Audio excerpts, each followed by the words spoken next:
Hey everyone, and welcome to Sasquatch Theory. In this video I compile all the footage for my trip to Alaska into one giant film. The trip to Alaska was very motivating and the people there were very kind and welcoming to my presence. We camped at a lake in the Kenai Peninsula for 7 days and we searched around the forest for the hairy man. During our time, we spoke to several locals who told us about their hairy man experiences and legends of the little people. The scenery in Alaska is absolutely breathtaking, and the land is very unforgiving if you go unprepared.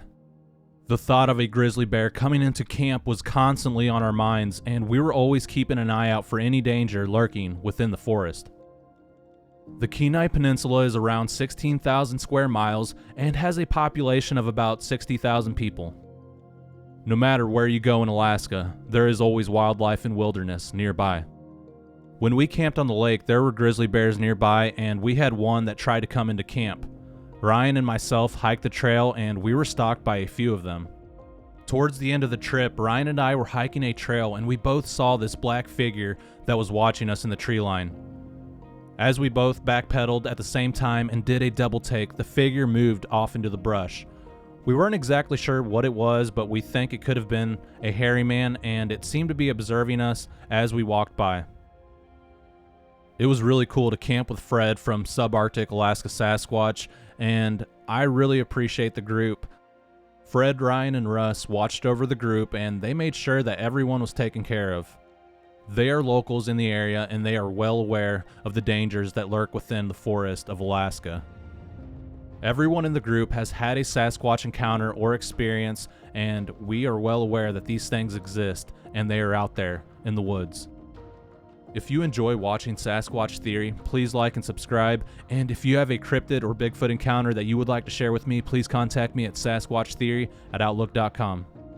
If you guys can, follow me on Spotify, iHeartRadio, Apple Podcasts, Facebook, Instagram, or any platform that you can find out there.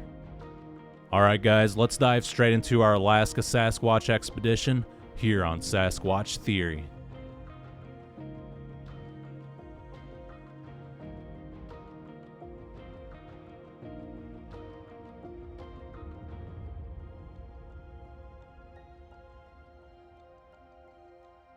Alright, we just arrived in Anchorage. We're getting ready to meet up with Fred Roll from Subarctic Alaska Sasquatch. Yeah. That's what it's called, yeah. And yeah, it's going to be a good time. Good weather for it. Yeah, great weather. You think we're going to see the hairy man? It's a sketchy area. We'll find out. Yeah, we'll find out. It's always been my dream to go to Alaska, so I'm excited to be here, man. It's going to be awesome. Yeah. You're going to run out of storage space.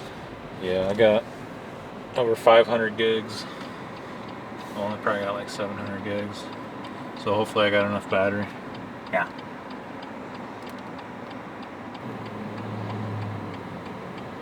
Yeah, it sounds like a lot of the experiences you've explained to me are the same ones I've had in Missouri, so it's pretty interesting. I've been surrounded where they've whistled, and one of the whistles they did that day, it was like dual tone, where it was like, but at the same time, like, Yeah. at the same time, like low and high. Yeah, so almost all the whistles have been the same whistle that I've experienced, and it's always been a short tone, it's a low, and then a high. Mm-hmm.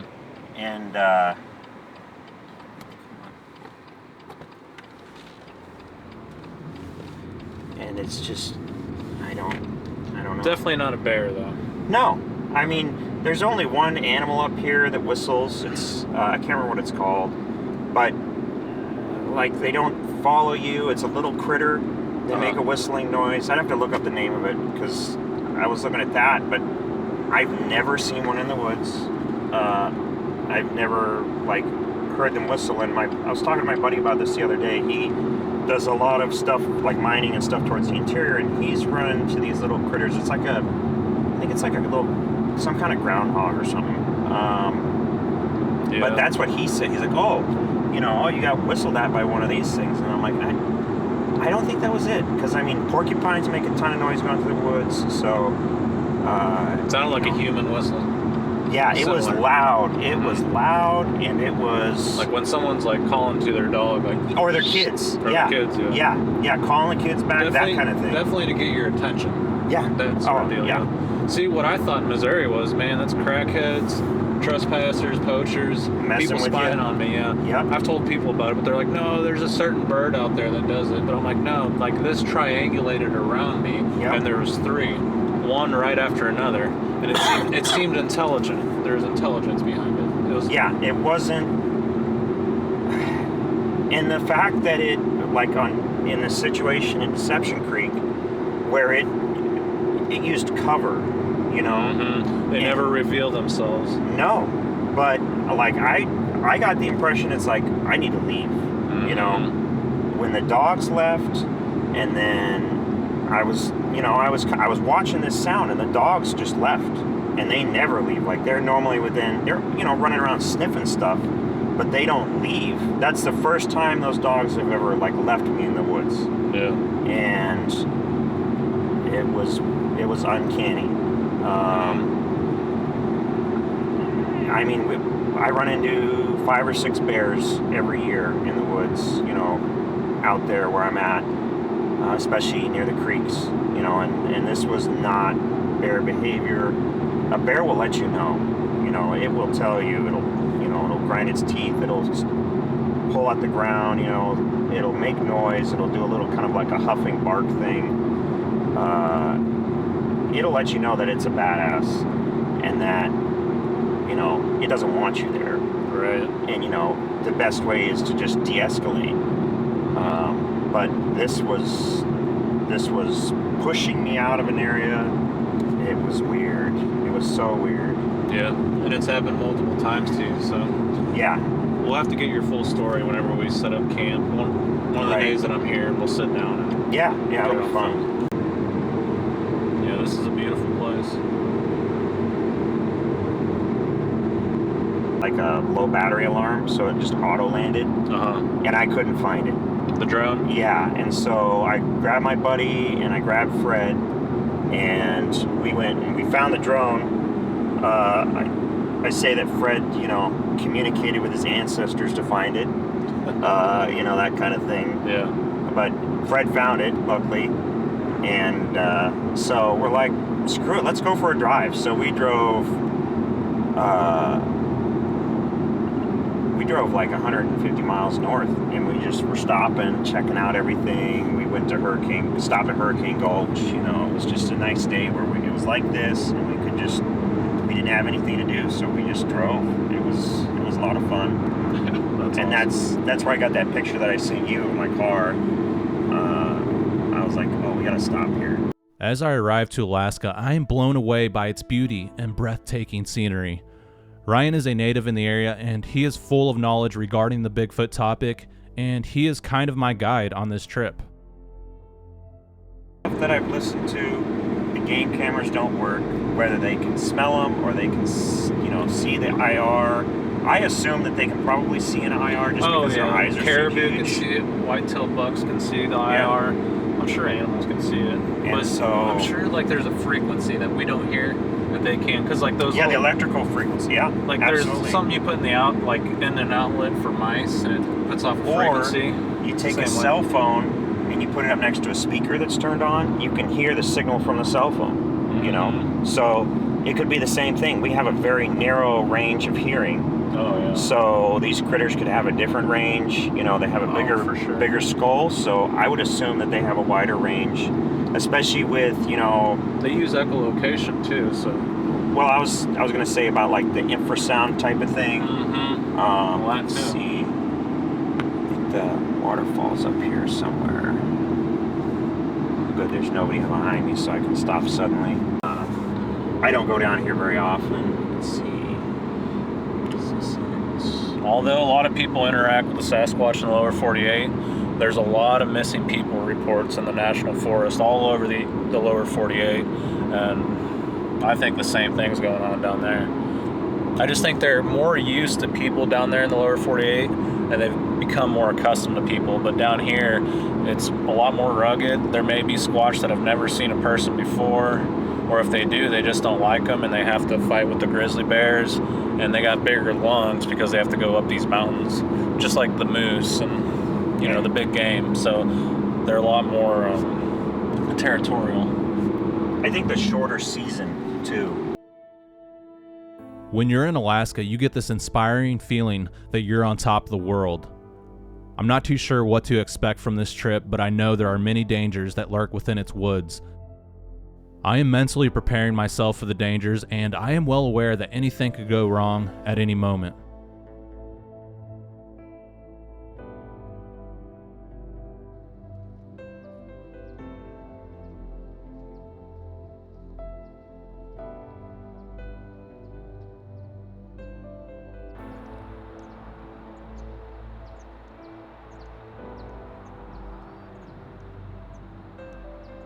Oh man, I'm so excited to be in Alaska. I'm excited to meet up with Fred, and pretty anxious to see what we encounter out here in Alaska. I mean, this has been my dream for such a long time, and I can't believe I'm out here. And I know all the subscribers are going to be excited to see what we do out here. So yeah guys, this is freaking awesome. I mean, everyone out here is excited to be here. Look at that. Look at those mountains. That's so cool. I haven't gotten much sleep, but pretty optimistic that we're going to see a lot of wildlife, and we'll probably see something out here, guys. Not sure where Ryan and Brutus are. Brutus seems like a really good dog, and I think he's going to let us know if something is around for sure. But yeah, we're going to go to a store, get some food, and get everything that we need, and then we're going to go meet up at the lake. And yeah, there's going to be a lot of Sasquatch stories, guys. A lot of hairy man encounters. Maybe we will encounter the hairy man. There's a lot of legends out here that go back really far back, and the natives have talked about the hairy man for so long.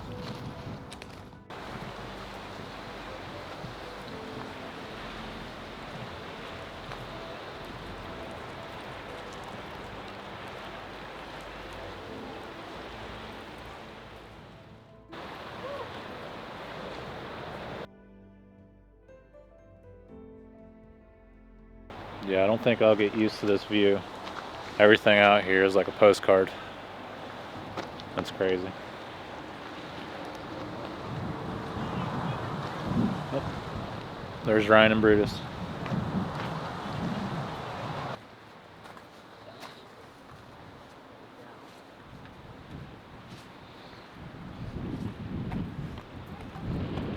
The dog is happy.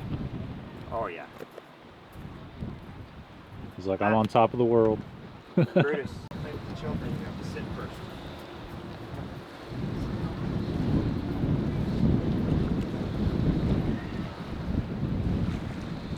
I bet it's brutal here during the wintertime, standing out here. The wind starts going so crazy. Yeah. Good for you.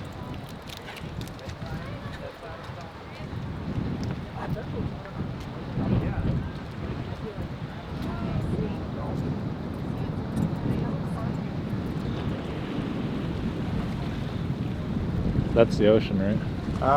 It'll be around that corner to the left. Oh, okay. Yeah, so that's the other side. You can just barely see the other side of the inlet out there. Yeah. Yeah. It'll be beautiful, dude. We'll Awesome. go. Yeah. Cool. This is gonna be awesome. Yeah. You're gonna love it. This stretch of road every year. A lot of people die here. I can't imagine during the wintertime. Oh, it's sketchy because this turns kind of like it gets a black ice on it. So you have to slow down. I mean, you could do probably 55, you know, with studs, but it gets sketchy, especially on the newer pavement, where it's like real smooth. People in the comments always tell me you should have cleaned your windows next time. Yeah. It's like, dude. Oh, I got the rag. When you're out here, no, you don't have to do it right now. I'm just saying. I can give it to I'm you. explaining because like when you drive many miles, you're gonna have bugs splatter. Your car is gonna get dirty, like. Especially, Yeah, you know, like that's middle how of the it summer is. like this, Yeah. which is bug central. he's got too many cracks in his windshield. That's an Alaskan windshield. Unless it's like bad. Yeah. Or I get a fix-it ticket. Because if they'll give you a fix-it ticket if it crosses your field of view. So if it was like straight in the middle here, you'd be like, oh, you gotta fix that.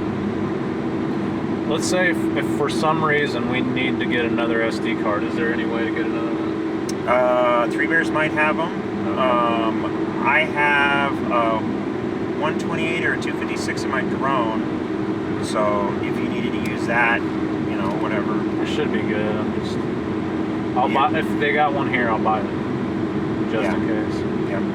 And you'll get that with bears, right? You'll kind of just get a little bit of a vibe and just be situational awareness, you know, pay attention, go slow. I mean, they're probably even around here, right? Oh, they're all over the place. They're sleeping over there. I mean, anywhere there's water, you know, and there's critters for them to eat or, you know, berries. They're mostly, you know, herbivore right now, but later in the year they'll start just inhaling fish.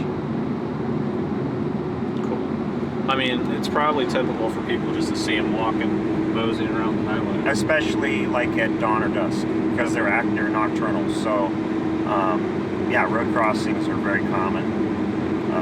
Less in the daytime, but you know, dawn, dusk, they start getting active around, I want to say 11 p.m. when it starts to cool off. Yeah. Yeah, you're gonna love this. There's not very many mosquitoes out here. Because of the wind. Oh, okay. Yeah, as soon as that wind stops, they will crawl up your nose. Yeah.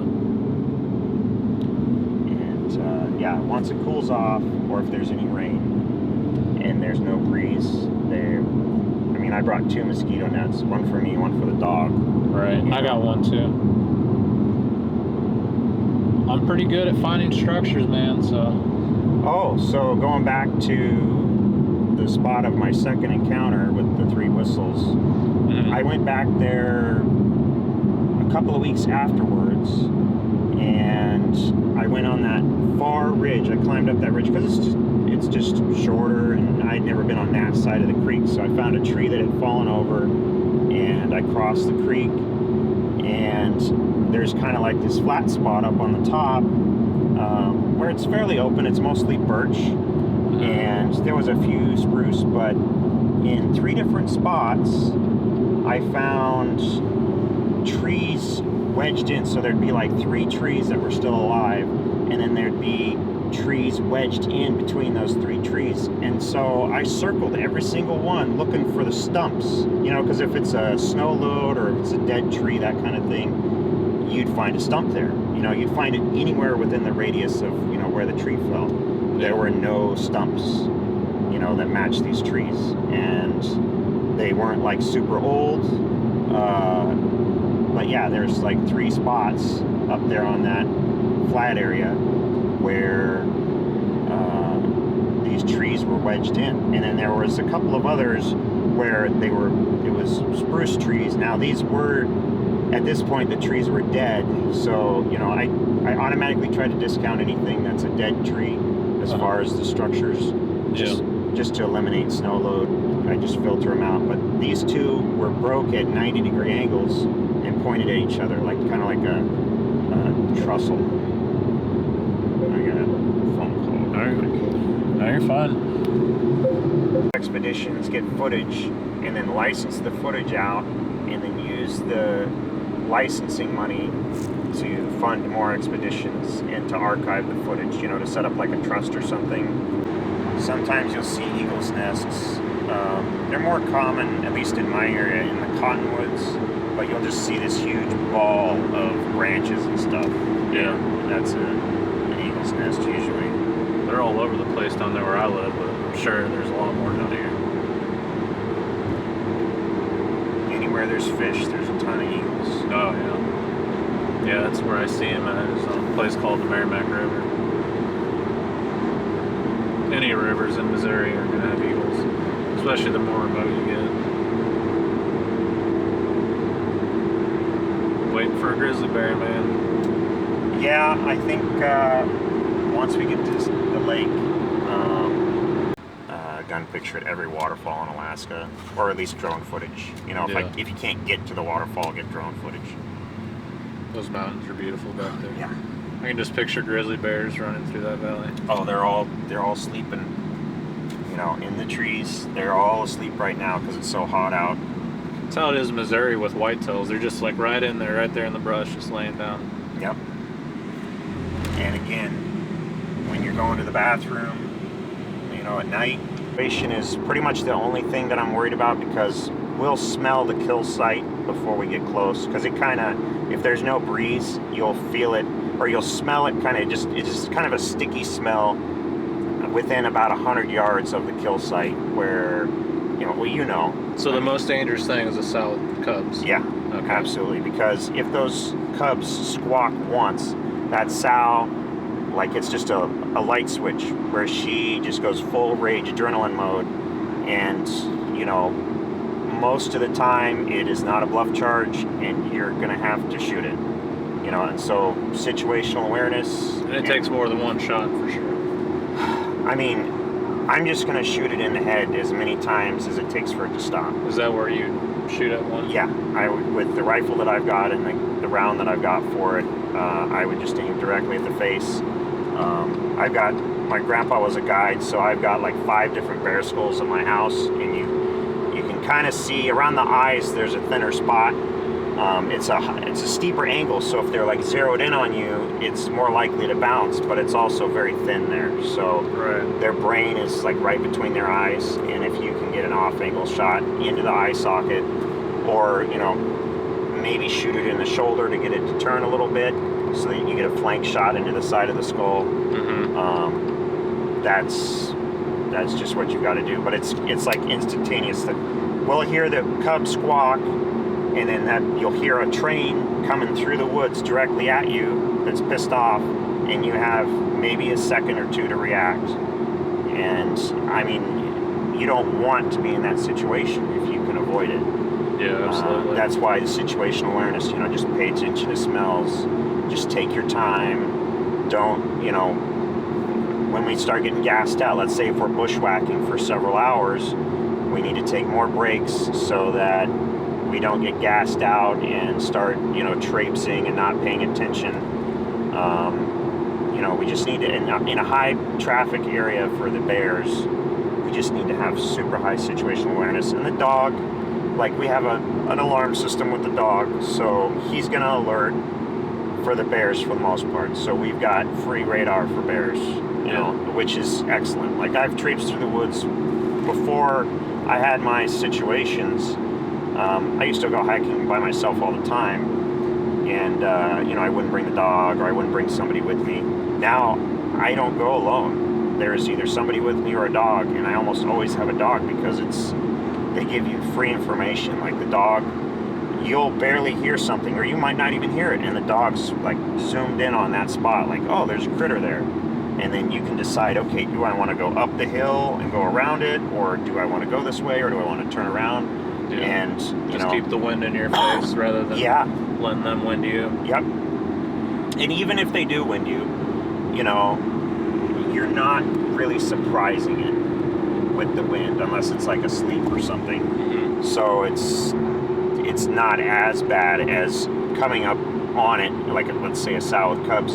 They're napping during the day, and you're coming up over a ridge and you break a stick or something, and that startles them. Like, the startling is where you get the fight or flight, and with the sow, you know, she's gonna fight almost every single time. Right. She's gonna do anything she can to protect the cubs. Yeah, and it's not even like a territorial thing. It's just, you're within 100 yards of the cubs, you're a threat, and she's gonna eliminate that threat. Even if she ran into like a boar, she's gonna be like that. Well, my understanding is typically they will try to avoid the males, because the males will kill the cubs. Right. So if there's but it's boar, a constant threat out there. Yep. For the cubs. Yep. And so that's why they're so reactive. Mm-hmm. Now, another really dangerous thing is the moose. Yeah, and a lot of times the moose are more dangerous than the cubs, especially during the rut. They're more territorial, they're more pissed off. I have been chased by moose a couple of times. But they're not rutting right now, are they? No. Okay. Like in the fall, right? The bulls, like, if you break it, I've had them where I've been like maybe a half mile from a bull, and I like stepped on a tree and it made a loud crack. Like, it was a fairly dry tree, and I was like just walking over it, right? Like some deadfall. And this thing ran like almost a half mile to come to me because it must have thought I was another moose or something. But this thing came just plowing through the woods, and I was listening to it, like knocking these trees down, like it's just coming through, snorting, and all bent out of shape and like chomping its teeth. They do this clicking with their teeth when they're pissed off. And luckily I got off the game trail that I was on. It was another situation where I'm up on a ridge line, edge of the ridge line game trail, and I got off the ridge line and I'm hiding behind a tree, and this thing goes by, and luckily it just went by like a freight train and kept going. But I just stood there, and I just kept the tree between me and it, and I just barely was leaning out. And yeah, no, they get bent out of shape. And especially when they're stressed. So if they're around a lot of vehicle traffic, when the snow gets deeper, they get more stressed because there's not as many areas. They're forced down into lower elevations. They have to be around more people, around traffic, and that's when you have the trampling, when they trample people. Or you have the situations on like the sled dog trails where the manicured trail or the in-use trail by snow machines or sled dogs, that's like the main avenue where they don't have to go into 4 foot of snow, and it's a lot easier for them to travel. So they'll use those. But if you come up on one with a snow machine or your dog team, there's almost every year there's a moose that either gets shot or ends up trampling part of a dog team. Just because they're so stressed, and then they get agitated. Like if there's a lot of people coming by on snow machines and there's nowhere for them to go. Like there was a video a few years ago of a guy that they don't show the whole video, but he chases this moose down this trail about 100 yards, and he doesn't go around it with a snow machine. The moose turns around and he ends up dispatching the moose. And I feel that could have been avoided by him just going into the powder, and I know that some machines just struggle with that. But I feel like he could have diffused the situation by giving the moose a wide berth. And anytime I'm snowshoeing or doing cross-country skiing, winter stuff, most of the time the moose will just go the opposite direction. But when there's a trail, I give them wide berth because I assume that they're going to be agitated. And you can, again, it's body language. A lot of times they'll just be like, their ears will be up and they'll just be curious. They're like, oh, who's that? And then other times their ears will be back. They'll hackle up. And you can come around a corner and you'll see a moose 100 yards away and it'll be staring at you, already hackled. And you're like, nope, let's turn around and go the other way. Yeah. This is not, I don't want to have to dispatch an animal unless I'm hunting it. Like that's, right. It's wasteful. And it's more paperwork. Man, that's wild. But I want to average about, I want to say 4 bear encounters a year on average, and lots of moose. And most of the time in the summertime, the moose are just minding their own business. They don't care. They go the opposite direction when you make noise. You hardly ever see them. So we're about an hour and a half away, probably. I'd say hour, 15 minutes. Yeah. Okay, we're pretty close. We'll be up pretty late tonight. Yeah. I'm gonna try to get some good sleep tonight, even if it's a couple hours. And again, we couldn't really ask for better weather. There's no rain yet. There's a storm coming in. It'll flip on a dime, I'm sure. Oh yeah. Yeah.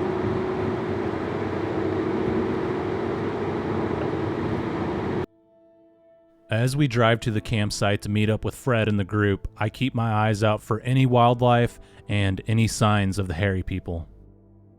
Along the way, we see a lot of tourists and people fishing in the streams for salmon. The salmon are running this time of year, and I suspect the Sasquatch like to eat the salmon just like the grizzly bear, and that's probably one of their main food sources out here. And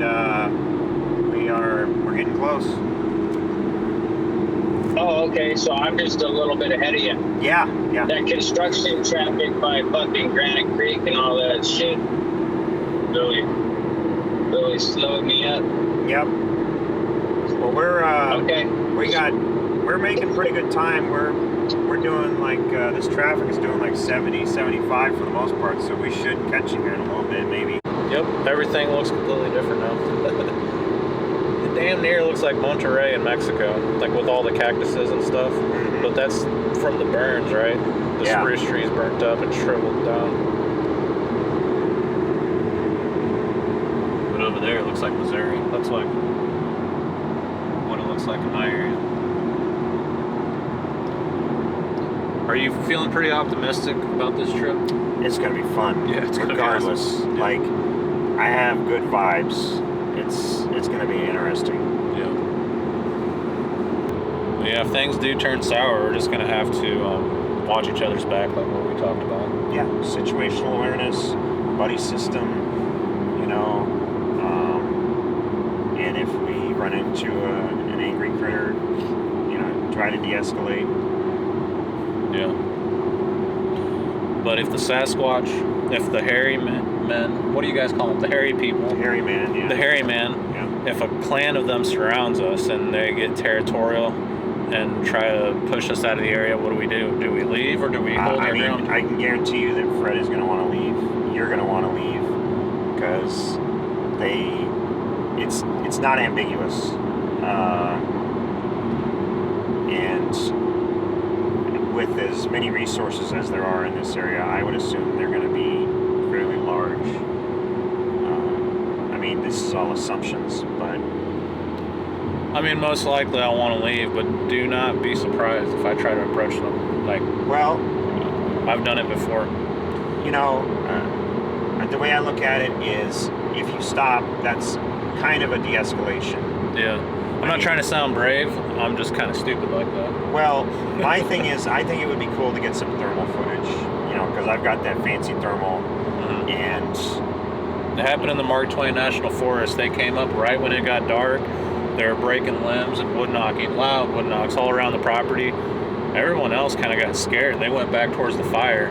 They didn't want to get close to him, and I walked up to the Sasquatch. Like, he was right there at the edge of the woods, and I walked, like, I was in the yard, so I was at the edge of the yard, he was at the edge of the woods, and it was dark.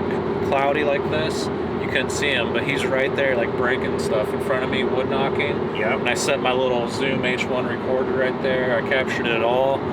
And I asked him, can you push down a tree? And this is the weird part. He did it. He snapped this tree. You heard it crack, crack, crack, crack. And it looked like the tree was coming down on me. And when I did this and looked back, the tree was back up to normal. I don't know, like, somehow something weird happened there. I'm not going to say, like, he manipulated matter, time, and space, but something messed up like that happened. There's always some sort of weird vibe with these There's things. some woo to it. I can't explain it, but like with those impressions that I got, you know, like, where does that come from? Mm-hmm. You know, you don't have that from interacting with, you know, a moose or a bear. I mean, yeah, they're irritated or stressed. They want you to leave. You know, you both go the opposite directions, and it's fine. But you don't. There's no, like, non-verbal communication other than, you know, the noises, you know, in the body language. But there's something else to this. I can't explain it. But Yeah. it's weird. One of the biggest woo factors behind the Sasquatches, for example, we camp down here in the Kenai Peninsula, and somehow, like, if they come out, somehow when you go back home, they show up to your house. Yeah. Like, they've done that before. It's freaky. I mean, I've heard tons of stories where people will have encounters.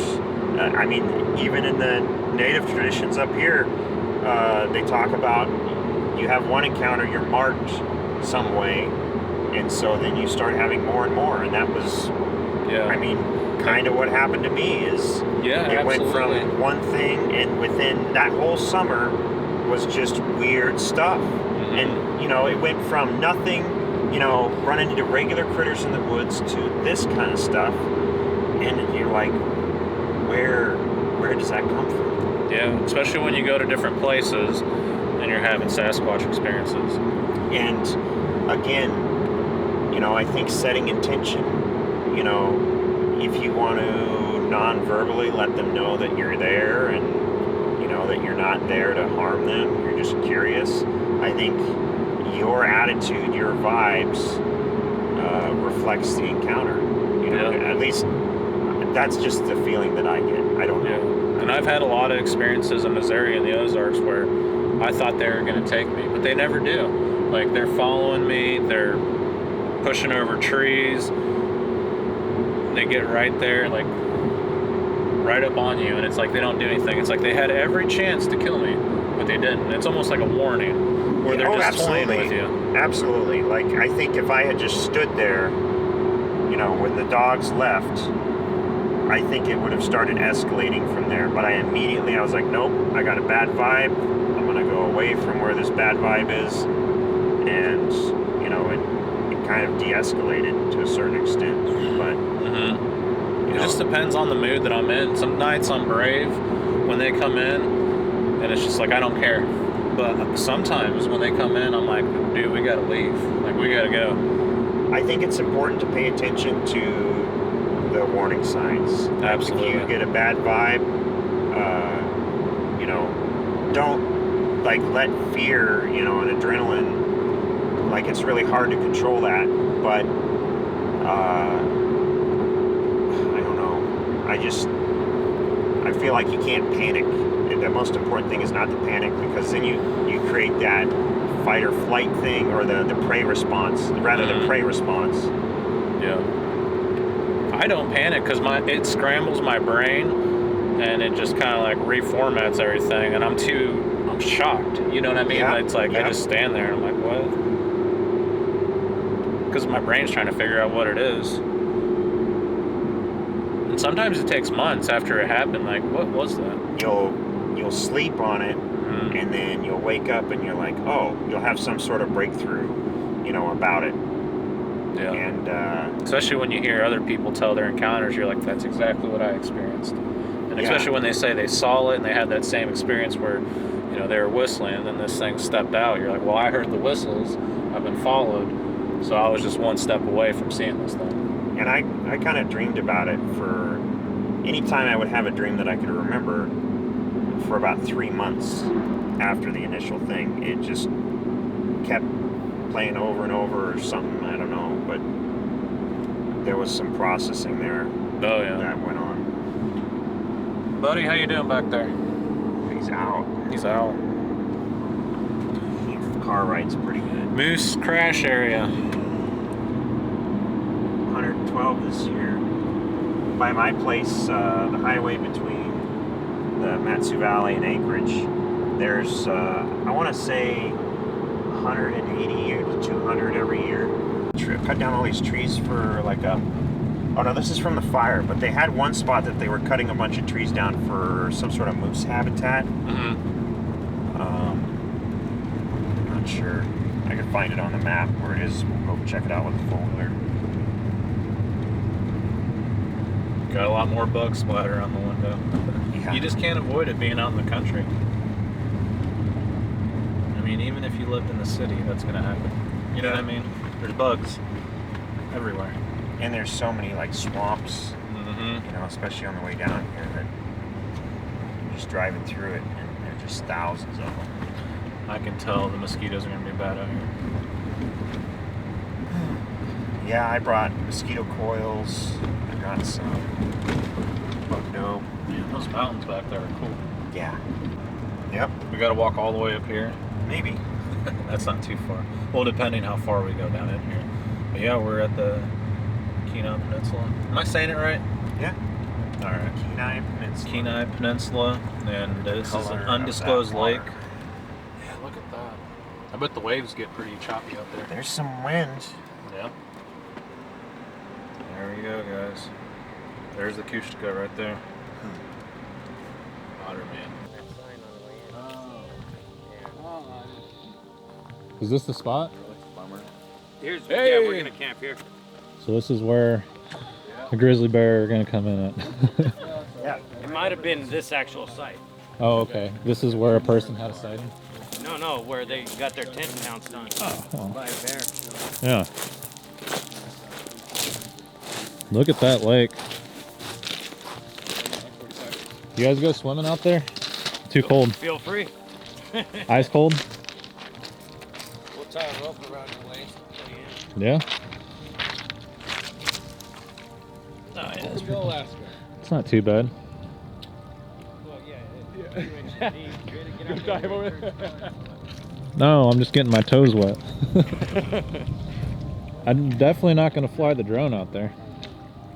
A little too breezy right now. The breeze picks up and I mean, if I get serviced and things pan out, I might go out a little bit.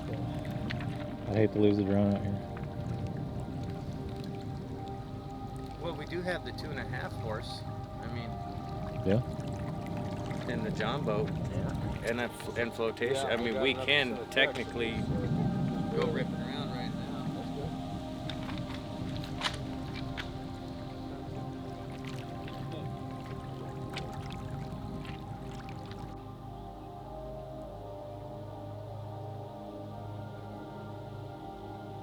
All right, so we got camp all set up pretty much, basically.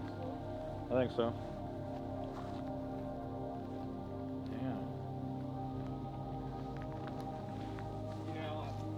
There's a lot of game trails coming through here, though. Unless those are human trails. What do you think? Yeah. The humans are using the game trails at taking number 2, probably. Okay. Yeah, because you can see all the game trails cutting through this little area. Fred, you said this is where someone got mauled? Yeah, a couple minutes in, they got pounced on in their tent. Okay. Luckily, a guy saw it and ran the bear off. But yeah, got pounced in this exact campground. Okay, good deal. Well, things should get interesting. We don't got much of a field of view, so if they come in, they're gonna come in hot. Yeah, or slow and lumbering. Yeah, just kind of like. Either scenario is not good. Either scenario is not good. Well, hopefully we can all watch each other. Yeah, oh yeah. Now, if the Squatch come in, we won't even see them till they're right there on us. I'll have my camera ready to roll, man. Yeah. It's not like it'll be dark out. Yeah, we'll be able to see it. It's really not. We've still got a couple hours before sunset, though. Yeah. And it's 9 o'clock. So, yeah, more than 2 hours. 2 hours and 47 minutes to be exact. Really? Or 43 minutes, I apologize. Somewhere in that range. Yeah, it feels like it's 3 or 5 o'clock in the day right now. 5 to 6 or Yeah. so. Something like that. Well, we got Brutus. He's gonna let us know. Something Yeah. goes down. Oh, Bruce is a good boy.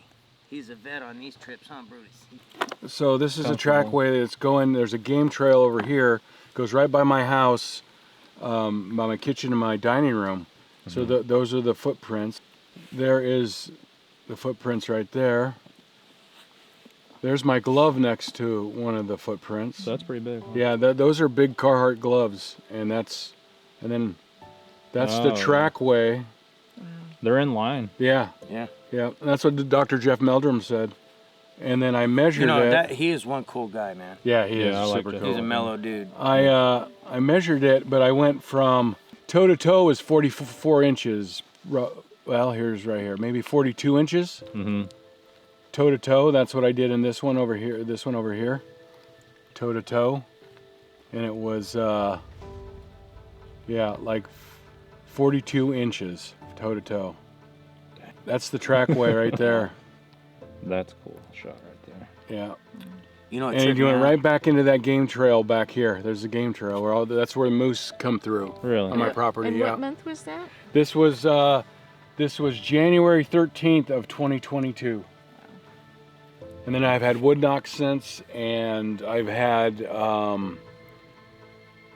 what else? I've heard footsteps in the back of my property Yeah. where I've heard the snow crunching. Yeah. And like I was telling Some of Sybil, those are the creepiest. yeah, I could hear the footsteps and the crunching of the snow, but I could feel the impact. Yeah. Not in the ground, but it was, I don't know how to explain it. No, it was like a concussive feeling Yeah. in the chest. It was I know like, exactly what you mean. it was, I couldn't feel it on the ground, but I could feel it through the air or something. You know what weird. what it felt like to me was like a presence, like a real presence. You know what I mean? It was really weird. It's hard to really put into context. And the words. It's more of a vibe. You feel that, and then it's just that. It's a knowing. That's what it is. Have you guys ever heard like the thump? Like where they kind of like shake the ground? Is that what you're describing? the Kind of like stomp? they picked up like a big log and like threw it on the ground?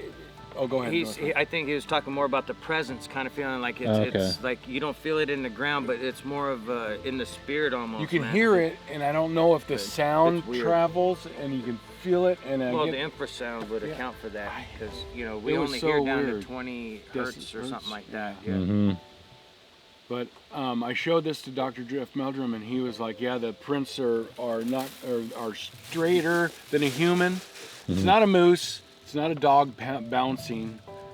Dude, we're in Alaska. We're vets when it comes to moose. Yeah, I had I one know try to all that stomp me stuff. to death 5 times last winter, bro. Yeah. Like one time I I had had to one slam charge the me porch door in its face month ago. before I shot it in the eye. Oh, you got it? No, before I did, I shut the door. Oh, Because it was chasing the dogs into the house, man. yeah. They were That after my fucker dogs. didn't give a shit. They were after About a my dogs. Your 3-year-old mama. bull. Oh, it was a bull? Yeah, Oh, 3-year-old wow. bull. Mine was a female Yeah. with two babies. Yeah. I think she had them on my property Yeah. because they were just laying there forever. They hung around for like a week. Yeah, I got a cow that does that and then runs them off, and that bull is one of hers from 3 years ago. Ah, Little fucker comes around when she ain't around. he's acting tough. Just Or- still is like a mama's boy. You know, he's not quite. Oh, secure her boy within or himself. her boy. It's her boy. Oh, gotcha. But he keeps coming in the same area, kind of like, it has to be Well, like a mama's boy. Where you know? they're born, they come They stay back. within 10 miles. Yeah, they come back. I swear I've seen the same ones year after year, just walking through my property. Yeah. Walking through my property. Did you notice the mosquitoes got a lot worse? Yeah. He It said started Exactly cooling what down. he said. Cool Yeah, Okay, that's you weren't exactly kidding. what he said. They're gonna get Don't worse. listen to the Alaskans in Alaska. That tell you something. They're They were making just stuff kidding. up. Yeah. No, they get They're worse. nice fellas, but they were joshing. Right. It gets worse. Well, you want really bad. That's why he calls you Squatch bait, dude. When it gets dark. Ryan left and came back. Yeah, Dressed super like Gilligan. comfy. You're ready to sleep. So huh? comfy. Yeah, I'm ready. I'm ready. That's funny. Oh shit. Oh, man. I heard a noise back there earlier, like You something did? messing around in the leaves, but the dog didn't react. So I'm just gonna say it was a raccoon or a possum Well, since you're- they're up I'll tell here. you what, An 800-pound Possum. raccoon. So your hearing's probably better than mine. Just understand there's more than one bear around. Yeah. Multiples. You could have them come through and Right down the happenstance, one come out of game trail, one down the waterway, come meet and not like each other right here. Yeah. That's not a good situation. Had that shit happen in my front yard in Dillingham. Oh, God. No, thank you. No. One bear came out of one bear trail and was sniffing near the smokehouse, and I was thinking, fuck, I don't want to have to shoot this. And all of a sudden, another bear comes right out. Uh-oh. They both looked at each other and was both like, you on to? I on to. And they, pow! They went at it, bro. I mean, big chunks of fur flying, and just that shit you could feel in the ground. What you doing, Brutus? You on to something? Coming down for a drink?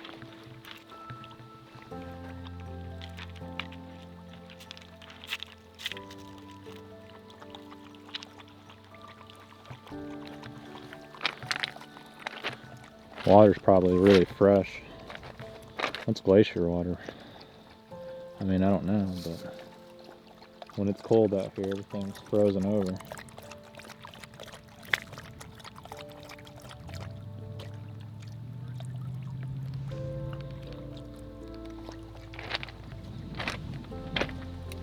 So we got to put all the food up. Yep. We got to put all the food up.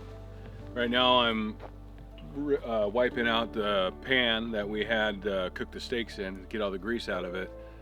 And then I'll use, with paper towels, and I'll use probably the wet naps to wipe it up, try to get it as clean as I can, so we don't draw anything in.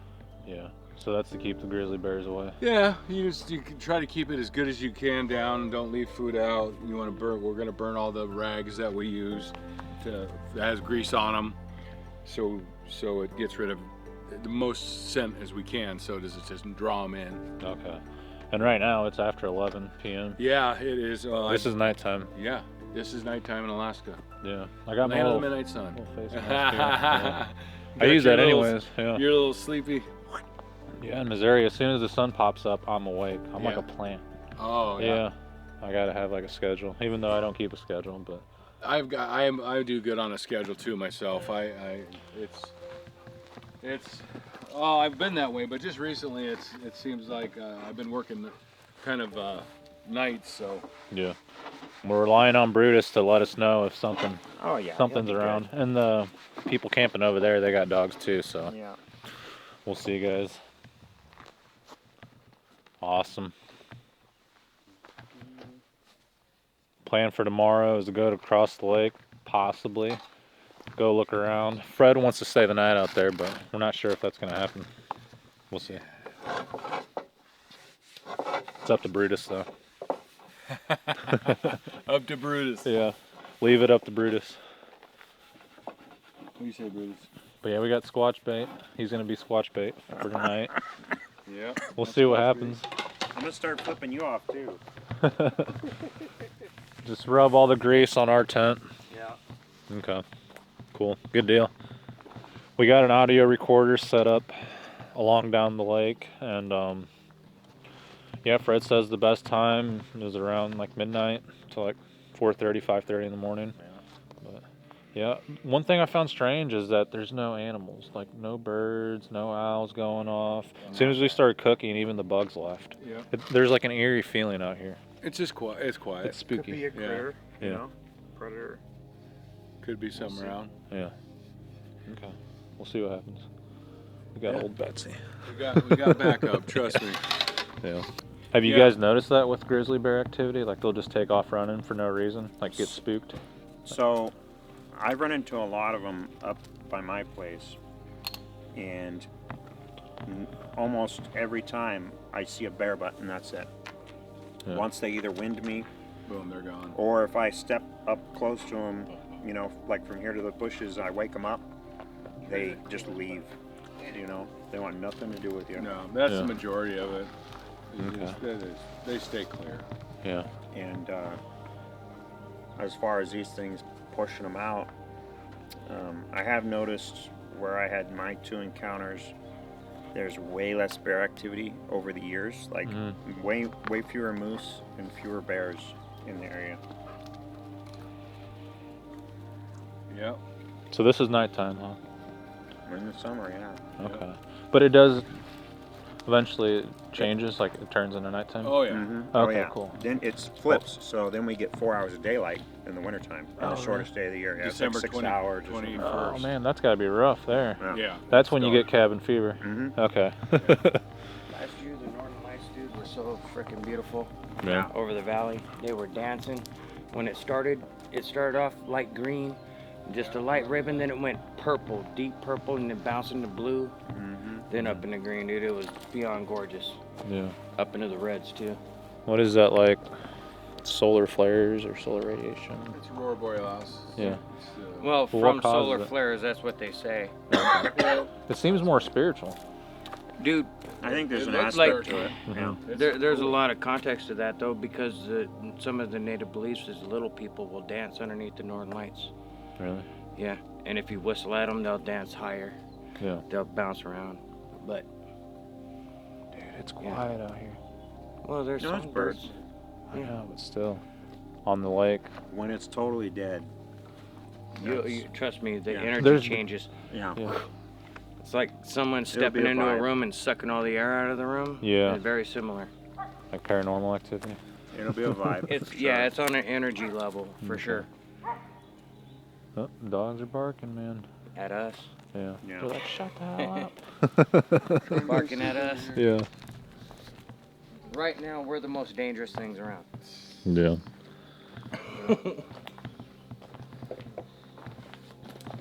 Right now. That could change. Yeah.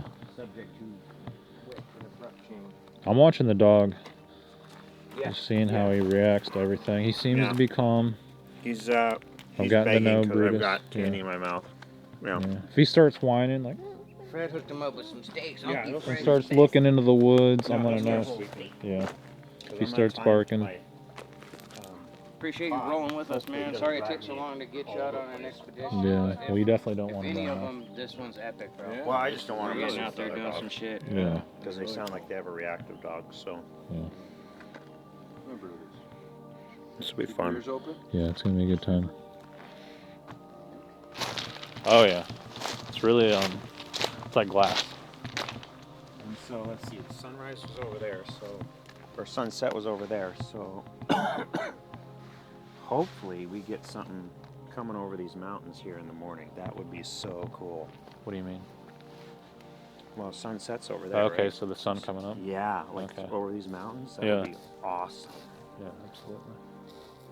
And that's oh my, I think it said like 4 o'clock, but I would say like 6 or 7 maybe Yeah. might be a good time. And those people camping next to us, like fishing, if they throw guts in there and like catch fish, that'll attract them for sure. I mean, from what I hear, they can smell through coolers. Shit, dude. Once that Oh, calms down, imagine no doubt. that just Yeah. reflected. Oh. Like even if you got canned food that's not like cracked open, they can smell through the metal, like from like miles away. They're like sharks. Dude, in the Or like- morning, Or like at bears. sunrise, You know, bears have an this is amazing gonna be sense of glass. smell. Yeah. Just I mean, wait they're to see what basically photos you pigs, get with so- that shit. So I can't swim in there? Please do. I want to see this. Let me go get my Good, camera. yeah. Not right now, but when it's hot. Sure. Yeah. When as hot as it could be. And it's still gonna be ice Supposed to get cold. close to You got your trunks? 67 tomorrow. Yeah, I got boxers. I'll be like, There you go. Bro, it might be like a fucking ice bath. yeah. There might even be ice under your feet while you're walking Really? around that motherfucker, bro. I'll get hooks in my feet. Yeah. That's crazy. It's beautiful out here though. Full permafrost, man. Yeah. Anywhere it's beautiful, it's dangerous. Like if you go to like the Bahamas, it's like watch out for jellyfish, Like the sharks. most dangerous snakes and frogs Yeah. are just gorgeous. Oh, the Amazon's beautiful, but everything, if you even swipe up against like a plant, it might kill you. Yeah. Or you pee in the water, like those things swim up into your pee hole. Yeah. Not Beauty user is friendly. Beauty is dangerous, man. Yeah. and it's personified in Alaska. We're in the triangle. Mhm. I live in Fred, the triangle. everything We is live in in the the triangle. What are we yeah. talking about? Yeah. That's like 50-degree water. Like if you waited Really? till like 8 o'clock tomorrow, Yeah. that might be the time. Right. And like, No, I just don't want to be dirty. I mean, I could make a really racist joke, but I'm not going to. Say it. Don't want to be dirty, man. I don't know you're that good yet. Okay. We'll give it till tomorrow. Yeah. Should get another puppy picture, Brutus.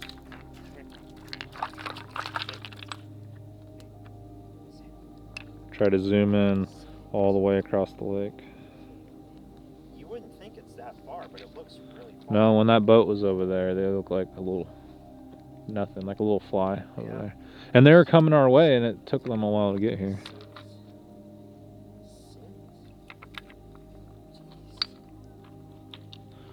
I saw some eagles perched up on those spruce trees over there earlier with the binoculars.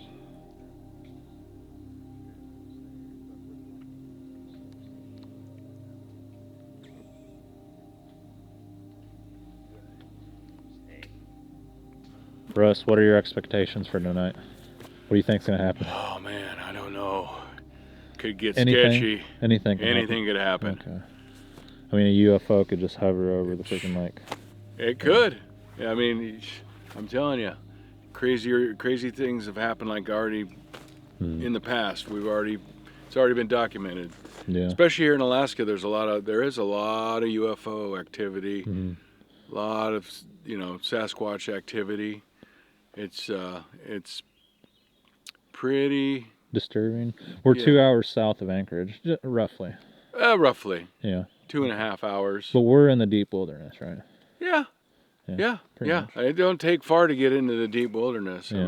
I mean, even in Missouri, it don't take. no, it don't take long at all. Yeah. Anywhere in Alaska, out of a major like Anchorage or Fairbanks, you can drive an hour, and you're out in the middle of nowhere. Yeah. People say there's not enough woods out there for Sasquatch. You go to New York State and go on Google Earth, look how much woods is in just New York. And people think of New York City, but like the rest of the state. Yeah, you look at Alaska. Yeah. Look at Alaska. The amount of wilderness we have, that much of it hasn't even been explored or even no one's been to. No. It's just insane. I hear that a lot, that there's parts in Alaska that man's never walked in, so. Yeah, I mean, there's definitely is. I mean, like you said, it don't take long to get out in the middle of nowhere out here. That's for darn sure. Okay. Well, if a grizzly bear does come up, we hear him around the tent. What's the go-to? What you do is you see, hey bear, start just yelling, hey bear, and try to, most of the time it'll just turn around and tuck tail. Right. Okay. Cool. It just depends. It just depends. If it's an aggressive bear, then you may have an issue, and we may have to take action. Yeah. We don't want to do that though. No, I mean that's last resort. Hopefully, with my, there's enough people around here. There's dogs in that camp. We've got a dog with us. Hopefully, that'll be enough deterrent for them to say, and I'll go elsewhere. Okay, good. Yeah. Yeah, I don't think you have much to worry about, to be honest. I mean, it does happen. There are a lot of bears around here. The exact site where somebody had their tent pounced on.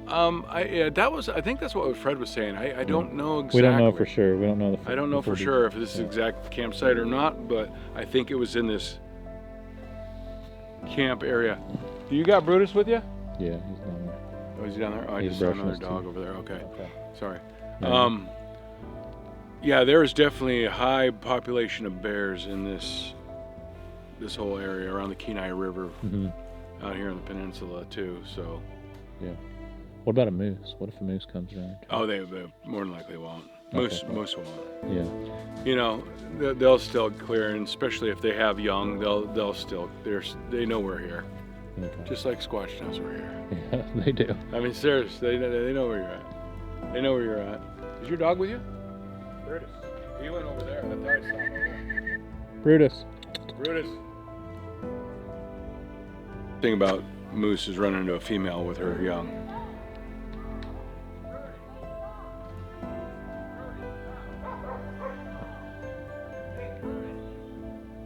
Those people are trying to sleep. Yeah. Crazy. It's actually like midnight here. Yeah? It is. Yeah. Let me pull out the old phone here. It's 11:27. Yeah. Hey, look at that. Look at that screen saver. Yeah. Right. Oh, it went away. No, I saw it. We all saw it. Yeah, this is Land of the Midnight Sun. It's but like it's the reverse in December 21st. Oh man, that's winter wild. solstice. It's like 3.5 hours. I wouldn't be able to live up here. I'd go crazy. Yeah, it's unique. Yeah, a lot of people can't take it. Yeah, that's what I hear. Cabin fever. Yeah. Yeah, those trails coming out of the woods. So that's what I was looking at earlier when you guys this evening. There's one trail, but this one's pretty defined. Well, this right here. Yeah. I was looking at these impressions right here. Right here. Right here. Yeah. It's leading straight to our tent. Yeah. Straight to the straight through here. And they do come. The bears come through here probably all the time when people aren't here. Well, I've noticed the Sasquatch I've seen are on the exact trails that the whitetail use every year. Like the turkey use the same trail. Absolutely. Everything. I mean, that's right where I saw the Squatch. It's game trails. All predators or even non-predators like moose. They'll use the same trails. You'll see a moose, and then you'll see a bear. The path of least resistance. Yeah. Yeah. They utilize them is what they do. Is they utilize the trail systems that they make. Kind of seeing something over here. Looks like this stuff's been nubbed on. You see that? Like something's been eaten. Yeah, so that's from a moose. Okay. Yeah, and it's pretty high up. Yeah, It's about that's from a almost moose. 6 feet. They'll come and they'll eat the little shoots Yeah. off of all these willow trees, especially the willows. They don't touch the birch so much. It's always the willows. That's where a moose came up and nubbed it off. Okay. There. Well, that's good eating. Yeah. They're being fed well, so that's grizzly bear food. They eat a lot of that in the winter.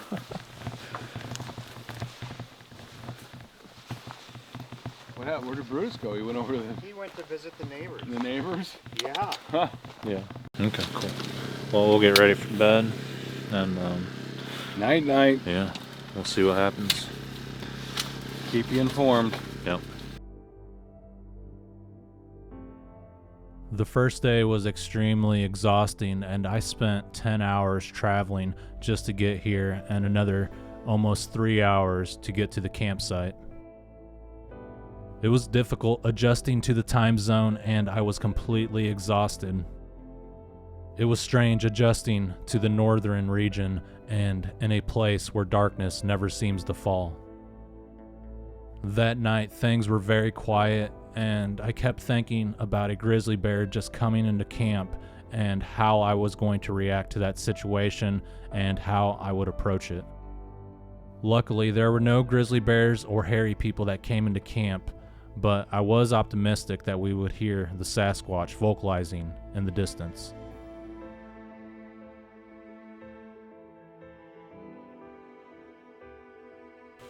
It was a good night, though. I slept pretty good. Yeah. Okay. It was weird because in the morning I started getting colder and colder. I was thinking, I was like, man, it was pretty warm all night. Yeah. Why am I freezing all of a sudden? And I pulled up that wool blanket. It's like, okay, something's not right. Was that why it was slipped off or something? Or? No, this fog. The fog? Yeah. Moisture? Yeah, the moisture change. I definitely could tell the humidity. Yeah. It'll throw you off, though, like how there's no darkness. I don't even know what day it is, what time. I'm like, where the hell am I? I feel like I'm on another planet. Up north. The northern planet. My mind's a little scrambled. My mind's always scrambled, but here it's just like, I don't know, the compass is kind of just going everywhere.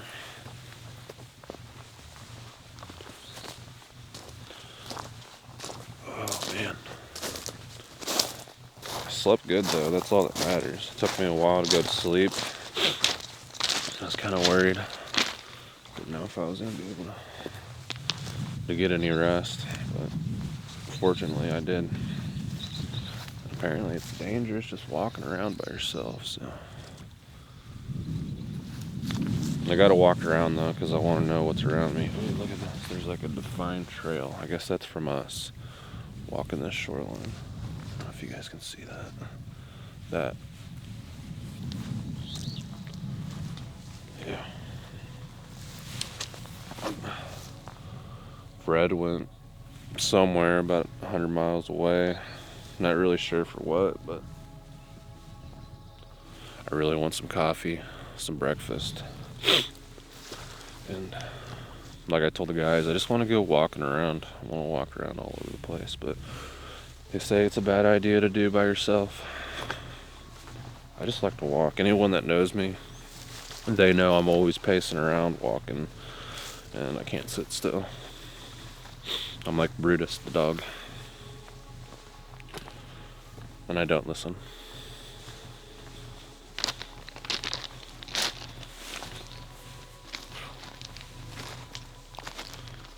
What's up, Brutus?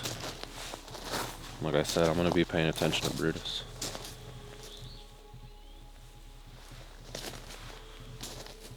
Brutus. 3 bears over there. Let's see, there was one down there and 2 towards the mouth of the river. Yeah. Okay. Could you see them pretty good on your thermal? I could see like blobs, like they just came down to get water or That's something. mine. Unless they're pretty close, it's going to be high definition. Yeah. You could just see something moving. Like you could just see like just like one pixel, and then you could see like the edges when they'd move around, sniffing and stuff. Yeah. Russ, did I keep you up? Was I snoring, farting, anything weird? No, Okay. no, man. I actually, other than when he came and let us know that my dome lights. I remember that. Yeah. So what happened was in the tent. You're like, your lights on. I'm like, what? Your lights. I'm like, what the fuck? I know. I didn't know what time it was. But I had shoved something forward on that was up on one, and it hit the button. switch. Yeah. Yeah. It's just a toggle switch, so you can turn it off, auto, or on. And it hit my rear one, and it stayed. It was on. So I was like, yeah. Yeah. But other than that, no, I slept pretty good actually. The dogs do that on my girlfriend's car because it's in the roof, and so They they'll turn bump around. it. Turn around and bump it. Yeah. Yeah. Brutus, you silly. You stick around, okay? Brutus, I Stay prayed around for you here. last night. I was Yeah. like, I hope Jesus watches over us. Yeah, good. Or you, I mean, not us. We'll be alright. Just you, because you don't listen. You don't know where they're at. Yeah, you're supposed to stay with us. He had separation anxiety for Fred. That's what that was. Really? Oh, really? Yeah. Dude, you slept with the peanut butter right under you. What were you thinking? You're like, I want that bear to come. Yeah. The It's gonna come Kustica. in. It's gonna come in next to me, and the dog will wake me up. Speaking of the Kustica, this would actually They be a don't. place They for it don't. to be, like Otterman, because we're by water. And there's like, Yeah. there's like a river down there, isn't there? Yep. That's the mouth of the Kenai. Okay. Oh, is it? Yep. So it pours out of here? Mm-hmm. Okay, cool. Did you sleep all right, Miguel? Yeah, I Is it- slept like a little baby Sasquatch. Little baby says. I did. Yeah, I actually got too hot in that mummy bag. Yeah. Really? I was sweating, and then I got chilled, Yeah. and I'm like, oh my god! But I don't know why it evened out. It seemed to even out. Maybe because it got We just colder, had this moisture colder, come moisture. in, and it just sucks the heat out of you. Yeah. Yeah, it did. So what's the goal for today? What are we doing? Going by boat? We're gonna go Across get the the lake. boat, and I think we're gonna check out the other campsite. And while we're waiting for Fred, we'll probably hike down to the mouth of that, and go check that out while we're on this end, because I think we're gonna change sites. Okay. Change to that other This campsite. wasn't berry enough for bread. Oh, where the I hell's wouldn't the worry bears about at? that. They're out there. No, I know. Well, I'd like to go to a camp where we could see like more around us, but Well, the other that's not up to spot, me. the other spot's kind of down in a, not really a valley, but there's little ridges around it. So it'll be interesting to see what it's like. But Yeah. I would go back to sleep, but once I realized Fred's been up for a while, as soon as I got up, he left. I'm like, what the heck? If I go back to sleep now, I probably won't be able to sleep. It'd take That's the me way I like 2 am. or 3 hours I'm to up, go I'm back. up. Yeah. I Good job, Fred. You woke me up. yeah, I tried No, to I'm just roll kidding. over I'm talking. after you got up and go back. You're like, And I nope. was like, no. Once I heard that zipper go, zzz, yeah. Everyone talking, banging things around. Oh, the drift areas. Yeah. So the red is where the drift areas are. What does the drift area mean? You can't take your motorboat down there. No. You can go and you can take your motorboat on Ski Lake Lake, but you can't go. Okay. That's But the where- lake that we're staying at, it's about 10 miles from here. And, what's that? Oh yeah, 10 miles from here. yeah, Yeah. but this is just an area that we visited on the Yeah, way. it's one of the many lakes on the way. Yeah, I'm not sure There's if so there's many. Squatch activity out here, but we had to stop here just because beautiful view. Oh yeah. All right, be aware. Bear country safety. Store all food and garbage items in sealed containers. At night, make sure food, garbage, and coolers are locked in vehicles. Do not put grease or garbage in fire rings. Pack out your trash or deposit in bear-proof dumpsters. When hiking, let's see. Hike in a group. Keep children close. Make noise in brushy areas. Control dogs so they don't surprise bears. Okay. Yeah. So that's what they were saying. Like Brutus might run out If there he and runs bring a out- bear back. Yeah, if he runs out front, the dogs typically they'll bring him right back to you. Dang, avoid jogging. Never run from a bear. Yeah. Okay. Never run. Really? Okay. No, that just totally. It's like cat and mouse right Yeah, there. yeah, it totally puts their prey drive instinct into it to chase you down. And that's a black bear, and that's a grizzly. Oh, shoot. Okay, so if a bear approaches, cut your fishing line and exit area carefully. Keep all personal belongings on you within your immediate reach. After cleaning fish, throw remains into deep water. Okay. Chuck them out in the river or way out in the lake. Or out in the lake. Okay. There's the Kustica, dude. Yeah, Kustica. Otterman. Yeah.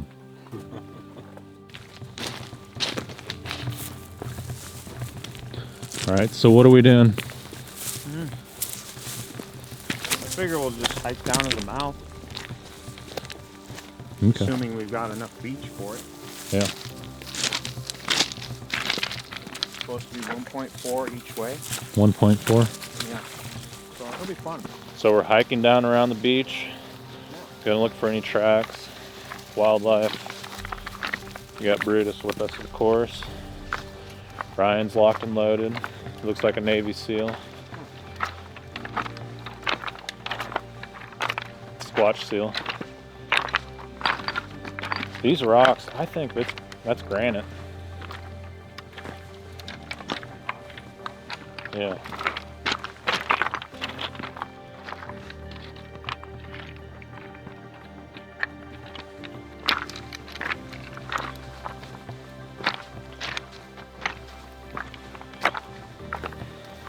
Got the 10mm on me, so if anything happens, it's gonna take me a while to get it out because I got the camera in my hand. I'll just have to drop the camera. I know, but if it happens quick.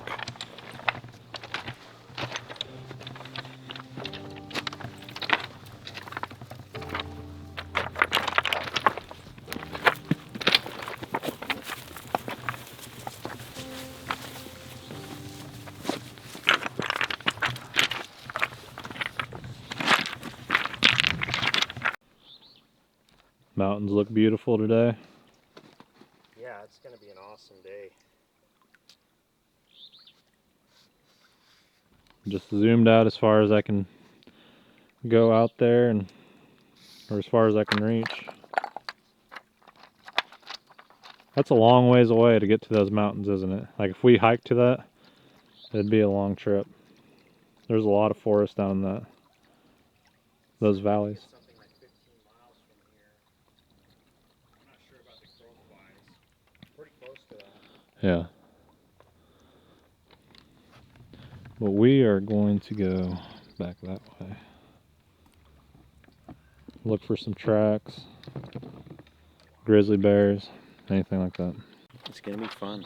Go back that way on the boat? Yeah, so we'll go around the edge of the lake. We'll go to where the glacier is. That's way down there. You can see it. We're going to check that out. And then about a mile past that on the far side, there's this group of hills with a bunch of water and streams, creeks coming out of it. As far as all of the stuff that I've looked around here, that's the prime place that I want to go to. Okay. Like that just stands out to me, you know. Yeah. Yeah, wherever the most amount of wildlife is concentrated at, Yeah. probably where the Squatch will be. Either that or, you know, at the mouth of the river here, I mean, that's where like most of the fish are, but Okay, cool. we'll see. Yeah. You know, it'll be fun.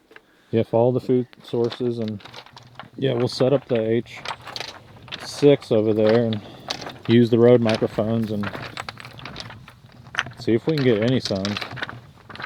Wish I could have brought my call blaster, but it's so big.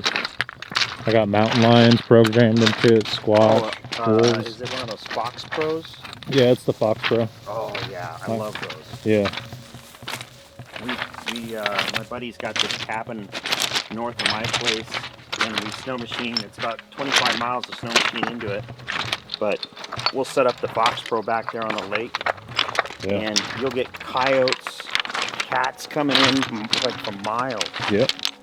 Especially if some you of that- put animals in distress, man, yeah, the that'll bring in rabbits, something. you Yeah. know, Yeah. screaming rabbit. Play that for about 10 minutes, and you can you turn it off. You can hear them coming through the woods. Oh yeah.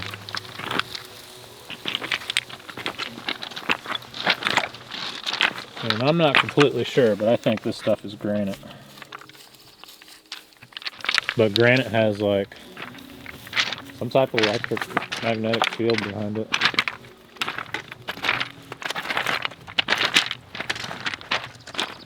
I don't know, we looked it up on AI, this particular lake, and there's a lot of like electronic anomalies happening here.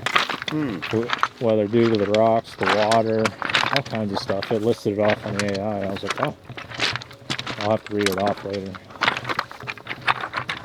Do you guys have frogs around here? Like, Oh yeah. Yeah? Yeah, I'm kind of surprised. Well, we were so far away from this. If they were going to be anywhere, it'd be in this kind of environment. Yeah, I'm surprised you guys don't have ticks and snakes. Well, I mean, you guys got mosquitoes, so. Well, they have some snakes in the southeast, but there are some tick species that are starting to live over the winter, but they're only affecting the animals right now. Yeah. I had a guy a while back from Alaska tell this story. He was on a base. I can't remember what the military base was, but he claims these entities like cut the locks on the doors of the base. And he was running security. But in one part of his story, he mentions raccoons, and people are like, well, there ain't no raccoons in Alaska, so this guy's making stuff up.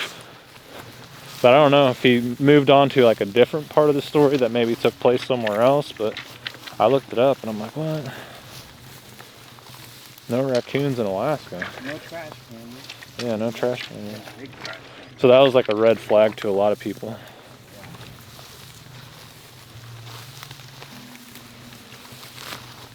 Ooh, wow. You gotta be careful on this stuff. Yeah, there's like holes in here. Twist an ankle. All these little channels. Water seeping. So when it rains, this water comes out further. Oh yeah, and especially in the springtime. Yeah. And we could kick up a grizzly bear here. Yeah, this is the kind of stuff they like to take naps in. Right here. Yeah. Oh, look at that. Is that a loon? Zoom in on him. They probably got a nest over here somewhere. Surprised we didn't get squawked at when we went by. Yeah.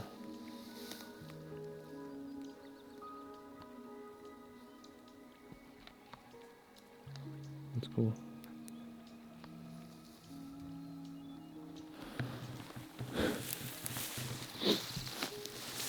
Yeah, a lot of the plant life here is very similar to Missouri, minus the spruce trees.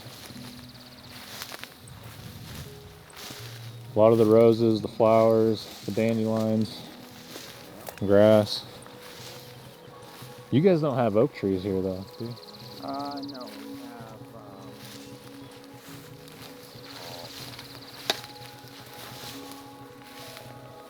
Birch. yeah, so we have 2 or 3 hardwoods. Birch, dang it, cedar. A lot of cedar. That's the Yeah, one. we got cedars in Missouri. There's a lot of different types of cedars and pines. And are there different types of spruce trees? Yeah, there's a couple of different kinds that we have up here. I can't remember the names, but they'll have different, the way their needles and stuff are. Like some of them spread out and then some of them go down. And they're a little bit different color. Yeah. They burn really easy, huh? Because they got like petroleum in them. Oh yeah, once the beetles kill them off, it's game over. Yeah. Are there any cave systems around here? Not that I'm aware of around this area. I mean, there's a few caves, but mostly they get filled with water. Yeah. This saw a frog.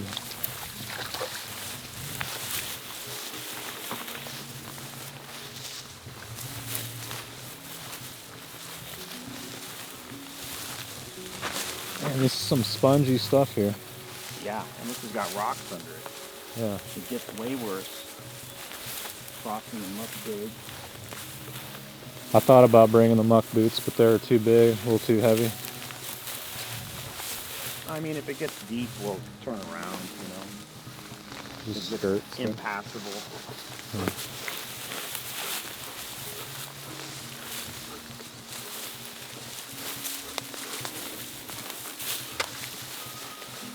Bear trail right here. Yeah. I got the binos, so we need to look out there quite a ways. Right over here is where I saw that bear this morning when I got up. Yeah. Yeah, it was right in this tree line here. Should have woken up. I You're used to it.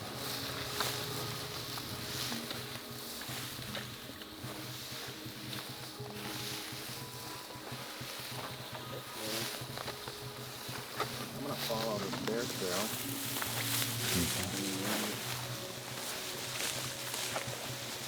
a little more passable.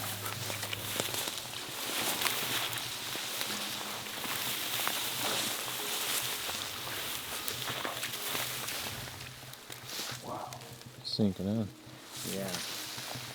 Oh wow, it gets worse back here.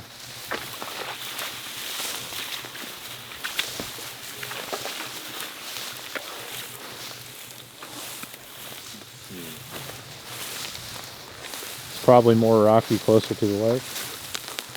I'm not sure. We'll just have to pick our way, I think. Yeah. Find that, you know, that It's almost rusty looking, or clay. lots of iron. Yeah.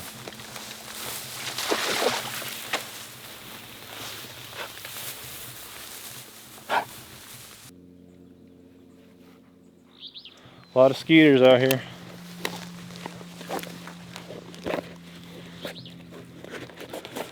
My girlfriend said, great, now you're going to want to move out there. I said, oh no, I love it out here, but I'm so used to where I live at. I don't have to worry about grizzly bears. I'll visit the grizzly bears. Yeah. That and, you know, It's hard on people that didn't grow up around here to adapt to all that. I think when you're younger, you learn all the tricks of the trade, that you get that instinct when you're young, like how to know how to predict a grizzly or a moose. Like you come out here and you're not used to the weather and stuff. That's a lot to take in once you're already an adult. I know. And it's basically just situational awareness.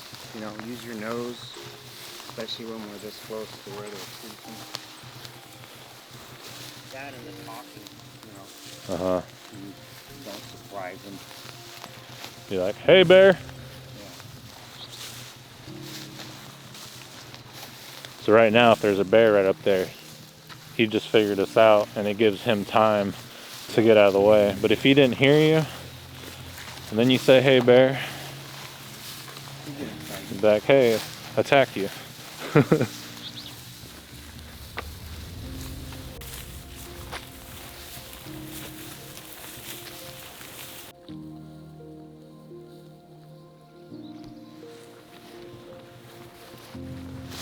How muddy all this stuff is.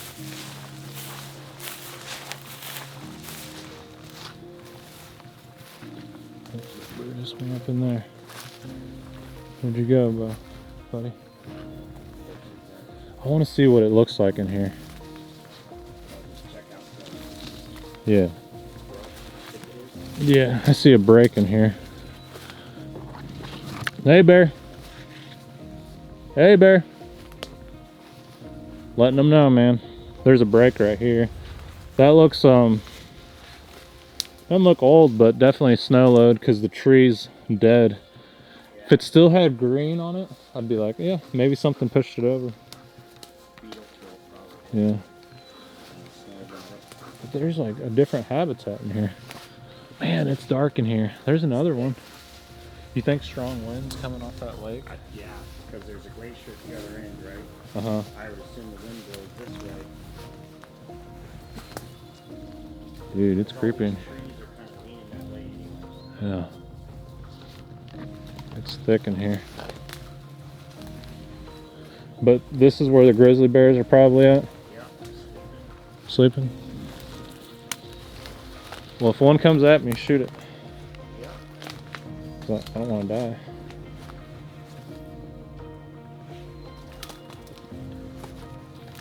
More than likely, they've heard us by now.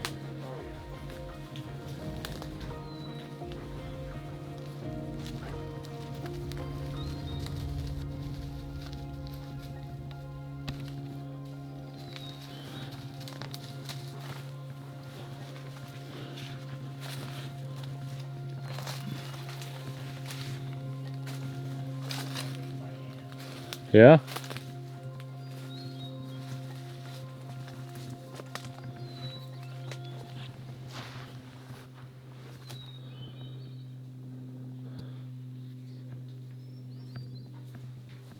Okay, I'll make my way back.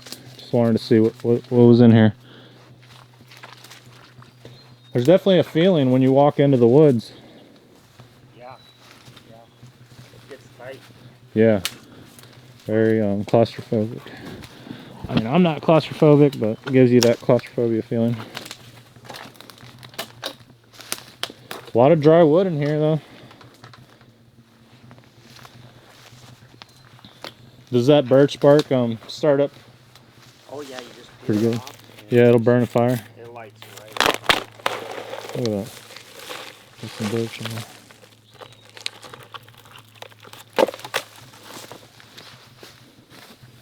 Wow. It's thick and nasty in here.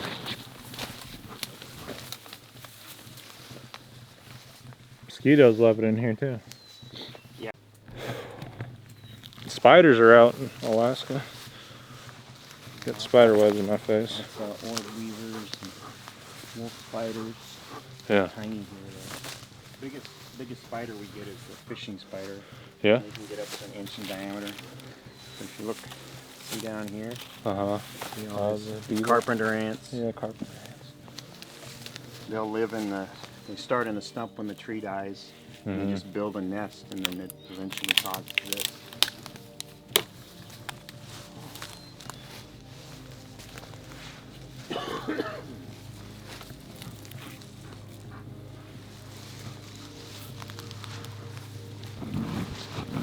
Looks like another planet in here, man.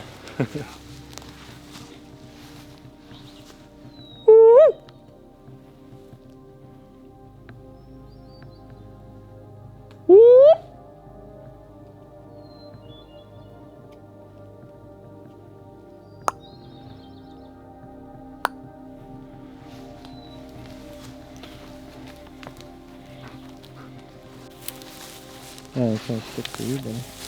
It's a knocking stick. He saw me break off this stick and he's like, oh, let's play fetch. Yeah.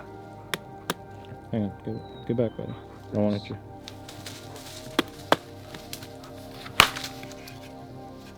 Not very loud. There we go.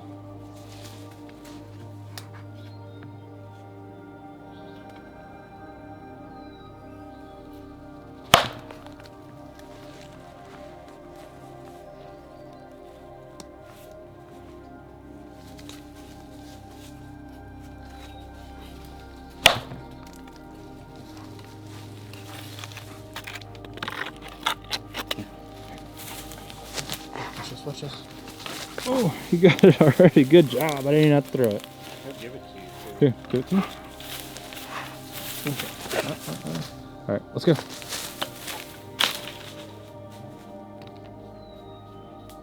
All right, bring it back, Brutus. He threw one. He took it out. Yeah. This guy throws a stick for me. Can I do another wood knock? Here, give it to me. Out, Brutus.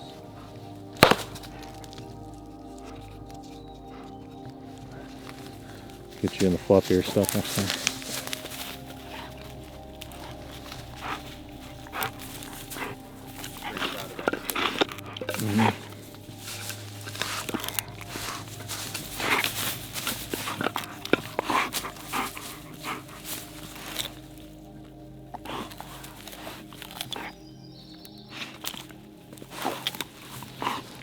And doing wood knocks out here might freak out the grizzly bear, but he might bring in something bigger like the hairy man. I have a feeling that they push the bears out of the area. We did? Oh, I mean, we definitely do, but, Yeah. you know, the big critters.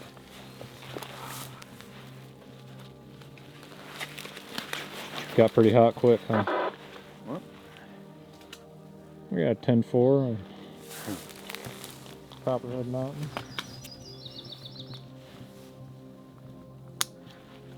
Yeah, that wool sweater is a bit much for today. Yeah. And then we'll probably see another one about 50, 60 feet back as we get up a hill or something. Yeah. So these Yeah. trails are paralleling the lake. Yeah. They don't want to expose themselves. They're kind of Right. trying to wind whatever's out there. Or you'll have trails that are predators, and then trails going other direction are prey animals, because they take different game trails sometimes. Yeah. Yeah. It's fun. Yeah, absolutely. Brutus likes it.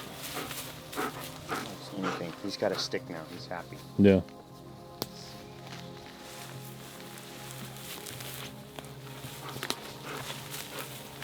I just caught something on the binoculars. I'm going to zoom in with my camcorder, but I think it's a big bald eagle. I think he's right there. Yep. Yep, bald eagle. Those binos come in handy. Wonder how close we can get to him. He probably won't fly off. Probably just watch us. Cool. Yeah. I'd like to get some footage of him. What's that flower called? Oh, I don't know what it is.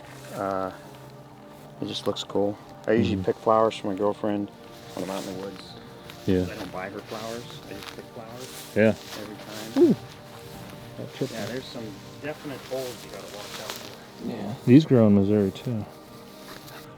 Are there a lot of reports where the hairy people will attack hikers or campers, like in areas like this? So, I think most of the violent stuff is around mining operations, generators, stuff like that. I mean, there's some people where they're living in cabins, they get, you know, rocks thrown at their cabin. That's the common thing where I'm at. I hear, you know, at least 1 or 2 stories a year through the grapevine of that kind of stuff. Yeah. Have you and Fred heard about people that have Sasquatch encounters and run-ins having paranormal stuff happening in their house? I mean, other than a couple of orbs, I can't think of anything else. Yeah. Well, me and Fred were talking about the occult. I was telling him, like, areas where there's been Bigfoot sightings happen to be areas where people have done the occult. Or there's just Devil weird worship. stuff. Yeah, like you're talking about weird stuff in general. I mean, it's like a magnetism, or I don't know if there's a ley line thing to it. That Well, kind me of and Fred thing. both believe in the spiritual side of it, like they're spiritually opening up doors, but Could be. it could be, you know, scientific method with to it as all. elusive as these things are, It's I like don't voodoo. know how much scientific application you can have for it, and the Right. secrecy around them. Like, why is there so much secrecy? Oh yeah, why don't they want us to know? You know, if it was just a critter, you know, it would be bagged and tagged and acknowledged. Be up in Bass Pro and Cabela's. Yeah. Yeah, there's a reason for it. So, got the raven.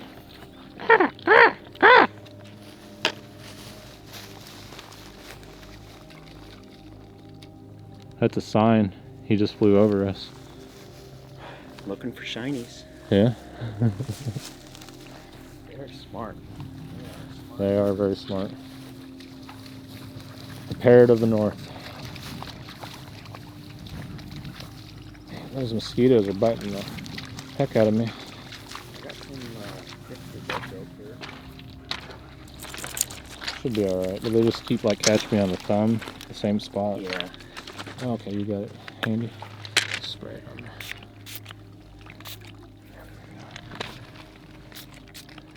Yeah, it seems to be like the only spot. So. They always get the spot that's awkward behind your ear, you know, that kind of thing.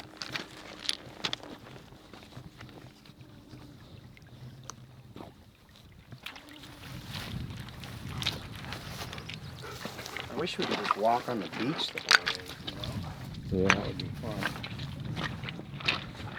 We can try it, but once you get into these bogs, Yeah. you gotta do one or the other. Get in the water or get in this thick stuff. What does it look like? It's just all the Okay. topsoil is cleared away from the Yeah, rocks. maybe they're digging for clams or something. Marine life. You had to poop in the water? Really? I can smell it. The wind was hitting me in the face. Yeah. Oh, really, puppy? Yeah. Well, we know the wind's going that way. Yep. Nice little spring going out to the lake. Yeah. Cool. I guarantee you the bears will come to this spot. Get some drinkage. What was it? Like a giant person? He said that, I'm pretty sure he said it had tusks, Yeah. if I remember. How tall was this man? Oh, like 21 feet or something. 21 feet. Yeah, see, on Sasquatch Chronicles, you used to have like the Mountain Men series from Alaska, and people would talk about seeing these 18 feet, 20 feet Yeah. tall people. I mean, that would certainly be the Nephilim. Now, where does Sasquatch come into play? I don't know. Some type of genetical mutation. Someone was playing God on this planet. When you got the Oh, yeah. Kushtaka, Dogmen, There's all sorts Bigfoot. of weird stuff. yeah, Lizard Man. Lizard Man's a big thing in South Carolina. And like the dog man or werewolf stuff, that's like even historical. I think there's stories from the Greeks where they were trading Oh, with yeah. a small clan of them. I forgot what they were called, but Yeah, a lot of Greek mythology is these human hybrid creatures, and I always thought it was just myth. And that's mainly what Greek history is. It's mythological, but when you look at what's truly going on, maybe they were telling the truth.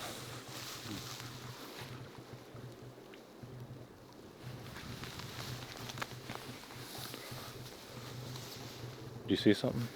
oh, I just gotta, I don't know. I wanted to look. A radar hit? Yeah, yeah.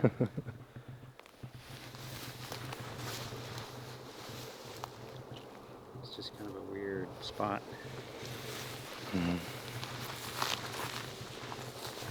It is. You can see where a bear's been rooting at stuff. Yeah. Dude, it got hot all of a sudden. I told you I wanted to get in that lake. When it's this hot, I don't think 50-degree waters will really bother you too bad. Boulder here.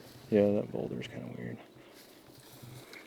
Russ was telling me about this black pyramid that's like northeast of Anchorage. Have you ever heard of that? Like a Yeah, actual so pyramid? so the coordinates used to be on the internet, and now all the coordinates I can find are the wrong coordinates. They're up by Yeah. Denali somewhere. And it's, because I remember when I was a kid reading about it, and I looked up the coordinates, and it was north of Denali, but it wasn't where it is now, because you could actually see on Google Earth, when Google Earth first came out, they hadn't scrubbed it yet, but you could see where the dirt was different color around the pyramid. And now I can't find the coordinates, the real coordinates, or it's been scrubbed, And it has something to do with alien activity. Well, there's UFO activity. the Wrangell St. Elias. There's activity in there. I mean, people, the video you've seen of the one coming out of the mountain, that's from that area. Okay. Man, that stuff's going on everywhere. Has something to do with the mounds and the pyramids, certain magnetic areas of the earth, water. The really weird part is that first whistle that I heard that night, I woke up at exactly 3 in the morning, and I'm like, I'm gonna go outside and play with my night vision. And so I went out on the deck, and I'm just looking around, and there was approximately 12 UFOs flying around. Yeah. And some of them were visible with the naked eye, some of them were not, and there were 2 larger ones that they would kind of orbit around. But I watched them for about an hour, and they just they moved east to west, and it was just really weird. And they changed direction. They all were kind of moving weird. There were a few that were kind of zipping back and forth, but they were all orbiting the two bigger ones. Yeah, most of the ones I see go from east to west, and the real big ones go from north to south, south to north. But I think it has a lot to do with like this ancient power system that they had established. Oh yeah. And you know, I find it really odd that with Tesla's findings, all his research, like the FBI came and took all that. Well, like there's this guy, John Levy, his channel, he's investigates like the mud flood stuff. And on there he's getting into these older buildings that they have like these spires, and they were like to capture lightning or something to provide power. Like they were like older temples, and we have them here in the States, and they get demolished, you know, or they get repurposed into churches or mosques, that kind of thing, across the world, you know. But that's, I think there's something to that. I think our history has been rewritten for sure. Oh yeah, so many times. And know. somebody knows the core truth of it all. Yeah. Because we're just getting bits and pieces. And there's cities, you know, our cities, our buildings are built on some of these cities are built even in the States on top of other buildings. Like I've noticed that, like in Chicago, there's streets underneath the city and buildings. It's weird. And it's all that like kind of Greek architecture a lot too. Yep. What do we got over there? Are those people or is that a moose? Let's see. Is it a loon? Yeah. Yeah. I think we're almost there. Yeah. Even the loons sound like beasts. We've got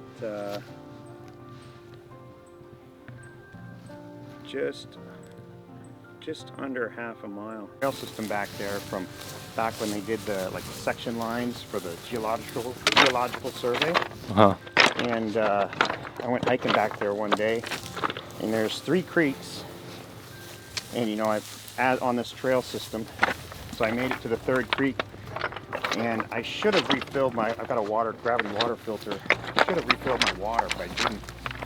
And so I decided to bushwhack, and I used up all my water. I ended up,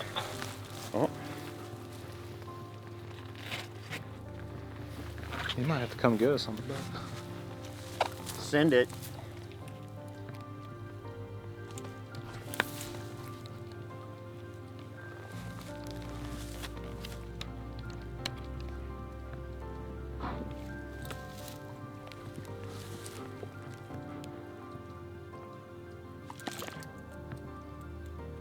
From that corner.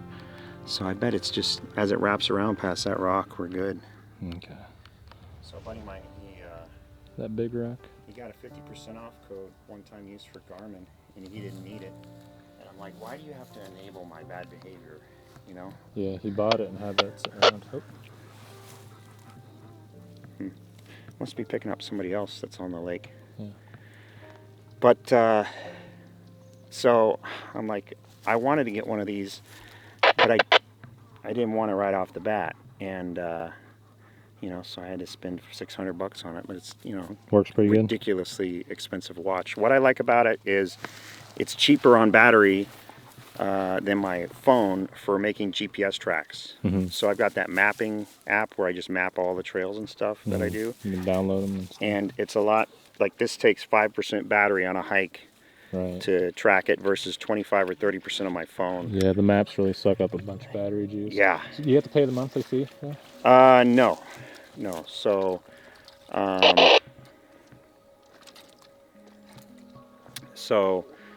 I downloaded some open source maps onto this that have better terrain contours because I didn't want the satellite because you can't hardly see it on this little screen, but it's got the really good like not OpenStreetMap, but there's some mapping project where you can get really good high detail contours from like the USGS. And so that's what I put on there. And then on my phone, I use an open source mapping app for all my map tracks and stuff. Because getting stuff in and out of like Garmin Explorer, and you don't just, it's a weak tool. You don't have a lot of flexibility with it. So I just use it for getting stuff in and out of my watch. Yeah. And then I export the tracks and import it into the other app. Yeah, there you go. And then that app, I sync it to I've got a private cloud server. I sync it to that, and then I can edit and play with the maps on my laptop.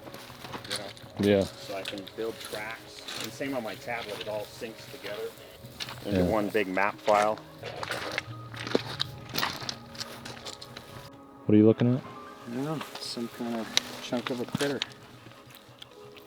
Yeah. I don't know what that is.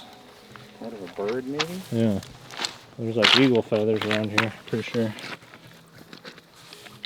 Maybe the eagle caught something. Leave it, Bruce. Yeah. Looks like it.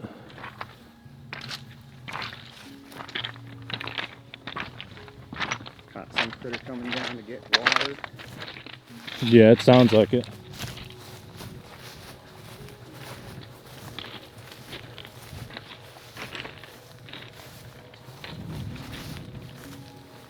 Is camp over there where we can see those vehicles? Yeah. Dang, we walked a long ways. Feels like we've gone further than a mile and a half.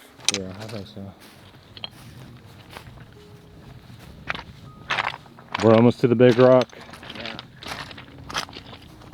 I bet that big rock will give us a good point of view Yeah, it'll be a good vantage point. if we can climb up on it. Yeah, Water. they're partying. Yeah.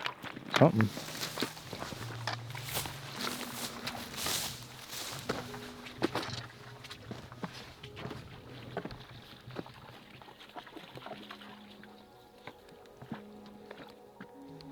It's all broken up.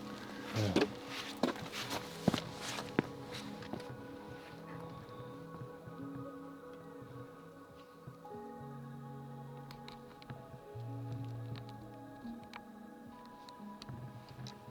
Yeah, there's the mouth. Yeah, there's the mouth of it all.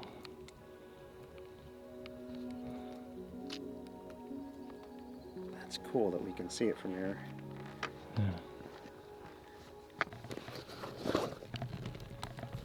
I gotta get a dog picture at some point. I got the cameras for it, especially with my lens camera. I'll get pictures of all you guys around here.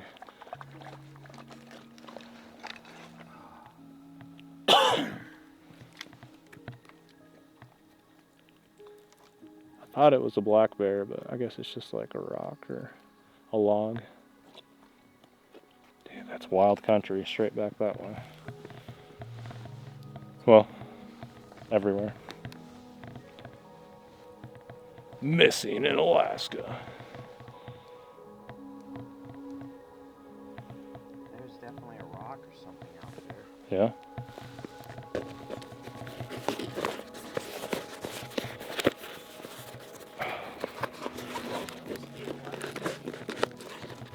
Yeah, it was hard to get stabilized with the binoculars.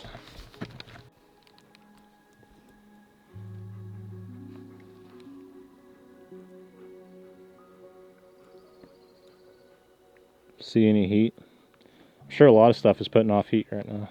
Yeah, I think it's a rock. Okay. It's the same temperature as the rocks on the shoreline. And if it was a critter, it would, you know, it would adjust the gain automatically. Yeah. There's a bird or something over there to the right of that boulder. I thought I saw It's that. about 50 yards right of the boulder and about 25 feet up.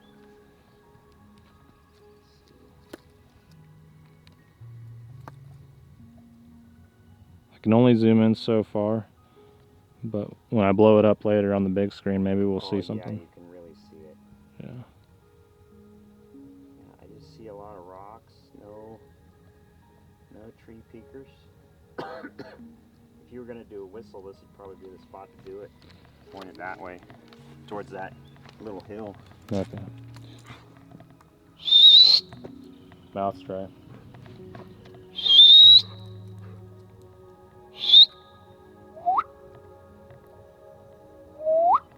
They say not to whistle. Yeah, especially up here. Mm-hmm. It's definitely, your butthole definitely gets tight when you hear it come back to you. Yeah.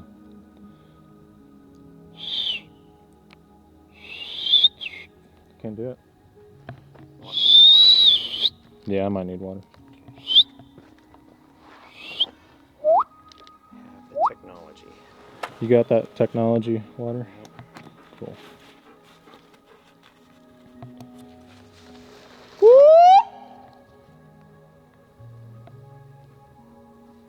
That's a nice camera. Yeah. Huge sensor. Oh, yeah.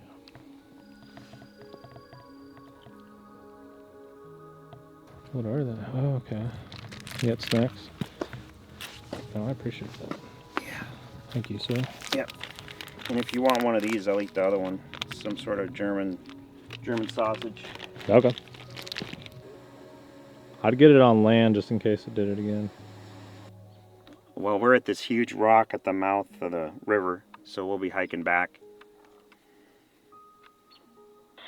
Yep, no worries, man. You guys have fun, and we'll see you when you get back. Here, if you want to talk to him. Sweet. Well, maybe this time I can upload it to my damn laptop, because I'm still missing drone footage from our last run. Fred, it's Miguel. I got attacked by the hairy man. He's got me pinned up against this spruce tree.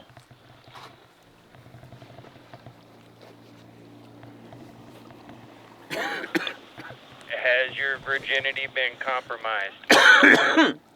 Yeah, he touched me in places I've never been touched. Oh, yeah, he's touched me in places I've never been touched before.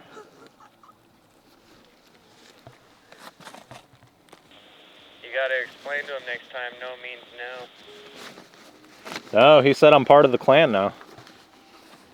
That's the entry fee. You fell for that when Ryan said he'd keep you safe. Yeah, he let me down. He turned his back and I got snatched up by the Kustica, man. It hurts. Alright. He's probably like, man, Miguel's kind of a little weird. We're all a little weird. I wouldn't Yeah. sweat that.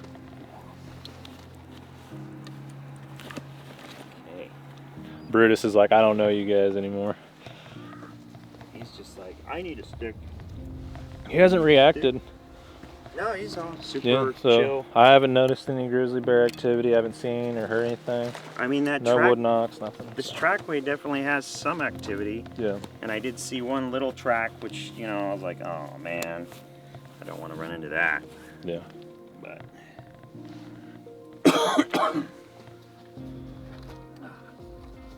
Missing in Alaska. these shows are so phony. I don't watch any of the Alaska shows. 'Cause No. It's all just baloney. Is it? Contrived for the TV, you know? Just Right. goofy. Goofy. Yeah, I'm gonna have to get in that lake later. Yeah. The Keenaw Lake is what it's called. Kanye West Lake.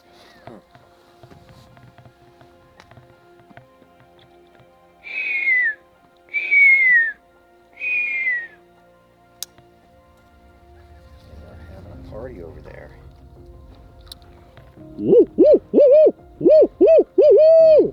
All I've heard is the whistles, and then Fred got a video from a gal up north where they're doing the weird owl hoots. Yeah.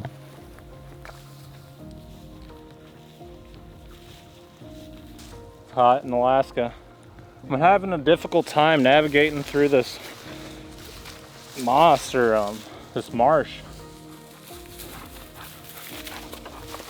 I'm getting ready to meet up with Fred.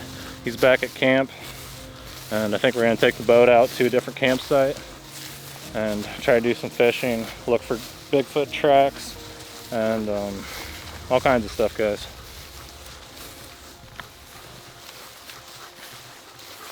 My feet are soaked, pants are soaked. It's pretty wild country. What blows my mind is how hot it is during the day, and in the morning it feels like fall time. Like it's cold.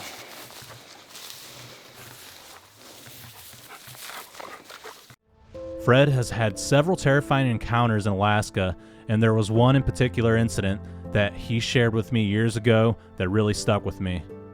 I will tag that video in the description down below if anyone is interested. Fred was panning for gold with his family on the Nuyukuk River. Fred and his family unknowingly stepped into the Sasquatch's territory, only to find themselves trapped throughout the night in a life or death situation. Can you imagine what it would be like to become the prey of a super predator that should not exist? We hear a lot of encounter stories here in the lower 48 where Bigfoot will sometimes save people or keep them out of harm's way. Sometimes they interact with us and leave us items known as gifts. It is common for people in the Bigfoot community to believe, according to their experiences and what they have heard, that Bigfoot will eat you up north. The chilling truth is Sasquatch are the same no matter where you go. Sure, there are some nice ones out there that go their own way, but the reality is they are most likely man-eaters, and we hear about these strange disappearances in the lower 48, about hunters being found up in trees all mangled up, and people are constantly going missing, never to be seen again. It could be easy to think they are interacting with you sometimes, but in reality, they could possibly be luring you into the woods. I personally believe there are good ones and bad ones just like the human race, and it can be hard to determine someone's true intentions. The best approach to take when interacting with these creatures is to just be careful and to know when it's time to leave. You could think these creatures are nice and maybe you're just interacting with juveniles and females, but when the males show up, it could be a different story, so you just never know, honestly. Again, it could be similar with humans. You could be interacting with somebody's wife and kids, but whenever the male shows up or their dad, they could be very angry, so you just never know, and it's best to be careful. Before we start the interview, if you guys can, please like this video and subscribe to the channel. And if you have a Bigfoot encounter that you would like to share with me here on the channel, please contact me sometime. I am getting to the point where it's difficult to check all the comments, so if you have an encounter you would like to share, please email me at sasquatchtheory@outlook.com if you want to talk about your encounter with me. Oh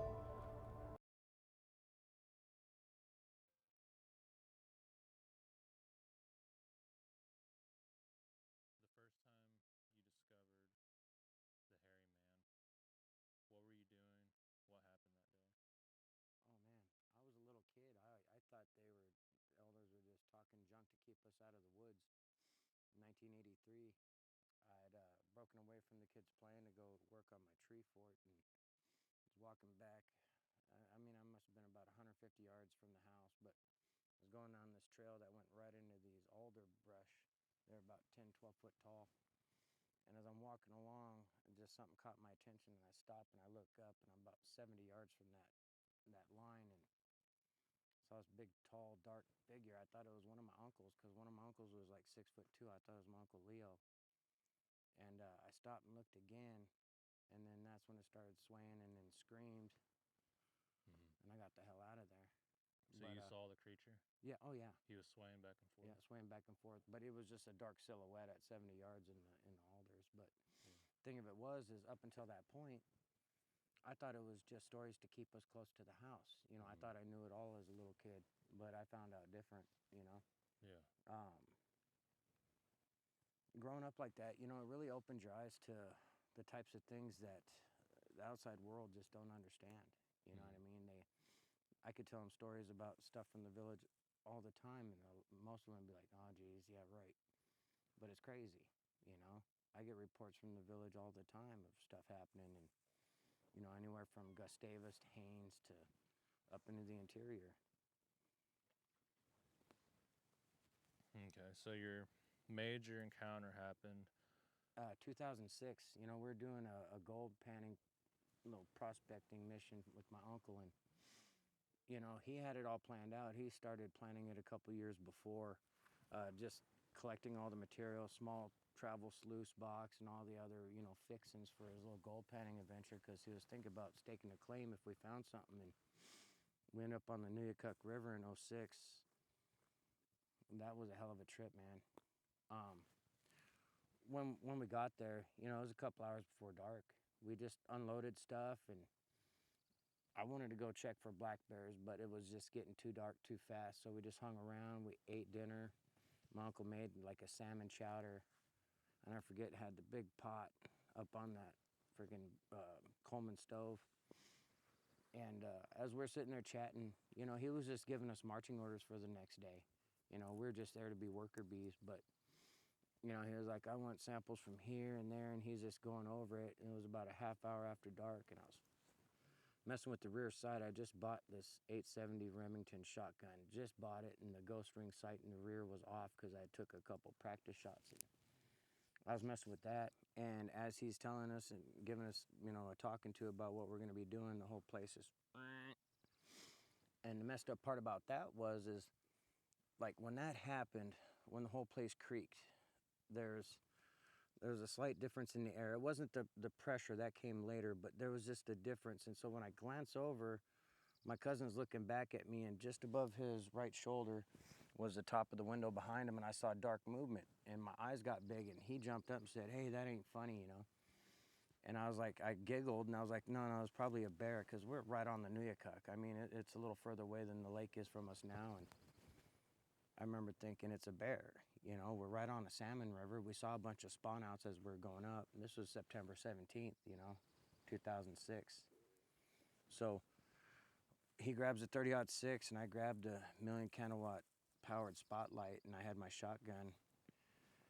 And when we opened that door, now remember the place is 5/8 plywood on 2x4. Yeah, I mean, it was chintzy construction. It's 8-foot square with that 50s style trailer in the back.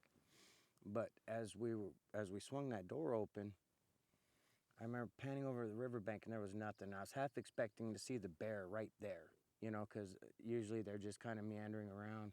Mm-hmm. Well, when there's nothing there and we pan, we're maybe a step outside the door. My cousin's off my left shoulder, and I pan over, and the tree line behind us is about 50 yards away. And as I'm panning, all of a sudden, just 3 sets of eye shine, just big as shit, man, like fence post markers. And immediately, you know, no words were said. We just immediately ducked back in, and that door only had those little J-hook and an eyelet to shut it. But as soon as I shut it and hit the hook, I set down the spotlight.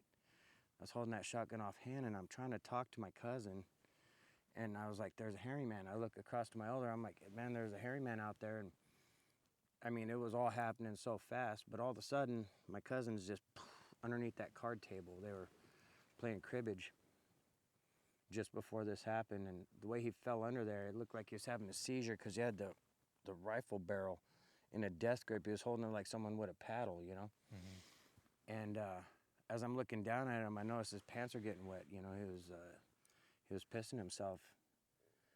Everything was just surreal at that point. It wasn't like slow motion, but it was surreal. It was like, what the hell is going on? Because there was pressure going on, and my elder's just standing there. We look at each other. We look down at him, and we notice he's looking across the room to the other window, which is 18 by 24. And again, 8-foot square, dude. It wasn't a big space. So as he's looking up that way, we look at each other, and we both turn. And as I turn, I notice it looking in the window down at my cousin. It turns its gaze towards me, furrowed its brow a little bit, and started moving. And that's when I shot through the wall 3 times with the shotgun. You know, the thing about that is it was just thump, thump, thump. It wasn't kaboom, none of that. It was just a thump because of that pressure. It felt like we had earmuffs on, you know. Mm-hmm. I'll never forget the scream and the movement of the place was simultaneous. So it almost took me off my feet, but the scream was so loud, it reverberated so loud in there that pot we had stew in was ringing like a tuning fork, dude. Like, wing. I mean, it was powerful. What did the screams sound like? It was loud and high-pitched. In that moment, it was panic, dude. When I made eye contact with it, I knew what food felt like. Yeah. Like, the level of startled, it freaked me out. But, like, I've said this expression before, but it's like every fiber of your being, every, you know, nerve ending was trying to flee your body, but it couldn't because it was stuck in your skin. It was like an electrical jolt. When he looked through that window, what did he look like? Well, the first thing I noticed was the big eyes. They were like big black translucent marbles. There was a slight glow from the lamp, not a full-on eye shine. And ashen gray skin, real wrinkly, super wrinkled face. It was big. I only saw from the bottom of the nose to the top of the brows in that 18 inches, dude. It was big. And the thing that stood out was how ancient it looked. It looks like, you ever see those old tintype photos of Native Americans? Mm-hmm. You know, where their skin is super weathered and just wrinkled? Yeah. It was like one of those, but the nose was flat to the face and broad at the base, and the hair, it was sparse around through here, but you could tell it had like a Steve Harvey mustache because of how thick it was under the nose. You could just tell. Another thing that stood out was the eyelashes. Women would kill for these eyelashes. They were so uniform, you know, they were symmetrical and very thick. There's something about the way it furrowed its brow that, I don't know, it's hard to put into words because the eyes were a bit sunk in, but they're about a foot apart. And just something about that black translucence kind of look to him, man. It was just real eerie, real trippy. Yeah. And you mentioned that it was real quiet, like whenever you shot the shotgun, like all you It heard was thump, thump, thump. Yeah. And it should have been, I mean, it was like an 18-inch barrel on it. It was a brush gun. You know what I mean? Rifled barrel. The pressure was slugs. different, so you think they produced infrasound? Yeah, I didn't know what that was at the time, but that's the only thing that makes sense because, I mean, literally, as soon as I dropped that J-hook, man, it was like earmuffs on. Okay, It so was like, kind of like you had earmuffs on. Yeah. And I remember you saying that back in camp. You mentioned the infrasound. It caught my attention. and you know, another thing, it's very similar to like if you're on an airplane and your ears haven't popped, and the person you're talking right next to, they sound a little further away than what they are. Yeah. It was very similar to that. Okay. But yeah, when I was almost taking off my feet, it was like I was panic inside, you know. I'd been asked if I was protecting my family when I shot through the wall. I was like, hell no. It was more like, get off me. I felt it like overbearing, like over me kind of feel, you know what I mean? At this point, how do you feel? Like, what do you think their intentions were? They're trying to push you guys out of there, or they're trying to kill you guys? They tried to lure us out, man. They lured us out into an ambush, and we saw it before. We just didn't know it. Yeah. Because had we not noticed those three, we would have walked right out around the corner to where this one was. I mean, it would have been right there. So, you know, 20/20 hindsight, and of course, I don't know for sure, it's speculation, but it felt like an ambush. You know, all the things they did, I mean, you know, so after I shot through the wall and it screamed, it went dead quiet, dude, for frickin' hours. I mean, hours. I had the one chair backed up against the door it wasn't gonna do nothing, you know what I mean? But I had the other one, the back of it to this little cubby area, and I kept trying to engage my elder, you know, hey, what do we do? What do we do? And he would just talk about random nonsense, you know, oh, the fishing price wasn't bad, you know, we had good poundage, you know, things like that. Like it was totally deflective, and he wouldn't respond or react. Incoherent to the situation. Well, the thing of it is there's a lot of superstition in the village. You know, there's talk of bad omens with these things. You don't talk about them. You could bring them around. You could bring death to the family or bad fishing. You know, stuff like that. So, I mean, I get it. That sounds like a bull out there. It did, didn't it? Yeah. But anyway, so it was disheartening. You know, I was looking for guidance. Because up until that point, I would have told you, man, they make noise. You leave there, you know, it's no big deal. I would have never, I mean, even though I heard the stories of people going missing and stuff, up until that point, I didn't see that happening. I've only seen them make noise and we leave or they leave. I've never had that confrontation like that, you know, like in your face, I'm here to get you kind of deal, man. And it. So what happened after that? I sat in that chair for hours, gripping that shotgun so hard it hurt my hands, pumping that stupid lamp. To this day, I still can't have one of those Coleman lamps hissing around me. I just won't do it, you know. But so sitting there, you know, after a handful or more of hours, when my cousin started coming back to me, so to speak, you know, at first he was babbling, and I got him up and said, hey, I shot it, it's gone. I was trying to reassure him, you know, hey, we're safe now, it left. Even though in my heart of hearts, bro, I knew it wasn't done. Just something, it was a feeling I had. So he gets up finally. I asked him, I was like, what did you see, dude? Because I was engaging him on the 3 sets of eye shine, you know, when he went under the table. Yeah. And so once he was back to, he said, yeah, I saw the eye shine and all that. And I said, well, why'd you go under the table? He goes, I was looking, because he was off my left shoulder. He had a better vantage point looking further out that window. I wasn't paying attention to the window when we first came inside. I'm looking at my elder and stuff.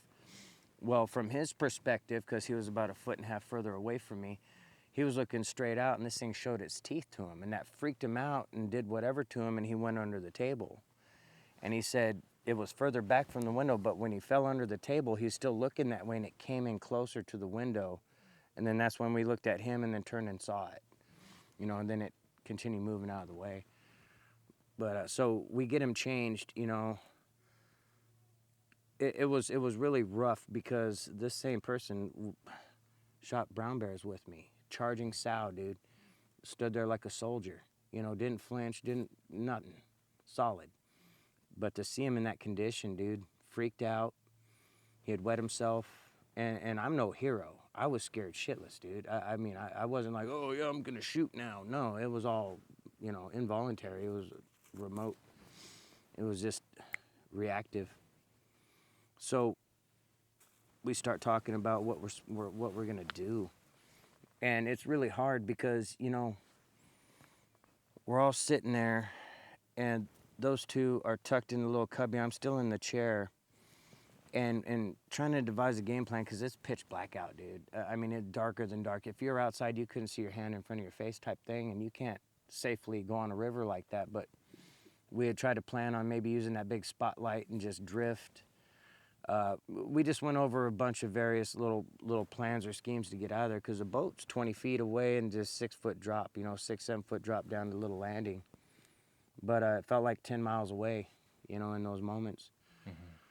So he says, okay, well, we gather up some stuff, and we're trying to figure out where the rest of the ammo is, just simple shit, Well, once we got some more boxes of ammo out on the table and stuff, he brought up, let's use the spotlight and see if we can see him around before we leave. Fair enough, it makes sense. So we had to kill that lantern because it was giving a mirrored effect, because it's so black outside, the inside of the windows with no curtains, it looked like a mirror. So we killed that, and we spotlight the riverbank side first, and nothing. And believe me, we were looking, dude. Mm-hmm. We were looking good, and no eye shine or nothing. So we went over to the other window, and that would be the side that inside from the river where the tree line was, where we saw the 3 sets of eye shine. And when I beamed over there, I beamed right for that area we saw the 3, and there was nothing there. And we were looking, and we panned back, and off the back corner of this place, 40 maybe, not very far, there's an old outhouse that's just dilapidated, but it's still standing. It was 8 foot tall, just simple construction, because those places, they use minimal cuts. They just slap it together. Well, behind that, once we panned over there, there's this huge black figure, and it took a second to, actually see it, because it was like absorbing the light, but you could make it out. It was hulking big, dude. And it wasn't right up on the outhouse, but it was back behind it just a little ways, but it was still towering over it. It had to be 13, 14 foot tall and just wide, 5.5 foot easy. And the thing of it is, the size was scary, but it was so black, it was absorbing that light. That freaked me out more than anything, because there was like a big black nothing there for us, Mm-hmm. So we killed the light, and we ducked back in that cubby, and at that point, man, we had barrels crossed. We were all talking, but no one was listening. You know what I mean? It was chaos. So we're sitting there quiet for a while, and it's dead quiet. It's pitch black in there. We can't hear anything. Still got that pressure going, but we didn't hear any movement outside. There was nothing that happened. It was just, we saw it and we ran and hid, and that was that. But as we're sitting there, we calmed down, and we're like, all right, we re-engage our plan to leave, because once it calmed down, we calmed down, and we re-energized to get out of there, And as we're sitting there,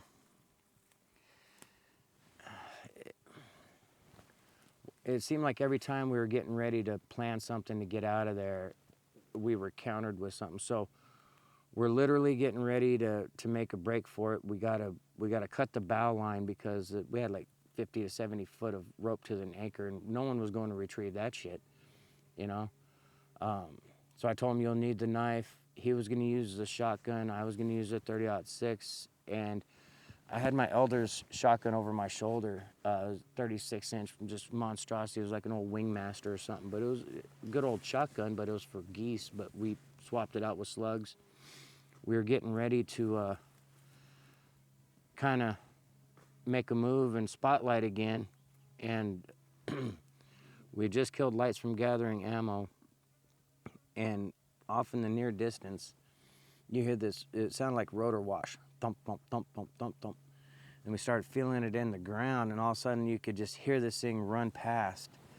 And it was like they were scattered around the place, and they all started running in different directions. You could feel the different size of them by the impact of their feet. Some were heavier than others, you know, and it was chaos, man. So what they would do is they would run around a bit and then back away, and then do it again and back away. And it was like right after the second time and they were doing it again, as it was happening, we could hear sniffing on the outside of the trailer. I mean, to this day, my dogs can't even sniff near me. It's just instantly, hair on my arm stands up, and it's just all bad. But, so that happens. You know, it was, again, white knuckle terror. We're tucked back in that area. At that point, they were making noises outside. I couldn't tell you what they were, but they were definitely vocalizing. There was definitely stuff happening, you know, vocally. I was so terrified, I couldn't tell you what one single sound they were making outside of the sniffing noise, because that was just like right near our heads. You know what I mean? Sniffing, dude. I don't know what the hell that was about, but it almost felt like they were feeding on our fear, you know, because every time we calmed down, it seemed like things would get ramped up again, you know. So once they backed off for the last time on that little fiasco, we calmed down because it was quiet, and then we re-engage our plan, and you know, we were just getting and at this point, the light's starting to change outside. You know, it's definitely, we're on the daybreak side real soon, and still can't see the tree line very good and all that, but we're still gonna risk it, you know, because they were actively doing stuff. So as we're about stacked up, ready to go on that attempt, all of a sudden we hear this thack, thack, and it sounded like someone shooting a pellet gun against the shack. It was the damnedest thing. And then the cadence was just 1, 2, 1, 2, and then it just progressed rapidly into like a hailstorm hitting a metal roof, as you know, similar to the sound is. And right back into that cubby, man. We were all hunkered down. And I don't know exactly how long we were back in there, you know, once the rock stopped, but it was long enough to where it was on the better side of daylight, to where we could see the tree line. We didn't need a flashlight to see the ground out in front of us. The trees were still dark and silhouetted. You've seen what that's like. And so we were more confident. We didn't see nothing, so they must have backed off. They must have left. You know what I mean? So now is our time to go. So we stack up on that door, handed my cousin my knife. He was supposed to cut that bow line. My elder's behind me. I had a shotgun on the shoulder. I'm holding the 30-06, and I say, go, and we go out the door. And we had never done it before in our lives, man, but I tell you what, when we broke out that door, dude, we were proficient. It was one unit. Just, it was like we practiced it our whole life, you know, just do. He jumped down.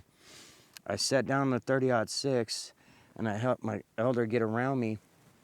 I'm helping him get his footing, right? And as I'm helping him, because it's a bit of a slant, and, you know, he's an elder, he wasn't, like, disabled in any way. He had a little hitch in his giddy-up, but he, you know, he wasn't spry either.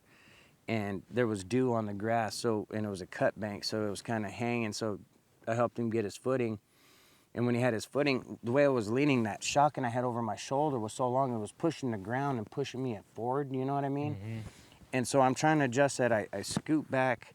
Once he had his footing, I scooted back about 4 to 6 inches, grabbed 30-06, and I stand up.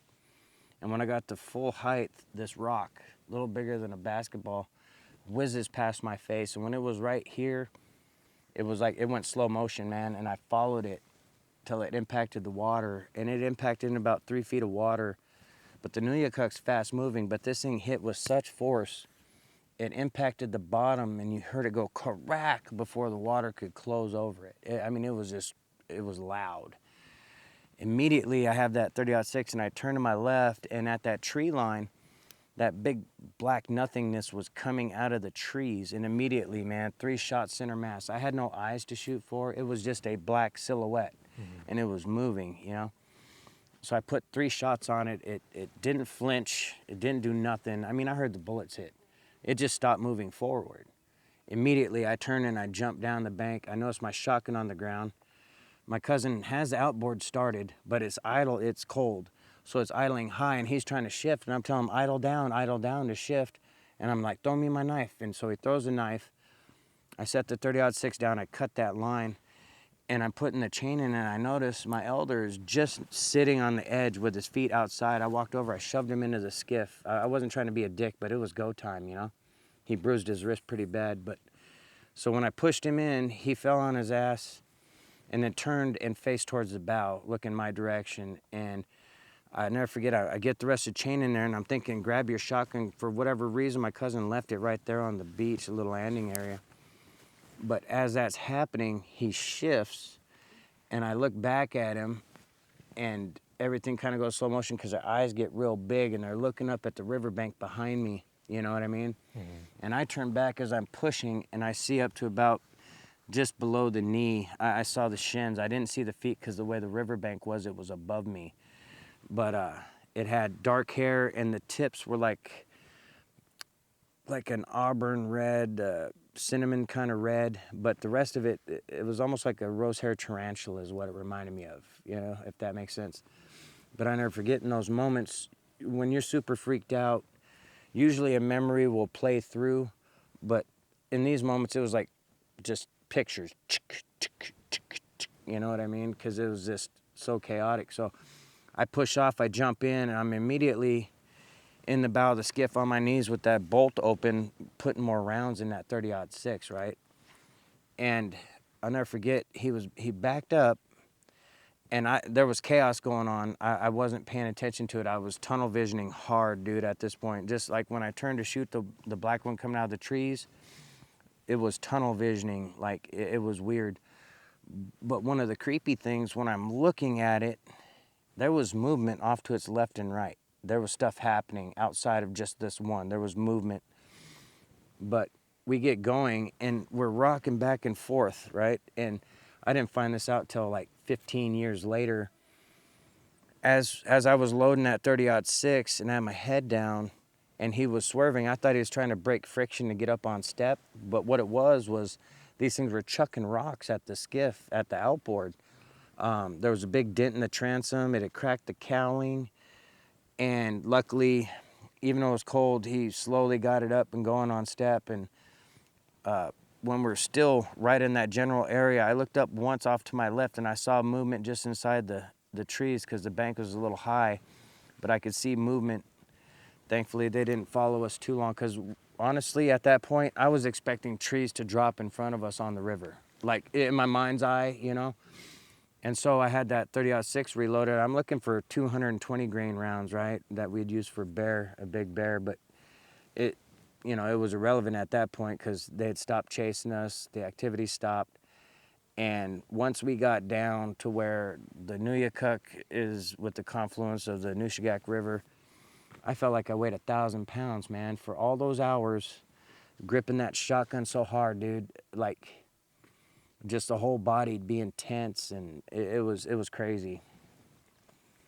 You know, and the worst thing is, up until that point, me and my elder and my cousin, we were 3 peas in a pod, dude. We did everything together. Anytime there was adventure to be had, it was us. At least the core, other people might join us, but no matter what, there would always be us going. And that was destroyed, you know? I don't know if it was just the reality of being with the people you had something so traumatic happen.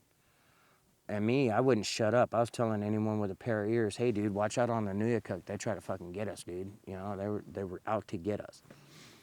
And come to find out, years later, several people have had experiences on the Nuyakuk River, and for the majority, they've had to fire shots to get these things to back off. You know. And when you guys were leaving on the boat, you mentioned one threw a rock at you It was throwing a rock at the outboard. at the outboard. Yeah, Okay. trying to disable us. Man, that's messed up.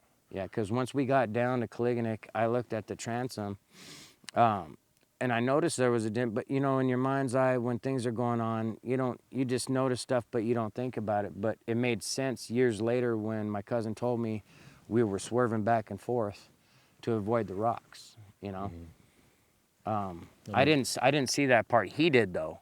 He saw that shit. He was standing right back at the motor, swerving, moving, and even he said he thought they were going to try to take him out with a rock. Right. You know. So it sounded like they were trying to get you guys for sure. They didn't want you guys to leave out there. If they were wanting us to leave successful, we were leaving. You know, Right. there'd be no reason to keep chucking rocks at us. Yeah. Well, outside of I shot a couple of them, but I was asked, do you think it died? And I said, I hope it did. I hope that thing festered and died. Hell yeah. And other people will say, oh, well, you were in their backyard. And I disagree with that. But, they're not my friend, And dealing with that and then hearing, it was many years later that this genre or this topic, had become more popular and mainstream. I hearing these experiences people are having that aren't bad. And it was news to me, because I'm biased. I'll be the first one to say it. I don't trust them. They ain't my friend. Man, these mosquitoes are terrible. Oh, dude, this is nothing. Wait till if you were to go back and where these muskegs are back over there, dude, tromp around there for a minute. Believe me. I've seen them so thick, bro, around a moose's head, it will come running out of the brush and into the water trying to get away from them. You'll hear this big commotion. You're like, what the hell? Everyone's grabbing guns, and all of a sudden the moose just tears out into the pond or the lake. He's like, I can't take it anymore. No, seriously. Yeah. They go nuts. That's wild. Swimming around, just shaking their head, sticking their head underwater, shaking, just going nuts, climb back out, run off again. Yeah. It's crazy. So you were shocked to find out that in other areas people were interacting with these things, swapping because berries. Up here, our oral history is they're our enemy. They're not our friend. They'll take you and eat you. Nowhere in our oral history ever said that we had ever traded with them or anything like that. Now, there may be other native tribes in Alaska that have had that, but I personally haven't seen that where we're from. Yeah. Because neighbors would be on VHF. A pilot flying over would see one out in the marsh or something in radio, local air traffic, local, whoever. And it would just be the relay. Everyone would hear it, but then family members would start radioing, hey, there's a hairy man in the gravel pit, and all us kids would have to go inside type thing. But hearing about the good experiences, it was like, for me, because I'm biased, from what I've been through, when I was hearing them, I'm like, what a bunch of fanciful crap. But that's totally unfair, because it's a totally different environment. It's not Alaska. But, part of me was like, man, I wish we would have had that encounter, because when they came to the shack, dude, they weren't coming to be friends. There was nothing. It was all in the air. It was the energy. When it was looking in that window, the energy I felt was doom. It was like, I got you. That when it looked at me and furrowed its brow, it was like, I got you. And so when I hear these experiences from others from out of state, at first I was like, man, I have a hard time with that. It doesn't mean that it's not happening. It's just me personally with my own bias. But, I started the channel to bring balance to that because, no matter where you're at, if you look back in history, the stories of the wild man in newspaper articles and stuff like that, people have lost their lives down there as well.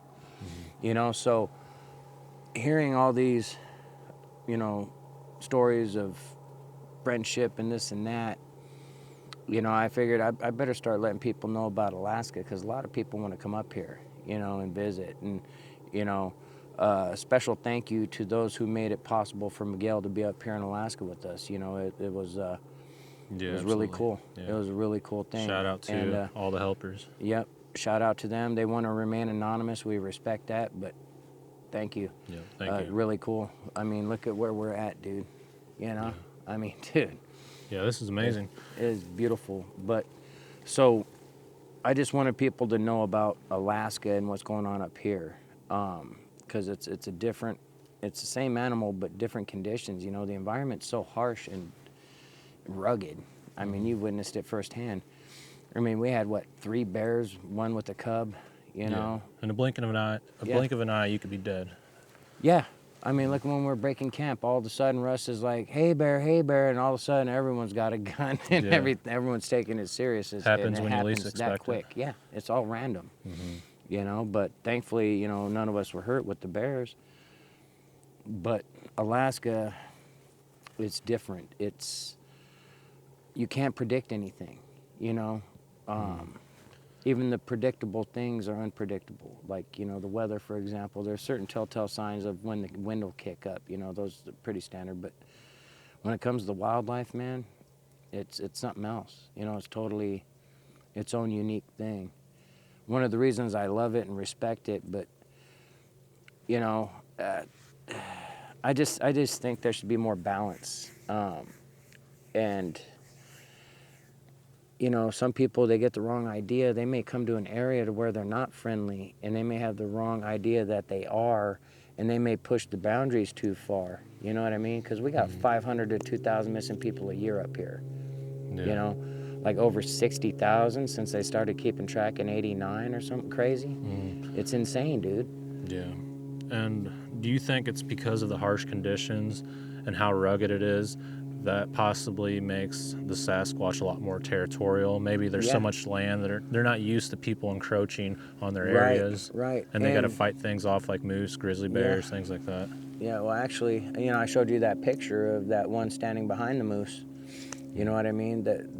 I don't think they're scared of anything, because I got reports of them killing bears, reports of them killing moose, caribou. So I don't think they're worried about them as much as a lot of the experiences that happen up here are at resource locations, berry patches, fishing, hunting. You know, that's where a big bulk of encounters happen. And I think it has to do with just direct competition for that food source. We got a short season.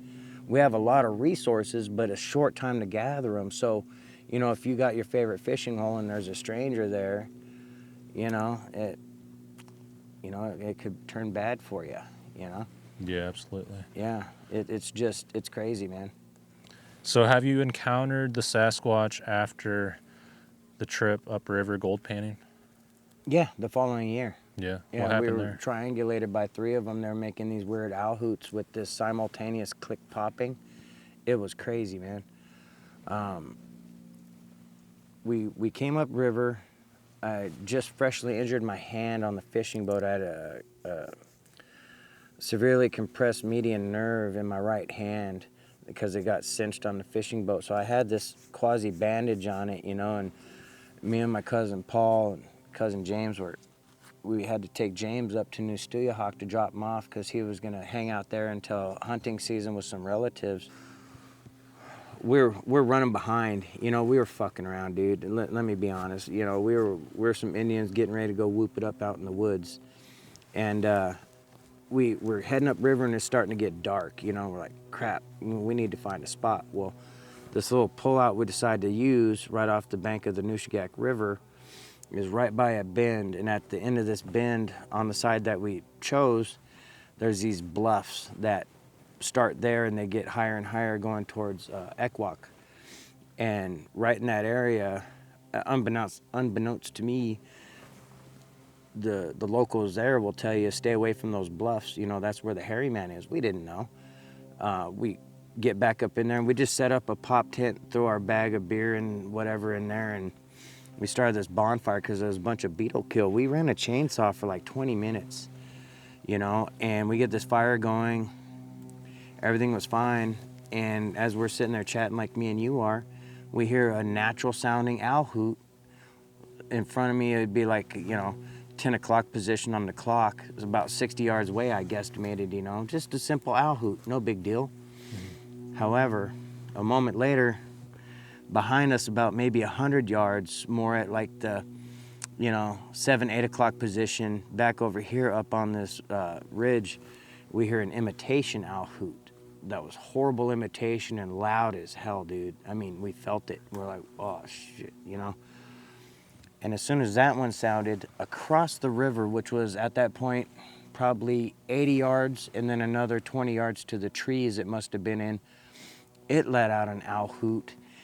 And the owl hoot it let out was real drawn out, and I could feel it in my pant legs, like the sound waves on my pant legs. And we immediately all stood up and checked guns, and we're like, oh crap. And when that one got done, from the first spot, it was just a touch closer, imitating an owl hoot. And then the one back over here was a little closer, imitated an owl hoot again. And then when the one across the way imitated the owl hoot, we heard it take off running towards upriver, up from us, right? Well, around this bend is the narrowest spot, and we heard this thing splash into the water. We heard a bunch of ruckus above us. We couldn't see it. And when we assumed it got out of the water, we heard it sound off again. But when it started hooting this time, there was that click popping going on with it. You know what I mean? Mm-hmm. And it was a freaking awesome sound, but creepy as hell, because it was simultaneous. You know, you got this owl hoot, and while it's hooting, you got this click pop. It was like two distinctly separate sounds at once, you know? And so that started happening. They all started imitating with that clicking and popping. And it was obvious they were moving in, and as we started building that bonfire up, it got so hot, our pop-up tent was about 15, 20 feet away, and one of the guidelines down to the ground, which was the same distance, it was so hot it melted that guideline, you know? And at that point, we're freaking out. It was like, holy crap, because this is really getting into dark now, you know? The bonfire is lighting up the trees around us and stuff. It was a good-sized opening, but just below us, between where we were banked and where we had the tent set up, all the grass was low. I mean, nothing was higher than a foot tall. There was no shrubs there. It was kind of open and mossy. And we heard movement behind us, and it had to have been about 25 feet away, but we couldn't see anything, right? And that was when everyone was like, it's time to go.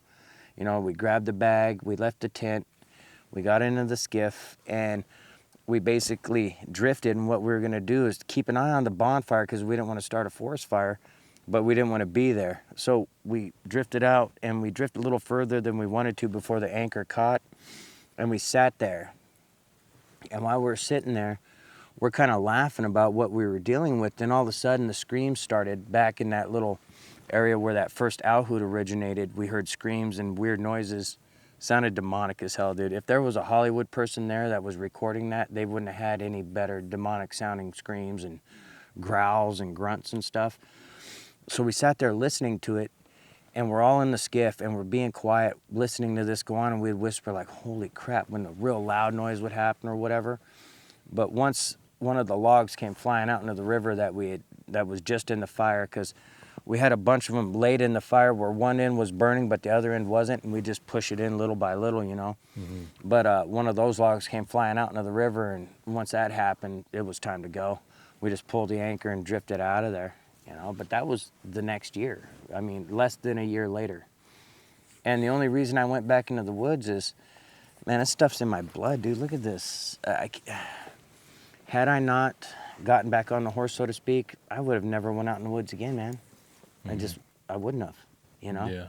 Yeah. You kind of have to get back out in nature after an encounter as a form of therapy. I remember Kerry Arnold, when he was still alive, that he mentioned he quit going out for like 12, 15 years. Yeah. And he didn't like it. It spooked him out. Yeah. No, I had to immediately get back on it because, you know, growing up as, you know, I'm a Chug Young Tribal Council member, man. We're raised subsistence. It was in my blood to go out and hunt and, you know, gather.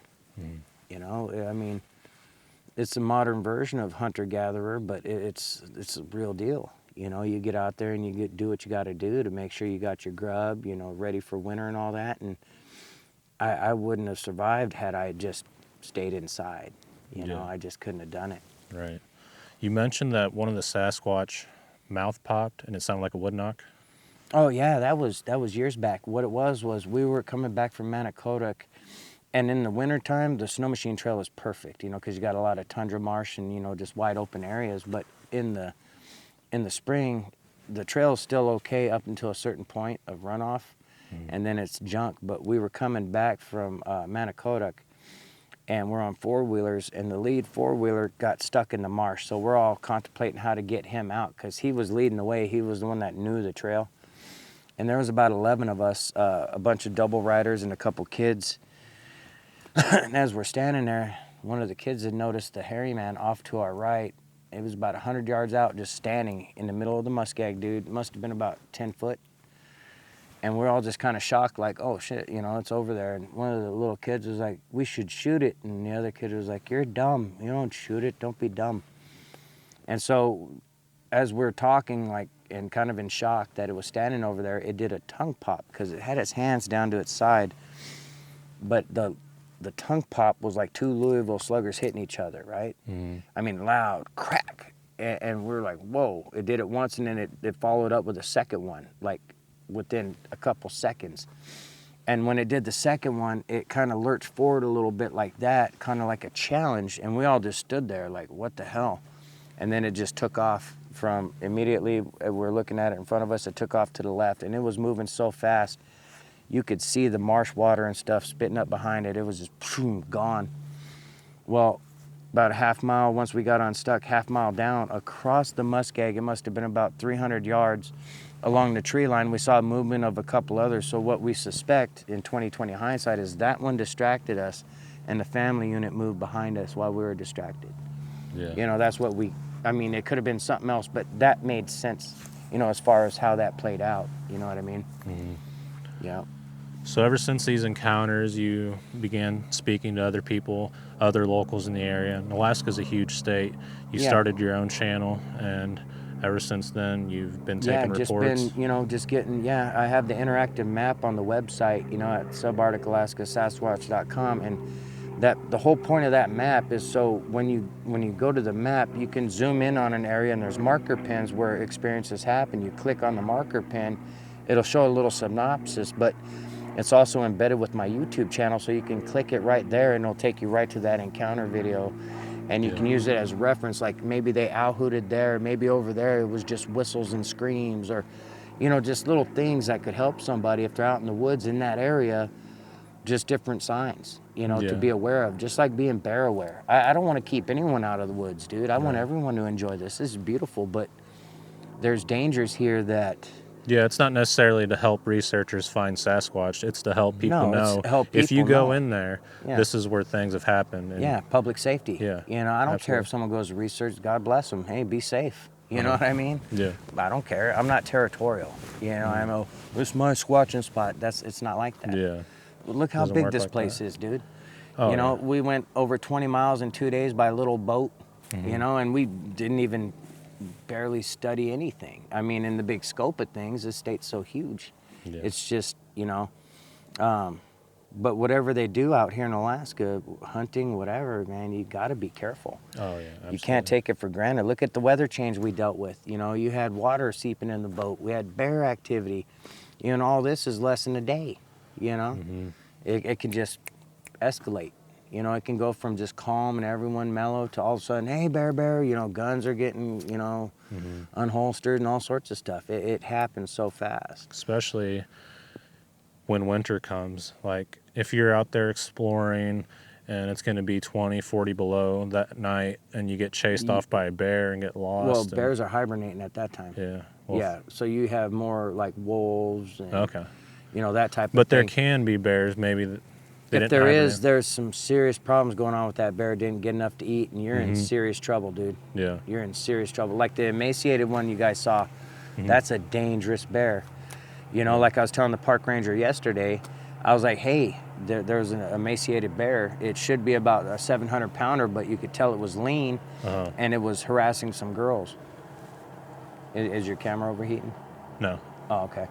But, you know, up until I said it was harassing some girls when my friend ran it off, he didn't take it serious until then because it's Alaska. Yeah, that's what bears do. But if there is an aggressive bear, they will tend to it, you know, just like any smart person should. You know, I feel bad that it's emaciated, but had it rushed camp, bro, I'd eliminate it with extreme prejudice. You got to do what you got to do, man. Yeah, right now. right now, you know, and you can't take it for granted, like it's just a bluff charge, you know. Right. So what are your plans for the future with taking reports, running the channel, the website? Just What's your continue ultimate doing goal? what I'm doing, you know. I talk to people all around the state, and you know they're warming up and coming forward more and more.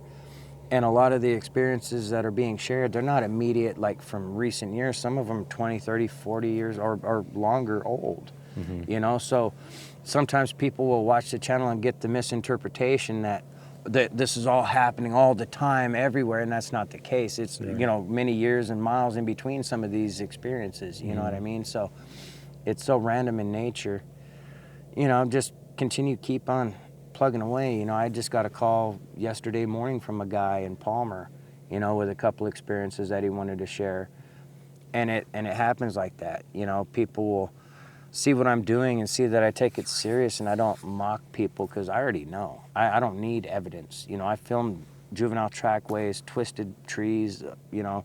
I have that footage from outside of a village.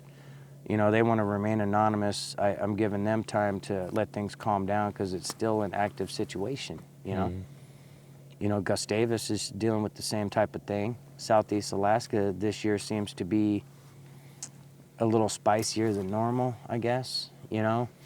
And that's another reason I'm compiling this data, is I want to get it on a spreadsheet so we could see if there's more activity on an odd year or an even year. See if there's nuances that we could potentially, you know, predict something. You know what I mean? Like, Yeah. but, I wonder, let's say if each year there's less moose being seen, less salmon, things Yeah. like that, if It the could- grizzly it could bear, get the spicy. Sasquatch will start taking more people. yeah, it's inevitable. I mean, if it continues that way, I grant you we're years away from that happening, but that is definitely a potential outcome, dude. It really is. I mean, you know, our oral history wasn't there for bedtime stories. It was there to keep us safe and keep us alive, because all it is just where the hunting grounds are, where the fishing grounds are, where winter camp is, summer camp, all these things, and the animals within it. And none of it's made to be entertainment. It's for our safety. So when you're told the hairy man will steal you and eat you, you believe it. You know, leave the little people alone, you know, because they're mischievous. You know, if you see them and they're little tricksters or whatever, they can, you know, there's stories of them stealing souls, stealing little kids. Have you seen a little person before? I haven't, no. Yeah, but you know Yeah. people that have. I've kind of saw one off at a distance, but I couldn't say 100%. You know what I mean? Because it was going from tree to tree, and it was a crazy situation. But the reports I get are creepy as hell, man. You know, a fog will roll in, an unnatural fog. You know, people are seeing who they think they're their friend till they get closer, and then all of a sudden it's this 3-foot tall goblin-looking thing, real long arms, real long nails. Yeah, You it's know? creepy. I Yeah. hear a lot of reports from the Great Lakes area, Yeah. Minnesota, Michigan, Yeah. and I guess they're all over up north. Yeah, and you know, the thing of it is I've touched on a few little people stories on the channel, but I have just as many little people stories as I do hairy man stories. It just so happens I decided to start the channel with the hairy man and kind of run the gambit. You know, little people, Kushtaka, Moose Man, you know, just and go through it all, because you know, a lot of people have had different experiences. You know, even the guy we talked to the other day, you know, he's talking about his UFO experience. You know, I mean, we're literally sitting in the Alaska Triangle, dude. We're right in the middle of it. Everyone we talk to on the trails out there, Yeah. they all mention the hairy man and little people. Yeah. You know, Yeah. you kind of just have to break the ice with them. Hey, have you seen anything weird out here? And that's it. And as long as you're not coming across mockingly, a lot of times they'll be honest. And what's funny is, like we were talking about earlier, oh, I have a friend. Yeah. And my friend got scared to death at Yeah. this camp or They could whatever. be and that more friend. likely it was them, you know, because of how they say, well, I have a friend. You know, Yeah. they preface it real, you know, like abruptly. My friend saw this. Yeah. Like a little, I don't know, it's like a putting up a boundary or a border or something, you know, like a false sense of, oh, my friend saw it, not me, so don't mock me, mock him, you know, this is what he said he saw, you know, that type of thing. Do you think it has anything to do with UFOs, aliens, the Nephilim? What is your native? Now, the UFO thing, I'm not sure, because I've seen crazy lights, you know, upriver and stuff like that. I've never seen crazy lights and then a hairy man experience. So I Right. can't correlate the two, but Yeah. there's definitely both those aspects. They're going both on. happening out here. Yeah, they're both happening. My feeling is see, I feel they're part of the corrupted flesh that's spoken about in the Bible. Not the fallen angels, but when they were here, they corrupted a bunch of different animals, beasts of the field, fish of the sea, and birds of the air. And I think they're part of that, and they're a holdover from that, you know, and that they know more than we do when it comes to certain things. I'm pretty sure of it, dude.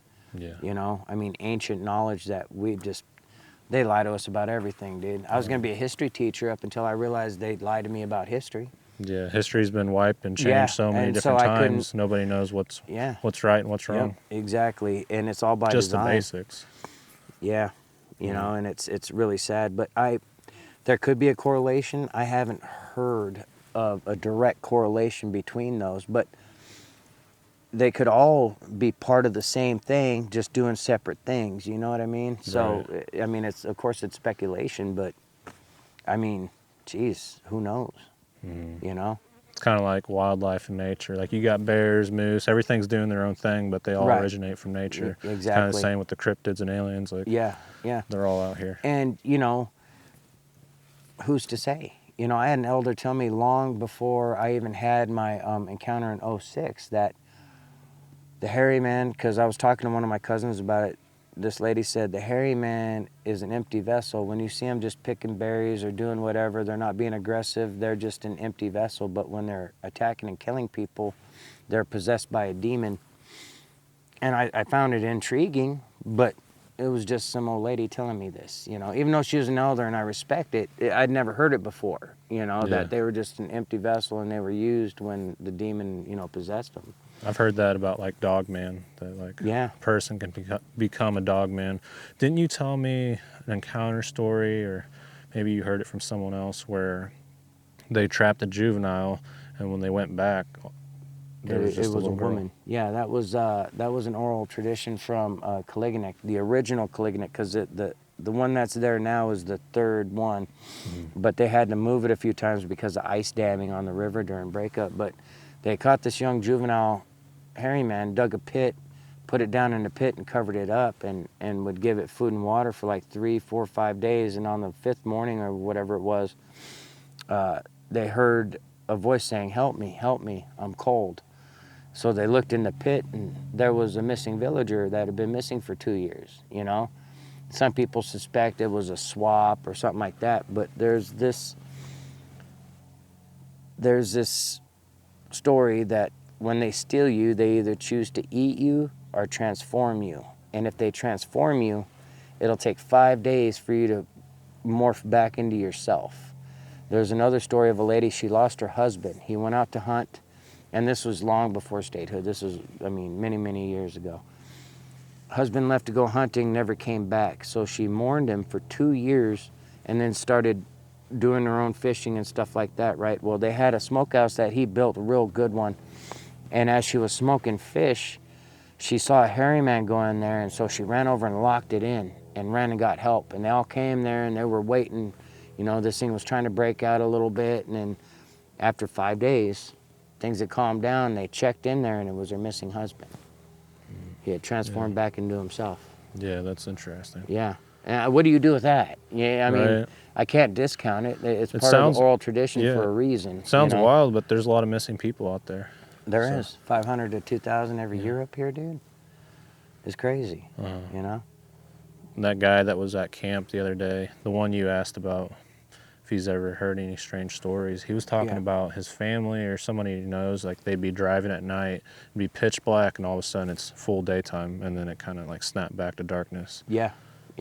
There's crazy shit up here, dude, Yeah, that no one can explain, and a lot of people don't talk about it because who are you going to take it to? right. Hey, I saw the pitch dark, you know, blackness of winter light up like daylight and then slowly fade out. They're like, oh yeah, okay. Maybe get some more sleep, buddy. Right. You know, lay off the wacky tobacco, you know? Yeah. And I got all these little bees and stuff and gnats buzzing. Oh, I know, the mosquitoes are terrible. Yeah. But you put on some bug dope, so you're. I put on some, yeah. But it it's was only wearing the off. 40%. They're eating it off you. Yeah, they're That's like copping a cocaine for buzz. them, yeah. Copping a buzz off the bug dope. That's why I use 100% DEET when it's real bad. It'll melt plastic, but damn, it works. Yeah. Yeah. I feel like we had a great trip out here.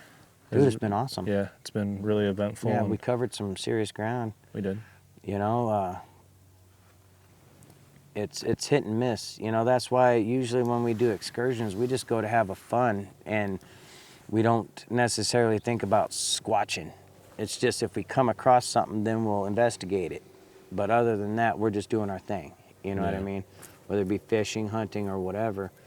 You know, I feel if you're going out there with the intent to look for these things, there's an energy that they pick up on and sense, and you know, typically it doesn't work out. You know, that's why a lot of my excursions, they're my videos are very brief. You know, they're less than an hour. You know, because for me, I don't like watching a video where it's just seeing the woods all the time and nothing else. You know what I mean? You get a good clip of what's going on and move on to the next spot, kind of deal. You know, but that's just my own personal thing. Right. Some people ask, "Oh, make it longer." It's like, You do what works for you. yeah, pretty much. This isn't Burger King. You don't get it your way. You know Right. what I mean? Yeah, absolutely. Well, hopefully you and Squatch Bait get a call on an active area, and that thing's just standing there. It's been standing there for days. I get calls for active areas all the time. It's just so remote. I don't have the means to sit there and just go to where, you know, they're sending me a video of this thing standing in the open, 10 foot tall, 5 foot wide, and didn't give a shit that, you know, 25 plus people were watching it. That's concerning. Yeah, it's hard to get in the car and drive 1,000 miles. Can't. You'd have to take the ferry. There's no roads to a lot of these places, man. Yeah. You know? Shit. There's very little roads for the amount of state. Yeah. Very little.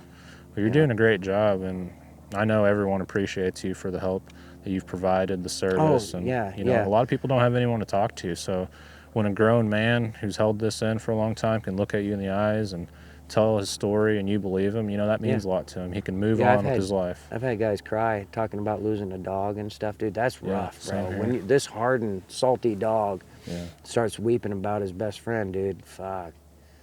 That gets you, you know? That's the hardest part is you can't tell anyone. You know, you can't talk about it. Right, It's like, right. this is something There's that a- seriously happened yeah. and about lost my life. It's a weird It's shame. like, shut up and don't tell anyone. You know, it's like a weird sense of shame, like you did something wrong. Yeah, absolutely. Even though you didn't ask for that crap, it just happened, you know, and all of a sudden you're a victim of it, but then you get victimized by people mocking you. People that know nothing about it and have no idea, they're the ones that are acting like they know what happened to you. And it's like, Right. you're trying to help them out. That boat back there bucking the waves, initially it sounded like something coming through the brush. Oh, I thought so too. It's like, here comes a grizzly bear. It happens that quick, dude. We can just be having a jovial time and all of a sudden, bear right there, you know? Right. Yeah, I've kind of looked over my shoulders a couple times. And I you're not kinda- gonna see anything through that shit, dude. It's so thick up in here. I know. I mean, it gets a little lighter once you get away from the shoreline a little bit, but not much. You know, it's just that place. Yeah, absolutely. You know, it's so vast and beautiful, man. Do you have anything else you'd like to share? Anything else you'd like to add to the video? Thanks for coming up, dude. Yeah. It's been awesome, man. It's no problem. Yeah. Never thought in a million years I'd be up here hanging out with Fred Roll from Alaska. And here we are. I know, here we are. Yeah. Strange how things work out. And again, thank you to those contributors to the channel that made it happen. Yeah, it's all That's the viewers awesome. that made this possible. People Yeah. who support the cause and believe what we're doing. So I appreciate you guys for all the help. Sincerely. Yeah. All right, man. Well, I guess we need to get ready, and Yeah. Start packing up. we got a lot of figure packing things to out. do. And hopefully we can do this again in the future. Oh, for sure, dude. Yeah. It'd be cool if I can get the funding up for the Nuyahcut trip and you can make it for that. Yeah, that sounds good. Let's give a special thanks to Fred Roll from Alaska for retelling his encounters on the channel and to everyone who made this trip possible. It took a lot of work and effort for Fred to put this trip together, and when you were out in the wilderness, just changing your clothes, eating, or sleeping takes a lot more work than being in the comfort of your own home. You can tell Fred's encounter really affected him, and it was the same way for myself. It will change you, and you will never look at life the same way again. Can you imagine looking at these creatures dead in the eyes and seeing them up close for yourself and trying to get the message out to people who are only going to laugh at you and roll their eyes? Honestly, it's demoralizing knowing the truth, and for people just to scoff at you and say you must have been hallucinating or smoking something funny can really make you feel isolated. It just makes you feel sorry for people, and you will always view life a lot more different than others. It really makes you appreciate nature a lot more, and you will always be on a quest to figure out more about these creatures, even if you decide never to go out in the woods again. Alright, I appreciate everyone for watching the channel, and to everyone who tuned in today. Again, if you want to hear Fred's story, it'll be in the description down below, and if you guys can, please like and subscribe to the channel. You can't tell? Which one do you, Fred? Look at the This little one, devil right horns here. right there. Yep. They're trying to sprout. Yeah, shit-eating ground fucking bug. That's awesome. Who ate the canary? I don't know. I didn't see nothing. Hold on, we'll find it from the following year. Okay. My hair's like straw, and I done killed a bunch of shit. The hairy man. No, just subsistence life, man. Oh, there I am. That was the next year. Yeah. That's little Fred right there. Yeah. Little Fred. My goofy brother. Oh, that's cool. Double trouble. Looked like the scarecrow was pissed I stole his hairdo. Like, look at that shit. That bowl was broken. All right, so we're back at camp. Everyone's hanging out, having a good time. Fred's gonna catch some fish, hopefully. And yeah, we're just charging up the batteries. See if my external battery here sitting in the sun is charged up. Doesn't look like it, but we got things going. We got Sbella Irwin over there. She's taking some photos. She's an awesome sketch artist. Yeah, she's gonna draw up some of the Squatch that I've seen, hopefully. Absolutely. It's gonna be amazing. It'll look like exactly what you saw. Really? Okay, cool. That's what I like to hear. Stop until you tell me that. Cool, yeah. Yeah. Well, I'm excited now. What's the process? What do we do?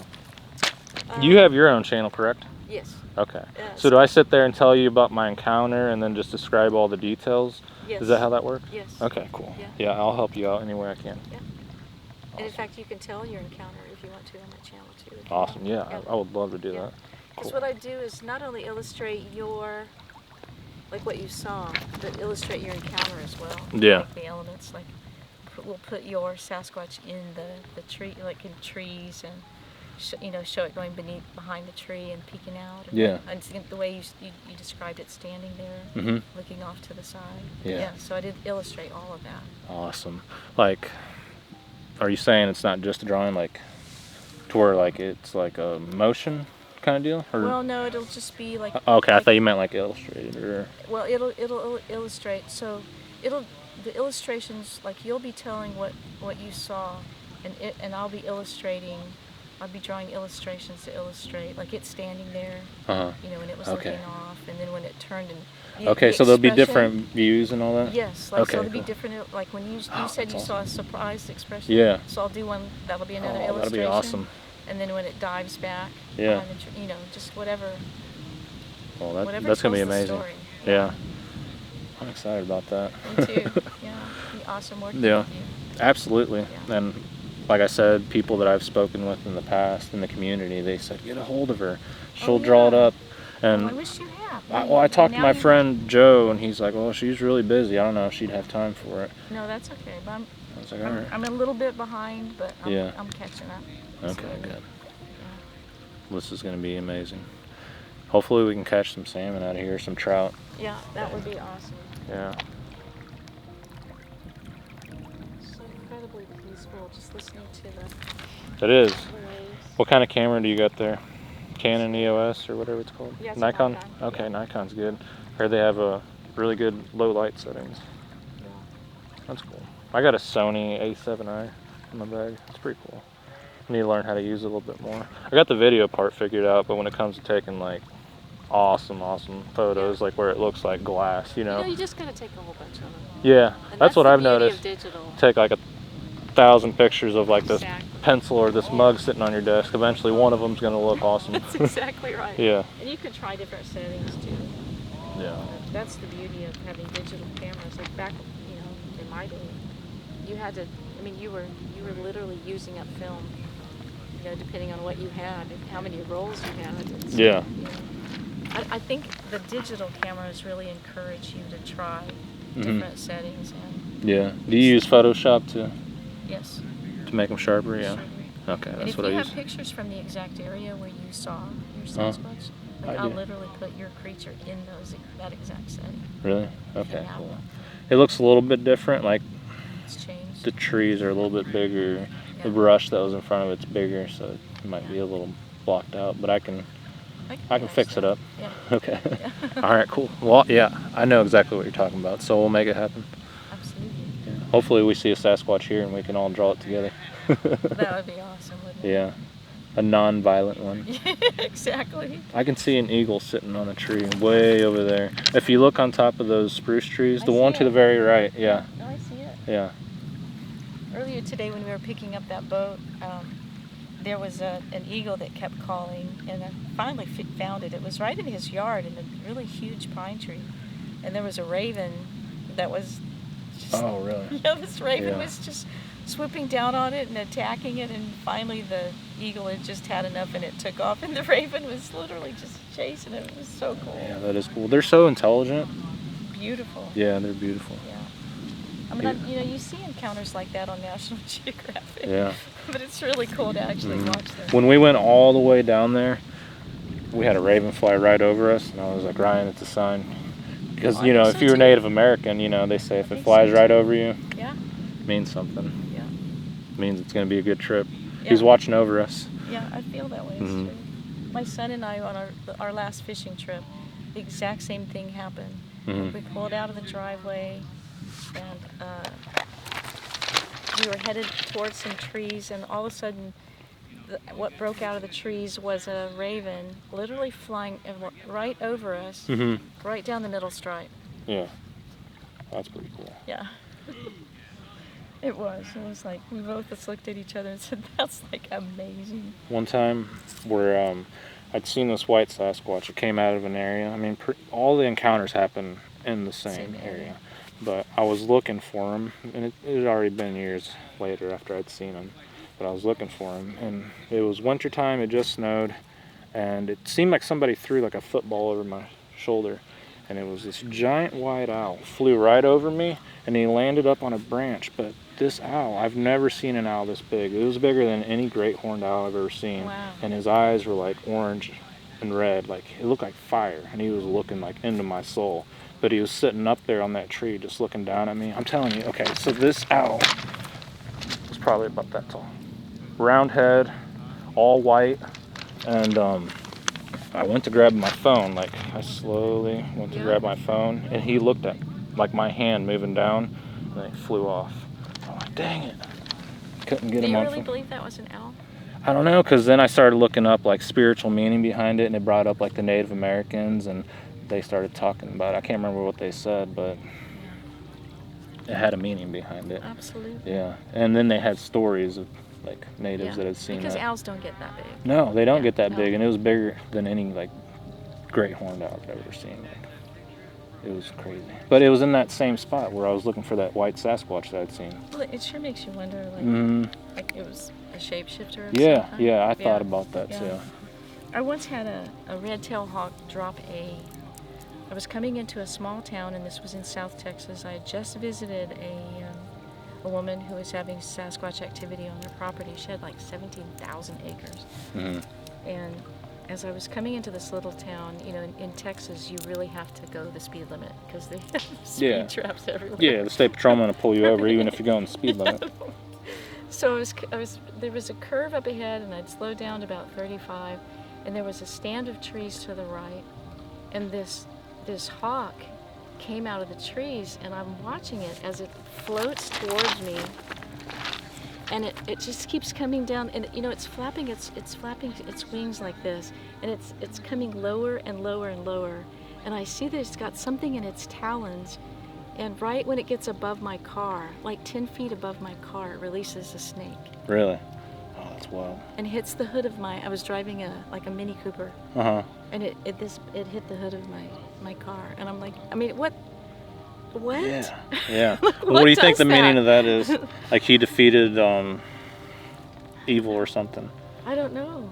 And I instantly stopped and turned around because I wanted to see, okay, was that a snake really, or was that a rope?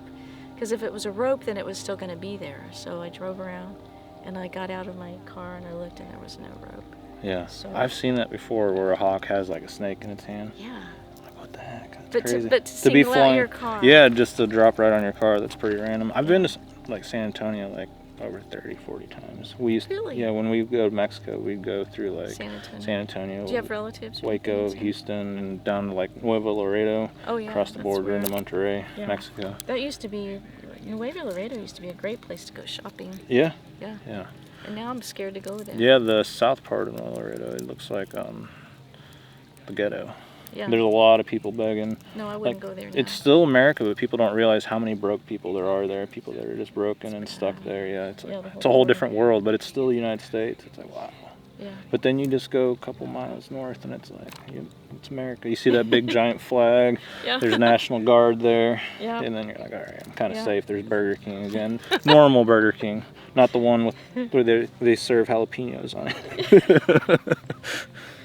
But, oh, that's crazy. yeah, one time we were driving through Dallas and it was like a, I don't know, 5-6 lane interstate highway, whatever. And everyone's passing us like going like 80, 90 miles an hour. They drive like crazy. And all of a sudden we see the state patrolman coming down the overpass and everybody's clearing and me and my dad are like, oh, they're going to pull them over. You know, all those people that just flew past us and that state patrolman's right behind us. And we're like, wait, what's happening? And he's not moving. It's like, oh, he's pulling us over. He tried saying we're going 90. It's like, you didn't see all those people like NASCAR driving past us? Yeah. Yeah, they're kind of crooked down there. Can be. Yeah. Yeah. Not everybody, I'm saying. Yeah. The cops. No, you just never know. Yeah. What you're gonna get. Yeah.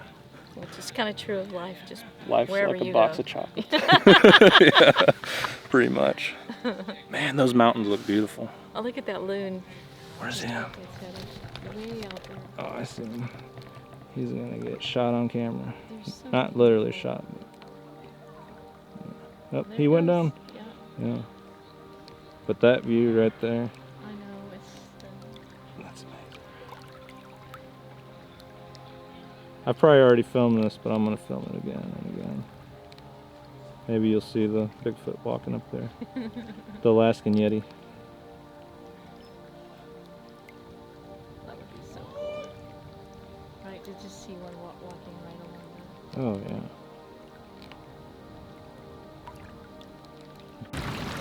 Alright, I saw these 2 eagles over there. Let's see if we can find them.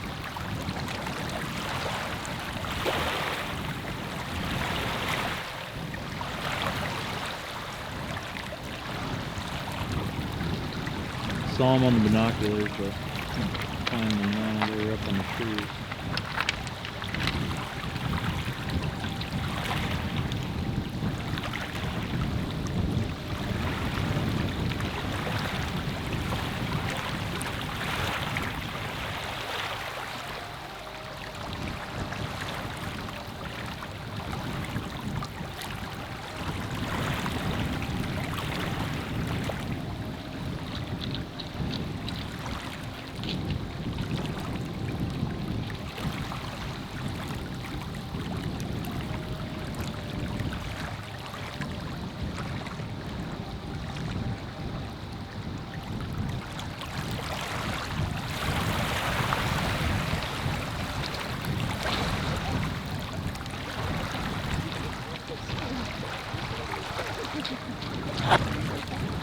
Got some bacon rolling. Not doing a good job. No. Hey, don't use that plastic. I got the tongs. Do you? He's got it.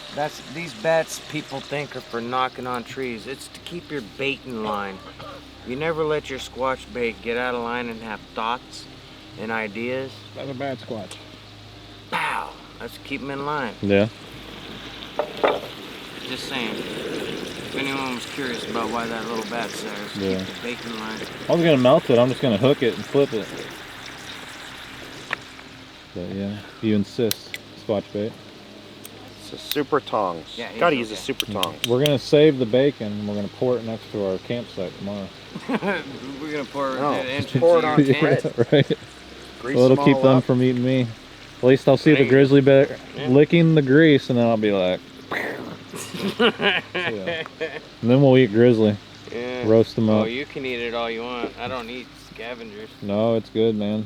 Just like possums back in the Ozarks. Nah, Yeah. possums. You can keep it, bro. Coons. Yeah. Welcome to Alaska. We do things different. Alright. All right, guys, here's the update. We got the boats ready for tomorrow, and we're gonna go down the lake into a deep wilderness area. And they're pretty confident that there's gonna be Sasquatch activity down there, or the hairy man are gonna be down there. So I think it's gonna be a really good time. We're gonna set up some audio down there, cook some food, and we're gonna try to look for tracks, do the usual. I mean, basically what we did around here. And we think it's gonna be better because right here there's campgrounds all along this lake. And down there it's just wild, guys. So we're more than likely to run into some wildlife, and that's the goal. We're gonna travel, I don't know what it is, like 12, 16 miles. It's gonna take a couple hours to get there, but we're gonna see some stuff along the shoreline. So yeah, it's gonna be pretty cool. I'm gonna use the thermal down there. Hasn't been nighttime, but the thermal device does work during the day, so I think it'll turn out to be pretty handy. And everything around here is pretty thick, so it's hard to see around us. I've tried a glass across that lake, but even with the binoculars, you can't see anything but trees. Like if there was a moose standing over there, I think you just see like this little bitty shape, and that's how big this lake is. But down there, I think the Kenai River flows into there and it flows out from over here, so there's going to be a lot more salmon, and like I said, it's going to be a lot more wild and remote. And we're already really remote. We're in Alaska, guys, so we'll see what happens. And yeah, it's going to be a good time. We begin preparing for our journey across the lake. Everyone is extremely apprehensive about the trip, and we don't know what to expect. What kind of dangers lie ahead, and will we run into the hairy man?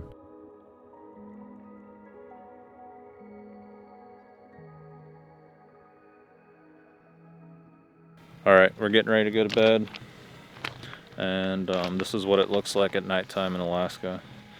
But yeah, this is nighttime. Everybody's asleep. I'm going to bed. It's like 11:30 here. It's actually like 2:30 my time, and we're getting up at 5 in the morning. There have been many local legends of cryptid creatures and spiritual beings in Alaska by the natives, and many people have been reported to go missing, never to be seen again. There is certainly a dark feeling in these woods, and it's just an ominous feeling that I can't describe. You just feel like you're constantly being watched by some type of predator or unknown being. The Native Americans have stated that the Sasquatch in this area will eat you, and they're not too friendly. Nobody sees this as a creature that you want to interact with, and it's something that you want to avoid here in Alaska. If the Sasquatch decide to approach camp, I'm going to treat it just like the Sasquatch down in the lower 48, and I'm going to try and document these things if possible. If something does go wrong, there's not much that we can do about it other than to try to leave the area as fast as we can.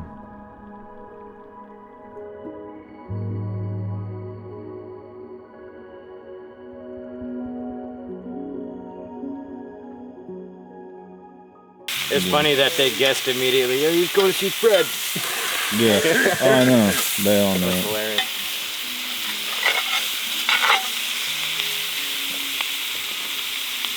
They're like, oh my god, it's Fred cooking bacon.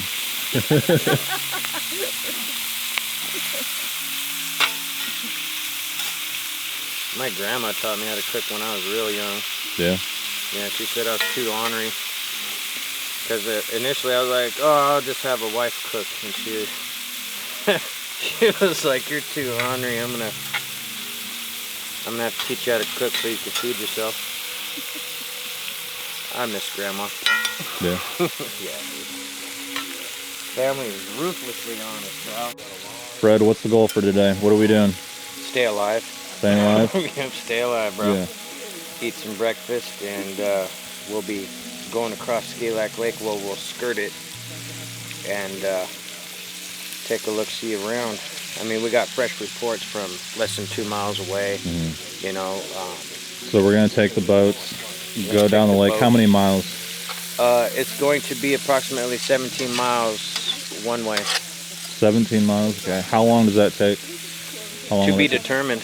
Yeah. Okay. To be determined. I mean, because we're running a 15 horse on this, which will be loaded up with all of our heavier stuff, and then you guys will be in that. So, I mean, realistically, not horribly long. I mean, not even a half a day, if that.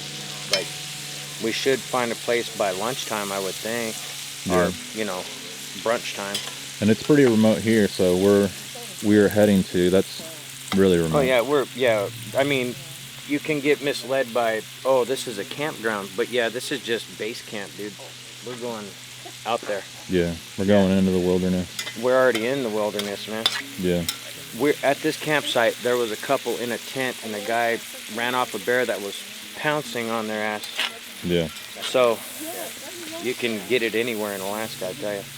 Yeah, absolutely. Because the bears don't give a shit. I mean, dude, some of them are 800 to 1,000 pounds. They don't have to care, you know. And moose, they fight the brown bears, so you're nothing compared to them. They'll fight you. You can't give a moose a warning shot. You just can't do it. Yeah. Because they don't understand it. They're too dumb to realize that what that noise is. I mean, there's footage all over the internet of moose attacking guys on snow machines caught on the trail. That sucks. Oh yeah, they come up just wham, wham, wham, and they're like Ali in his prime, man. They throwing lefts and rights like crazy. Them moose can squabble. Oh yeah.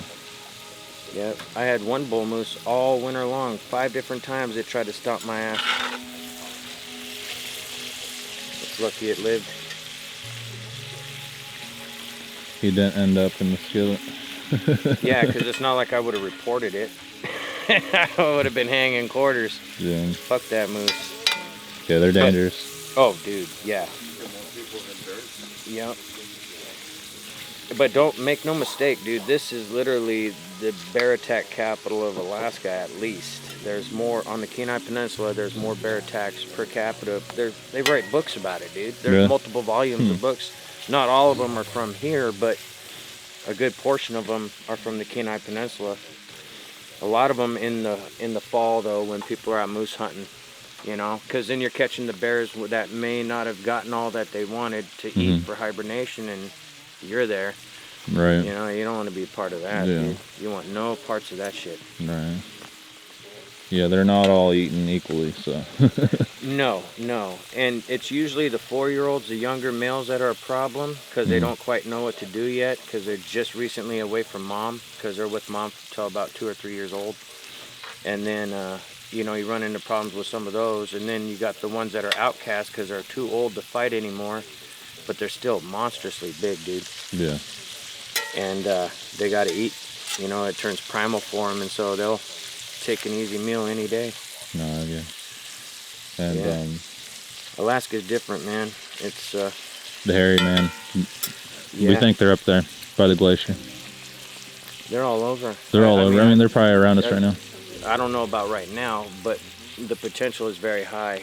The reason we're here is recent reports. Yeah. You know, there was a cabin pushed over 60 miles from us. Mm-hmm. You know, I can't get into details of that, but you know, I'm just waiting for. I'd love to interview the person that was pushed over in the cabin, bro. Can you imagine? You're just trying to put some doorknobs in a little rental cabin, and you feel a bump. Next thing you know, the whole thing is going ass over tea kettle. Right. Well, if they're listening, get a hold of Fred. Oh no, I already got back channels talking to him and stuff. It's just, it takes time for things to filter through, and Right. dude was shook up and crying. because his rescue was in a different country.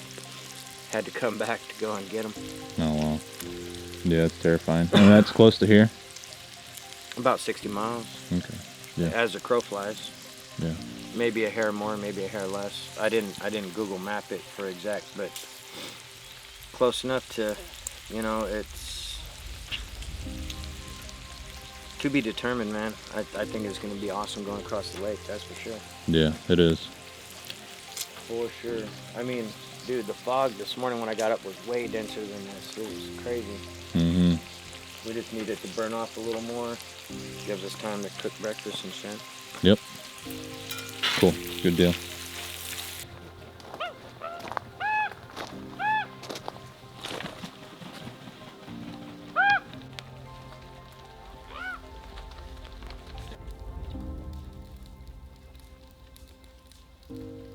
He's eating little solidified chunks of bacon grease. Bacon fat. Mm-hmm. Smart bird. I'm not overly worried about it. It's just for a little bit of time lapse. I mean, You know just what to I mean? keep it from flopping, you know? You Well, I capture got- it from the side. Well, what I was just thinking is take this one. All right, it's the next day. I'm getting ready to go out there, take the boats out, miles down the lake, and we're gonna try to film some stuff for you guys. Hopefully we get some action. I always say that. This time we're in Alaska. Ooh, check that out. Look at this bald eagle up here on this tree. He's just hanging out up there. Oh, there we go. It's pretty cool. He's perched up on that tree looking for some food. I'm trying to hold the camera still, but I got some coffee in me, about 4 or 5 cups, and I'm a little shaky. All right. But yeah, we'll be looking for the hairy man, and more than likely they'll be looking for us. And this is, like we said many times, a very dense bear area, so we're gonna have to keep our eyes out for any bear, but we're gonna skirt the shoreline for miles and miles, and like I said, we're going down that way. It's gonna be an awesome time. But yeah, we should be able to film some wildlife along the shore, and it seems like there's a lot of people out here fishing, so the salmon are out, and there's a lot of food sources, so hopefully we're not on the menu, and anything that happens, we're gonna try to document it. I trust Fred. Pretty sure Fred trusts me a little bit, so we're all gonna watch each other's backs, and so far that's what's been going on. We've all been helping each other out, other than when I walk away and start filming.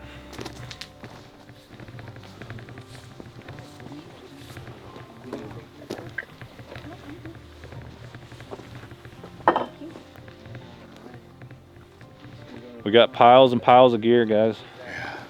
You think it's all gonna fit in there? With us and all the stuff we have, I'm not sure. My life preserver on, then my All right, we're about all loaded up, ready to go, and it's just taking a while loading up all the gear into the boats. But yeah, slowly but surely, we'll be there soon, guys.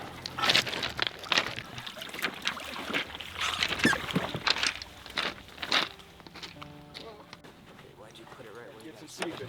You might have to wear that. Yeah, ready to go. Built for tough. Yeah. We hope we make it. Okay. Make sure it's in neutral. Ah, neutral and forward.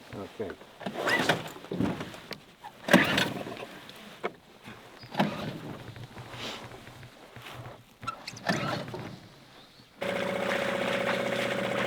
All right, we're ready to roll. Yep. Finally, good deal. It's not too bad in here.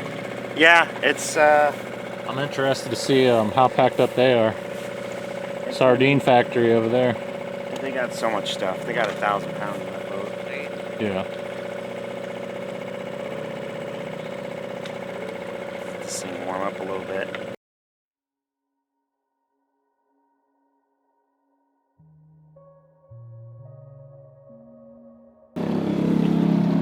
How many miles are we traveling? 15 miles? Yeah, and the front's pretty darn low with all that weight. Yeah. So hopefully we don't hit any big waves.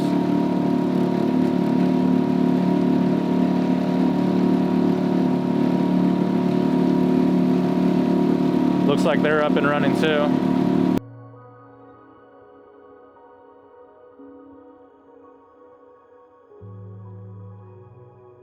As we travel across the lake, we are met with a ton of beautiful scenery and wildlife. The lake is very deceiving, and it doesn't look as big as it actually is. One wrong move and we could easily end up in the lake. The lake is freezing cold and it has glacier runoff, so you would only have a few minutes to survive and swim to shore. Unfortunately, it would take a lot more than a few minutes to swim to shore at the distance from us to the woodline. We try not to think of it, and we just focus on what we are supposed to be doing, and hopefully everything goes smoothly. Yeah, as long as the wind doesn't pick up, we should make pretty good time. As you can see, a lot of the forest in the Kenai Peninsula has been burnt up in the past, and it seems like there were some giant fires out here. I can't imagine how that impacted the wildlife, and I wonder if it affected the hairy people. Maybe it pushed them somewhere else. The mountains here are absolutely breathtaking, and it surprises me how warm it is on land, and whenever you look up in the mountains, they are covered with snow, and it's the middle of the summer. I wonder how many people have had a Bigfoot encounter in the past in the Kenai Peninsula. If we run into the hairy people, will they go their own way, or will they possibly try to push us out of the area? There are so many questions regarding the Sasquatch, and unfortunately, there are so little answers provided to the public about the origins of these creatures. This time of year, I wonder if the Sasquatch are higher up in elevation or lower down towards the lake as they would seek food and water. The size of the mountains seem very small until you're up there on them, and then you realize how much forest is truly around you. A lot of people go missing in Alaska, and they just vanish, never to be seen again. I wonder if this has something to do with the cryptid phenomenon, or if it's UFO related. It could be possible they are both connected, and people are going missing due to the cryptids and the alien abductions that are taking place in Alaska. We're almost there. And then some. Almost halfway. Yeah. I'm worried about it being choppy around that rock. Well, you see how shiny it is? Yeah. It means there's more wind. More wind? Yeah. Oh boy. Yeah, if we go down in this lake, we may not come back up. Well, we got our floaties, but our gear. How many miles out do you think we are now?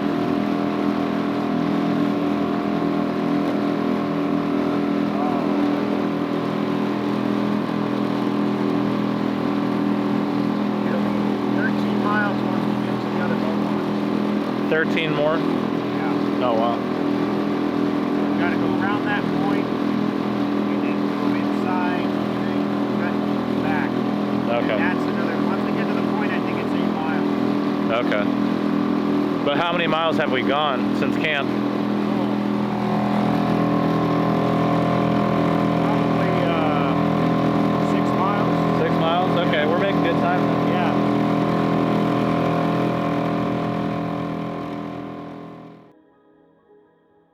We continue to push forward, and it just seems like the lake is never ending. I keep scanning the woodline in hopes of seeing something strange. That way, I can record it on my camera.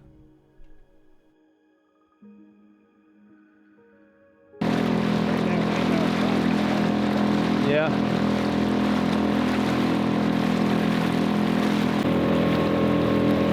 We're getting there.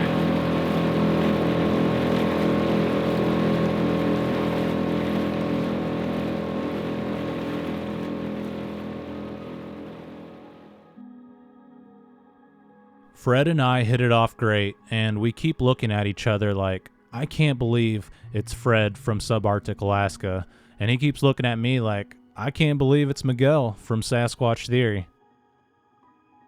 It just seems like we've known each other for a long time, and we have been friends forever. Fred's Sasquatch encounters took place off the Nuyukuk River, and you can really tell that these encounters affected him, and he is always on guard whenever he is out in the forest. I have had some pretty terrifying encounters and experiences, but nothing like Fred's. There were certainly moments where I felt like they were hunting me, but I was always close to my house or close to my vehicle whenever I would be out bow hunting on public land. I have had experiences where these creatures have shown kindness to me, but there were other instances where I felt like they were trying to get me. It was really cool to see the black bear up on the bluff, and you can tell he was just out feeding and getting some sun for the day.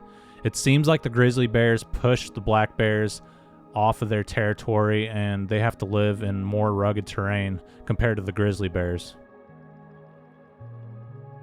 There is a hierarchy in the bear community, and even the grizzly bears fight amongst each other in order to achieve a higher status.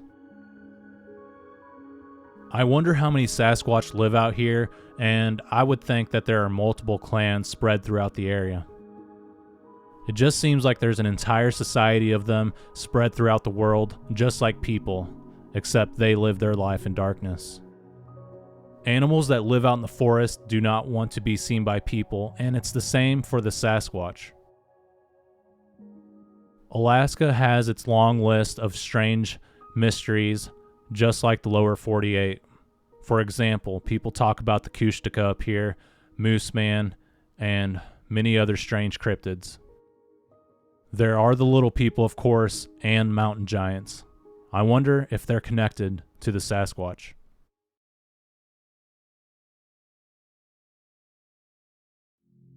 In the lower 48, in the Smoky Mountains of Tennessee, people talk about the feral people that live out in the forest.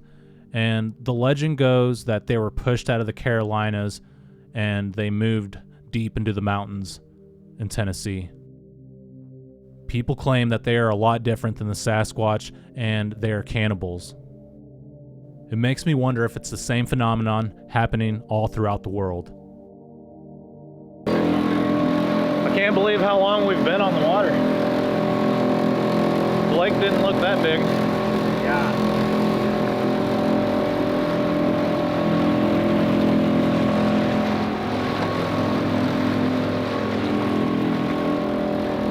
We should be there soon, probably about 6 more miles.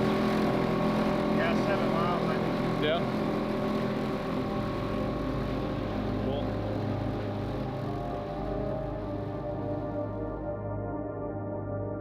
We are all becoming extremely tired and worn out. We've been on the water for hours and we are ready to reach our next campsite. As we move across the lake, the wind begins to pick up and the water becomes a lot more choppier. I am really hoping we reach our destination soon, and just around every turn is more water.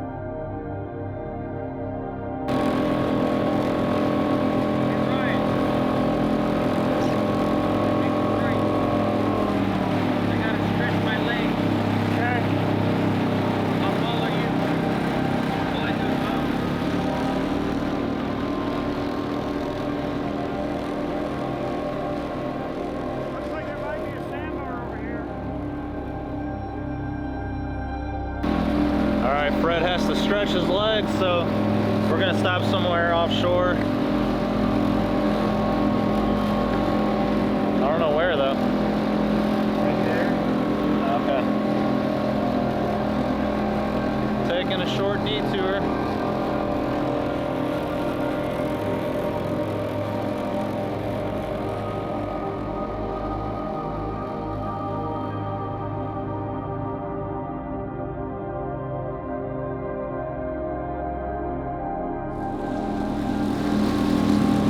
Make one wrong move and go in the water, it's going to be freezing cold and we'll lose a lot of our gear, and we only have so much time to get out of the water.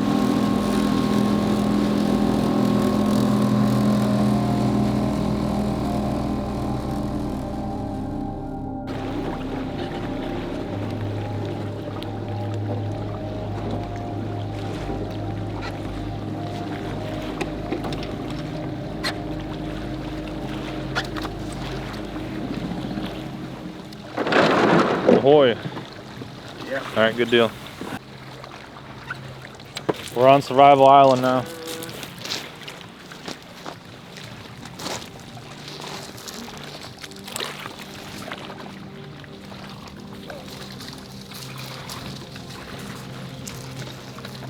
Do a little bit of exploring while they're stretching their legs. And man, look at this. Look at this view. Oh man, wow. Check that out, guys.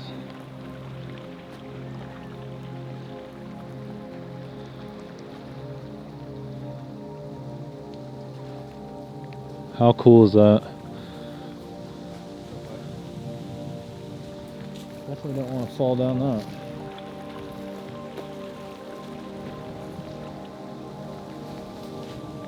Grizzly bear? Oh, okay. Dog.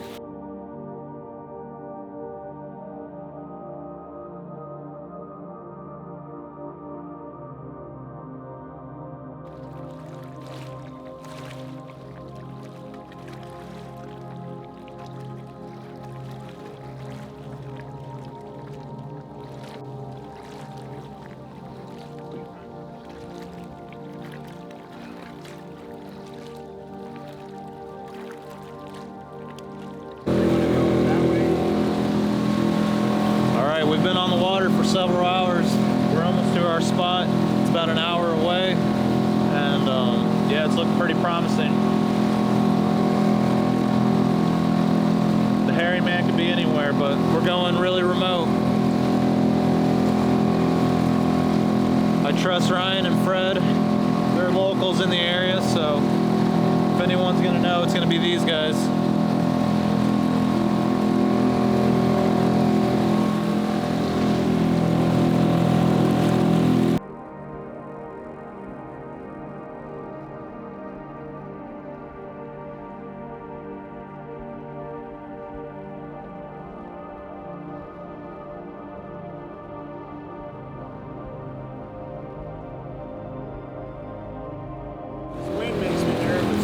Oh, it does.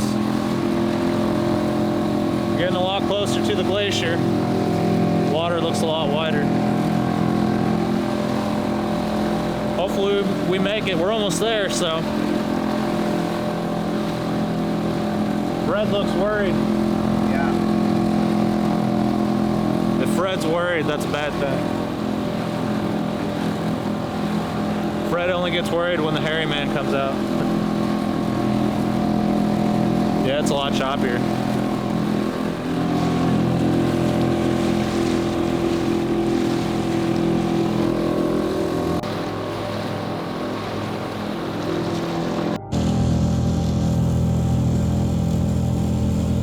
Yeah, it's going to be a lot more wild on this side. Yeah, you can definitely tell that side got hit by fire. Pretty hardcore. Looks like they're doing pretty good. Russ isn't in the water, so yeah, if we got a chance of the hairy people coming out, it's gonna be back here. I mean, it's gonna be interesting. Yeah, for sure.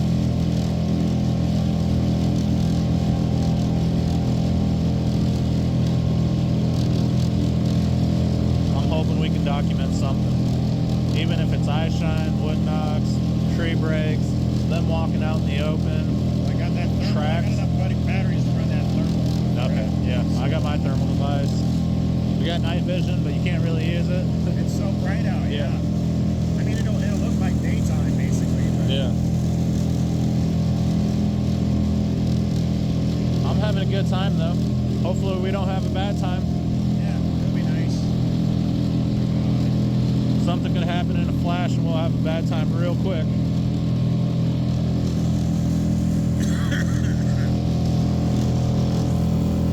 Yeah, these mountains are beautiful, dude. Yeah. You're used to it, aren't you? Yeah. I love it.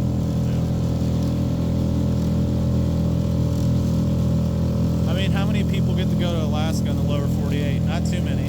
There's been a lot that have been up here, but there's so many people that have never experienced this, so. You got to do it. Yeah, you gotta do it. It's always been my dream to come here. Now you're gonna come up every year just because there's different areas to go to. We can do this every year. Yeah.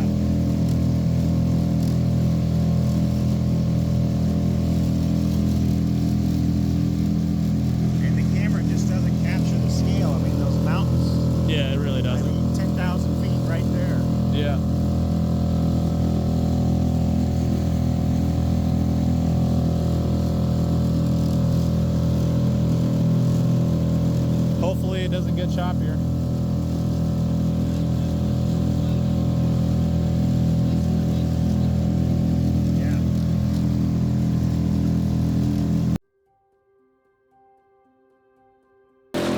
Apparently they see something over there.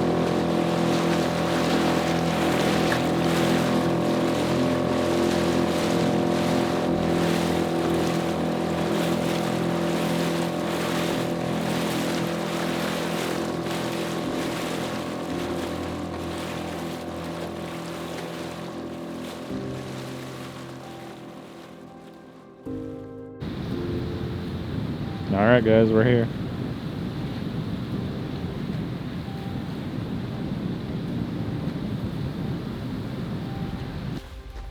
All right, we finally made it to base camp. We're all getting set up, clearing some brush out here, and just loading up the gear into the woods. But it's gonna be a good trip.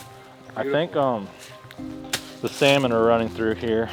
This is, what do you call this river? Kenai River. The Kenai River. It pours out of Kenai Lake and it goes into another lake we're not going to disclose. Yeah. But yeah, if you're from around here, obviously you're going to know, but we don't want to give away our exact locations. But it's a beautiful area, and we do feel like the hairy people are here. I mean, we're in Alaska, so they're all over the place out here. Still a rare thing to see, but they're out here, guys. I'm gonna help these guys load all the rest of the gear, set everything up. We're gonna cook some food and just have a good time. Later on, we're gonna go look around the woods, forest, whatever you call it around here. Woods. Woods, that works. Wood works. Okay. But yeah, it's hot. It's hot. Yeah. Yeah, I mean, that's why I'm hanging out here. That's why I picked this spot, because it keeps us in the shade. This isn't the exact spot we were heading to, but the winds brought us here, so we feel like the Great Spirit brought us here. Thank you. We had nowhere else to go. We didn't want to capsize. We were taking in a lot of water. The other boat was losing air, and we said, let's go just stay here. Yeah, let's stay here. I think that'd be a smart move. Yeah, absolutely. In my opinion. Yeah. Fred's in the hottest spot there is. The sun is just beaming down on their campsite. You saw the shade spot. You're like, let's go there. Let's go there. Everything's harder in Alaska. Yep. Ain't easy. It ain't easy living here. No. Summer or winter. Yeah. It's a chore. Yeah. It's always a battle for survival. Yep. It's gonna be tested tonight. Maybe we'll hear something out here. I need to find a good spot to set up the audio recorder, and I think they do vocalize. It'll probably be from out there, yeah. Yeah. Because You'll hear it too. It'll echo. Yeah. Okay. What about wolves? Like, let's say if they're on those mountains over there, can you still hear them here, or is it pretty faint? A little harder because of the wind. Yeah. It'll deflect the noise. Okay. Cool. The sound. But over here, for sure. Yeah. For sure. Yeah. Well, if they're out here, we'll let you guys know for sure. We'll get video and audio. Yeah. We'll do whatever we can.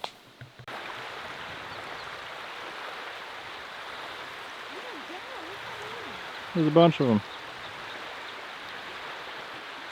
Oh, there's Mama. I wanted to film them before I approached them. Man, Mama's gotten around. There's no way. She's got a big flock, that's for sure. She had a lot of babies. She's like, I'm on a fixed income. Gotta take care of these little shits. You know how many mouths to feed that is?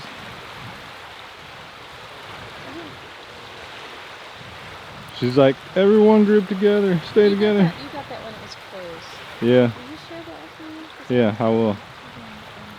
I was so astounded because I kept seeing the numbers. She's like, make ourselves look like Loch Ness. Maybe they'll go away. Looks like a big snake out there, I know. How can that be? Mm-hmm. These can't all be hers. She's like, I adopted them. That is the coolest freaking thing ever. Look at him. Only in Alaska. Look at Fred. Even Fred's filming it. I know it. He's like, I've never seen anything like this. It almost looks like a dinosaur. dinosaur. Like if you didn't know what you were looking at, looked Yeah. like some big thing. Loch Ness. Yeah. The loon Loch Ness monster. That was pretty cool.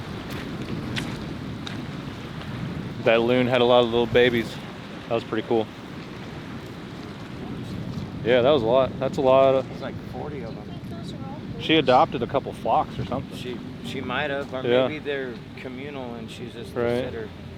She's like, I'm the bus driver. Crazy. That is a lot, though. Yeah, that's a lot of them. Never. I'll try to film them for you guys again. That was pretty cool. All right. There they go. Oh, let me hold it still.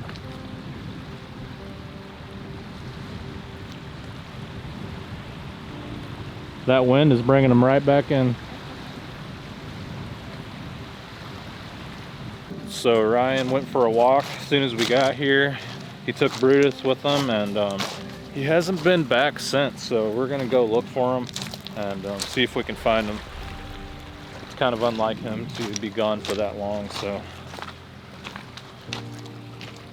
what's that? Oh, there's all the babies. Yeah. Well, we found the baby loons. Yeah, they're over there.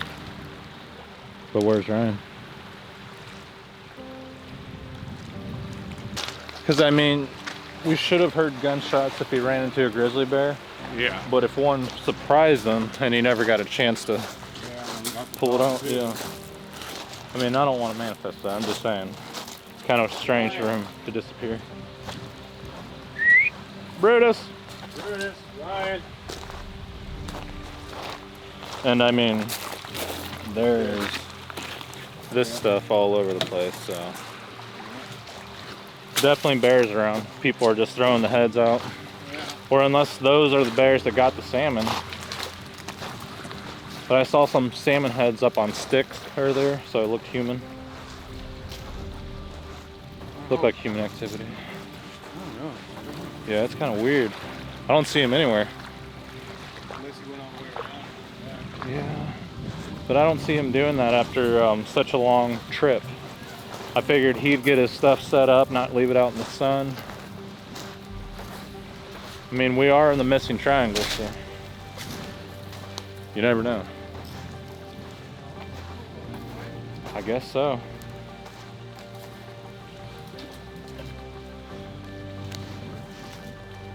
Ryan.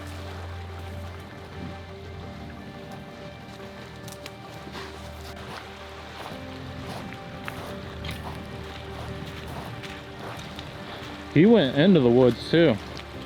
Like he was in there in that strip, Oh, really? and he went down this way. Hey, Ryan.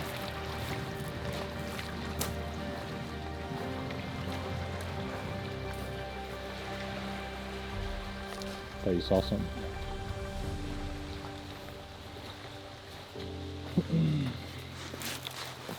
Well, all those people. It's like another primitive campground right here. Maybe this is where we should have set up at. Oh, this is way better than what Yeah. we were at. I mean, we could easily pick up that tent. Move over this way.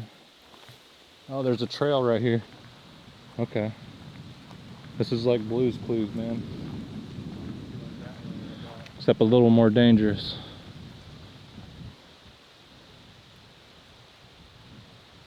Ryan.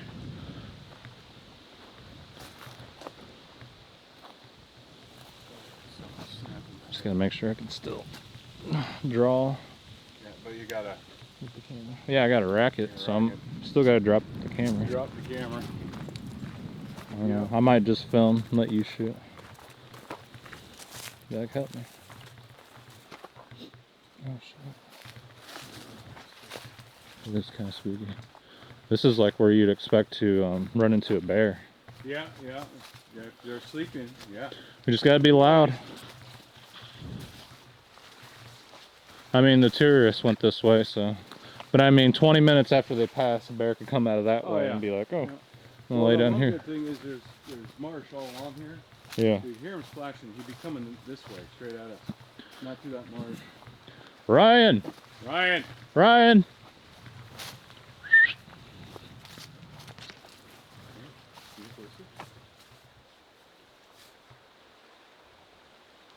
No, I didn't hear anything. And I got pretty good hearing.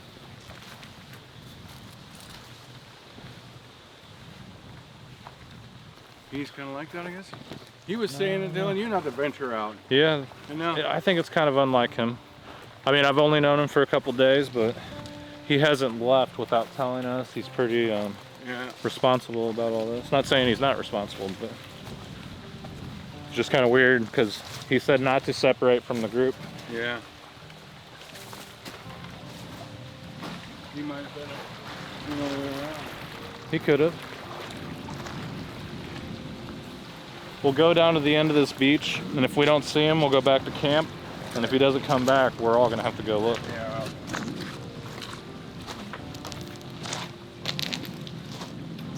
Be like, you left us and didn't tell us. That part's gonna be in the video. Yeah. It's a big no-no. Because now, Why would you be traipsing through the woods? yeah, I can understand if you walk down the beach.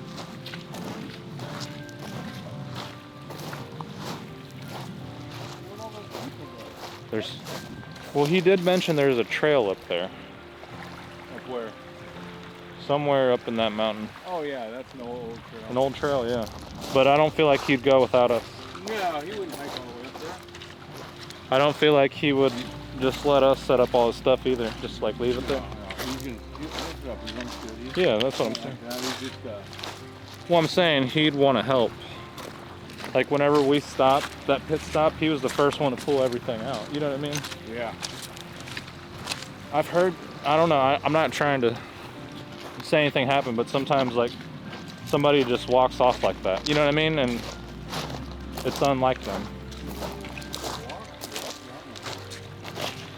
I don't know.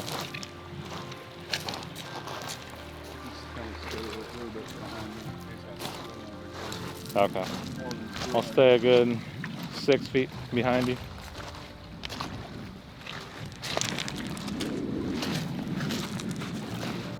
Yeah, here's the trail. Surely he went this way.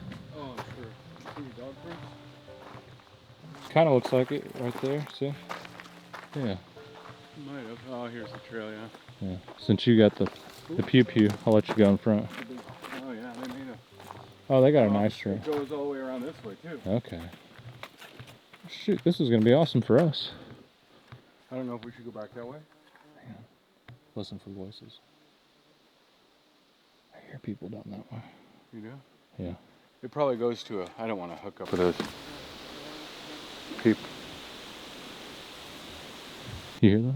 I hear something. Yeah. All right, so we just ran into a group of like 4 or 5 girls hiking, and they said they saw Ryan circling around with his dog.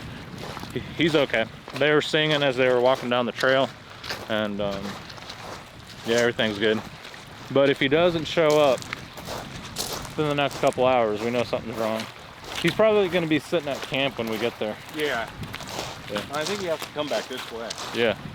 This is the way the whole tourist group went. Right. You know. It's beautiful here, though. Oh man. It's just gorgeous. Yeah. Gorgeous. I didn't notice this before. I didn't notice that before either. We walked right through here. That's kind of weird. Yeah. Oh, there's an arrow pointing that way. Yeah. Okay, that's human. I Oh thought, yeah. That's human. well, I thought the hairy man came through here. Dude, they do weird stuff like that in Missouri. Oh, I'm sure. More rocks. So I'm thinking like if people like have had bear attacks, they probably like write bears here. You know what I mean? Very well could be, yeah. Yeah, I'm pretty sure we walked that way, but who knows? Very well. So right after we ran into that group of girls, like we were walking back, we heard them screaming. That's when the grizzly bear came out? Yep. Okay. It was about 25 feet from him. It was very curious. Dang. And you got some footage on thermal, is that right? Yep. Okay, that's pretty cool. Pretty good sized bear though? Yeah, it was kind of emaciated, so that can be a problem. What does that mean exactly? Skinny. The Okay. bear's not eating enough, Yeah. and when they don't eat enough, they get more aggressive. Okay. Well, good thing nothing happened. And it walked right in front of you? Yeah, about 20 feet. Yeah. Okay. Yeah, we literally told those girls, like, if they need anything, you know, we'll be right up here. He's like, or just scream. And then we were walking back and we heard, Yeah, it was right after you guys. And I Okay. was like 100 feet up the hill from them. We walked down there. We Yeah. walked and we seen them, and we thought they were just, you know, being girls. right. But we see them on the beach, and they were just standing there. So Yeah, it's we like- turned back around. We started walking that way, Yeah. but we didn't see them running like ants or No. anything. So Yeah, didn't seem like they were in Okay. distress. Or Yeah, I anything. didn't want to bother them. Didn't seem like they were in distress or anything. Yeah, So. I was looking for Brown or seeing someone run or panic. Or something. Yeah. I didn't see anything. But man, should have followed my gut instinct. Like there was something wrong. But they were singing earlier, so we figured they were just trying to be loud and Yeah, let the bears trying know. to keep the bears away. Yeah, Which it was. we're picking up some food. Yeah. Taters and meat. Heck yeah. It's gonna be good. It's been hot out here. I got burnt. I did Yeah. too. I'm burned. Yeah. I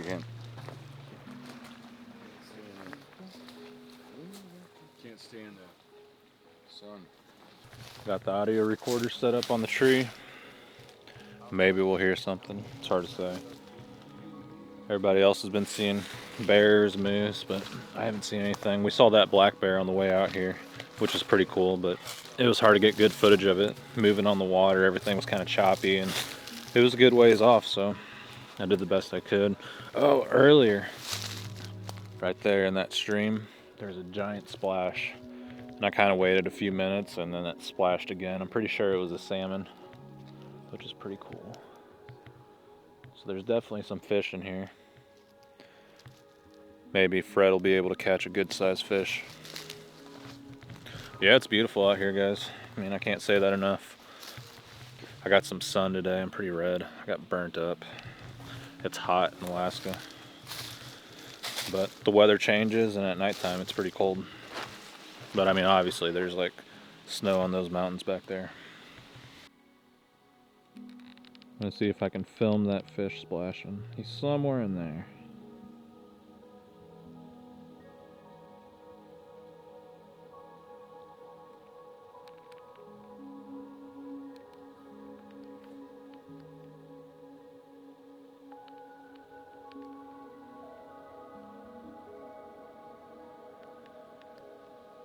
Oh, he's not going to do it when I'm filming.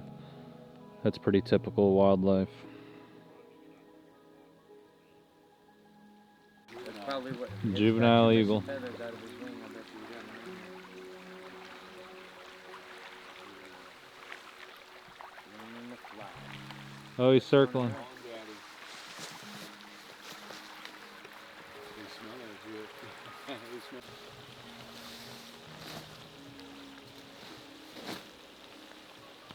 We got a little signal here. Is that an eagle? Yeah, it was that young one. Okay. Squawking. Yeah. Huh? No, that was an eagle. It was that juvenile. Oh, yeah. It went up the river here. That's cool. You got your camp all set up? About to be. Yeah. Pretty much. Yeah. You check out the fixings. Mm-hmm.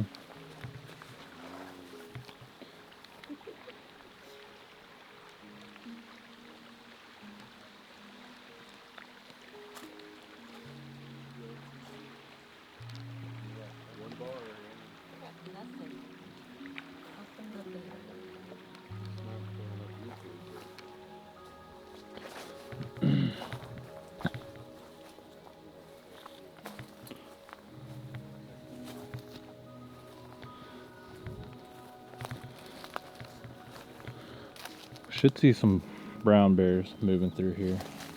Keeping an eye out, but nothing so far. We'll zoom in over there. Maybe we'll see something. The hairy people are definitely in here though.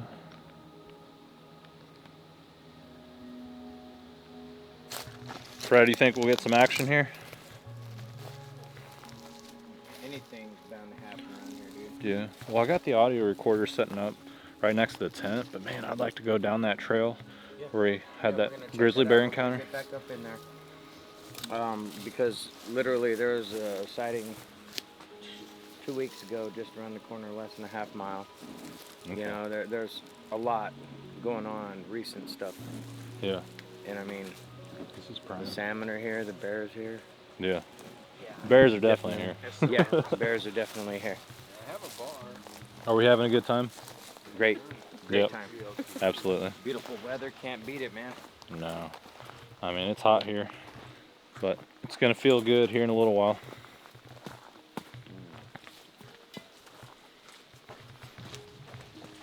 Yep, this is our camp. We're basically just sleeping in the woods, guys. Got water on both sides. Got the lake over here. And then over here we got the Kenai River. I'm not sure if I'm saying that right. Kenai River. I feel like I'm saying Kanye West. But for real. So cool. There's a lot of trails around here. I mean, you can tell the bear have been moving through here. We saw some scat on shore, and yeah, we just got to keep our eyes peeled.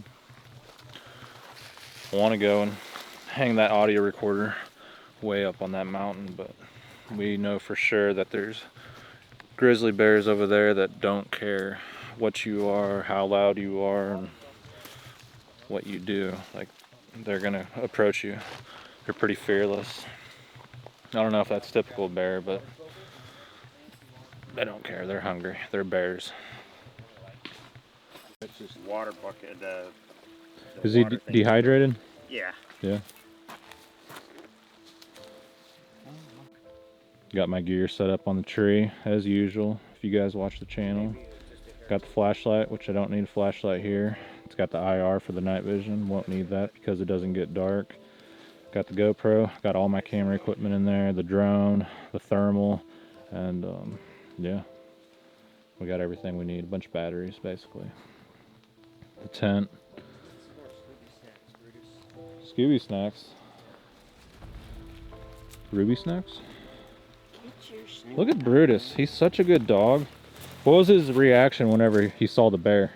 He alerted, so he hackled up and his tail went up, and he was getting ready to bark at it. I'm like, leave it. Yeah. And he recalled. And that's when I saw him turn back around and come towards you on the thermal? Yeah. He's like, okay, I'm a good dog. I listen to you. No, he did real good. Yeah. Awesome. Yeah, he was great. Good job, Brutus. Yeah. Good job. I'm proud of you. We're all proud of you. Look at that. He's like, there's a Brutus. furry critter that shouldn't be there. Yeah, he's like, I don't like him. Bark at it. What did the bear do when he saw the dog? So it stopped for a second, looked at us, and then kept going. Like it was literally like maybe a second. Yeah. And that was it. He didn't want that. No. He's like, oh shoot, it's Brutus. I mean, I think it was making a decision whether it wanted to approach me or not, and I was just like, okay, I was just getting ready to drop the thermal. Like, Yeah? yeah. Okay. Well, I'm glad it didn't come down to that. And like I said, hopefully those girls got out of it. Yeah, I think so. Yeah. We didn't hear loud screaming. Yeah. So. Right. Yeah, hopefully. Hopefully they're okay. It's beautiful. It is. It's nice being in the shade. What do you think's gonna happen tonight? We'll see. I don't know. You never know. Yeah. I just walked over there and there's a pile of bear poop. Really? Yeah. If you want to go film it, it's right over there. Yeah. Not too fresh. No. Yeah. Okay. It's been there for a couple, 2-3 days, maybe more. Well, that means he's been coming by. He's been coming through this area. He's probably coming right through here. He's gonna come right here tonight. This well-used name trail Yep. is exactly. Yeah. Hopefully not. Yeah. Right Hopefully to the not. food. Brutus, let us know if that happens, okay? Yep. He's like, Dad, Yeah. what are you gonna do? Exactly. I know what I'm gonna do. Yeah, I'm gonna start shooting. Absolutely. I keep looking along Yeah. See if they're the water over there. Yeah, I just feel like I'm gonna see one just walking. So. I don't know if you can see it from here. But there's a spot.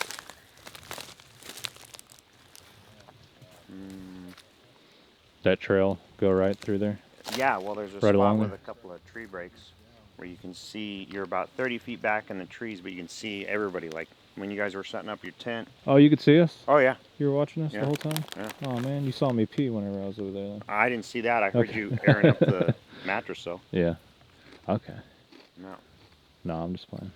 Man, that's beautiful. Check this out on the camera. Look at that. Oh, yeah. That looks nice. Yeah, it keeps falling apart. Don't break an ankle. We're a long ways from home. Especially me. Yeah. But it was worth it, right? It was worth it. It is worth it. The people that follow this channel are very supportive, and you don't have to worry about being cornered in by non-believers. 99% of the people in the comments are very supportive and respect the guests that share their encounters and experiences. Today we have Russ from Alaska and Sibylla Irwin from Sketching Encounters on YouTube. They were willing enough to share their encounters and experiences with all of us, and if you guys can, show your appreciation in the comments down below.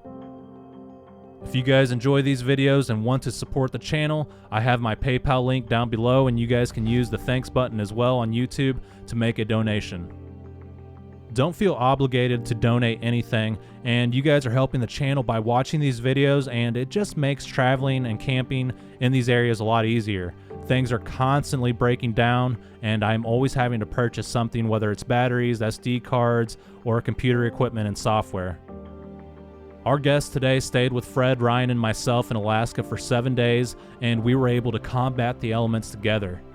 It was really nice to meet up with like-minded people, and it's not every day I get to hang out with a big group of people who had encounters and experiences just like myself.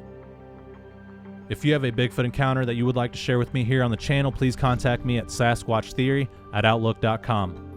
If you guys enjoy these types of videos, please like the video and subscribe to the channel, and remember to be sure to go back to my channel and check if you have been unsubscribed. That seems to happen a lot, and it's up to you guys to kind of keep an eye on that for me. Also, let me know in the comments if you have been unsubscribed from the channel so we can have proof that this is happening. Alright guys, let's jump into our next set of interviews from the state of Alaska. Alright, so when did you have your first hairy man experience? Where were you? What were you doing that day? So I was on my property at my house.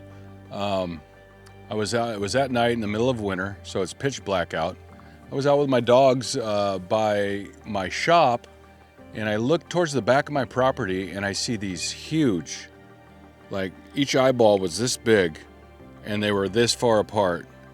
So, and it caught my attention. And I'm like, huh. And I shined my light on it, and I started talking to it, like, hey, what are you doing over there? You know, I didn't know what it was. Didn't blink or do anything. It was just stood there. And I don't know if they were orbs or if they were eyes. It was really, really weird. So I just stood there for about 5 minutes, and then it's middle of winter, so it's cold, and dogs didn't react, which was weird. And so I just ended up going inside after that. And then I don't think I came out to the next day, and of course they were gone. What time of year was it?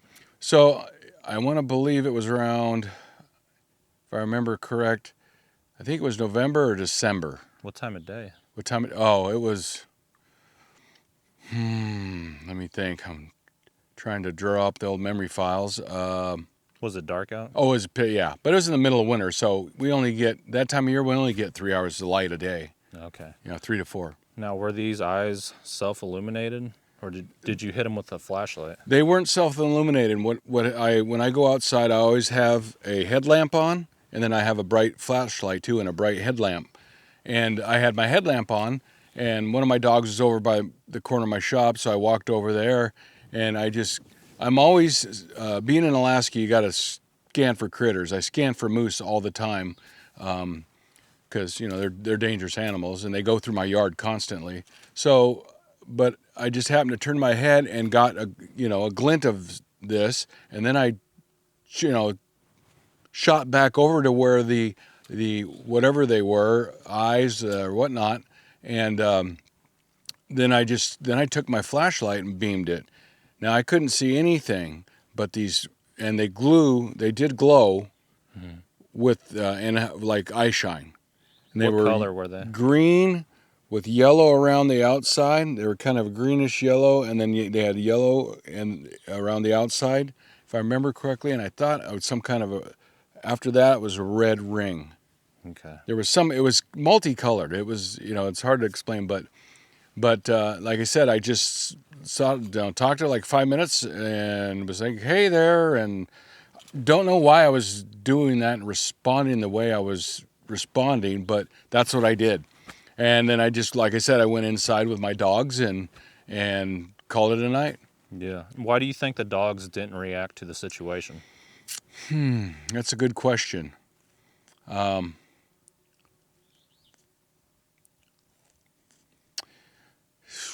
think they were afraid, or maybe No, they weren't under even a trance? They weren't even. They were just acting normal, like normal. And I was sitting there talking to this whatever it was, or whatever whatever it was, and they were just doing their own thing. So, and then shortly after, or that next day, I think I texted Fred Roll, a subarctic Alaska Sasquatch, and he came out and we walked over there in the deep snow, snow up about to here, and we couldn't find any trace of anything. Yeah. So I don't know if it was paranormal or something to that effect, but I've never seen anything like that in my life before, ever. And I know what moose eyes look like, and I know bear are hibernating. There's nothing else large game animal that it could have been. So it kind of was really freaky. Yeah, absolutely. And you live in Alaska, so you're used to situational awareness, keeping an eye around and paying attention to detail. 100%. You have to. Like I said, every time I go outside with my dogs, I go outside first and scan the perimeter. I have big, huge floodlights. It looks like a stadium when I turn on my outdoor lights. And then I scan the wood lines for moose, because moose will kill dogs really quick. They can kill you. Of course, in the wintertime when this happened, bear aren't around, so you don't have to worry about that. But when they are, you got to keep your eye out 100% all the time.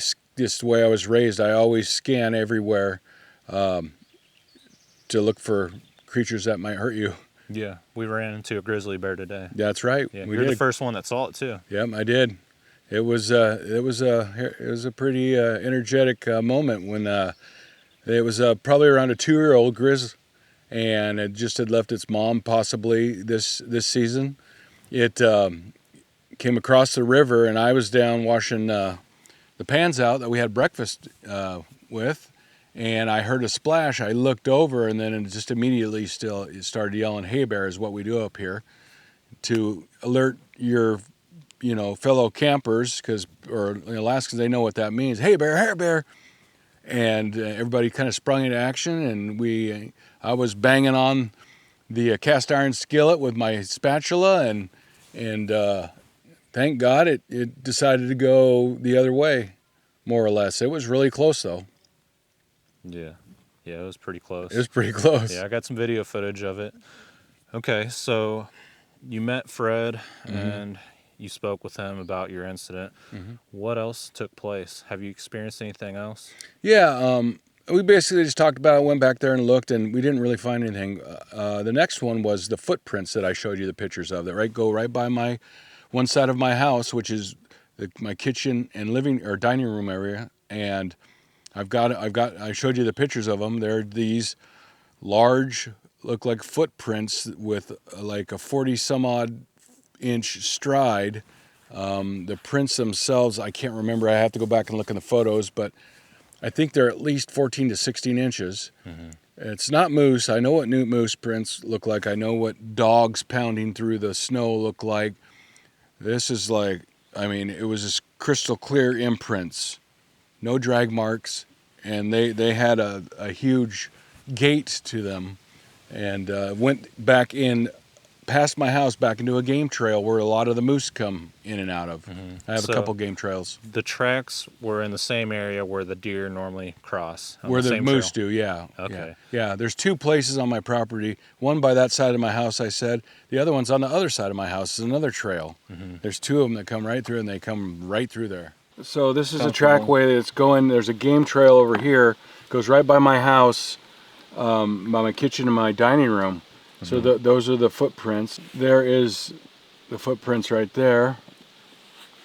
There's my glove next to one of the footprints. So that's pretty big. Huh? Yeah, those are big Carhartt gloves, and then that's the Oh. trackway. They're in line. Yeah, Yeah. yeah. That's what Dr. Jeff Meldrum said.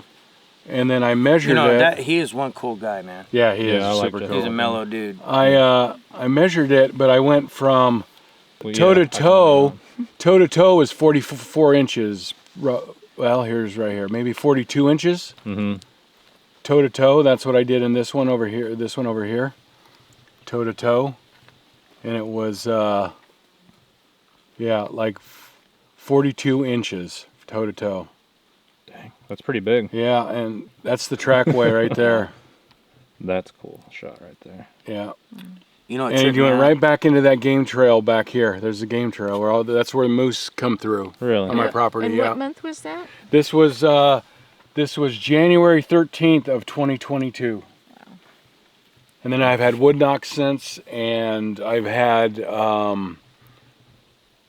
what else? I've heard footsteps in the back of my property Mm-hmm. Yeah. where I've heard the snow crunching, Yeah. and like I was telling Some of Sybil, those are the creepiest. man. yeah, I could hear the footsteps and the crunching of the snow, but I could feel the impact. Yeah. Not in the ground, but it was, I don't know how to explain it. No, it was like a concussive feeling Yeah. in the chest. It was I know like, exactly what you mean. I couldn't feel it on the ground, but I could feel it through the air or something. You know what? It was It, weird. what it felt like to me was like a presence, like a real presence.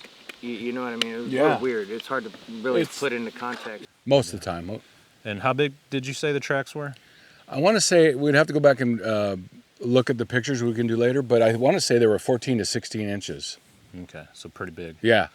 And I showed them to Jeff Meldrum when I went to the Bigfoot conference in Fairbanks, Alaska, and he was very interested in them. He was like, he looked at them, and I can't remember his exact comments, but he did say that's really compelling because the way that they weren't spread apart like humans, and how they were more in line, but just off a little bit, and the length and the view of the footprint. Now the footprint isn't crystal clear because it had blowed snow a little bit and filled them in just a little bit, but looks to me like a big footprint. Yeah. Yeah. Yeah, absolutely. I saw the video footage of it, or the photos The that photos. you had, and yeah, they were large tracks, and they were in line going down a trail, and it looked like you took the photos at nighttime. Yeah, it was it's that was January 13th of 2022, if I remember correctly. That was in the middle of winter. Yeah. 3 hours. It might have been, I can't remember the time of day. I could actually look at my phone and tell you, but it gets dark up here super early, so could have been 5 o'clock in the afternoon and it'd be pitch black easily. Right. Yeah. So Okay, so do you think it was tracking down the moose, or do you think both creatures use the same trails? Like they all end up going down the path of least resistance? that exactly. I think it was just passing through. It just happened to pick my property to go through. There's nothing but at the time they built a gravel pit back there now, but at the time it was 40 acres of state land. That was just a big swath of land, so nothing really back there. It just, it may have come through there before. It might have been, but I think it was just passing by. Yeah, I think so too. What else have you had happen throughout the years? Any other experiences? So 2023, and again, this is in the wintertime, I heard some really heavy footsteps. Same place, the back side of my house, back of the property, where the one I was just talking about walked to. and where the eyes were. That was all, that one walked through to the back of my property. This one was over on the other edge of my property in the back side of my lot. And I heard this loud, I mean, I could hear the crunch of the snow, and it was like boom, boom, boom, boom.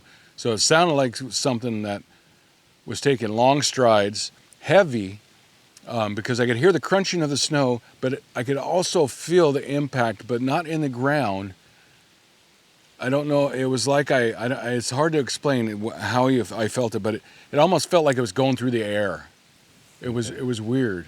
So there's a sensation like in the air, basically. Yeah. Could I you mean, feel I it don't in know your if it was chest? just the sound traveling the way it did. But it definitely was heavy, and That reminds me of Jurassic Park. yeah, exactly. That's a good analogy. It was like the T-Rex. Boom, boom, boom. Oh, that's freaky. Yeah, it was really freaky. I mean, I'm like, hey, I actually yelled out. It's like, hello, something to that effect, and it actually stopped. And then and I didn't tell you that earlier. It actually stopped, and then it kind of freaked me out, so I went back inside. Yeah. Did it just go away after that? Yeah, I didn't hear it go away. So after it stopped, I stood there for a while. Then I was on the right side of my property. Then I went around the side that the footprints were, that I just said a moment ago, and listened and flashed my flashlight. Of course, I scanned on both sides. I used my flashlight to scan the area to see if I could see anything, and I didn't hear anything. And for some reason, I got a really freaky feeling, and I just went back inside. I was just like, Yeah, I don't blame you. yeah. Any other experiences? So there was one more, and this happened, I want to say, the summer of last year. I was, if I remember correctly, I was out with my dogs again. I've got 3 chocolate labs, so I take them out all the time. And we were down the head of my driveway, and I heard this loud crack, like a tree knock, and twice. And so it happened twice, so I'm like, I got to go again back to the back of my property, same place, walked back there to the edge of the woods, and at this time I picked up my phone, I started recording it. Now I got this on video, and no sighting or anything, but I've got the wood knocks or malpops, I don't know, who knows what they are. And they move. So when I heard 4 of them, one like directly in front of me, and then I couldn't tell you in feet from back there, but let's just say about this far, another one, then another one, and then another one, and then it stopped. That was it. There's 4 of these loud crack, this snapping cracks. Yeah. I don't know if it was a tree breaking, or if it was a tree being hit, or like I said, a mouth pop or something. I mean, I've heard so many things too, because I've been interested in this since I was a kid.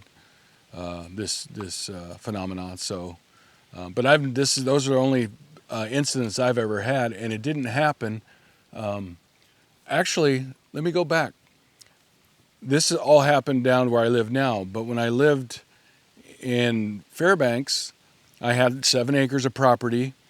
I had a cabin on it, and one night I was sitting there watching TV, and I had this huge impact on my cabin. I mean, it shook things. I mean, I heard glasses rattling, and it was only a 16 by 20 cabin, and I'm like, what the heck was that? I thought a moose may have like bumped up against my house, so I went out to investigate with a flashlight, and I didn't have a super bright one at that time, but I went out my front door, and I'm flashing, and I see this, what looks like a big ass. But my mind immediately went to moose. It just immediately went to moose, and it made this weird, like that, and moose do grunt.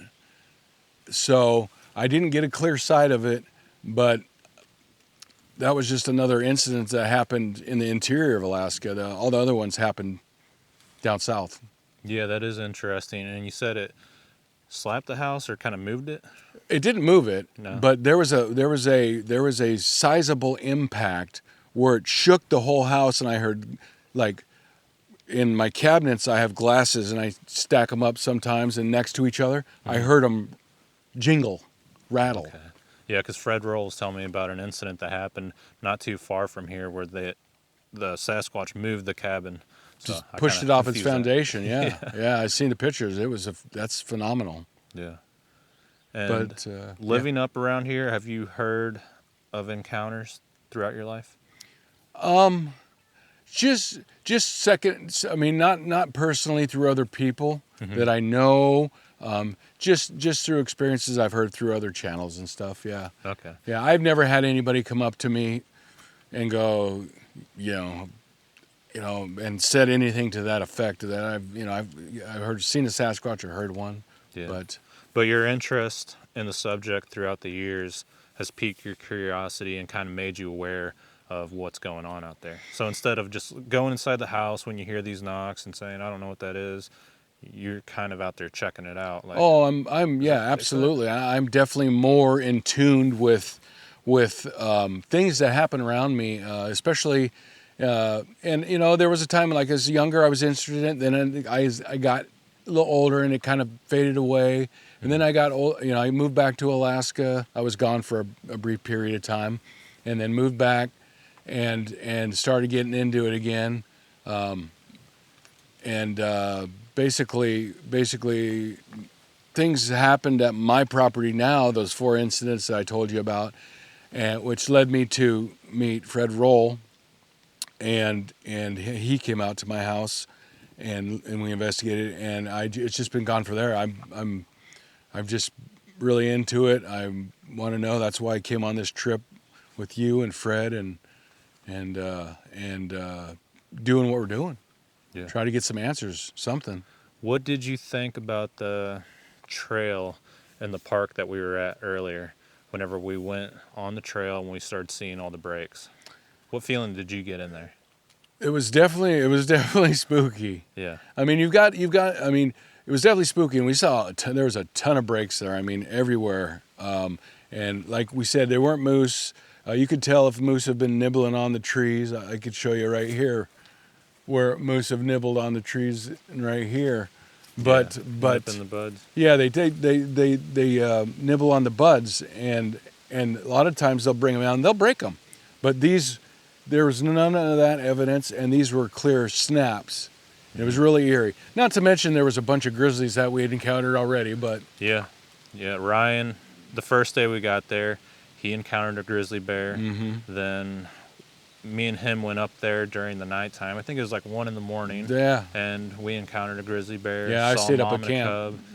And then today, yeah, we already talked about that, but you saw a grizzly bear. Where did the grizzly bear come from?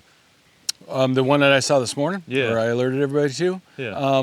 So it was on the other side of the river, and what it did is it splashed over to the river, and I'm making kind of noise, scraping the pan, right? Mm-hmm. Trying to get, and I use gravel in the cast iron from the river and stuff to kind of get everything, clean it. And I was making noise, and I heard a splash, and it took me a couple seconds but by that time the bear had already crossed, and it jumped up on the little island that was right there. And that's when I seen it, and I go, hey bear, and I started banging the pan. By that point, I heard him splash into the water. Then it went over to the other side, Yeah, that was kind of an eerie moment right there. I didn't know what was going to happen. I didn't know how big it was. I was like, man, this is a big male, and he's coming at us. Oh, thank God. Like you said, I think it was just like a 2-year-old that this year, and that's what Fred had mentioned too. It wasn't enormous like some of them get, but it was a good size. It would definitely could kill a human being easily. Yeah. Easily. And what do you think these creatures are? The Sasquatch. Best of my knowledge, I think it could be a little mix. I think they're definitely natural beings, but I think they also could be some other aspect to it, like the Nephilim, something to that effect. The Nephilim, offspring of giants, possibly, with or Nephilim that mated with human females, but I don't really know 100%. That's just my theory. I've done a lot of watching other shows and haven't listening to other hypotheses, and that's what rings a bell with me. Yeah, that's an excellent answer right there, and I think you're right. It seems to be some type of hybrid, whether Absolutely. whether the fact they've been here for a long time, since before the natives, or if there's some type of like intervention as far as like UFOs and aliens, because you know all that's coming out now. Sure. And yeah, the Bible does refer to the Nephilim and the giants, that they were here and that they were going to be back in the future. So Absolutely. I mean, that's what it says, that people will be deceived in the future, and it's kind of what's happening. Like, nobody really knows what's going on. We're always being lied to. Yeah. And these things are really advanced. Despite the fact that they're scraping up dead dogs off the highway and using game trails, they're really, really smart. There's something about them that just seems out of this world.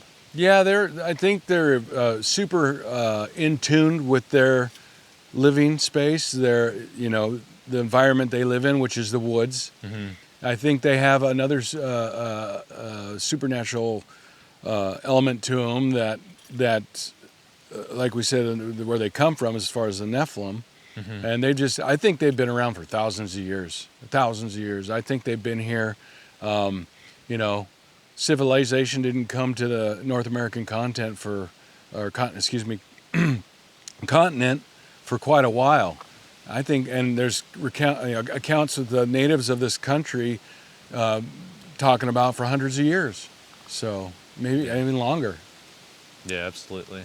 And do you think they're dangerous? Like, should people be aware of these things in the same sense that they warn people of grizzly bears? Like, they have signs here, and this is what you should do if you encounter one. Do you think they're dangerous to humans? I think they can be, just like any creature. Yeah. If they feel threatened in any way, I think they're going to protect either their territory or if they have young, because I think they run in family units. So I think if the alpha, let's just say the alpha male, the head honcho, I think if he feels like his family is threatened or his hunting ground or anything like that, then I think they will attack. I think they're going to. Yeah. Just but for the most part, I think they'd rather not be seen unless absolutely I feel threatened. the same way. Yeah. You're thinking, shoot, even the grizzly bears are afraid of them. Oh yeah, most definitely. They would probably. I mean, the size of we've gotten recorded up, or people have said they have seen up here, something that big, it could take a 1,000-pound grizzly and probably just beat it to death and rip it in half. I mean, the strength of the things are immense. Oh yeah, I saw a documentary, and they interviewed a guy from Alaska. This was years ago, and he said he was on a fishing boat, and on shore they saw this grizzly bear running away from something, and it looked like it was scared, running. And he said he looked over, and there was this giant male Sasquatch standing there. Yeah. And he said it took off, and it was so fast. Extremely fast. They're fast. They're insanely strong. I mean, yeah, I would run too. Do you think the Sasquatch are the same size in all of North America, going down from Florida all the way up into Alaska? Or do you think that there's a difference within the Rockies, within the mountains? Well, if you even go all the way back east, I think it varies. I think the further north you get, even if you go to the southern United States, you work your way up into the Rocky, I think they get bigger as they go north. And that tends to be... That's like big game? Yeah, it tends to be, if you follow what animals that we absolutely know of, that's how it goes. Everything grows bigger up north, farther north you go. Yeah, even the vegetables. Yeah, even the vegetables. But I mean, I feel like since there's mountains here, they have to run up those mountains, and they need bigger lungs, like the elk, like the moose, creatures like that.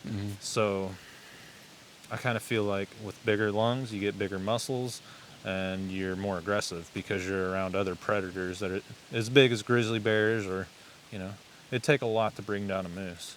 Yeah, so I mean, I mean, even though they are very immense, immensely strong and large in stature, taking on a big grizzly or a moose, those are big animals, and that's going to take a lot of force. And, I don't think they come out unscathed all the time. So basically, it's a brutal existence of life, trying just to live here as a human.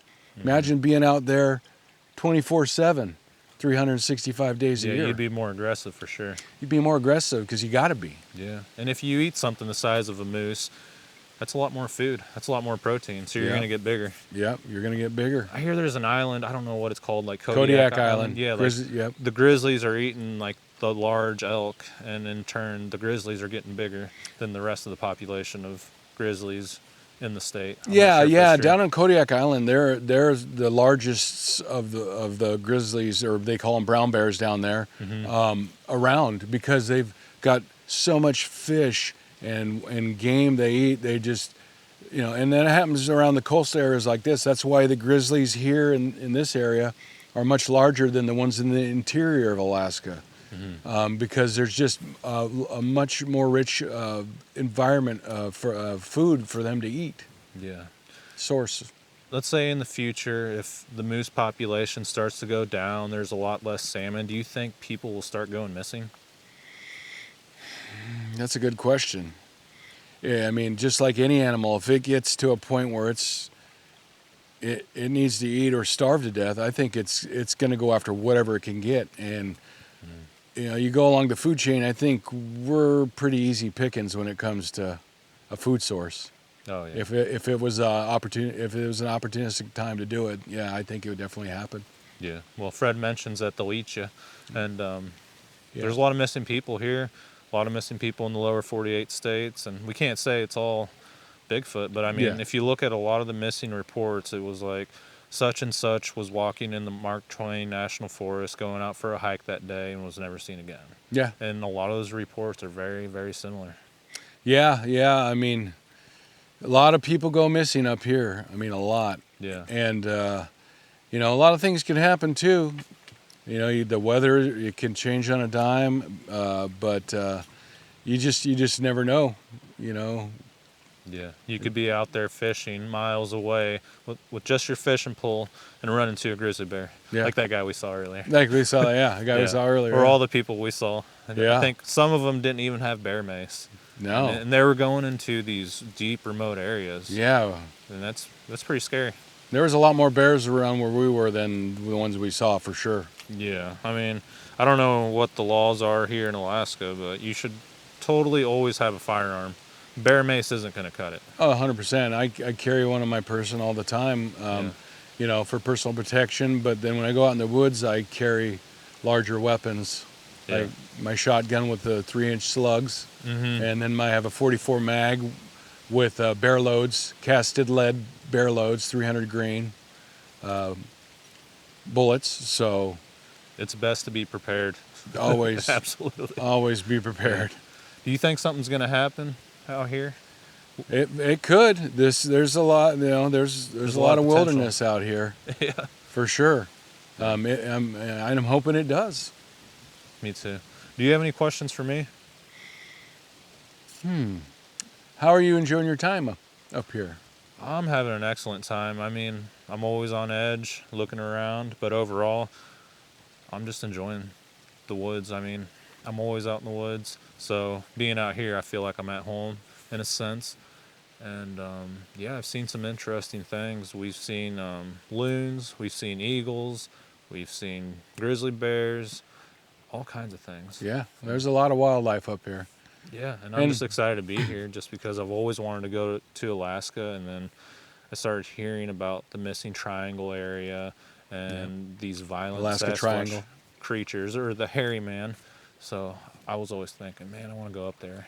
I'll probably never have the opportunity, but boom, here I am. Here you are, and let's hope there's going to be many more. Yeah, the best part is I made some really good friends, and I have a place to come back to and do more research in the future. All right, so Sibylla, when did you have your first Bigfoot encounter? How did you get involved with all of this? My first encounter was in 2008. And it was the second expedition I had been on with the BFRO. I had become a BFRO investigator in 2008 after my first expedition.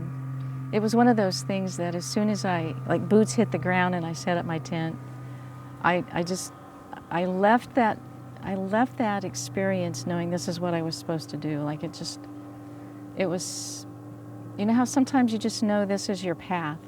And after that first expedition, I just knew this is what I'm supposed to do with my life. So I started working with other investigators, went on just a whole bunch of private expeditions. That's when I first experienced infrasound, was on a private expedition. And what was that like? That was a really incredible experience. You know how you know your body really well, and you know when something weird, like totally weird, is happening that you've never experienced before. We had been up on this ridge like till 2 o'clock in the morning. It was one of those, where it's like the third or fourth day of an expedition and you haven't gotten much sleep. And I was so tired, I was falling asleep standing up kind of thing. We get back to our base camp, and as soon as we pull in, myself and another investigator were sitting in the back, and the driver got out and put the tailgate down. I jumped down, and I was standing there, and the other guy was still up in the truck, I think getting some water or something. And the next thing I know, there's like to my right, there's this low moan. It's a sound I've never heard before, and it was soft, but it was like this long carrying out note. And I know I turned and I was trying to figure out, and I was looking up to see if the other guy was hearing this, and then all of a sudden my body just started shaking violently, like my entire body, so violently. And there's nothing really to compare it to, only, if you go to a rock concert and you're close to the subwoofers and they're rattling your ribs. But this was my entire body, almost to the point where I grabbed the tailgate because I thought I was going to lose my knees. Yeah. So that was my first experience with infrasound. And I never went to sleep for the rest of the night. Like it affected me so much that I couldn't sleep. And every time I would relive the experience in my mind, I would get chills all over my body. And like I said, I never went to sleep that night, and I was so exhausted. I should have just been knocked out, but I couldn't. And then the very next expedition was in October, and that's when it was in Honobia, Oklahoma, and that's when I had my first sighting, and it was a thermal encounter, but it was kind of long. It was, 10 or 15 minutes. Unfortunately, it was one of those XP2000s that didn't have the, ability to record. You had to have a separate thing, to battery and DVR to record. And those weren't at the expedition yet because this was the first day and it was just investigators. And we were camped down by this creek away from base camp. It was a satellite camp. And we had had a good fire going, and we had done a couple of, set up our tents, and we had done a couple of vocalizations, from base camp. Like they'd radio and say, hey, we're doing a vocalization. And then we would do a vocalization. And I did one that was kind of a real high-pitched female one, and we got immediately answered, but it was pretty far away, it was faint. And then another 10 or 15 minutes, they radioed and said, hey, we're going to do another vocalization. And so they did, and then nothing happened. And then I did another one, and then it immediately got answered. I don't know if it was maybe the female voice, that brought them in, but then when it vocalized again, it was like it had cut the distance in half, so we kind of knew something was coming in on us. The guy that was with us, one of the guys was from Houston, had just gone through a really horrible hurricane and hadn't slept in a week, so he said, guys, I'm calling it. And his tent was close enough, closest to the tree line. And so he was in his tent maybe 5 or 10 minutes, and he said, guys, something's throwing something at my tent. And so I had the thermal camera in my lap, and I fired it up and went and stood literally on the corner of his tent, and I put the thermal in the air, and I'll be darned, I had an instant heat signature. And I didn't just assume, of course, that it was a Sasquatch. It could have been an owl or, a squirrel or raccoon or anything. But I just kept the camera there, and within maybe a minute or two, all of a sudden, here comes this head and shoulders, like super, super slow. You know, I got to see the whole head and shoulders, and when something like that happens, and it's your second expedition, you're not expecting to see a Sasquatch, that soon. I mean, some people go a lifetime doing this stuff and never see anything. Yeah. So I was just, I think I was just in shock at first, and then it slowly went back behind that tree, and a couple of minutes later, here it comes out the other side again, just super, super slow, just super slow, and then it went back behind the tree, and then it disappeared, and I didn't see it for a while. And then the next thing I know, it pops up behind another tree to my right, and it starts the whole same process again of like just peeking out. Yeah. And it was so cool. And then finally I kind of snapped out of it, and I turned to the guys, and I said, hey, I've been watching one like all this time. Yeah. And so they got out of their camp chairs and they came and stood behind me, and I think the Sasquatch realized, oh crap, I'm busted. So that's when it turned, and I got to see its entire profile as it walked off into the woods. And oh my God, everything you've ever heard about the way the head is positioned on the shoulders, like a linebacker with these massive shoulders and just a slightly stooped over kind of walk. I got to see the entire thing as it walked off. No, that's pretty incredible neat. experience. What do you think the creature was up to? I think, nobody had been on that property for about 5 years. Just been sitting. There'd been a family there before, and it was for sale. A beautiful piece of property. And I think it was just, the vocalizing that we did, maybe, got it started coming this way. And I think it really just wanted to know what we were doing there, and it was just curious. And I don't think it realized it was thermal technology, so I don't think it realized it could be seen until they came and stood behind me, and then it was like, oh crap, well, they must be able to see me. Yeah. And it came back, like we went and sat down, and it literally came back. And then the other people got to see it as well. Yeah, that's pretty interesting. Yeah, it was very cool. And then the next night was the first time I got to see eye glow.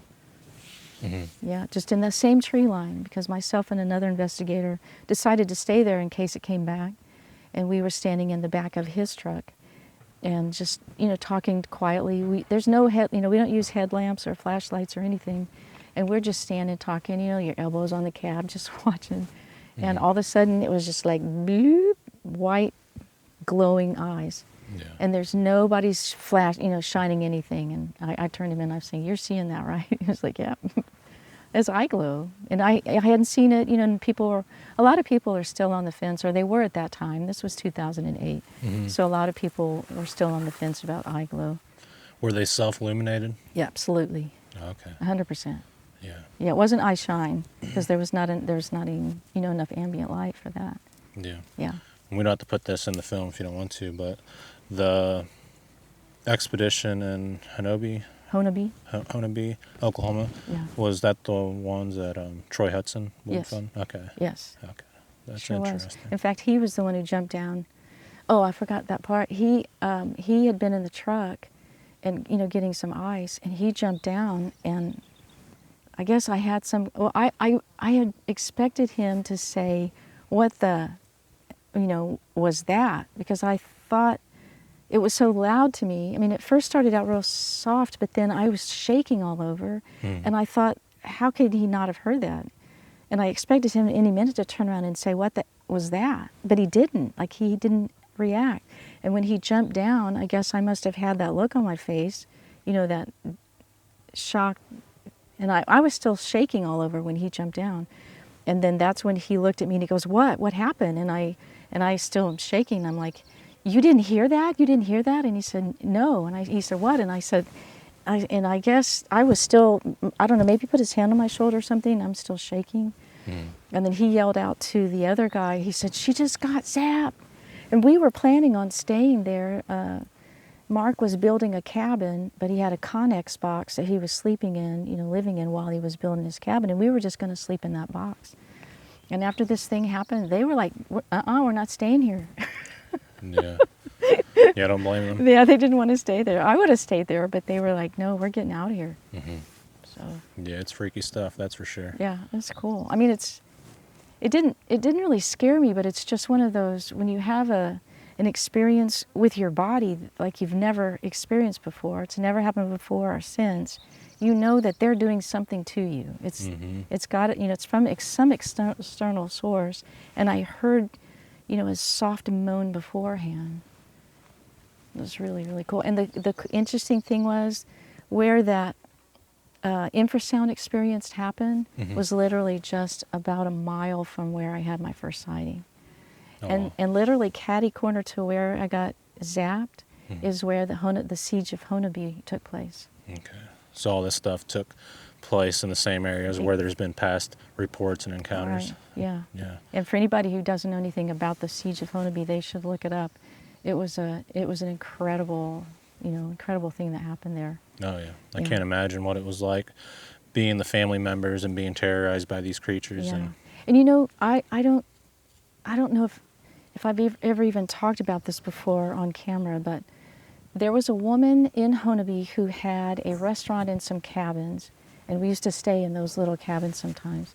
And I went in early one morning on one of our expeditions, and I was talking to her, and she told me that on the morning, like the next morning, or like early in the morning of that night when that siege happened, and the man shot a Sasquatch, there was a trucker that was coming in, coming off 41, past where this event happened, and in his headlights, he has to come to a stop. He sees two Sasquatch carrying a third Sasquatch. It crosses the road in front of him. Wow. And then it shook him up so bad. He drove to her restaurant, and when she went to open the restaurant, he was sitting in the parking lot in his 18-wheeler, and he came into the restaurant, and she said he was just white as a sheet. And she asked him, "Are you okay?" And she finally, she made him a pot of coffee, and she said he was still shaking so hard he could barely get the cup up to his lips. Oh wow. And he told her the story about what he had just seen, and she didn't know anything about what had happened the night before at that house.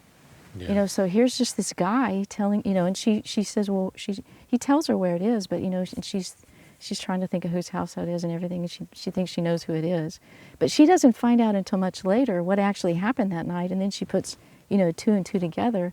This trucker saw the Sasquatch carry the body of the dead one away. Yeah. Well, if that's true, then they carry off the dead. Absolutely. And God knows what happens to him. And he disappeared. She doesn't know. She doesn't know whatever became of him. But yeah, I heard Wes from Sasquatch Chronicles talking about that. That whenever the property owner shot this one, it was flopping around the yard. But when it went up to the wood line, like there was more of them, and they were like very upset. So it sounded like they wouldn't let that guy go up there to see. Oof. Yeah. No, So you wouldn't want to do that. No. You would not make it out of there. No, absolutely not. Yeah. And I remember him mentioning that, I don't know, like feds and stuff started showing up on the property, and they told him not to go out there. And Yeah. it was pretty weird. Yeah. And the reason Mark bought that property is because it was right across from that site. Oh, okay. Yeah. So the BFRO ended up buying the property? Well, it was a guy who was with the BFRO. Oh, okay. Yeah, he bought that property and is building a cabin. Yeah. Yeah. That's Nice interesting. guy. He's a dentist. Oh, okay. Yeah. Really nice guy. He still owns it? Yeah, I think so. Yeah. Maybe we need to go out there one day. I'd love to. Yeah, he's a great guy. Yeah, it's not too far from Missouri, so Yeah. Yeah. it's kind of close to me compared to Alaska. This is true. Yeah. Yeah. So what else have you encountered and experienced? Anything else? Another infrasound experience, I've had 3, and another one that was very interesting was I was on an expedition in the Upper Peninsula of Michigan, and there was kind of an incident the night before, but we really didn't know. You know how sometimes stuff happens and you really don't know what to make of it? Mm-hmm. There was some friends of mine. This was their first expedition, and they set up their tent, and I put mine here, and there was an apple orchard in kind of a marshy area. And they got a little freaked out when it was time to go to bed, so they asked me if I'd sleep in the tent with them, so I did. And her 18-year-old son was sleeping next to the wall, and she was in the middle, and then me. Well, sometime during the night, he tells us this the next morning, something walked real stealthily up to the tent, And then all of a sudden, he couldn't breathe. Like he had asthma as a child, and he said, I started having an asthma attack. And then, eventually it went away. And so he told us that morning, and, his mom was concerned, and she said, what in the world? Like, you haven't had asthma since you were like 10. And he was like, I don't know, Mom, but I couldn't breathe. And so, she was concerned, and then, we kind of went on with the rest of our trip. Well, then the next night, I'm staying in my little, 2-person tent, close to them. And all of a sudden, it's the same thing. I wake up, and, you hear those stealthy, and then there's, seconds and seconds, and then another step, like really, really slow. And you're like wide awake, your full attention is on listening for when the next step is going to fall. And then this thing walked right up to the head of my tent. I mean, right up to where my head was. And, something's going to happen, but I don't, your heart's like breaking your ribs. Because it's a scary kind of thing, because anything could happen. The next thing I know, I could not inhale, which is a freaky feeling if you've never experienced that. I never had asthma in my life. So it's kind of like if you inhale and you fill up your entire lung to capacity, and then you try to breathe again, and you're just going, and you can't inhale any air. Like this is something I've never experienced. Yeah. So this thing's standing there, and that's what's happening to me. And kind of like you got the wind knocked out of you. No, it's like your lungs are full. Your lungs are so full that you can't fit any air inside them. Okay. Yeah, that is strange. Yeah, it's like your lungs are blown up. And so I didn't hear anything. It's just like all of a sudden I wasn't able to breathe. And then I didn't panic. I just thought, well, I'm going to just lay here until I can. And then I'm going to roll over and make a lot of noise in my tent, in your sleeping bag and everything. And maybe it'll stop. And that's exactly what happened. It just stopped. Yeah, we'll do that. So after you had these encounters and experiences, you started to sketch out the Sasquatch, or were you doing that prior before this? No, it's actually a Wisconsin investigator that called me up one day and said, Sibylla, he knew I was an artist, and he said, Sibylla, would you, this woman had this sighting, and she found something on the internet that's kind of close to what she saw, but it's not, it's not right. Could you possibly, fix that for her? And I said, sure, just tell me what needs to be fixed. And so I worked on it, and I shot it to him, and she was really happy.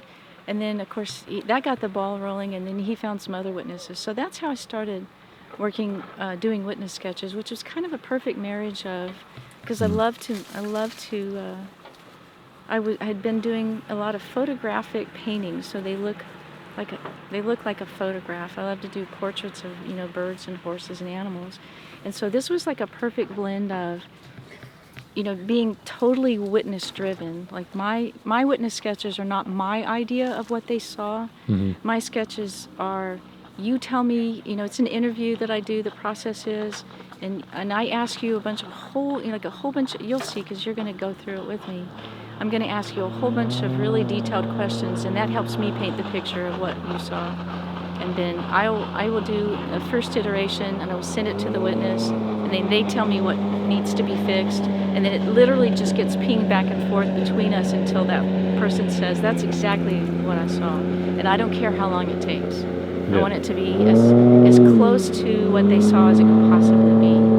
Okay. Yeah, that's awesome. Yeah. We're going to try to sketch up some of the Sasquatch that I've seen and absolutely try to get it all laid out. Well, the thing, I think one of the reasons, there's several reasons I think it makes it powerful, is there's something cathartic about it for the witness. There's something about getting it out of their head and onto paper, so that, and I think maybe while they're having to describe it, it kind of takes a little bit of the emotion out, because they literally have to work with that side of their analytical side of their brain in order to tell me.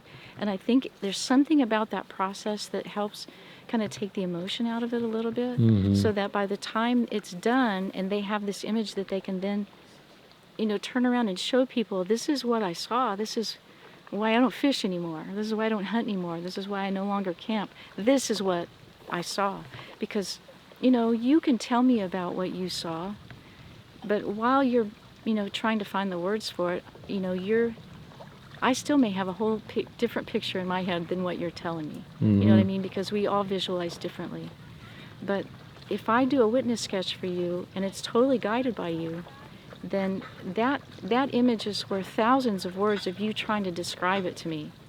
Because there it is. Yeah. You know, it's such a powerful thing to actually get to. You'll see, like when you see it, you're going to be going, "That's what I saw," and then it's so cool to show other people because what you saw is very unique. Yeah, absolutely. Yeah. And I'll give you as much detail as possible and run you through the encounters and kind of try to put you in my shoes. Right. That's the thing. And I'm a little bit psychic, so I can also pick up on, like, I'll be working on it and I'll know what's right. Sometimes I have a sense of what's right and what's wrong. And also, I want people to know that I don't charge witnesses for witness sketches. Yeah. I mean, that most people didn't ask for this experience, so I don't feel that that's the right thing to do. Yeah. Well, we'll help you out one way or another. Well, so. you know, I just want to help people. I want, especially those people that have PTSD, that, you know, they can't sleep, or, I mean, I've worked with some people who literally have not slept for weeks because of their sighting. That's why I'm out here doing this.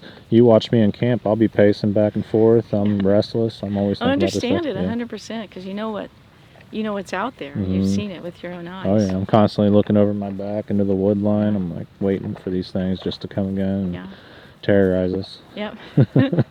Hopefully document it too. Yeah. So and people can find me at Sketching Encounters, or they can go to my website, like SibyllaIrwin.com, and you know, Facebook. Just message me if you'd like to have a sketch done, or and people need to take account that she can get busy doing this because the drawings take a while to do, contacting people while other new people are contacting her. So just be patient, give her time, and she'll get back to you. Absolutely, absolutely, I will. Yeah. Yep. And Brutus will help too. Brutus is really cool. But yeah, what else? Anything else? Anything you want to know? What did you think about this Alaskan expedition? Oh gosh, this was like a trip of a lifetime for me because I've never been here. Yeah. And I just can't wait to come back.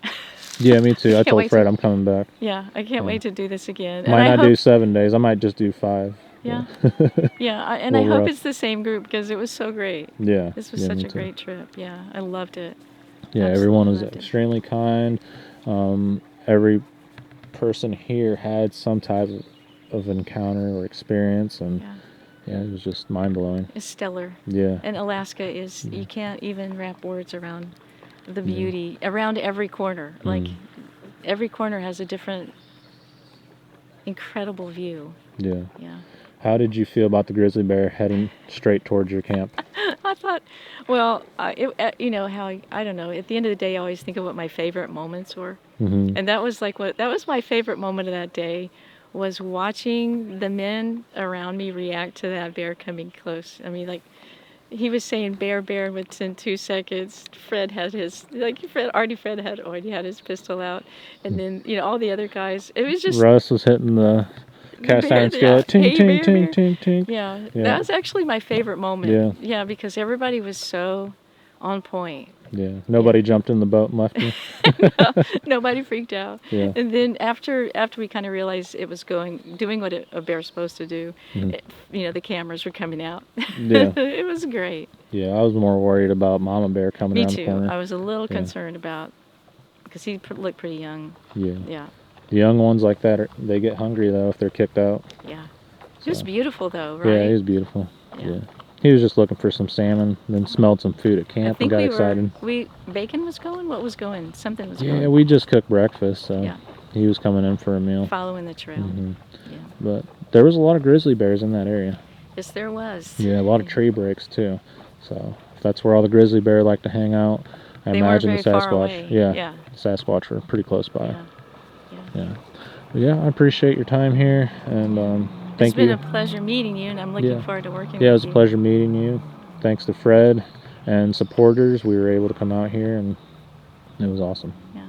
Hopefully we can do it again. Absolutely. Yeah. Next time we'll go, let me zoom in. We'll go way out there and camp on that mountain. Yeah, that's Danger Mountain. It's Danger called Mountain. Bear Mountain, I think.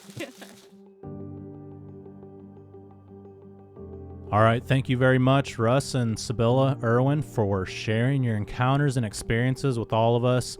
And Russ's encounters did sound like Sasquatch. Those tracks were really big, and I don't know what else that would be, honestly.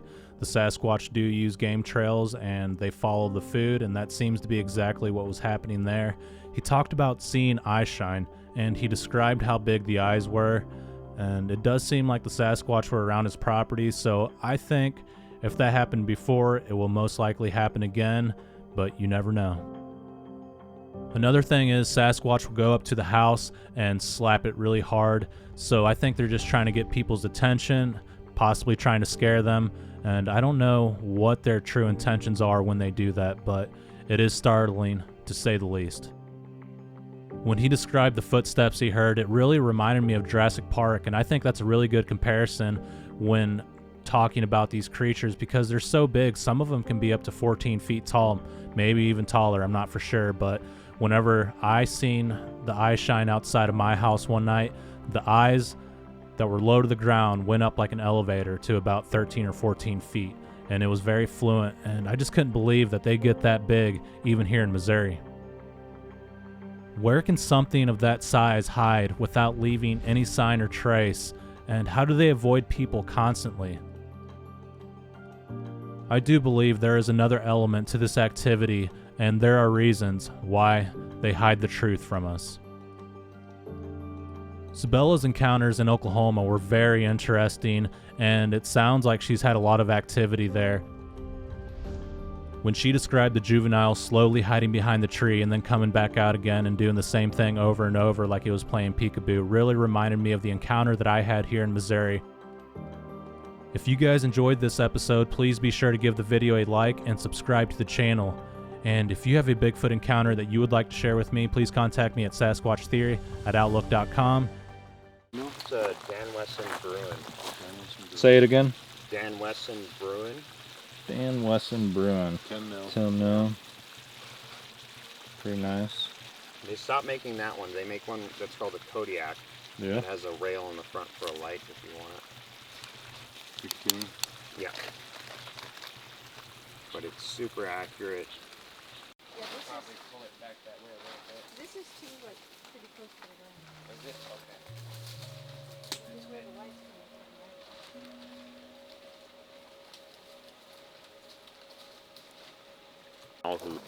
I remember you saying that. What was up with that? You found the tree breaks. And So I entered this area and there's about 6 feet up, just tons of trees, bent and tree breaks. And it's not like, moose will come in and they'll eat everything off the branch. Mm-hmm. It's not like this. They're just bent like that, And there's almost 100. I just stopped counting at like 40 or something. Really? So it was right when it's about a quarter mile of the trail where there's all these breaks. And I was hearing that off to my right coming back here the whole time. Yeah. Weird.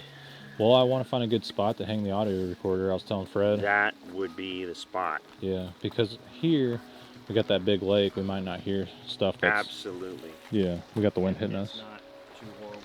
I mean, it's a decent trail, Okay.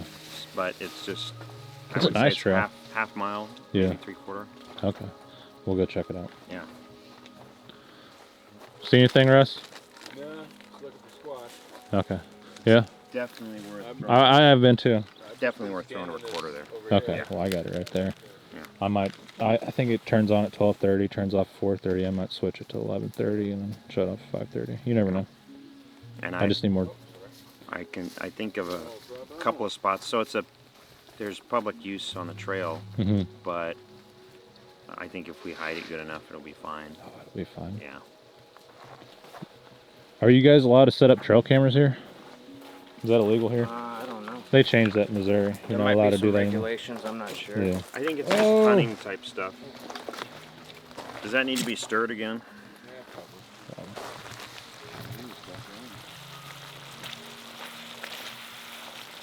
Yeah, I think it's done. Well, Fred said he wants to wait till the juice is reduced, but I mean, it's pretty reduced. You guys want it like this, or? Well, let's wait like 5 more minutes. It should be ready.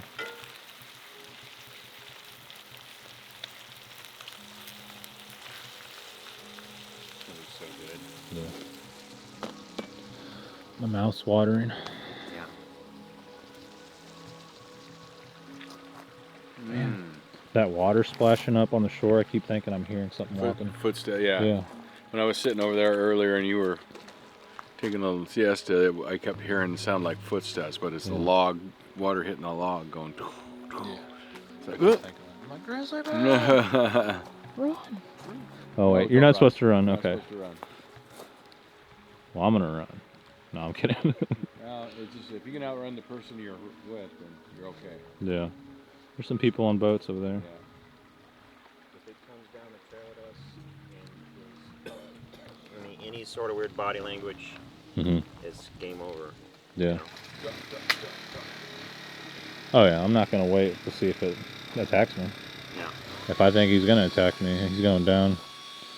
They could put me in jail for shooting a grizzly bear, but it's better than having to have reconstructive surgery, face surgery. We weren't hunting. Yeah. No.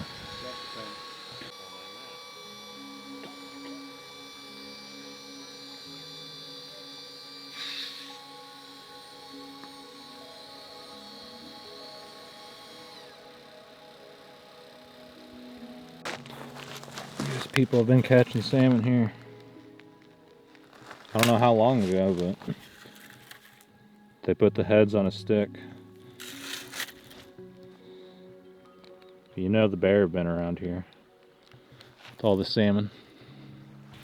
Oh man, my battery's at 14%. What the fuck? I wonder why. I think I need to change it. Alright, it's past 11 p.m. at night here in Alaska, and as you guys can see, it's still daylight. It's probably around 3 a.m. in Missouri where I'm from. But yeah, we're gonna go out onto the, what's it called? The upper trail. The upper trail in this area, and we're gonna go hang an audio recorder, run some thermal, and hopefully not run into a grizzly bear. Yeah. Oh, Russ is coming. Cool. More eyeballs. Transmit. Yeah, that's right. Push talk. If you need to turn it, just go right here. And it's on our, we're on channel 14. 14. Okay. Yep, you can just click the button, it'll do it. Okay. All right. Mike. Yep. Mic check. Yeah. Copy. Loud and clear. Cool. Yeah. All right. Wish us luck. Well, It's kind of dangerous. So. yeah, I'll God armor around you guys. All right. Armor of God.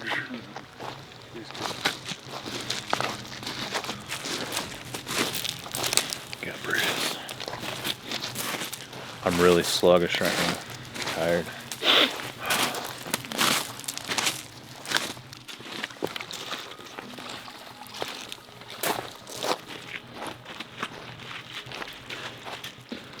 There's a ton of grizzly bears in here.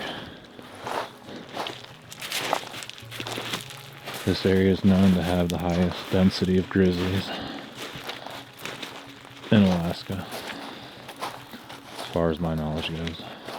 Apparently they get really big around here.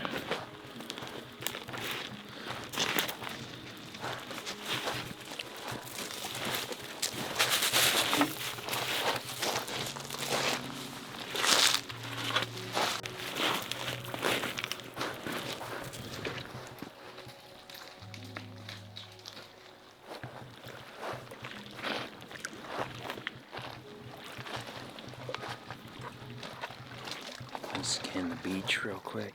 Okay. Go up to this branch right here so I can get the whole thing. Okay.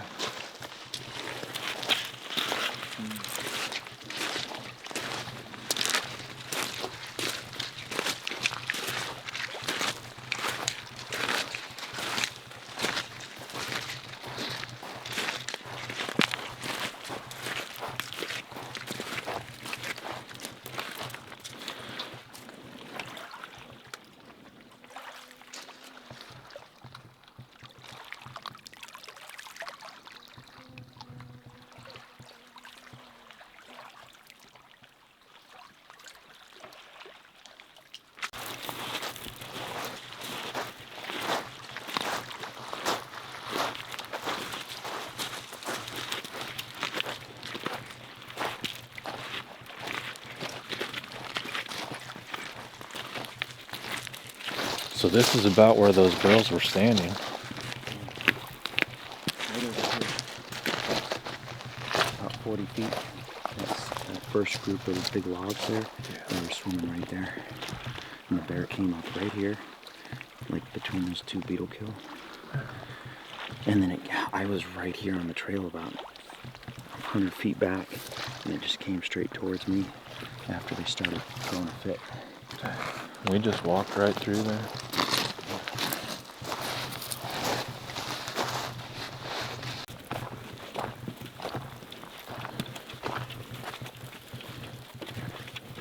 Ooh, I got a dark feeling in here.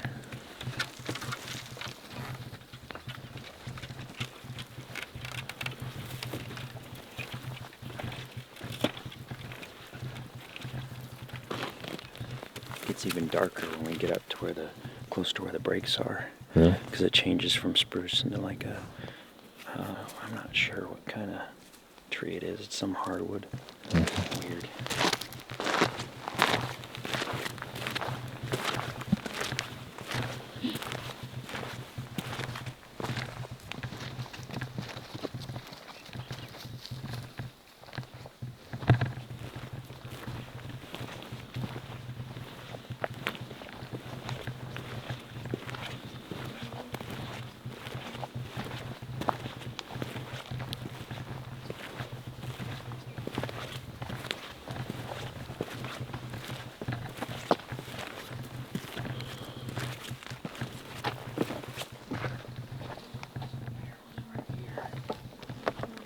Came down right here.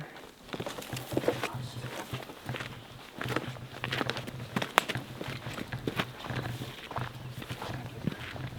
think this is it right here. There's one of the tracks. See what this is? And it just went right back through there. Okay. Brutus was right at this little tree right here. And I was like, I don't know, 5 feet behind him. Yeah, close. Yeah, that is close.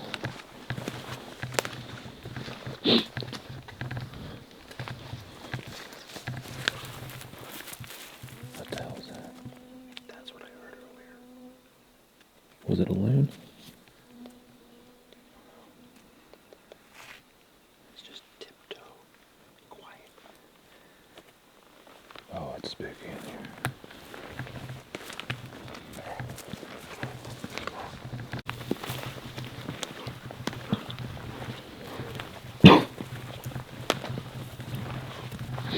Brutus is acting strange.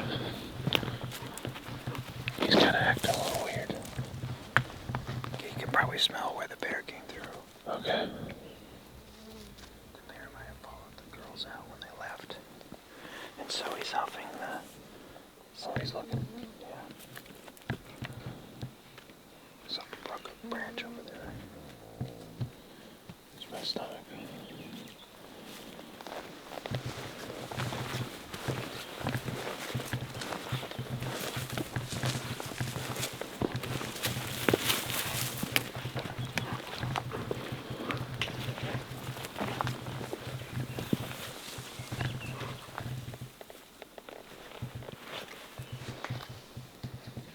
I heard something over there.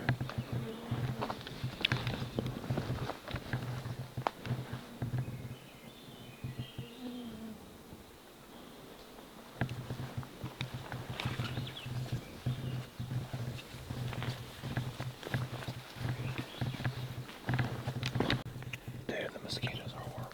Yeah, because the sun it's cooled off.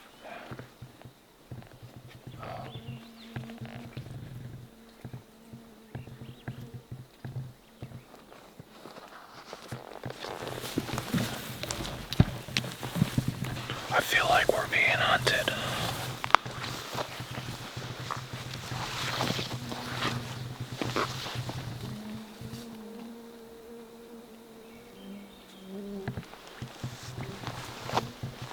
Okay, yeah. Yeah, it's a big bear. I heard something up here. Probably won't go up.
is it? Oh, just a tree break. Okay. That one could be snow load, though. What's that? That one could be snow load. Could be. But they get more and more and more. Yeah, I see.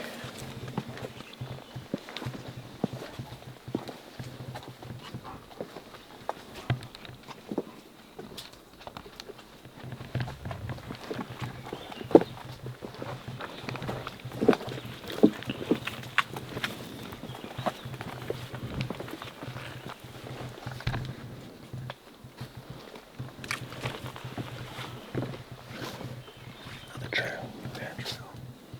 Yeah, I see that one.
Oh, the mosquito.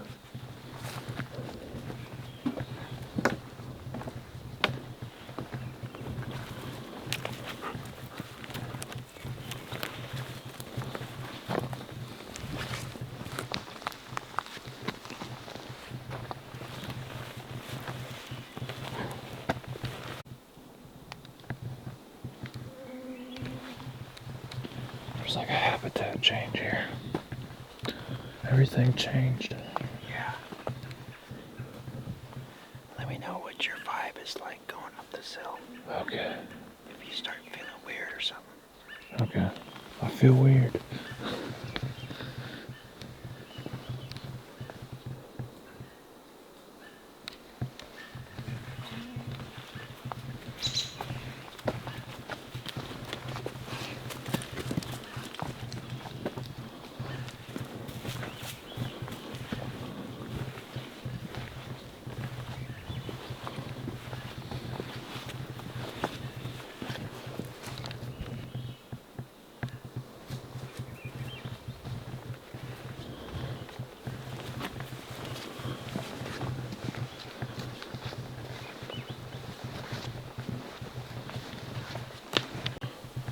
Yeah, there's definitely a strange feeling like we're being watched up here. Yeah, it gets worse when we get up here. Okay.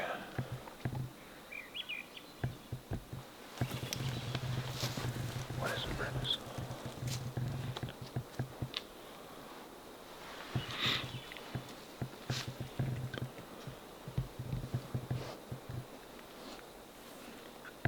Weird. I'm at 66%. It was at 100. That's quick. Yeah.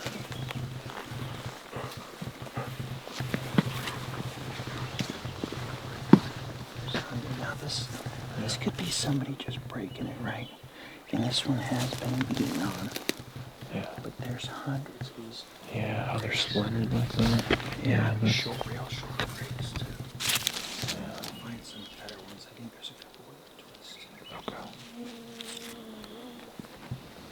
It's like midnight in Alaska.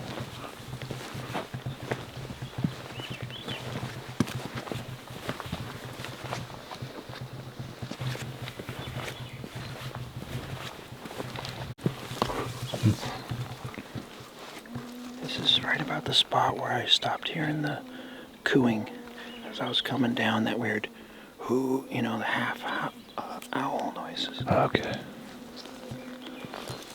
Yeah. There's definitely a lot of breaks over here.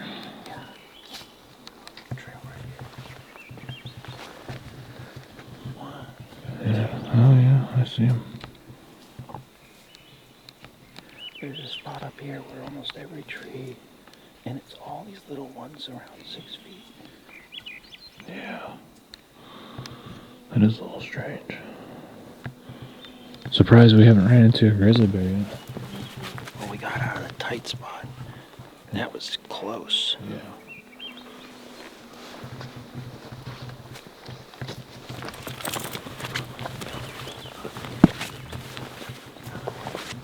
There's another one.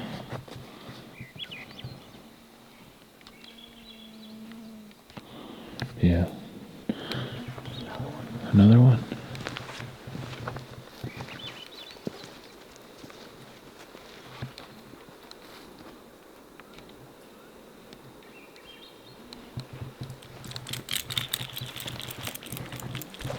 Oh yeah.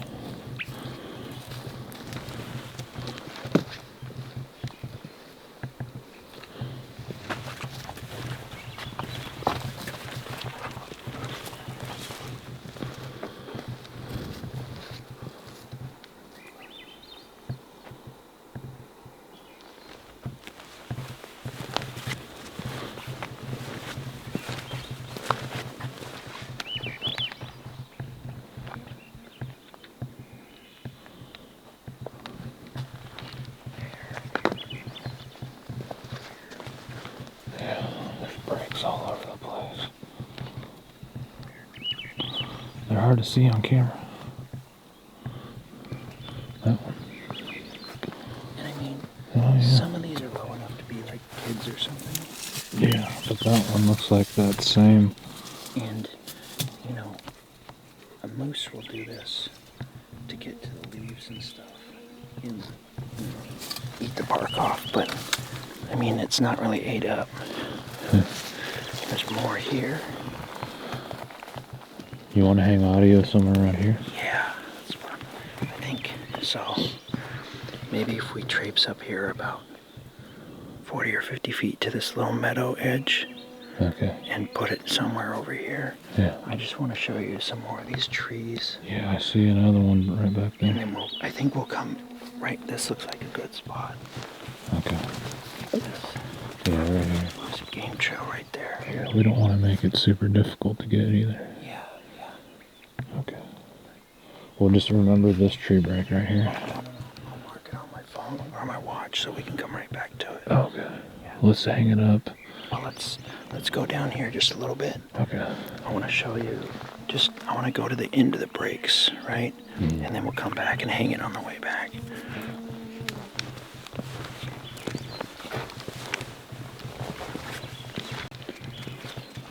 Yeah, there's a lot of breaks around here.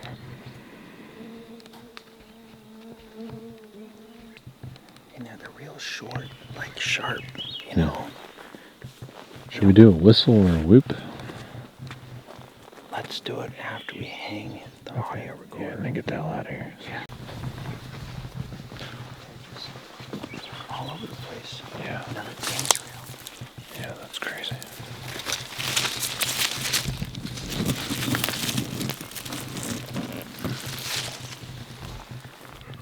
Yeah, right on a trail too. Well, I can see why so many people go missing in Alaska. It's dangerous. A lot of people don't carry a firearm. They got bear mace. And that's like if there's a predatory bear, that's not going to do it. No, they're just seasoning the meat. Yeah. Bear's like, I like the Valentina sauce on my meat. A little bit of tapatio. Love tapatio. Yeah.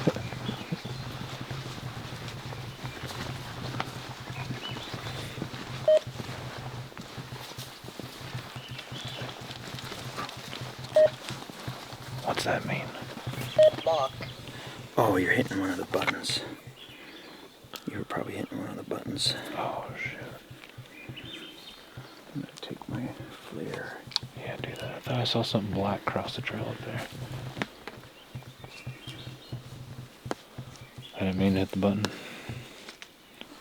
I got too much stuff in my pocket. Oh, but do you have a belt? Yeah. Oh, that'd be perfect. Why didn't I think of that? Yeah. Don't wake him up. Don't bother. Okay. I thought he said something. Yeah.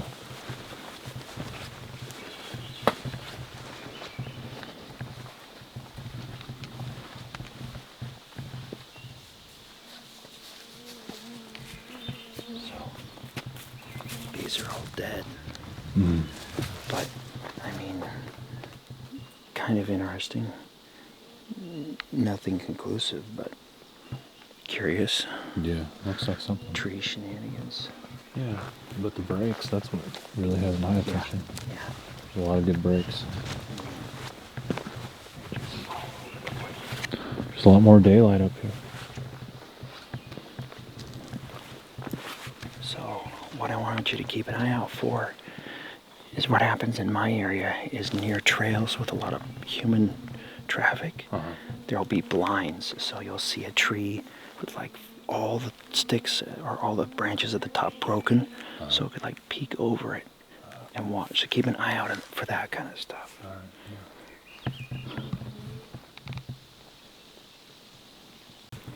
You see right there in the trees? Right here? Yeah. That burned? It's a stump. Stump? Okay. I'm at 44% now. Maybe because I... Battery? Yeah, maybe because I fast charged on one of the battery banks. I don't think so, unless your battery's still hot when you pull it off. Oh, that's kind of weird. Yeah, a couple hours, like 2 or 3 hours. It'll be interesting to see if your Olympus is drained in the morning. Yeah. I think it's running right now.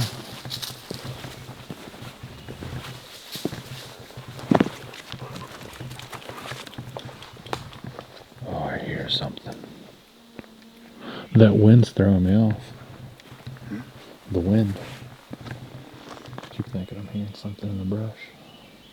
But that, see that opposite kind of tree line over there? Yeah. That's about where I heard that owl, kind of half owl hoot.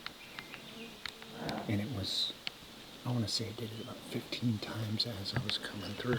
Did it? Yeah. Well, let's hang it here.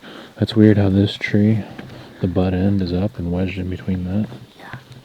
Look at that. That's kind of weird. And look for a stump. I don't see the stump for it.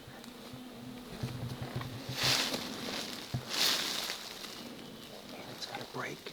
Yeah, it's got a break up there too. There's no stump for that. No. I see that a lot in Missouri. Yeah. Yeah. I've got one area, that spot where I had the second encounter, where I got whistled at 3 times. There's a ridge, and there's like 3 sets of trees wedged in, like 4 trees wedged in between. See these 3 trees right here? Yeah. They'd be like wedged all in like that, and there's no stumps for those trees that are wedged. Yeah. Yeah. That's pretty strange. It sounds like we got the same type of monsters in our woods. Yeah, there's the brakes everywhere.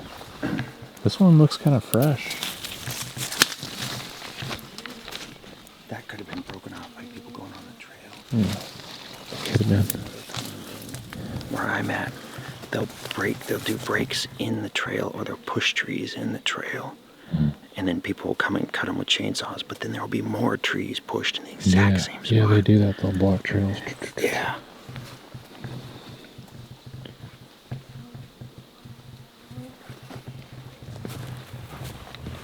Yeah, I see what you're saying. Yeah, there's a lot of breaks in here. That looks fresh. Yeah. Oh yeah. This is what I'm talking about. Yeah, that's a lot of breaks. There's 5 right here. That's. Look at this. Wedged. Oh yeah. What do you think? I mean, that could be people shoving these out of the way. That's heavy. But that's. So this is wedged.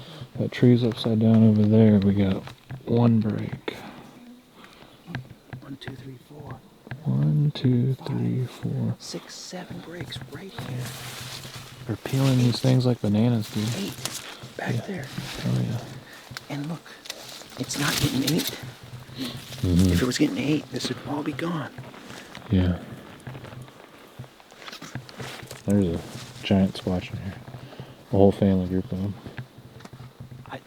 The feeling that I got after, or as I was coming through, the impression I got was nursery.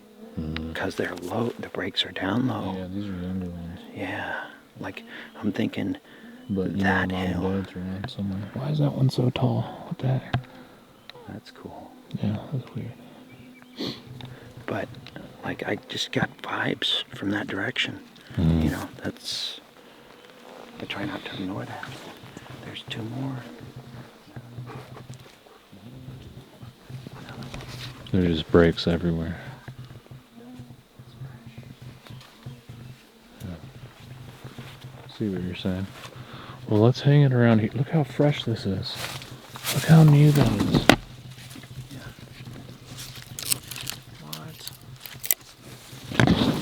That's recent. This one's missing leaves, so that could have been 8 off. Could have been, but there's all kinds of other breaks around it. Yeah, I know.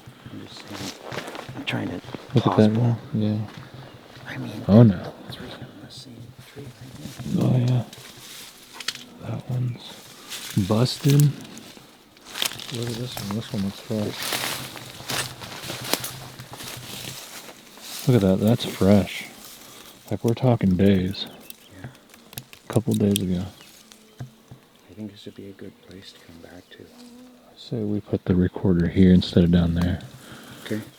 But well, let's go up to the end of the breaks. Okay. We'll come back. I think we should put it uphill a little bit. Yeah, that's fine.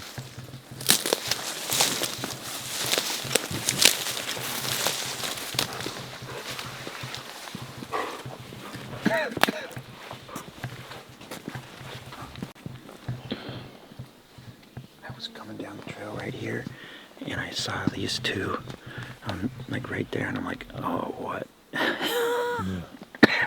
There's an endless amount of breaks, though. I just stopped counting. Yeah, you just have to stop counting. I think we'll turn around up here. What's he looking at? I smell something. Bear trail. Is it?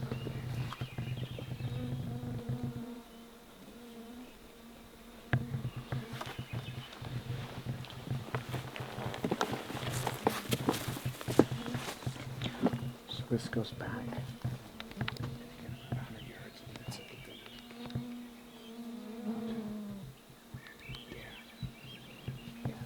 About 100 yards to the other trail.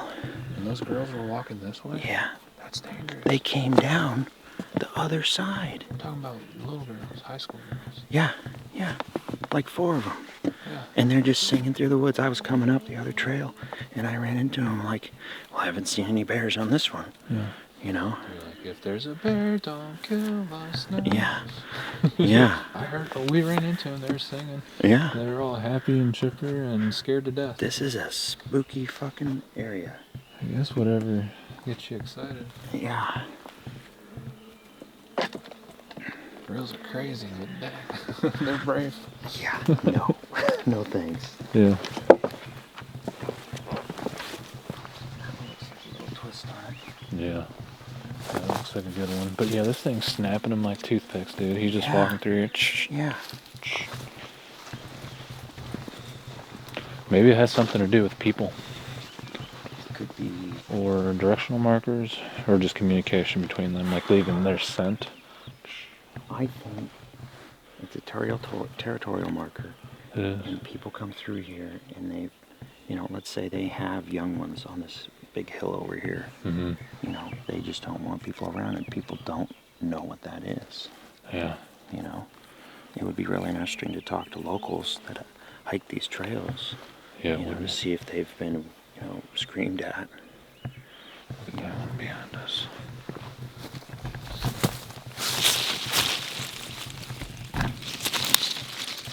There's 2 right here. There's another one.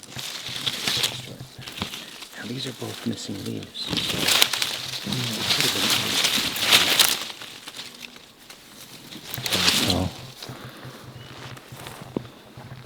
Alright, let's hang this thing somewhere. Yeah. By the freshest breaks. Okay. Because it's probably the latest trail they've used. Yeah. And we'll do one call and get the hell out of here.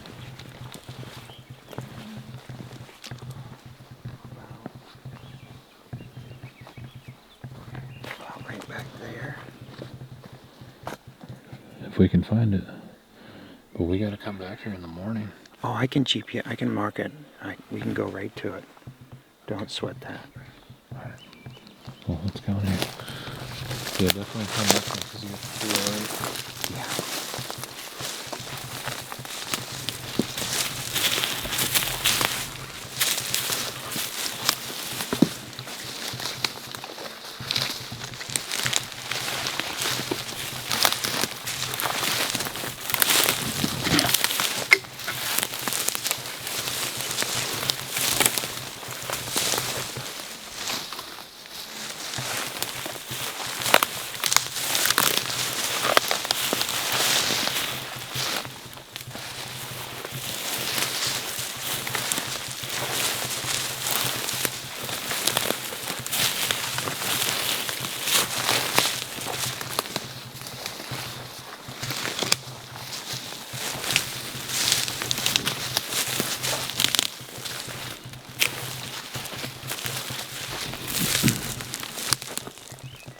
Something's been coming through here a lot. Yeah, I know so.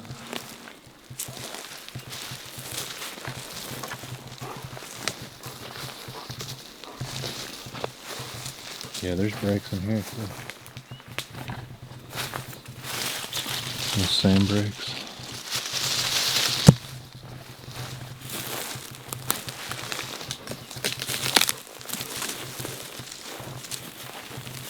Somewhere in here. Okay.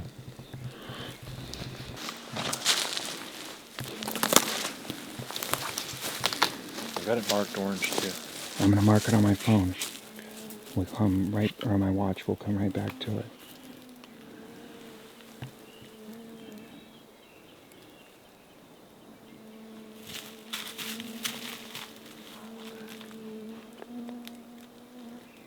He thinks that break smells interesting. Yeah, he does. See? Yeah, he's going right up to the break.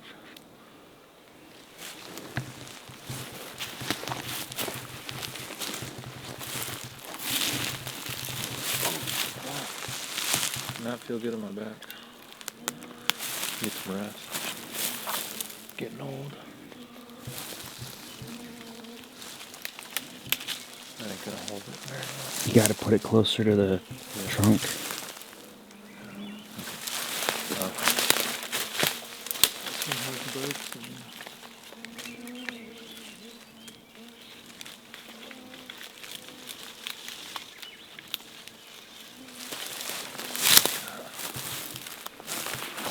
See that? Yeah. No, I mean, leave that stick on it.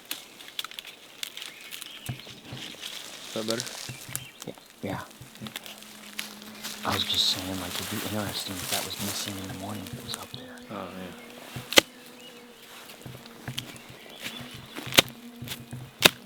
yeah. Stick poker. Mark this. My back is killing me. I think I've just been on my feet too long. Haven't sat down enough. No breaks. Other than tree breaks.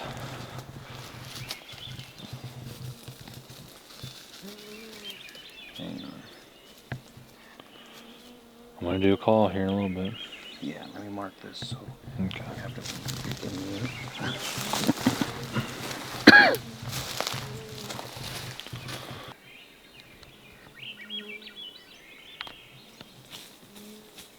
I wonder if I should take a leak here. Like if that'll attract them. Or they'll come and check that. Normally you would say no if you're hunting. Like I don't want to spook the deer or whatever, but in this case, they're hunting us. they're the hunters, and we're the ones that are invading their territory. So, and plus, I really got to pee. Like I can't hold it. Do it. Okay.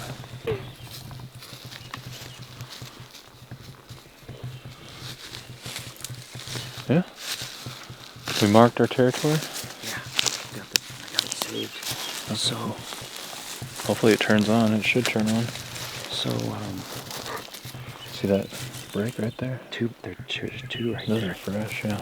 Really fresh. So what if it's like paralleling the trail, and as people are walking, yeah, that's what they're breaking. doing. It's Yeah. breaking to make noise. And then they break it where they're crossing. Let mom and dad know. Could be. Yeah, but when they break it, there's scents all over it. You know what I Yeah. mean? It's kind of like a deer rubbing. Right. Yeah. Right. But yeah. What if it's like a autism thing or OCD thing where they have to, like, if they see something, they're like, chomp, chomp, you know, just that kind of weird behavior. Yeah, it could be. Who was saying that I'm autistic the other day? Who was that? Is that Fred? Oh, I don't know. Fred's like, I think you're autistic. I was like, I've been told that. But I've heard that about the Sasquatch, that they're autistic, or that they take autistic people. Right. Just the traits. Yeah, the traits.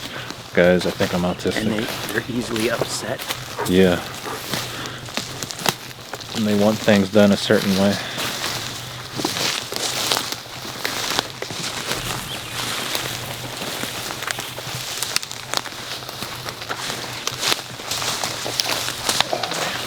Some thick stuff.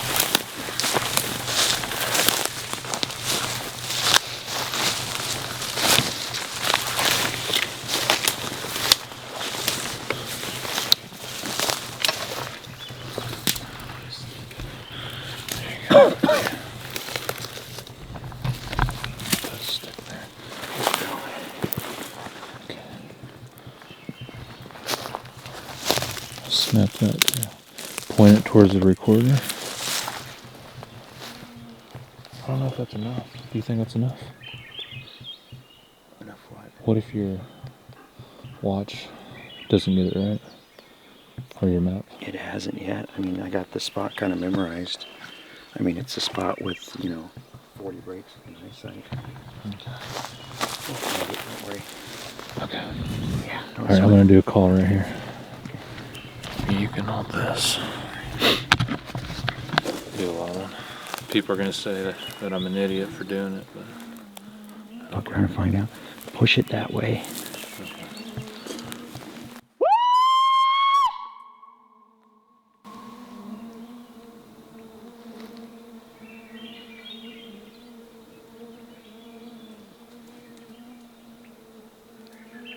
here's something.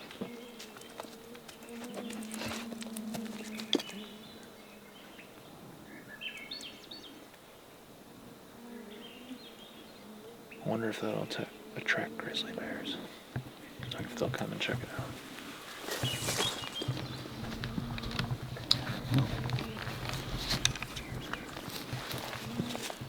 Alright, we got 17% left. Every time, like when I came through here, my vibe, my friggin', heebie-jeebie sensor was going that way constantly until it changed back into spruce. I definitely feel it more that way than I do that way. Yeah. So, alright, let's get the hell out of here. Yeah, good idea.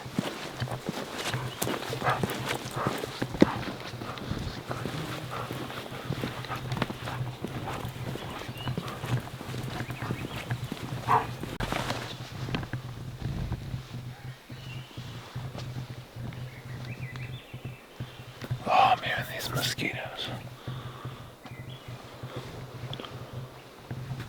Dude, the mosquitoes are horrible.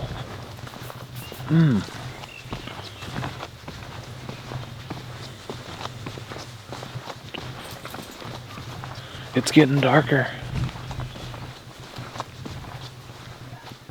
Right about here is where that half hoot started. Okay. Right in here. Yeah, and this is where a majority of the breaks. Do you hear that? Do you hear that? That was right there. Did it throw something? No, it was a break. Thought it was, yeah. Sounded like a tree break. Oh, I see something. I see something. Got a critter? I don't know. I see a head. I see a head. Okay, I gotta put this camera down. Oh, come on. Where'd it go? There's something back there. Oh, I think that's a grizzly bear. Laying down? I don't know. Oh, it's big.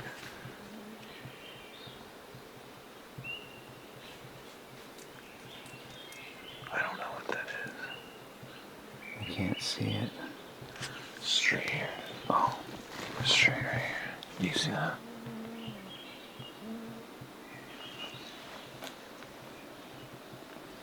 Oh, I see it. I see it.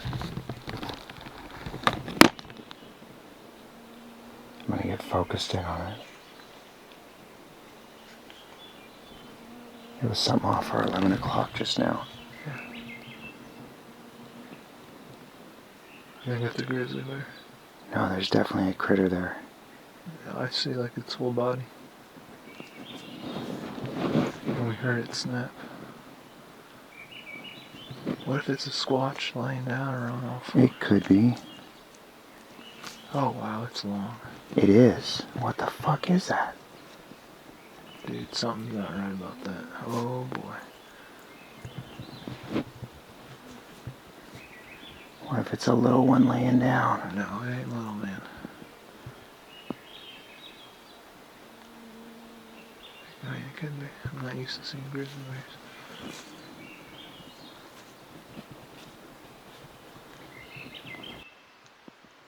Camera definitely says there's a critter right there. Yeah, it's big. Yeah, that's a grizzly bear for sure.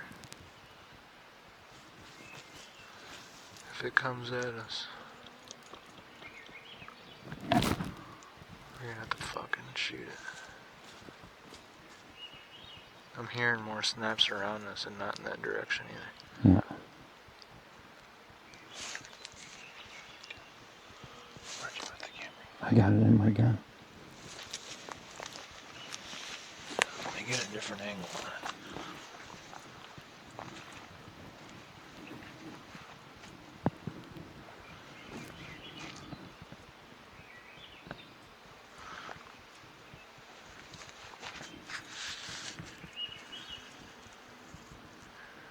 Yeah, that seems to be like the best direction to see it.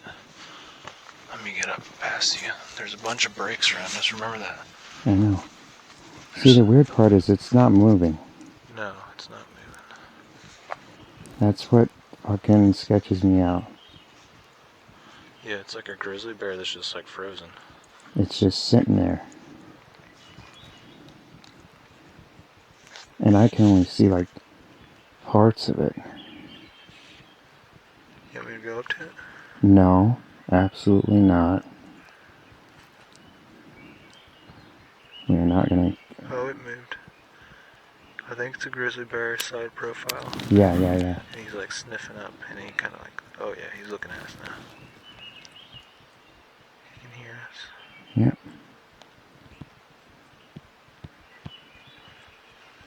Wonder if that's that same emaciated bear from earlier. It might be. It doesn't really want to engage with us. I'm glad I didn't go up to it. Yeah. It's just chilling out. There you go. Let me look through your... What do you see?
Yeah, it could have cubs.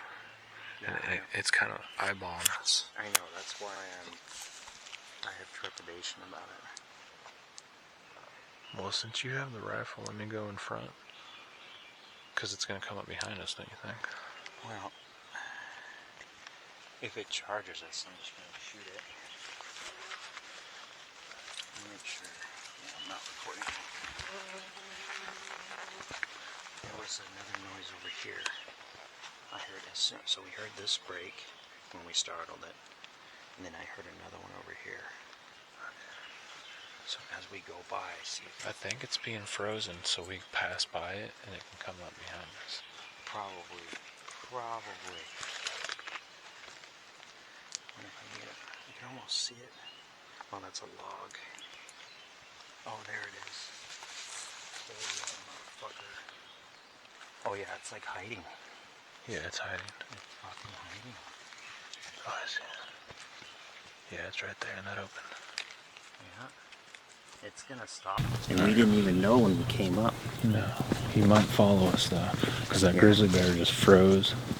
And I think he wants us to pass by. Yeah. But maybe that whoop I did kind of... That probably woke him up. Jumped him up, yeah. He's probably following us. It looked pretty big because it had that hump on the back. Yep. So I think it's I wonder if that's the one I saw earlier. It could be. How will we know if he's following us? I'm gonna keep watching. Okay.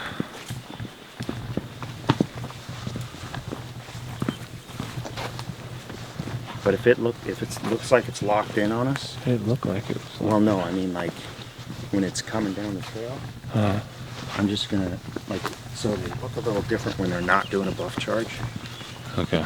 Their head is kind of like on a gimbal, right? Okay. It's like super stabilized. Yeah. And so I'm just gonna blast it. We don't want to have to do that, but Well, yeah. I'm gonna wait until about 20 feet and then I'm gonna start shooting. It's pretty close for comfort. Because it's... Is it coming? Yeah, check the thermal.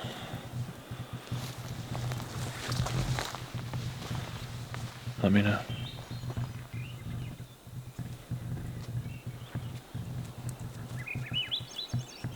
Hopefully he doesn't follow us back to camp though. Yeah. They're like pigs. They have extremely strong sense of smell. Giant Rottweilers. Oh man, we gotta go into there. Yeah. Fuck, I'm excited. Well, we might run into another one down here.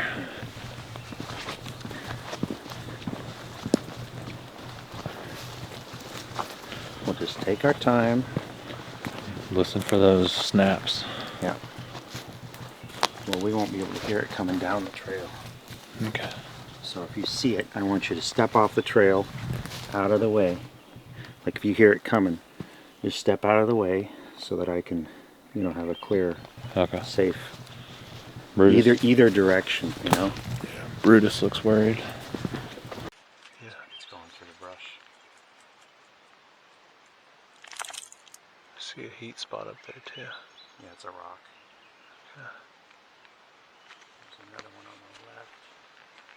I think that's a tree.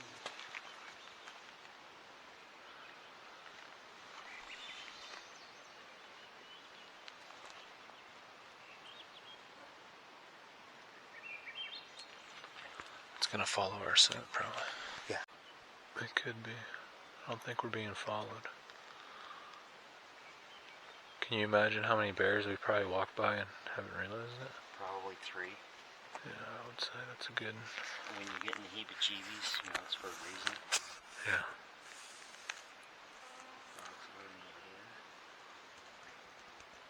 I heard something too, alright. There's something here. Something over there. He's sniffing too. He's looking both ways that we heard stuff.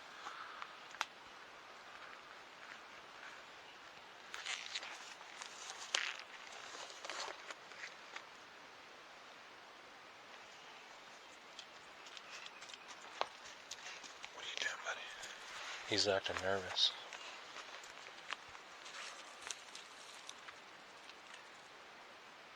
Yeah, I bet that bear's still here. I think there's something stalking us. I heard something behind us to our left. Yeah, that could be that other bear. Yeah, I think it is.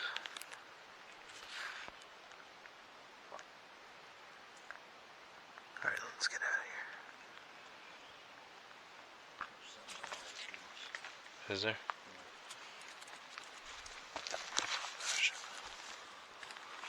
I'm tripped. This is where he was standing in that bear cross. Really?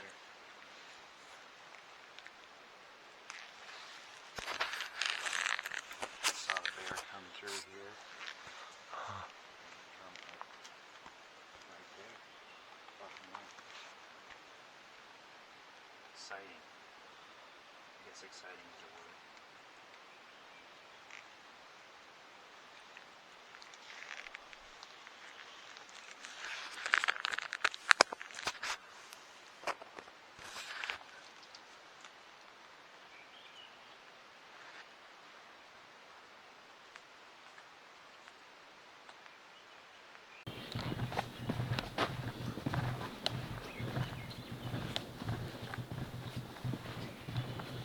Oh, did you hear that? That was me. Was it? Okay. Yeah, I stepped on it.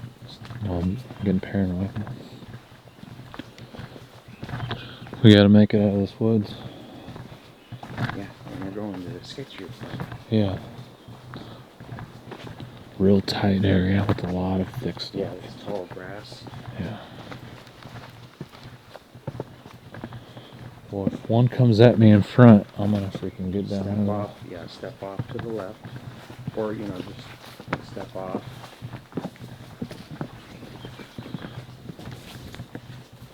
Do you have like a neck strap for that camera? No, I need to get one. I've been thinking about it.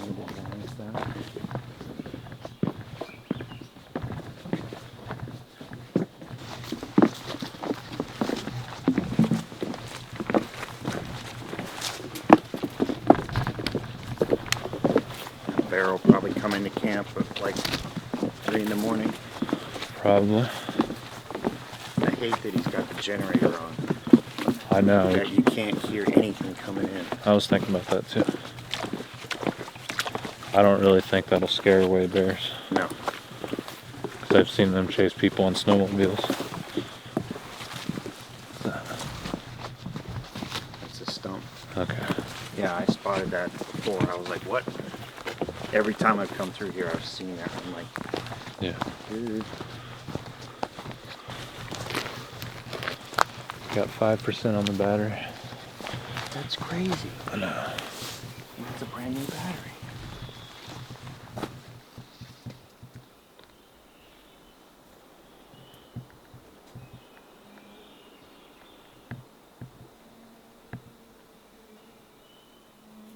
I don't hear anything.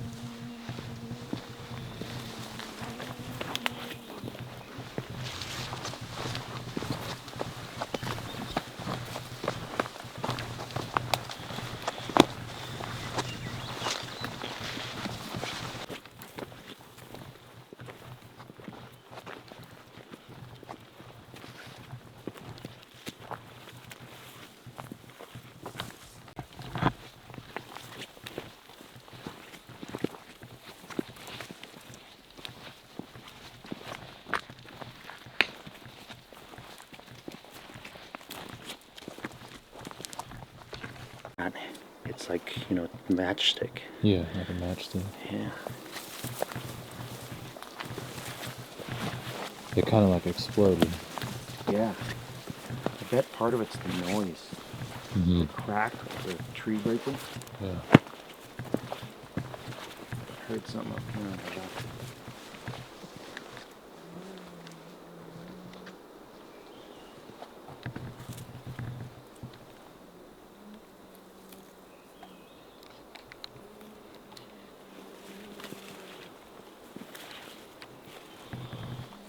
Extremely eerie in here.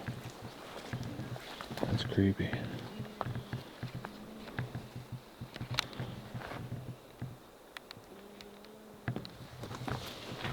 Oh, it's a bird. Fuck. Fuck me, dude. I knew I heard something. I still hear something over here. So when those girls all screamed, did that make the bear turn around? Yeah, yeah.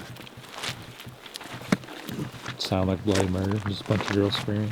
Their heads in. Yeah, I couldn't, like, through the trees and stuff, I couldn't understand what they were saying, but they were just screaming at it. I turned around and looked at them. They were all standing like in a line on the beach. And I was looking for something brown or them like running around. Yeah, it was right here, and they were like 10 feet past the grass right there, down on the beach. Because it's not a long beach. Surely they're okay, because if something happened, we would have had like a helicopter. Oh yeah, there would be fishing feathers out here. Good. I hope to God they made it out. They're from Minnesota. Oh really? Yeah, we met them on this trail.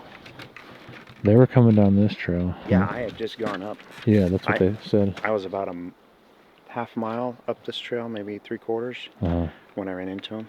I was going up the hill on the other side. Yeah. This is super sketchy in here too. Yeah, it is. It's really tight, real tight in there. Very sketchy. That is up there is something else. And grizzly sketchy. Yeah. That's some competition right there. Grizzlies and Sasquatch, because they're going after the same food sources. Yeah.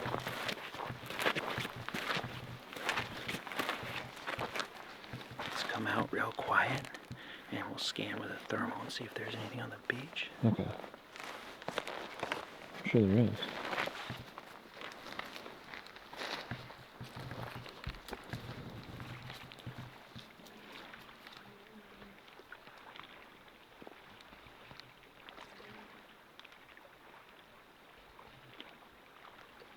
Got 1% left. That's so weird.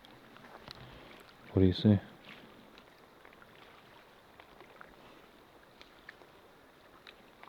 Oh, there's a critter.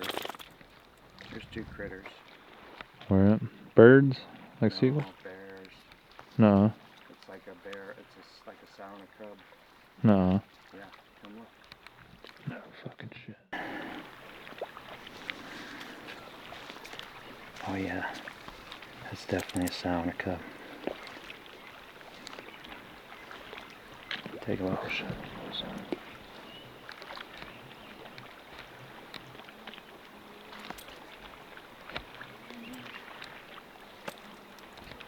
Right of a big spruce tree? Uh-huh. Yeah, I can see her. Yeah.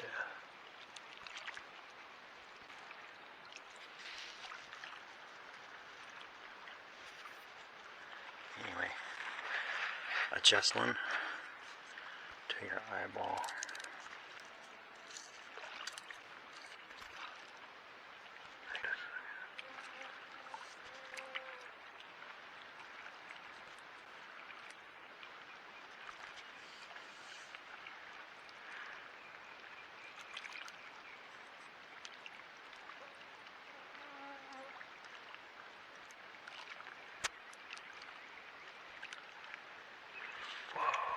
These mountains are cool up there. Yeah, all the big rocks. Yeah.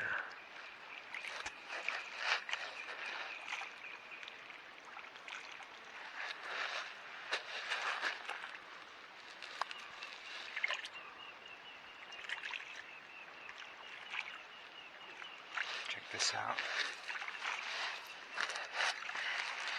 You want to wear it back?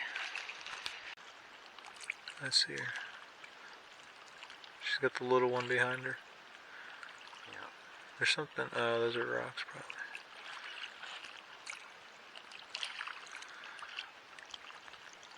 That's amazing how much stuff holds heat. Yeah. And this is like almost the perfect time for thermal because it's starting to cool off. You know? Just really good atmospheric conditions, no moisture in the air. Are you sure they're not rocks that are putting off heat? What? The bear. Oh no, they were moving. The cub, I saw the cub move on the tree. Did you? Okay. Yeah. Oh yeah. Well, this is pretty cool, scanning the whole mountain. Yeah, I can still see the sow. But the cub, I don't know where the cub is. It's in the bushes somewhere.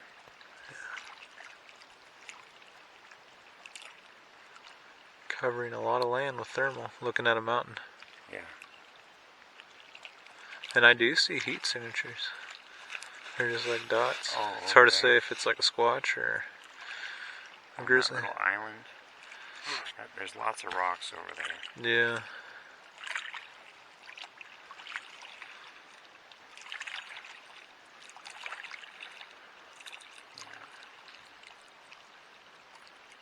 Alright. Say we go back and get some sleep. Yep. 'Cause I'm tired. The bears come at 4 in the morning. Yeah. Well, they're definitely going to be coming out of there. There's a couple critters. I don't think those are rocks. Yeah, there's something. So there's something in the middle of this field down here, and there's a couple things to the right of it. Yep. They go up there? Yeah, so there's just, all I can see is this sow now. Let's get out of here. Yeah, that sounds like a good idea. Fucking bears everywhere, dude. Yeah. You'll have your fill of bears. Yeah. Oh yeah, she was looking back at us. So she's far enough that she don't think we're in danger, so she'll probably take her cubs. Yeah, she probably won't come down here. I feed on the beach enough to where, I don't think she'd come here with her cub. I think so.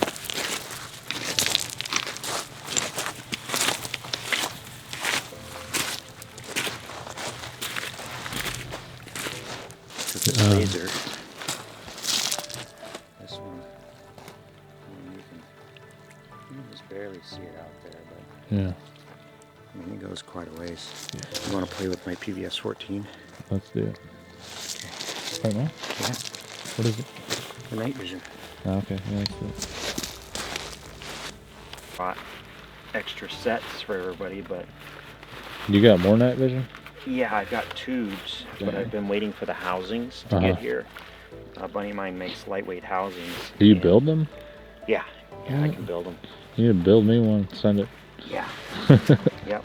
Yeah, we can do that eventually. Yeah, let's do that.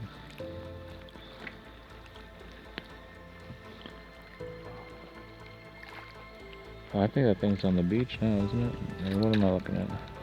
Put on low left mode. Oh, nice. Yeah. Wow, that looks good. It's actually a lot darker than what it looks on camera. Oh yeah, it's dark out. Yeah. You think that bear's gonna follow us back now? With the way it was, like, it didn't spook, it didn't leave. It just stayed there and stared at us. That's the thing that concerns me. So, my first instinct is, it waited for us to leave, and then it's just gonna follow our scent all the way back. Yeah. Plus there's a And then we got the south frying pan, Yeah. There's bears all over the place. Yeah. We should go scan this bay for the thermal, see what we get. That bird is still there. Yeah, that swan is still there. He has not moved all day long. That's weird. He's on bear guard. That's what that bear did though. He was like frozen. It must have a nest there or something. Yeah, he's like, get the heck out of here. All right, we're breaking down camp, getting ready to go back to the original camping area where the rest of our gear's at. And after we break down, Ryan and I are gonna go retrieve the audio that we left up there last night, but it was only up there for a couple hours. I don't know, 4 or 5, 6 hours. something like that. I've lost track of time, but I'm sure we don't have too much on it, but it's possible. I say that because it needs to be out there for about a week or two, but we'll see. There's a lot of breaks up there. There's someone out here fishing, having a good time. And yeah, what do you think, Russ? I think it's awesome, man. Yeah, We absolutely. had a little bit of excitement, being out in nature, good conversation and time with friends. Yeah. Good time. Hopefully the wind doesn't pick up because we have a 3-hour boat Yeah. ride to get back, and that's we'll be what- going against the current or against the waves. Yeah. Yeah. That's sketchy.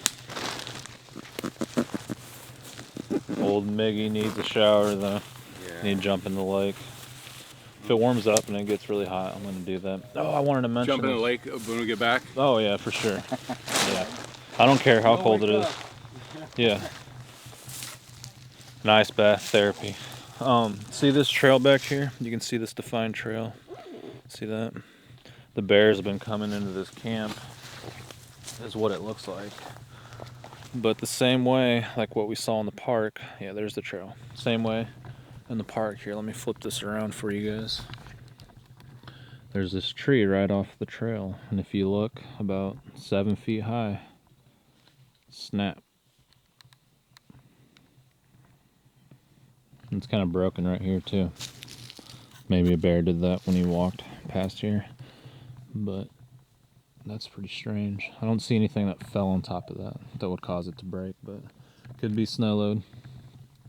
Doesn't look too old, but doesn't look extremely fresh either. But yeah, this is where the bears are moving through. Let's say I'm a grizzly bear. I'm going through this trail.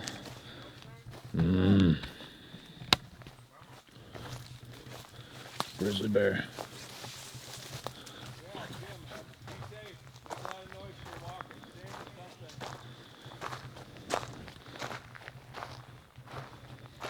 Here's the trail, kind of like a marshy area. There it is.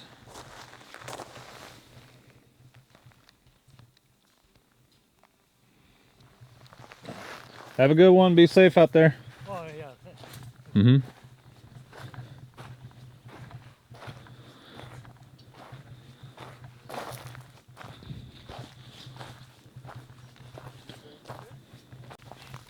He's right there, young one.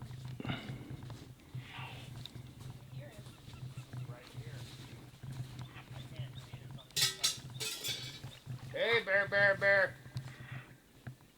Hey, bear. Hey, bear.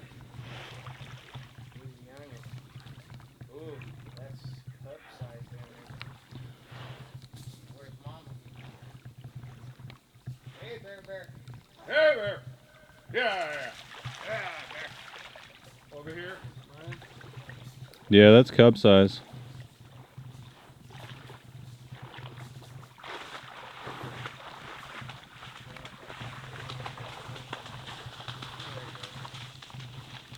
Oh, yeah, that's like, that's a problem. Maybe 2 years old, maybe got kicked out by mom. Maybe two.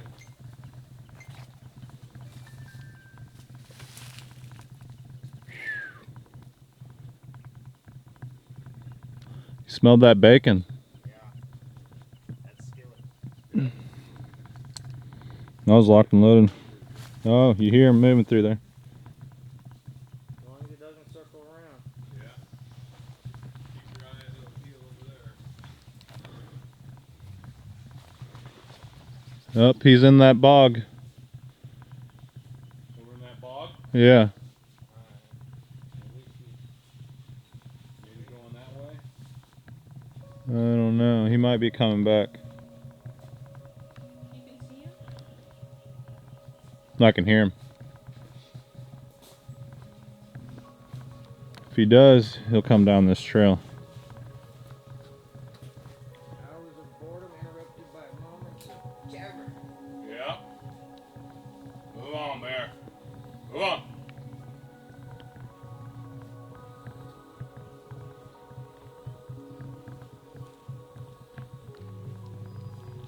I thought Brutus was acting a little I heard the water. Little I whine. looked over and I'm like,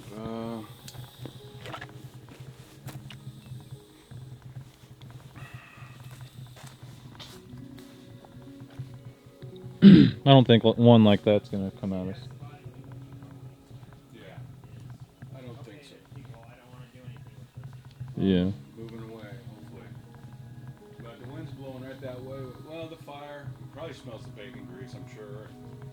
Well, if he's out, that means there's Yeah. probably more out. Yeah, he'll be here later when we leave, probably. Kind of gonna look around a little better. Yeah, look these scraps up. Make sure there's not a bigger one.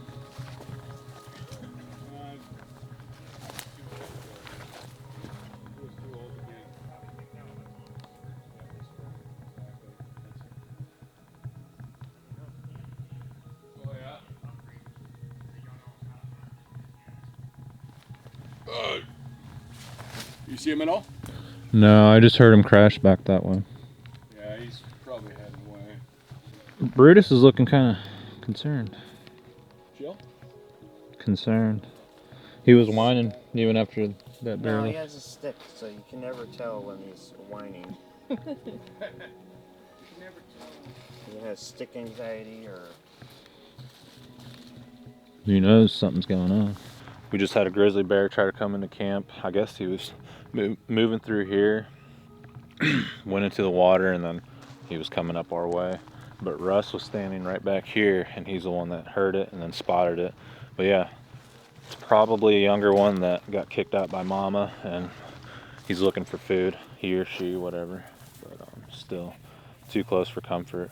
He swam right there behind where our camp was, and kind of went up there to try to get some footage for you guys. But yeah, we're getting ready to go up that trail up that way into the forest, and there's a lot of grizzly bears in there, so kind of nervous about that.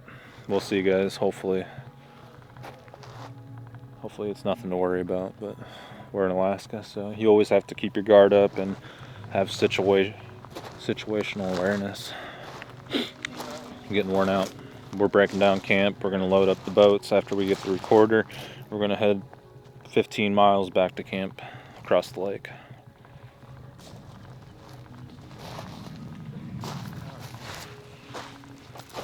I think another thing about that grizzly bear last night was he could probably sense our fear. Like, we weren't like panicking and shit. Right. He's like, why aren't they scared? Well, he was. I think when everybody's nervous, like, they pick up on that. He was watching. Makes them nervous. He was definitely watching. Yeah, he was watching us. You got your thermals and stuff? Oh yeah. I didn't bring my thermal. I got mine in my butt. Yep. I did that yesterday. It's too much to carry all at once.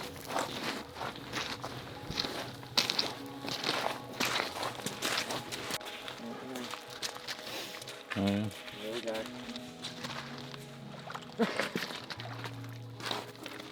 What do you see, the ones that are signed to that frying pan?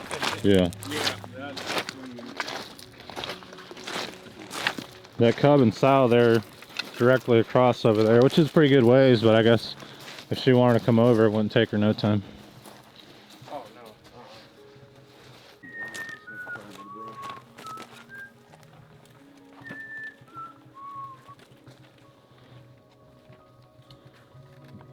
See how the feeling changes as soon as you walk in here?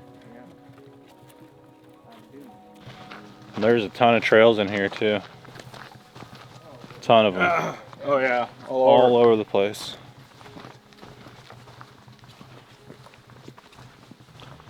The vibe just keeps changing. Get that dark feeling in here.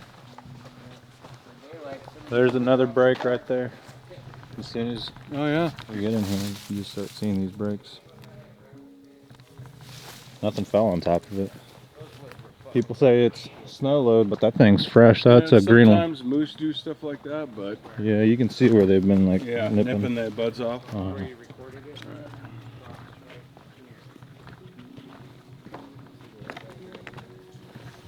Uh-huh. Tree. I'm just standing there. Hey. What are you?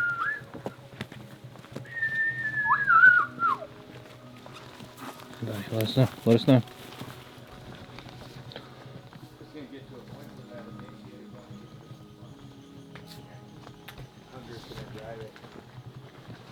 Desperation. Watch your back trail too. Yeah. So I'm keeping an eye behind this. Yeah, it's a good thing I can see 2 feet into the forest. That'll give me plenty enough time to get one breath off before I die. Take a nap and fucking. Yeah. And there could be one right in here. I could be laying that one right out in the woods out there in the grass. Yeah.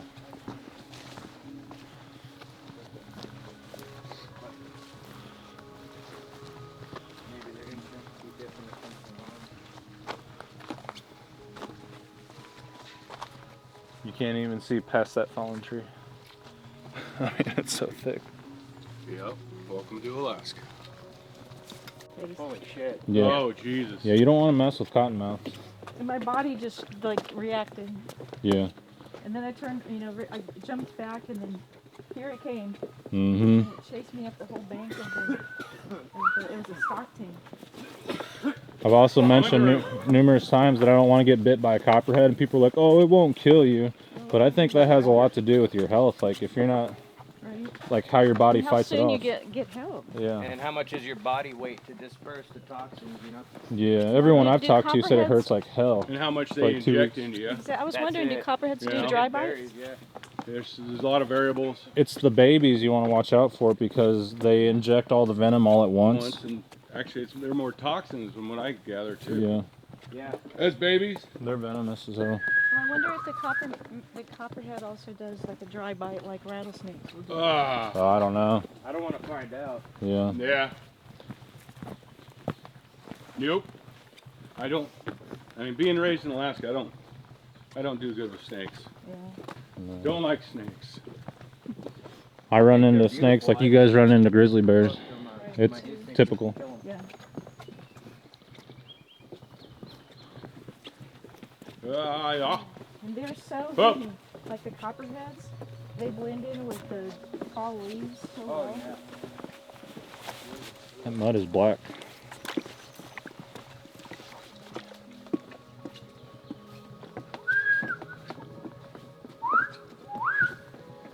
Wonder how dinosaurs moved through this shit back in the day, like T-Rex. Blaze right through it. Yeah, I mean, I guess trees would just move for them. Be like us walking through the grass. Well, you seen Jurassic Park? Yeah. Good call, Russ. Good call. Yeah. I done seen it on TV. Sitting on the shitter in the Watching water. all 6 of them. Yeah. Yeah, I've watched all of them. There was a guy that he does sound modeling, and he modeled the lungs and the larynx of a T-Rex. The first 3 movies were good, then Hollywood just kind of went downhill from there. Anyone who says the last few were the best are No, it was the first quirky. ones that are the better ending. That's typically how it goes with movies. They had no good story. They kept the story good, and the CGI just had a minimal. Yeah. Yeah, they didn't follow the books either.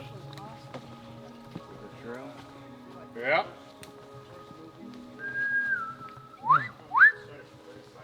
Yeah. Well, remember in the first one how the guy steals the dinosaur DNA and then he flips the Jeep and the mud covers up all that? Like, well, whatever happened to that? Why would you show that? I don't know. I'm talking about Newman or Brutus. Yeah, they didn't keep up with Engine very well. Hammond was actually a piece of shit in the book, and he was scamming the tech guy. So the tech guy stole the embryos, Oh. sell them to get his money. Yeah, what's his name? The fat guy? Yeah. because Ned he built Reed. their Ned, whole yeah. network and everything. Yeah. See the brakes right here? Lawyer, which is a scumbag in the movie, is actually a badass. That's about the right height too. Yeah. That's how you want to do it. But yeah, this one's really good right here. That's nothing. No, there's fresh ones up there. Kind of twisted. Got a bit of a twist to it, yeah. And How they're splintered out like that. But the top is dead, so that could have been snow, though. It's in a spot where it could have accumulated enough. That's why off trail, a good 20 feet. I think it was Squatch. It could be. Yeah. I wasn't. I'm not here for afraid to it, say it. Just wait, it gets better. Yeah, it gets better.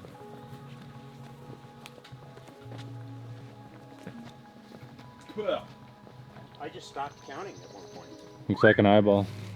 yeah, we're being watched. Yeah. It's actually a camera the government put up there. The trees are watching us. This one's for you, Ron Moorhead.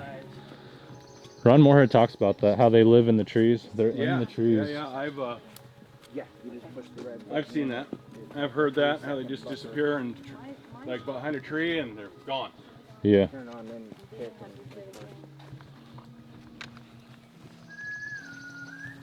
Hey, Bert. If you want to live in Alaska, you got to be paranoid. Just aware. It's not. Oh yeah. What's that? Well, I'm Yeah, paranoid. brakes. Yeah, I guess it is being aware, but still. There's some paranoia that goes behind it. You have to be, that way you're always being aware. Yeah. Yeah, I'm fucking paranoid. Oh yeah. I mean, it's not just about the grizzlies, it's about the Squatch and everything else that's in here. Yeah, see the brakes everywhere. I mean, there's deadfall everywhere, but some pretty good snaps. See, those are all green. Fireweed. Uh-huh. Those all dropped there.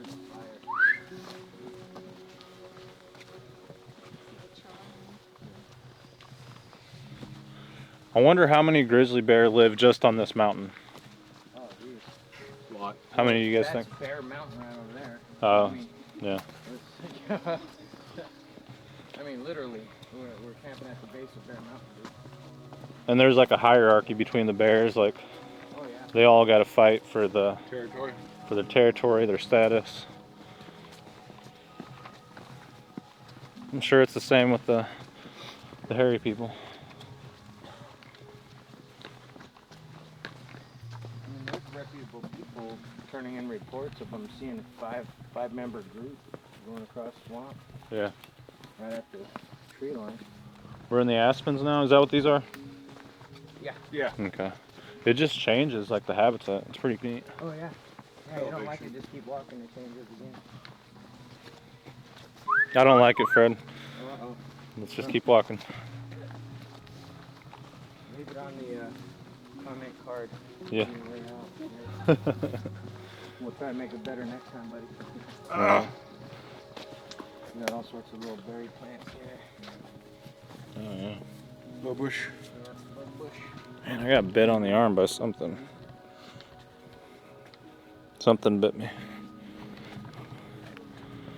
I know when myself and the Ozark Hairy Man went out in the woods looking in Missouri before I got here, I got covered in ticks. So Oh, they're in my shoes and stuff. man. I've seen some videos about that. People sleeping out in the ground and waking up with just this big mound of ticks on you. Yeah, it sucks. Nasty. It's horrible. Yeah.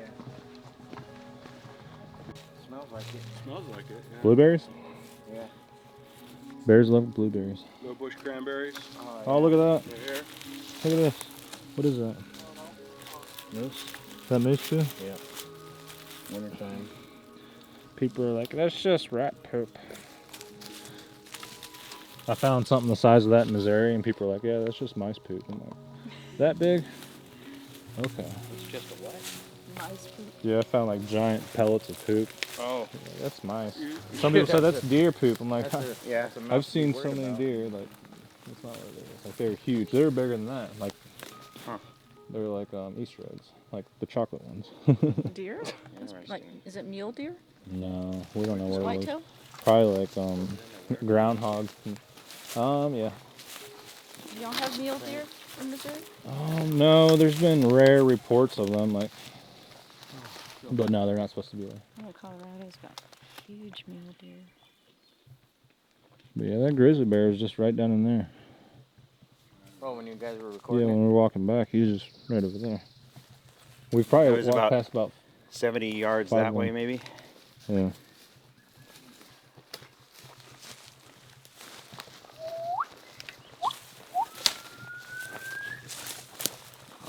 Definitely a different color than the surrounding. Yeah. What do you think about this? See how the butt end is up? Me and Ryan and I were talking about that. Yeah, because I didn't see the stump for it. Yeah. I mean, it's old, so it could be. It could have fell and then balanced itself, teeter-tottering, but it's almost about, like it was thrown. How about what if that birch was younger when it was pushed over in the fire and that survived the fire and then it grew up? Yeah, could be. That's why it split like that? Yeah. It could be. Just throwing possibilities out there. There's an explanation for everything, but also... I don't know if it's true or not. Squatch Sounded is a good, factor. Is this grizzly bears marking the trees? Moose eating them. Those are moose teeth. Yeah. Okay. They tear off the You bark can in see. the winter. Yeah, they're One pretty in my tall. tree, my house. Is he eating on? I heard bear do that though. They mark They it. do. They do, yes, correct. This is moose teeth. You'll moose it's teeth. different. Claws. Yeah, Okay. it's different. They're just moose are stripping the bark off. I heard stories that there's still short-nosed bear in Alaska. Like it's a cryptid. Like people still see them. Short-nosed bear? Yeah. Mammoths, things like that. Fred and I talked about this in a podcast. That's definitely one I don't discount it. No. I've seen humongous bears at a distance that just seemed unreal without a good look at their face. Yeah. People claim to see like 18-foot tall people, like giants. Yeah. Mountain men. Yeah, mountain giants. Yep. Ooh, that bird freaked me out. Said about the guy who hunted me something in Fairbanks that he saw something, I don't know, 20 foot tall. Yeah. There's reports Wood River Mountain. Up on the hill. Yeah. Definitely a different vibe than the last 2 times it came through. Yeah. Yesterday was It was way heavy. different. Yeah. And that hooting stuff was coming from right up here. That tree line, Could like it the be on tree that line off further the up opposite ridge cliff. though? It just What did it reverberates sound down. like though? It was like a half an owl hoot, you know. Woo! Yeah. Okay. And it was just like, it did it about 15 times. Oh, And it wasn't in any particular direction. I mean, it could have been a bird, you know, but it just kind of stood out to me. I was like, that's different. I'll do my alcohol. When owls hoot, they don't typically stop. Yeah. They do their full hoot, Yeah. maybe 1 or 2.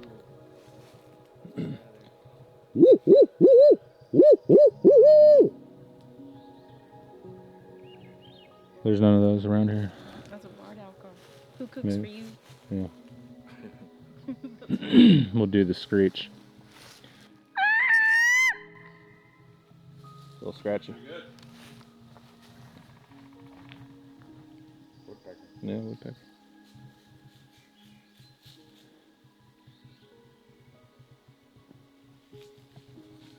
I just keep imagining seeing freaking brown bear trotting down Yeah, the I freaking didn't trail see, behind us. I didn't Yeah, see his that's why claw I keep marks looking. coming up. That's why I'm They kind of do that gallop.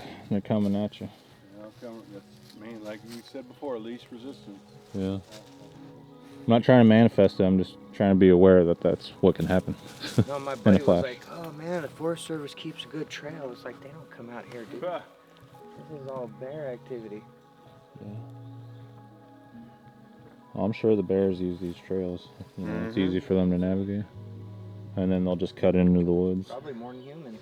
Yeah. They'll use the trail and then cut off where they're going to bed. I don't know. I'm not a bear expert.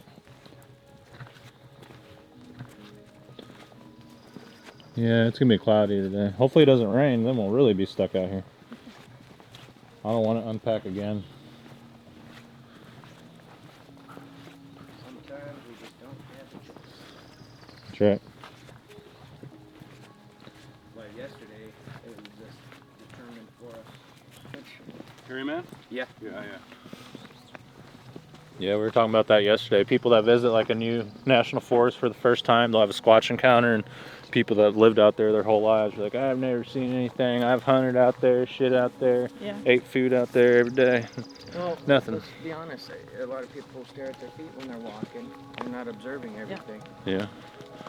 You can get off a trail, 10 yards, and people would walk right by you and never notice you. Yeah. They're all over.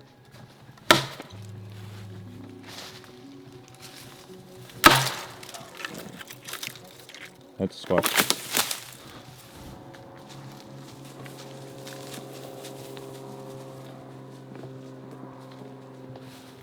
You hear something up there?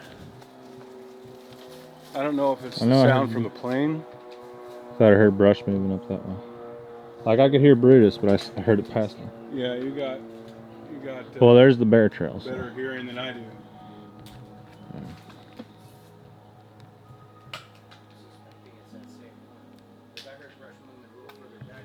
I Yeah. thought I had heard something when we were coming up. I thought I heard something down over here. Some cracking. Enough time it could have crossed on this trail. Most of the time when I hear something in the woods, a freaking plane flies over. It always happens like that. Masks it just enough to you Yeah. can't make it out. You're gonna have so much footage. Yeah, there's chili cheese Fritos right here.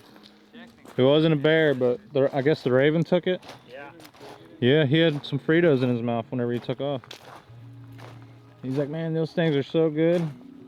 I want some. Mark Burb. Yeah. I would have done the same thing.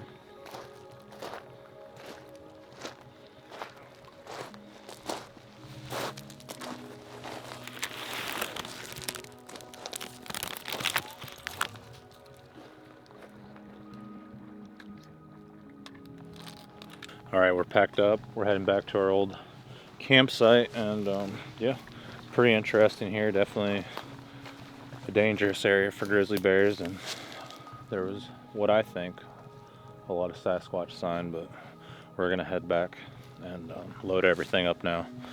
So hopefully we can make it back without taking too much water in the boat.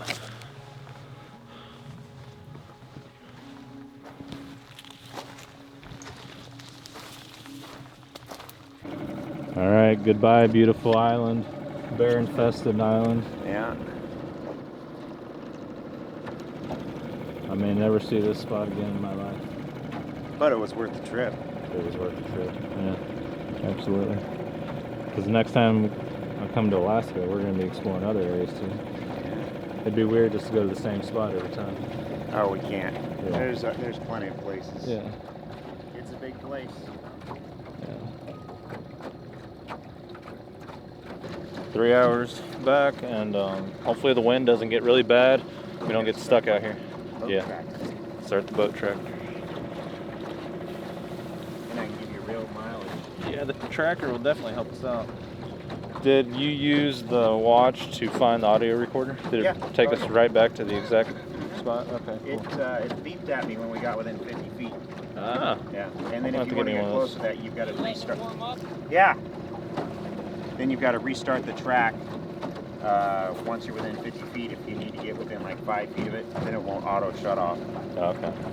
But it's pretty trick. I mean, it really saves a lot of my phone battery because I used to use my mapping app for that. Uh-huh. And yeah, it'll kill your battery. yeah, I mean, like you get maybe 2 days of phone battery on with airplane mode and all the GPS stuff. Yeah. And you know, with the watch, it's really easy to charge the watch. It's got solar. I get about a week out of it with the solar, you know, and the GPS on it.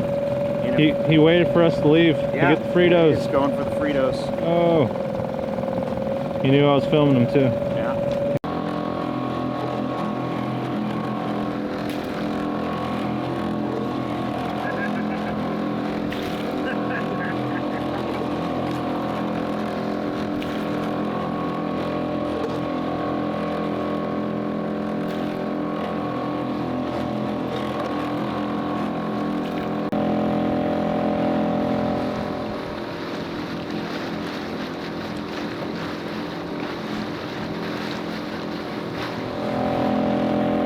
Too much water splashing.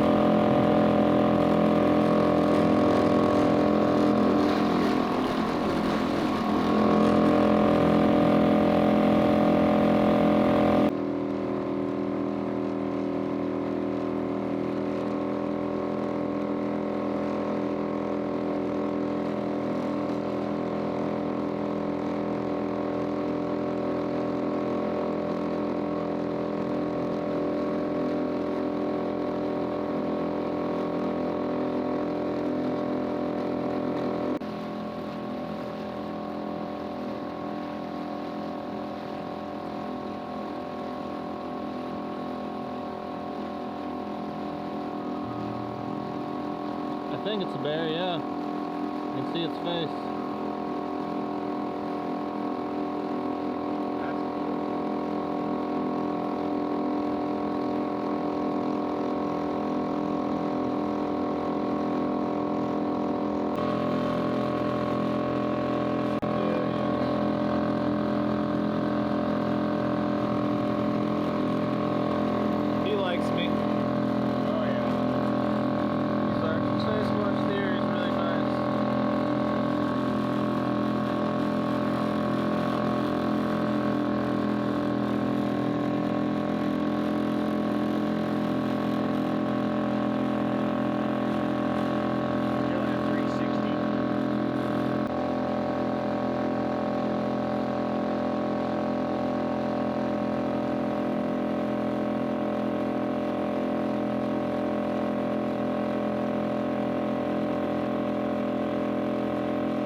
almost halfway there. It's taking a while.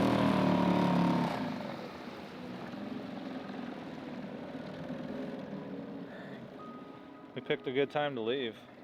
Yeah. Did you run out of gas? Okay. We ran out of gas, Brutus.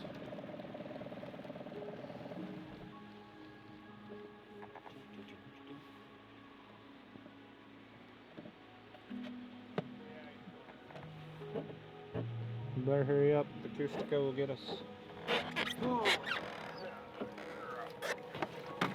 Try to bounce.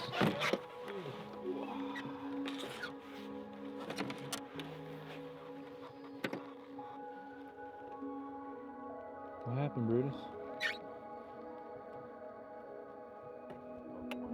Shit.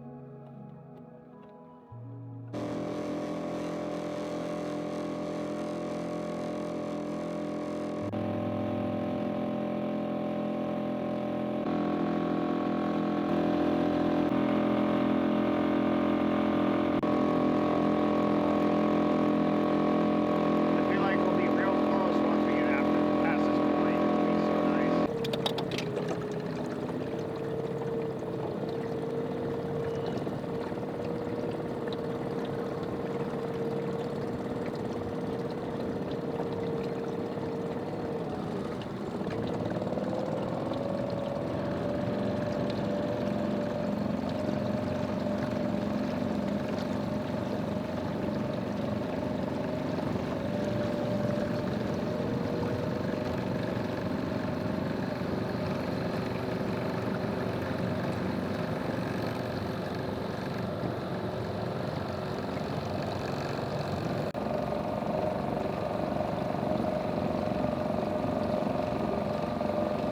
What the heck? Tim's Cascade style Yep. smoky pepper bacon. Look, it's got a Sasquatch Yep. on it. I can't believe that. They have other ones. I think they have other ones that have Sasquatch on it too. Yeah. Different flavors. When I dropped in the Anchorage airport, there was Sasquatch books in there and all kinds of stuff. It was like Bass Pro in there. Like they had all kinds of animals Yeah. on display. Oh yeah, like Oh, polar yeah, bear, yeah. grizzlies, Yeah, wolves, all wolves. kinds of stuff. Yeah. It was cool. Yeah, pretty cool. It's the coolest airport I've ever been in.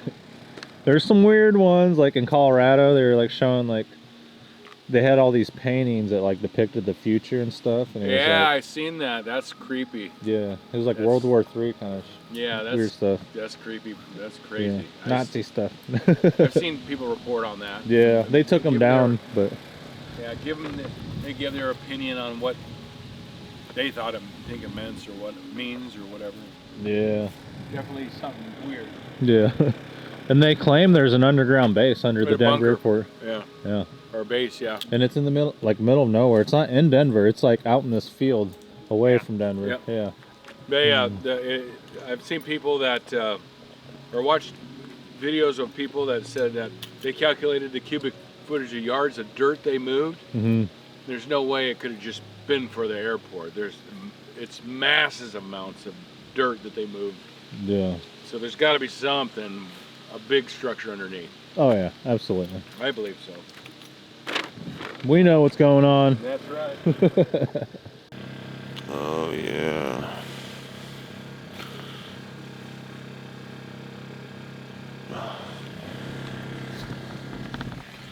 Another morning in Alaska.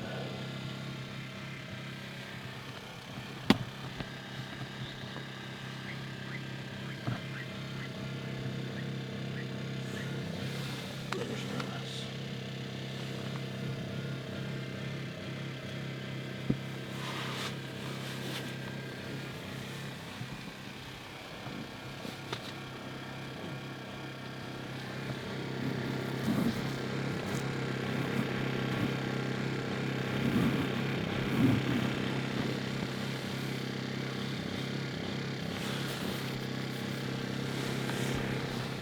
All right, we're getting to, I think it's the second to last day here, and we're getting ready to go back out on the Kenai Trail, and we're going on the back side of the mountain, opposite of where we were on the lake whenever we took the boat down there and camped. and we're gonna hit the back side of the trail and try to see if we can find more sign. Fred went and took the boats back, and yeah, pretty wore out, a little shaky, but we're managing. So it's a really good trip so far, and I'm just having a great time. It's beautiful out here, and it's a dream come true. So I appreciate everyone who supported this trip. Stacy, if you're listening, thank you for helping me out. The Ozark Harryman, thank you for taking me to the airport, letting me stay at your house and leave my car there. And to all the subscribers, the channel members, and everyone who's donated to the PayPal. I know we haven't got a lot off of it. It's not like we're getting rich off of it, but it has helped with little things as far as replacing equipment, buying some new gear every now and then. And yeah, this wouldn't be possible if it wasn't for everyone. So thank you, Fred, Ryan, Russ, my family, and everyone who supported the channel. So you guys are amazing, and none of this would be possible without you guys. Let's get out there, look for some sign, and see what else we can find. Yeah, that's a lot of burnt timber. Miles and miles of it. On both sides? Yeah. If we get up high, we'll stop and you can get kind of a 360. This other hill is supposed to be like 1,200 feet elevation, so. Yeah, that's a lot of timber. Some nice fields down there. You can see quite a ways. Yeah. And it's still cool enough the thermal would be usable to see critters. I bet this fire, or whenever the fire occurred, it pushed the hairy people elsewhere. Oh, Maybe to, like, a certain everything. area. Yeah, everything. Everything, yeah. What's this place called? This is Engineer Lake. Engineer Lake. Ooh, yeah, that's a pretty view.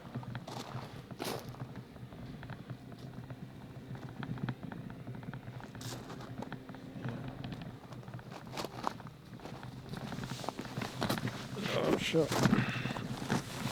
Let's try to get up on top of this rock.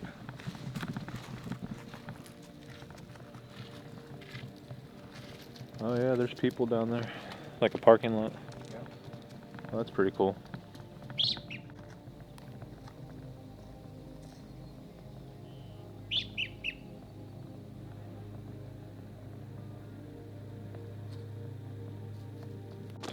Yeah, we were just talking about that wildlife and wildfire.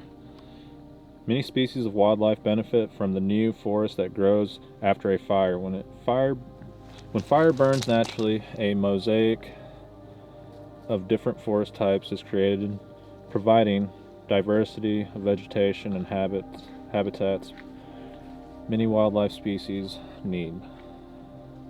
Some animals prefer a particular forest type, while others use and need all stages of the boreal forest. Okay. Well, that's cool. Anything on the thermal? Hang on. Might have found something.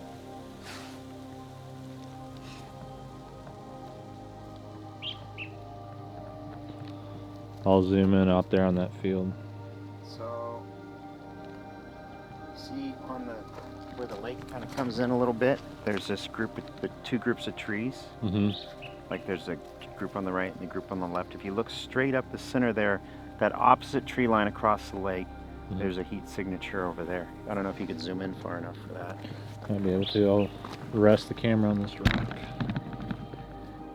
Yeah, so up at the top of the light green, right in between those two, yeah, like right out there, there's something. There's some sort of critter. Yeah, it's like, it's straight in the middle between that group of trees, all the way out across that field, the swamp. And it's right on the edge of that opposite tree line, way out there, like, I don't know, what is that, 3/4 mile at least? Yeah, I can't tell on the viewfinder, but maybe you'll sure see it in the video. I don't see. Yeah, we'll see. Which Yeah, one? the one furthest from you controls the zoom. The one that shows that camera icon? No, the one. So the one that's on your. Like that? This one. This one is the zoom. Just tap it. Oh, yeah.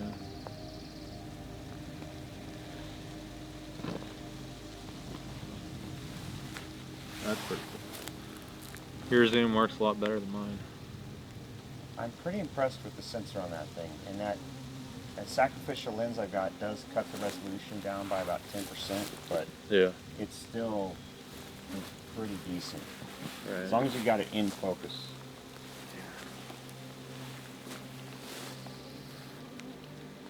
Kind of surprised we didn't see more critters out in this stuff, but it might be, you know, nap time. It could be. All right, let's continue. All right, we'll move on and we'll look for more fields and try to scan them with the thermal and see what we can find. I should always have mine, but it's just hard to carry everything. Yeah, juggle everything around. it's a little bit bigger than this one too. Yeah.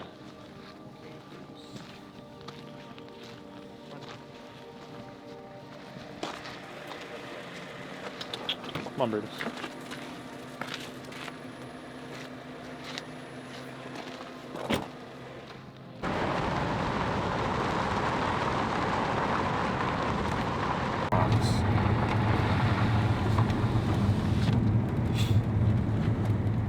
This looks like a squatchy area, man. The hairy people could be anywhere around here.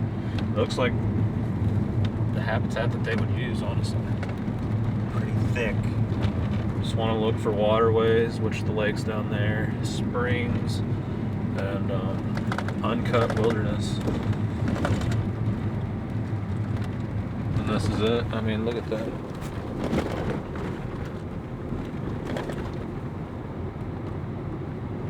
This looks like a great area to encounter a black bear or a grizzly bear. Yeah.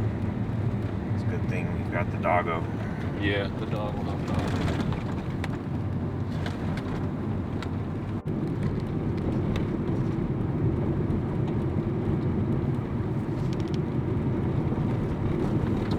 That's cool. A rock on the little I'd like to fish there.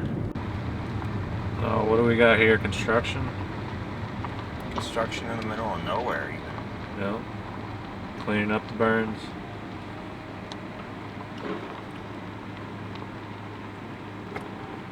Yeah, we got a camera. This out. This looks like a good spot. All right, finally on the trail.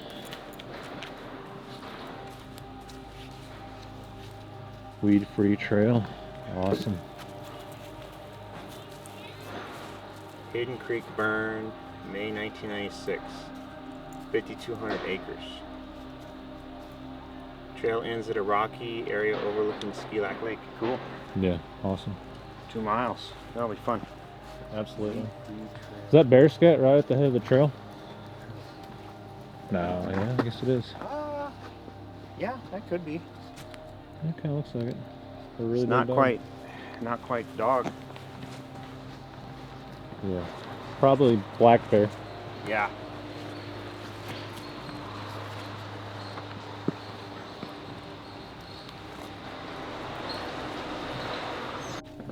I'm sure we'll see the same type of tree breaks out here on this trail. Yeah, once we get away from the roads. Yeah, this connects to the trail that we were at down there on the lower lake. Does it? I think so. I wonder if it's the same trail system. It might. I know it's within like a half mile or so. Yeah. Okay, so these are examples of it getting ate up. That's what I'm talking about, where they're kind of just all messed up. That's from getting ate. See, all the leaves are gone on them? Yeah. That's the difference. Okay.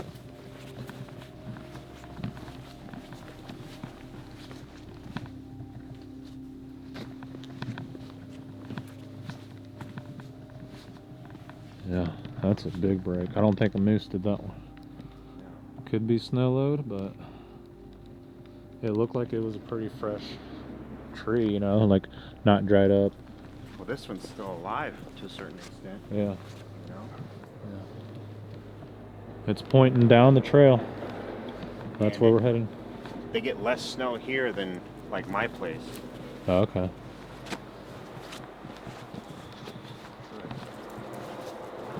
Look how all these trees are weaved together. You see this?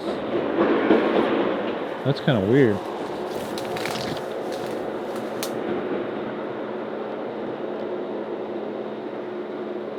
Would have to be a lot of snow load. They're all weaved together, man. I don't know. Can't say the hairy people did that, but it's unusual. I think it'll get curiouser and curiouser as we go on. Yeah. Bear poo. Yeah. Alright. Yeah, you can see trails coming out of the woods. Game trail. Yeah. How many Squatch do you think travel in a clan? Like, how many are in a family group? Well, my area, for two different people say they've seen them in the wintertime, and it was like 7. 7. So that's... Yeah, that sounds about right. That It's anywhere seems to from be- 7 to 12. Yeah.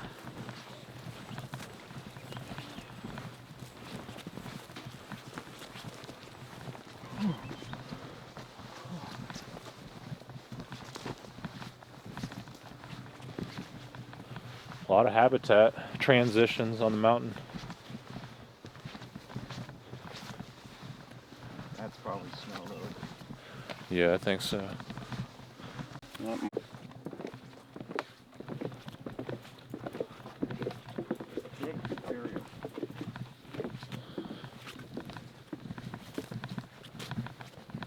Anywhere it's moist, the mosquitoes are horrible. I put on some bug dope, but I'm still getting bit. We were camped right down there. We can't see it from here, unfortunately. Right down there? Yeah. Yeah, that's that mountain. Oh, wait, maybe we can see it. Let's get that No, thermal. not quite. We can see the actual river, but not the slough we were on. Yeah. Bummer. We're definitely going up in elevation now. Oh, yeah. It's something like 1,200 feet total. Yeah. We're going to the very top of that mountain. No, not really. Sounded epic, though. Here, I'll get you a picture. Really? Okay. Come on, buddy. Let's go.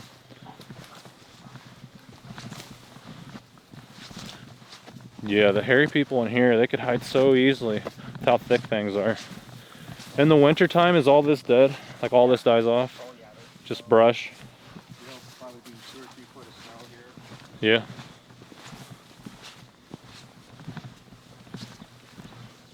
That's why they stopped the road maintenance in November for the spark system. Okay. So we're right above it.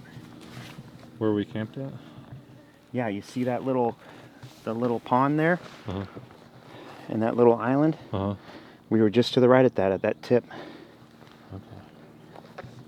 Yeah, that's it. Oh, it is? We're right above it. Wow. And then the spot where we put your recorder Uh-huh. is right, I think it's right down here. Yeah. So we're right above it. Should we scan this with our thermals? Yeah. Yeah, let's do that. Good idea. Trying to get a good view. Oh, mosquitoes. I guess it's a stump maybe, but somewhere right there.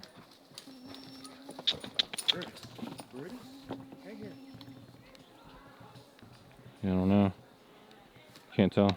Yeah, when people see the cameras and the firearms for protection, they're like, "What are you guys doing? Are you hunting?"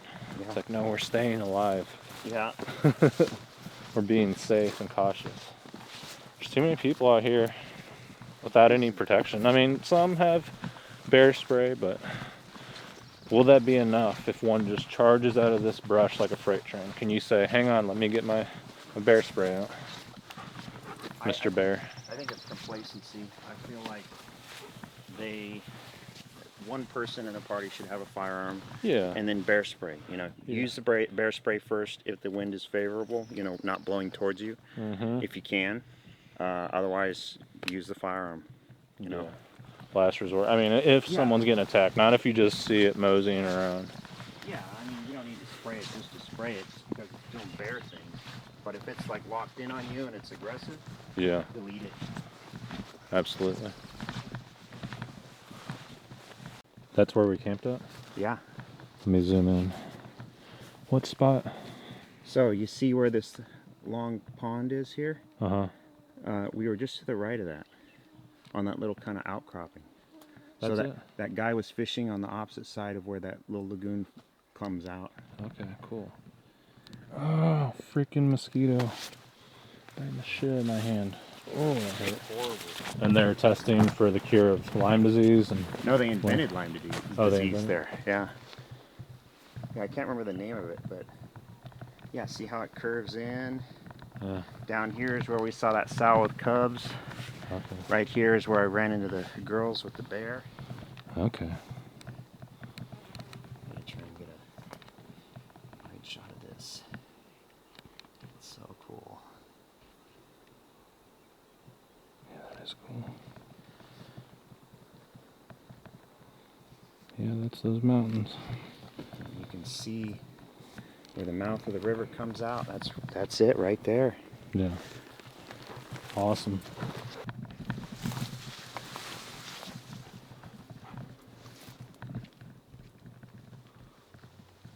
You see any heat signatures? I'll check it in just a moment. Okay, I'm looking. I see some white dots, but it's hard to tell if it's rocks or trees. Well, it hasn't. The thing about the rocks is it hasn't gotten super hot yet. Mm-hmm. So the sun is like, you know, occluded by the clouds. Yeah. So that might be critters. It could be. Could be a bear sunning. You know, who knows?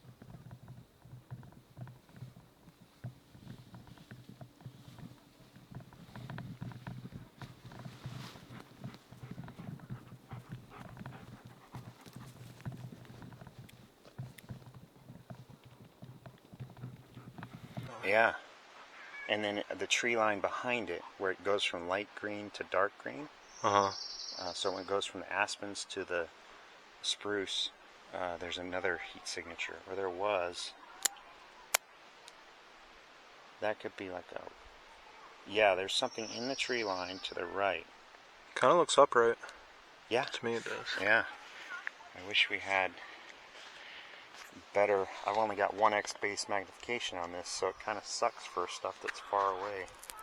Yeah, mine can zoom in too, but it's digital zoom, so it just like crops the image and yeah, blows it up. I wish it had optical zoom. Oh, those kids are going to be right up behind us. It's a good thing though. Well, I don't want them to be in front of us. Yeah. Or we can let them pass and go a good ways. Oh shoot, there's something right down here, man. Yeah, right here. What is that? Oh. No. No. None of that. Come here. Center. Maybe it's a bird in the tree. Could be center. Exactly what to do. I don't care if you want to visit with them. Leave it. You guys racing? Nope. Nope. Just looking for critters. I don't know what that is. Yeah, that heat signature moved, dude. It's a log. There's something watching us though. Well, now that I know where it's at, I'm going to zoom in with my camera. Yeah, it's just to the left of that birch tree. I don't know. I'll blow it up on the computer and we'll see. Okay. Bears in the flats?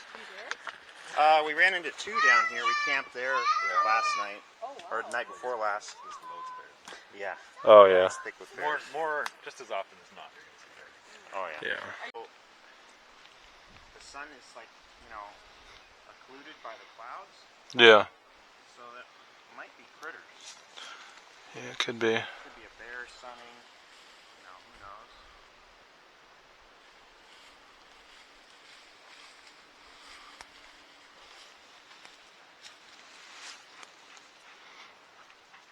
Background stuff.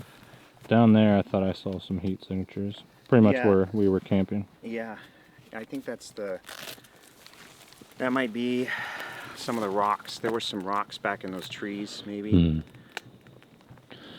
The creepy thing is, being up here, if the hairy people do decide to like attack, throw rocks, and chase you out of here, man, it's gonna be a hell of a run to get out of here. No, you don't run. You just take your time, and like that's what I did. I did not panic. You know, I just paced out. I didn't even jog or anything. Just, you know, I feel like if That's you what I run, did. it triggers that prey drive. Yeah, I got that feeling too when they chased me out. And I had a big backpack and my bow. So I was like, man, I don't want to drop all this stuff and leave it. No. I got thousands of dollars of gear. I had my camera in there, but it was all strapped in. Yeah. Had something strapped over the couldn't get to backpack. it. Yeah, I was Yeah. like, there's no time. It's nighttime. Just get out. Now I've got my thermal right here, Hmm. or in one of my butt pockets all the time. Yeah. Absolutely. Is that cold getting any better? It is. I Yeah. mean, every day I get sleep, but we've been doing so much. I've just been recovering from what we've been doing. Yeah. And yeah, maybe. Hopefully it does. It will after I get, you know, I think if I get a couple days of solid sleep Hmm. back home, I'll be good. We just haven't rested, you know, Yeah. since I was working on the wheeler for 2 days, got that running.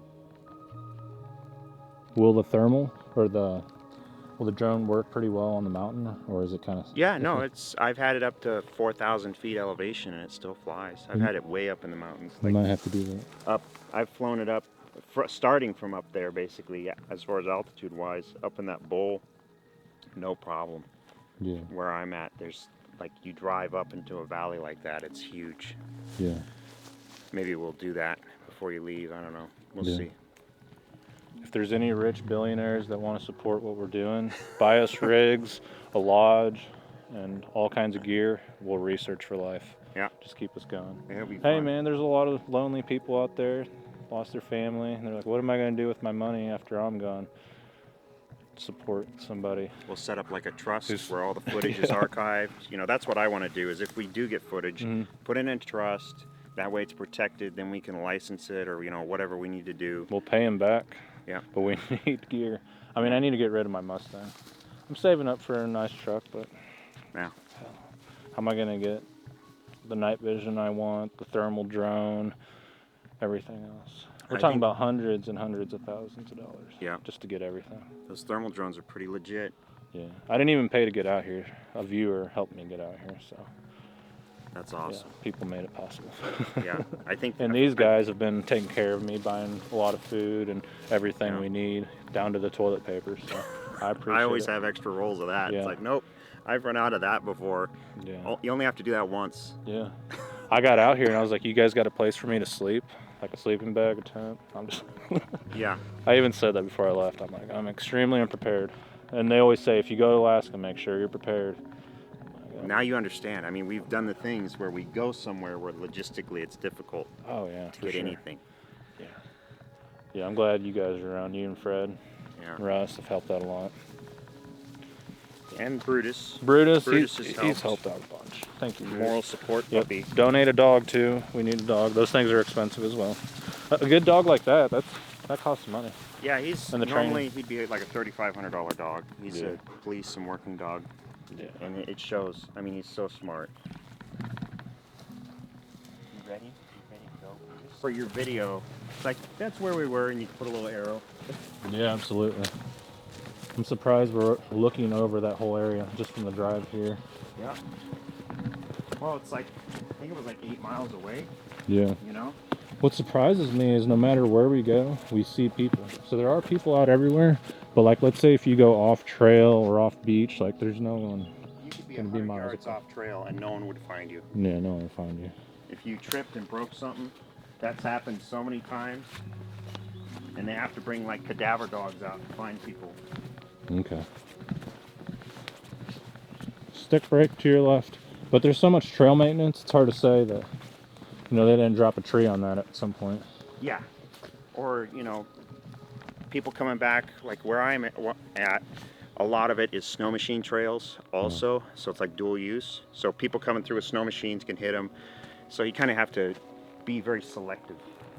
Yeah. I kind of ignore things that are right next to the trail just because it could be people. Yeah, same here. I bet a lot of people freeze when they encounter a grizzly bear. You know what I mean? Rather than just draw, shoot. Like, They don't know what to do. So I'll send you the video and you'll see right at the beginning I start recording with a thermal before I load the gun. And I'm talking to the bear the whole time. Yeah, that bear looked like he was up to no good. Didn't have very much fear of people. Real thin female. Yeah. You think the one we encountered that night up on the trail was a male? I think it was. I think it was a different bear. I think so.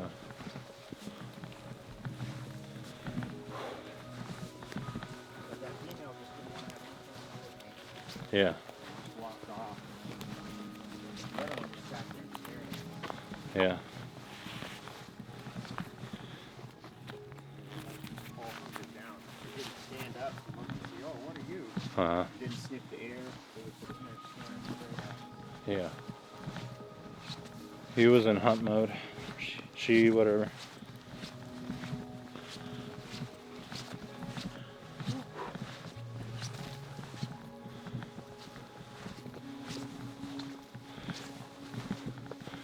Getting the full Alaskan experience.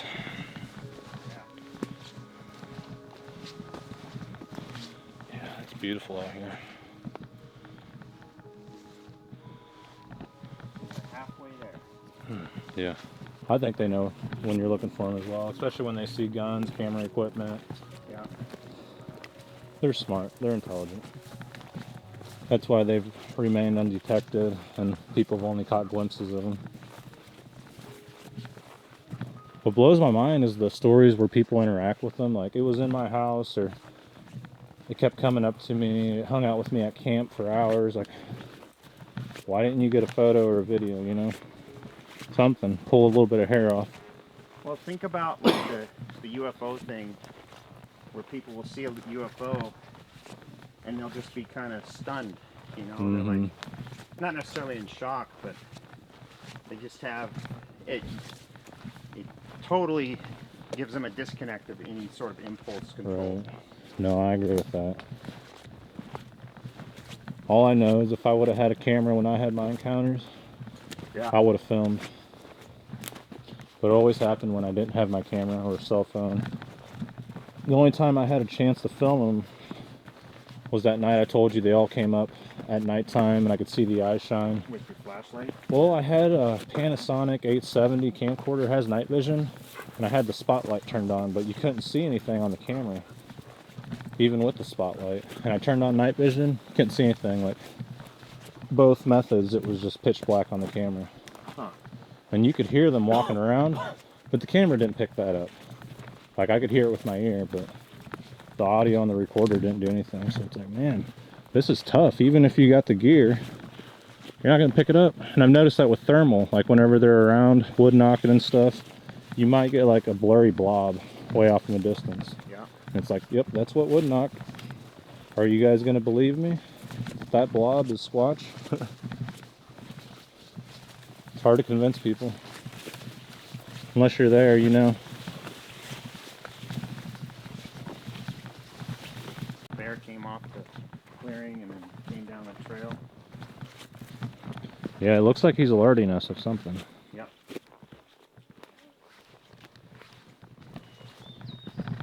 I think it'd be freaky to come around a bend on this trail and see like a grizzly bear eating a person. And they say you're not supposed to approach them like if they had got a kill site. Yeah. So then he'd probably turn to you. I would just shoot it. Oh, yeah. Shoot it right in the neck. I mean, at that point, you'd have to, because you know that thing's a man-eater. Yeah.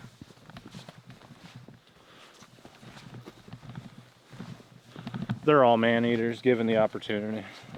Yep. Or the hunger. Yeah. I black bears a couple times. Oh, there's a big rock. Yeah. You know, they come here and they're complacent.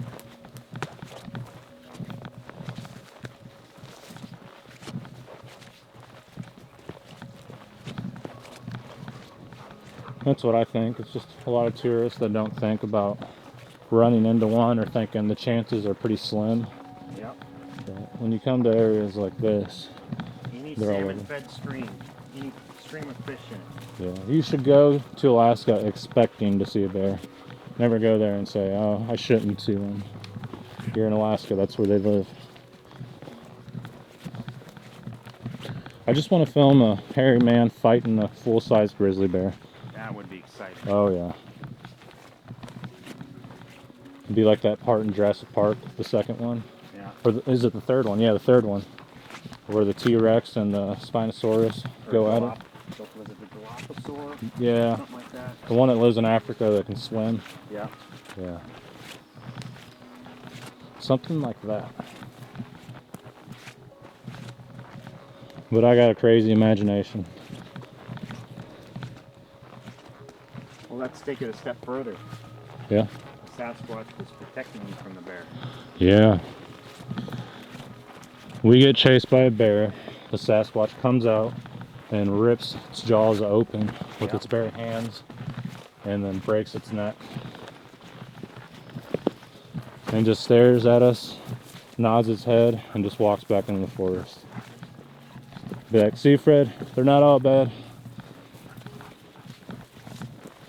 Fred will be like, no, man, I'd shoot that one too. Yeah. Yeah. And its babies.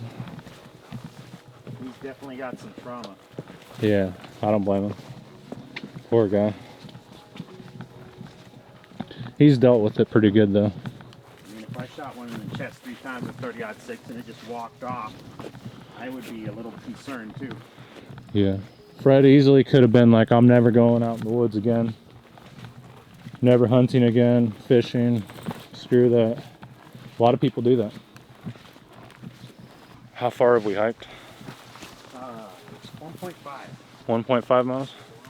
Uphill? Okay, cool. Oh, there's like a little spring here. Some mountain runoff.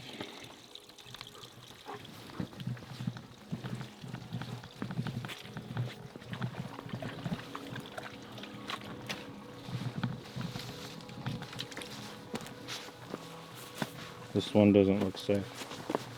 No. That's why I went around. I'm like, no.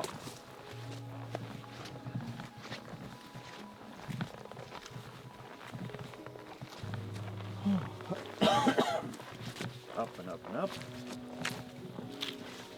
Muddy.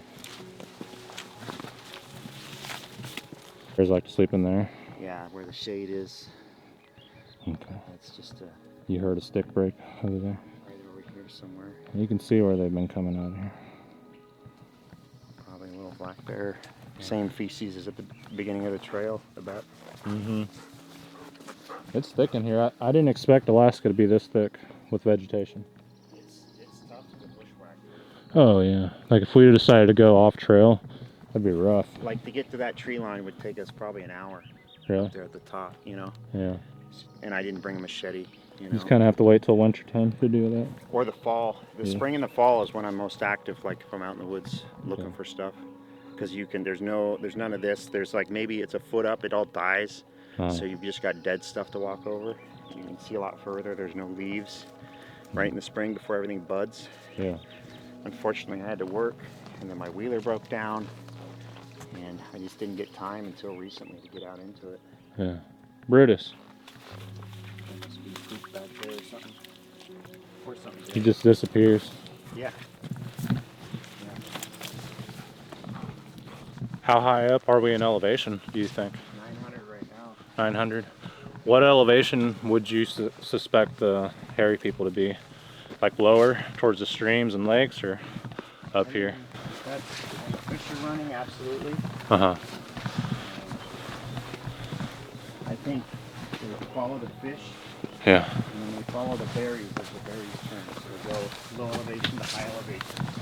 Low to high, yeah. Or, yeah. I think they follow the fish up. Then the berries change at high altitude seeds, hold us, and they come back down. Yeah.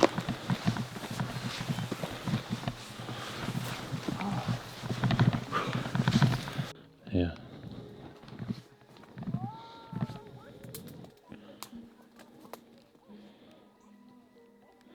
It's pointing towards that trail too. There's one here. Yeah.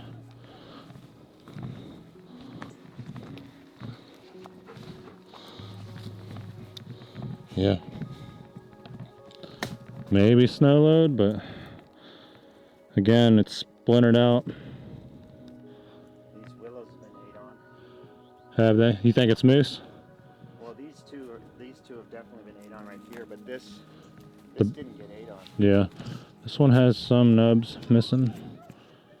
It's hard to say, but not on the break part. Right. Maybe, man, all these are broken too. Maybe the moose will eat on the lower branches and they leave their scent all over it, and then the squatch comes and breaks it in the direction the moose went, and maybe it's a hunting thing. Could be. Yeah. It's hard to say. I know that this one, you know, that's just broken. It didn't get, because it would be ate down to here, you know. Yeah. None of these little nubs would be on here. Little branches. Yeah. What do you think, Brutus? He's like, I don't know, I'm just a dog. Yep. Let's go. Just a happy dog. Mm-hmm. All right. We're almost to the top of the mountain. Yeah, a lot of breaks in there. God. It's hard to see on camera, but yeah, they're all broken. Yeah, we just came from down there. We're circling up the mountain. Yeah, we don't want to go down there.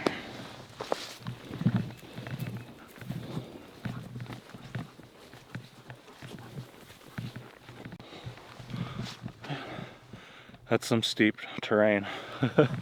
I'm feeling it here in my legs. Yeah.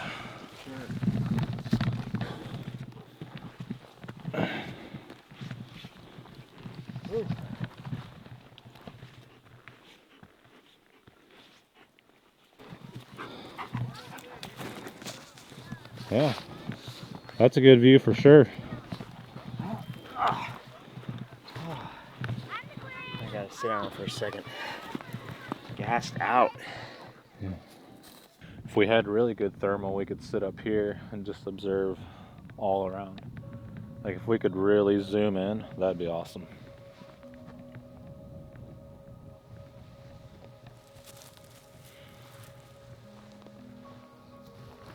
Yeah, it's crazy how humid it was down the trail, but up here, it's nice and cool. Yeah. Feels good. Unless the weather's just changing. No, it's just so it's like muggy down lower, right? Because the air's trapped in those little valleys and stuff. Yeah. And then up here, you've got the wind coming out of the glacier, coming off the water, and probably coming up the hill. Yeah. So it's a little cooler.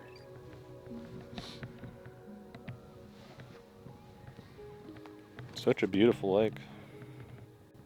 That's where we were supposed to camp, right in there, but we ended up being over here somewhere. Yeah. See it from over here. Step over here in between those spruce trees. Yeah. That little pit right now. Yeah. Like in between those two streams, that's where that guy was fishing at? Yep. Okay, so we were to the left of that. Yeah, we were right there, and that's where we had a grizzly bear coming to camp. It was a long ways, man.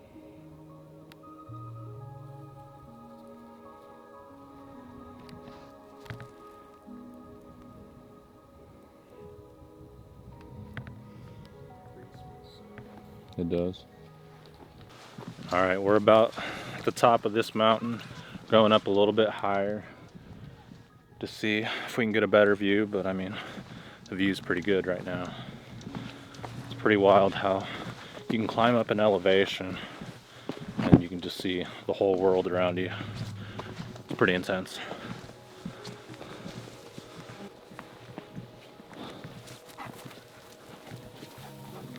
It just keeps going and going. Up and up and up. Yep.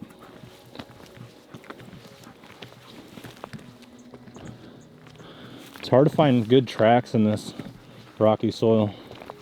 Yeah. There's those muddy spots back there, but they're just mud holes.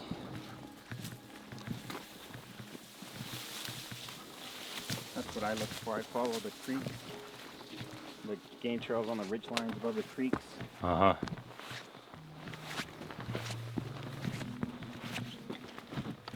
I think if a person camped up here long enough, you'd be able to capture some good audio for sure. Well, you got a decent amount of visibility. Yeah. It's kind of weird right there. It looks like some type of truck going up that way. Not sure what it was. Could be a bear track.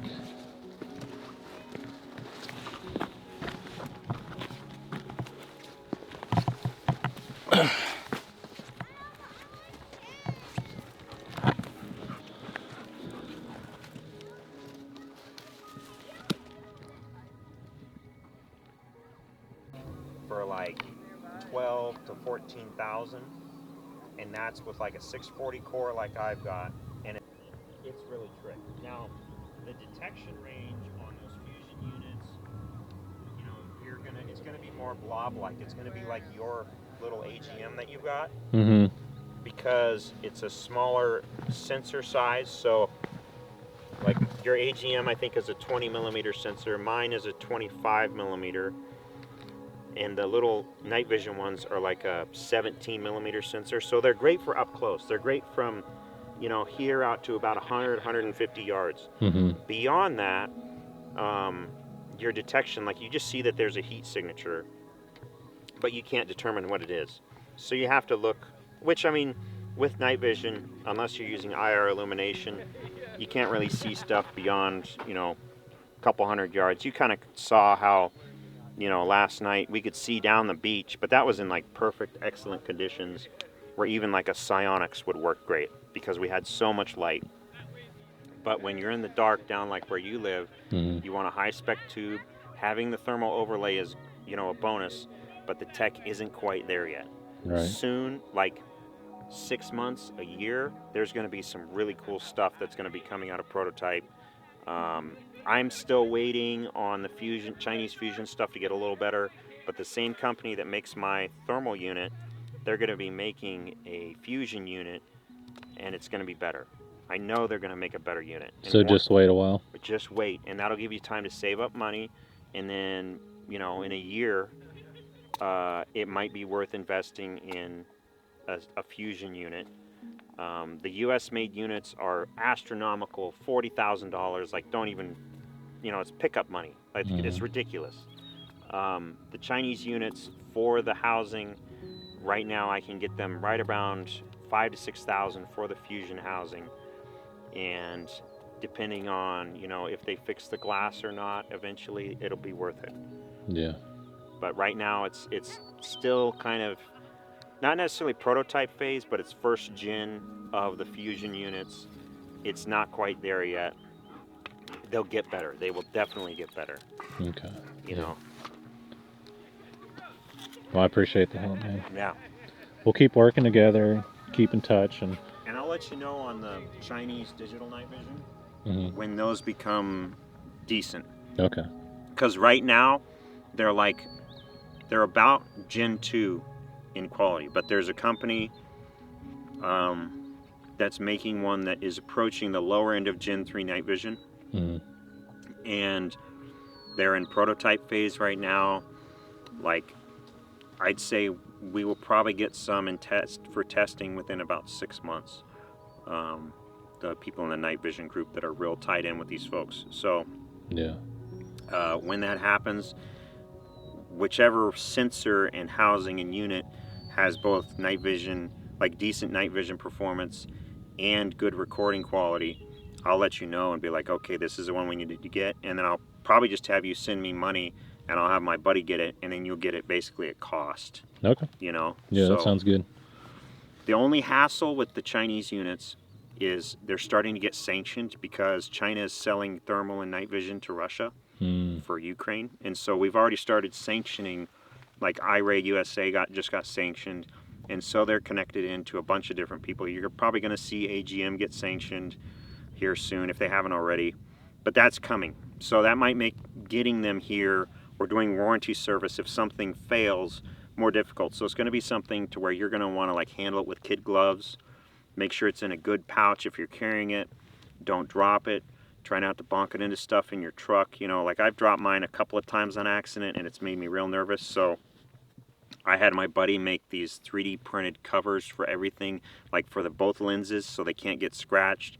And for the thermal, you have to buy a special, like I think it's germanium sacrificial lens for the cover for the glass. But I'd rather replace a $100 sacrificial lens than have to send the unit back for service or to get that glass replaced, and it takes 3 months or something because Chinese customs or U.S. customs grabs it, or you lose your unit.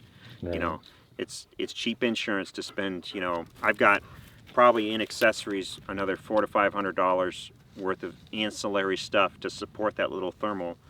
But now it's a solid unit. Like I can drop it in the mud, in the water. It's not going to kill it.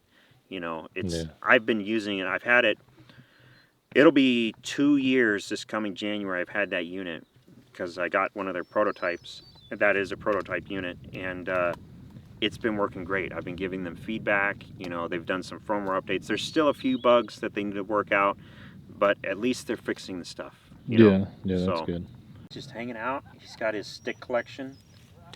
He's got a whole pile of sticks over there. Are you having fun? Hey everyone, and welcome to another Sasquatch Theory Bigfoot interview. In this video we have Ryan from Alaska, and he wanted to share his experiences with all of us and the reason why he became a Sasquatch researcher. A lot of non-believers don't understand why someone would want to go looking for Bigfoot, but if you experience the things we have, you would understand, and it's something that gets in your blood. You will think about these experiences over and over for the rest of your life. Even if a person has an experience or an encounter and decides not to share it with anyone, it's something that you will always have to think about in your mind. I was able to relate with Ryan and his experiences because I have had the same things happen to me here in Missouri, so I was actually amazed to hear about it, and it made me feel good to meet someone new who described the same type of activity up north. Ryan has been doing research with Fred Roll, and he is pretty much his right-hand man when it comes to taking Bigfoot reports and following up in active areas. Ryan is a tech-savvy researcher who is not afraid to get out in the woods and get his hands dirty. I was surprised he was not afraid of exploring the forest by himself despite the dangers that lurk within its boundaries. During our expedition, Ryan would take off by himself in grizzly bear territory with his dog Brutus, and they came across several grizzlies and were able to stick together and keep their cool. I trust Ryan, and he seems to be a very genuine person who is eager to search for the truth. Alright Ryan, welcome to Sasquatch Theory. Glad to have you on. It's been amazing adventuring around Alaska. If you would, tell me a little bit about your encounters and experiences. Where did this all begin for you? First big one happened for me on the northern part of the Matsu Valley. I was hiking next to a creek, and it's a pretty shallow creek. There's a spot to cross with four-wheelers, and I had a set of muck boots, and I wanted to try and find a spot that was shallow enough I could cross with my muck boots. And so I took the dogs for a hike, and it was probably about 6 in the evening. It was just nice. I got back from work. I'm like, hey, I'm gonna go take the dogs for a walk. I haven't been to this spot before. Check it out. So parked the car. We went east on the creek about half a mile until I ran into somebody's cabin. You know, beautiful area. Little bit of moose sign, bear sign, just looking for like a little bit wider like sandbar to cross. Couldn't find it, so I came back and started going west from where I parked the car relative to the trail system. And about a half mile west of there, I was just following like the ridge line above the creek at this point, just because there was so much water from the creek that it was impassable. And we're going along the ridge line, and we're about 100 yards from the creek. There's a decent amount of brush. You can't actually see the creek. You can still hear it. It's fairly loud. We decided to take a break because, you know, it had been about an hour and a half walk, and I had my 2 dogs. I had my 1 shepherd. He's here with me now, Brutus, and then Keen. And I heard a whistle off to my left. So we're headed west. The creek's over here, and I hear this whistle. We were there like maybe 2 or 3 minutes taking a break. Hear this whistle, And I was like, well, that's kind of weird, but I didn't really think anything of it, whatever. And so I'm like, well, that's a good excuse to just keep going. So I got up, we continued along the game trail, and I want to say within maybe 2 minutes, we heard a second whistle. And the second whistle came from, like, we're on this ridge line, and there's a game trail, and it goes down about 10 feet, and it kind of curves around to the right, about 150 yards ahead of me, to kind of open up into this swampy area. And this second whistle comes in, and it comes in from my 11 o'clock underneath the ridge where it curves around. And there's, a lot of brush around, not a lot of visibility. You could see about 40, 50 feet in this particular spot. And I was like, well, that's kind of weird. So I stopped and I waited, and the wind was variable. The wind was changing directions. Initially, it was kind of blowing towards where this whistle was, and I figured, well, I could hear something moving in the brush, and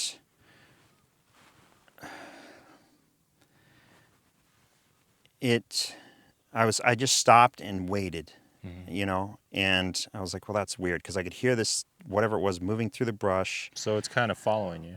Well, it was coming in. Okay, Like it's that coming was at the you. that was the weird part. So I stopped and I was listening, and I could hear this thing coming in, and the wind changed and was blowing towards it. And I was like, okay, if it's a bear, it's going to go, it's going to change direction because it's going to smell me. The dogs are wet at this point because they've been running in the water. They stink. We probably both stink.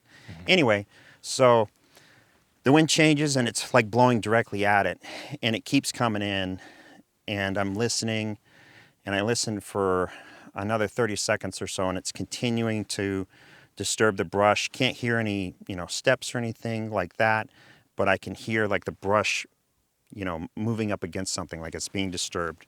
So then there's a little bit of a clearing to my right, and I'm like, okay, so I'll get off the game trail in case it's a bear, and maybe we'll get a bear photo. The dogs are really good about recall. They've been around bears before. So we moved to the right. We moved to the edge of the tree line, which was, I want to say, close to 25, 30 feet away.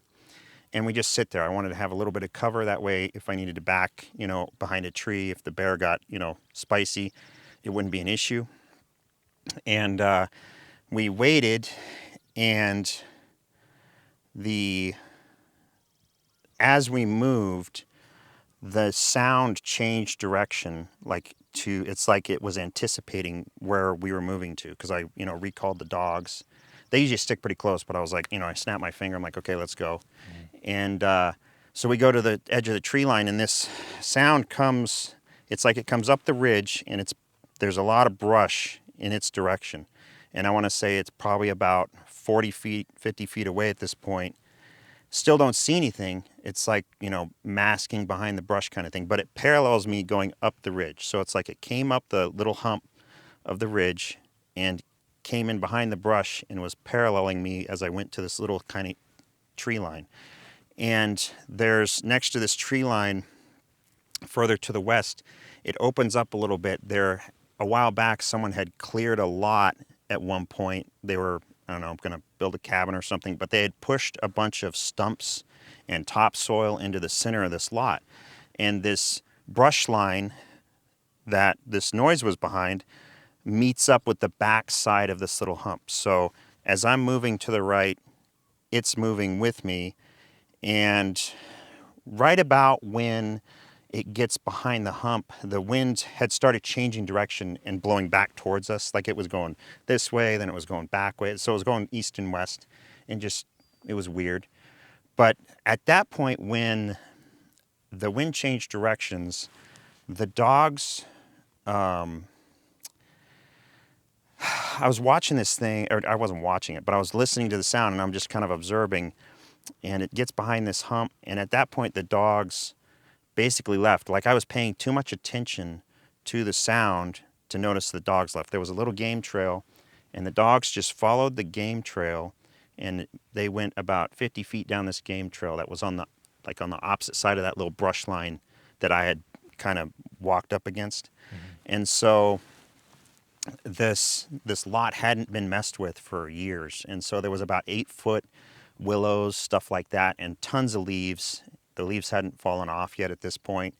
It was getting closer to the fall, but they hadn't changed colors yet. And so you couldn't see across this lot.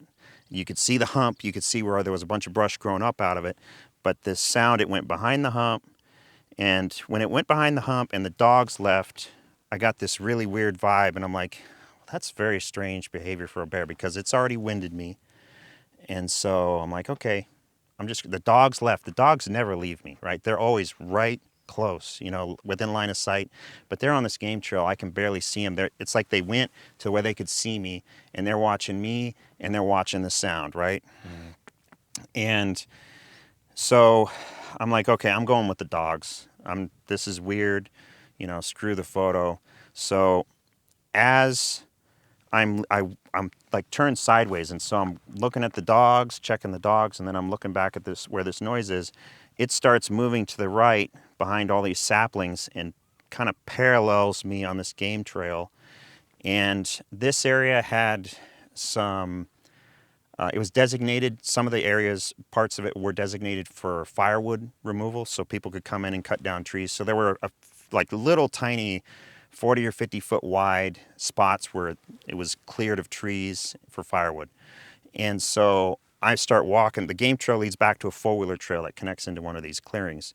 So I follow the dogs. The dogs keep going ahead of me. They go to like the next spruce tree, and they're watching me, right, as I'm going out. And this noise, it stays off to my left, probably like 8 o'clock-ish. And it's close enough, and it's making enough noise in the brush that I can tell that it's, it wasn't breaking sticks, but I could tell like something was moving, and it was relatively large. And it paralleled me all the way out till this gravel pit that had been cleared out, that they used as a quarry for, building the road out there or something. The dogs, when I caught up to the dogs in the gravel pit, they were in the center of the pit, and they were staring at this one spot. There's the four-wheeler trail. I'd gotten back to the four-wheeler trail, and I followed the four-wheeler trail out. And the whole time, this sound to the left of me is paralleling me out. And I'm looking there. I'm looking at the sound. I'm trying to spot it, but it's real thick spruce, like real thick. It's like, this stuff, but, well, you've been there. You've seen it. You've videoed it. You just can't see past like maybe 10 feet. And so this sounded like it was about 30, 40 feet away, and it paralleled me all the way out to the gravel pit. I got to the gravel pit. The sound stopped. I saw the dogs in the center of the gravel pit, and so they were both hackled up, and they were staring, alerted at one spot in the gravel pit. And so across this gravel pit, I get to the dogs in the center, and they're like, oh, you're here. They kind of relax a little bit, but they're still alerted and hackled up looking at this one spot. And you've got like a bluff where they took material out, and then there's a little four-wheeler trail that comes into the gravel pit, and it's kind of in a depression. And so the ridge goes up about 10 feet. You can four-wheeler through or take a truck through to get firewood. But there was about a, 50-foot spruce tree. There's, pretty significant size spruce tree. And both of the dogs are staring at this one tree. And there was, of course, a bunch of brush, but that one stood out to me. And at this point, it was dusk. You couldn't see into the tree line. It was dark enough to not see through the tree line. So I get to the dogs, and they're alerted, like just pointing straight at this thing. And I'm like, okay, I'll light it up with the flashlight on my rifle. So I have just lit it up with the tree line with the light, went back and forth. And when I lit it up with the light, I didn't see any eye shine, anything like that, but I could hear a shuffling behind the ridge. And it moved from left to right. And it was about maybe 50 feet on the ridge. And then I didn't hear it anymore. And then the dogs slowly relaxed. And when the dogs started playing with each other and stuff like that, I was like, okay, that's weird. But they were just calmed down again. And I, checked behind me. I didn't see anything. And this is all in about a minute's time or less, that I get to the gravel pit. I go to the center. I light up the tree line. The sound behind me stops. I hear this sound in front of me. So the feeling that I got from the whole situation was like it was kind of like I was being pushed into something else. And it was just it was an uncanny feeling. It was very odd. Other than the two whistles and the brush movement, I didn't see anything. I, didn't hear any vocalizations, nothing like that. We went through the gap in the gravel pit. There's a little creek behind it. We go through the creek, we go back to my car, and we leave. And then I was kind of in shock for like 3 days. Like, I just had to process it. It wasn't something, like, I've been stalked by black bears before when I was a kid, like, non-issue. It's a bear. You watch the body language. If the bear's like locked in on you, you you got a problem. Otherwise, they just want to sniff you, figure out what you are, and you make noise, and, hopefully you have a dog, that has good recall. Yeah, they'll alert you for sure. So you feel like this creature or these creatures were kind of pushing you towards an area, either to get you out of there or to get you into some type of situation? After I kind of processed it, I slept on it. The feeling that I got was that I was getting pushed out of the area, and I got this impression that it was very distinct. It was like when you're in the kitchen and you're stealing a cookie from the cookie jar and your mom is mad at you, that kind of feeling of like, you did something that you should be ashamed of. Mm-hmm. That was the feeling I got out of the whole situation, which was just totally off the wall. You're like, where does that come from? Right.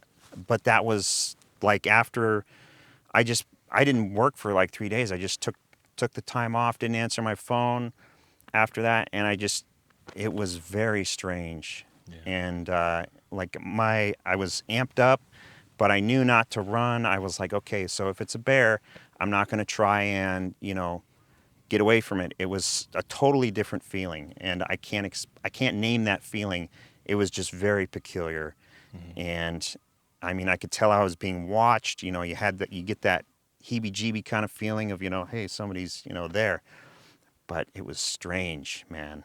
And then 10 days later, I was restoring a Polaris four-wheeler, like an old two-stroke four-wheeler, and I finally got it all done, and it was great.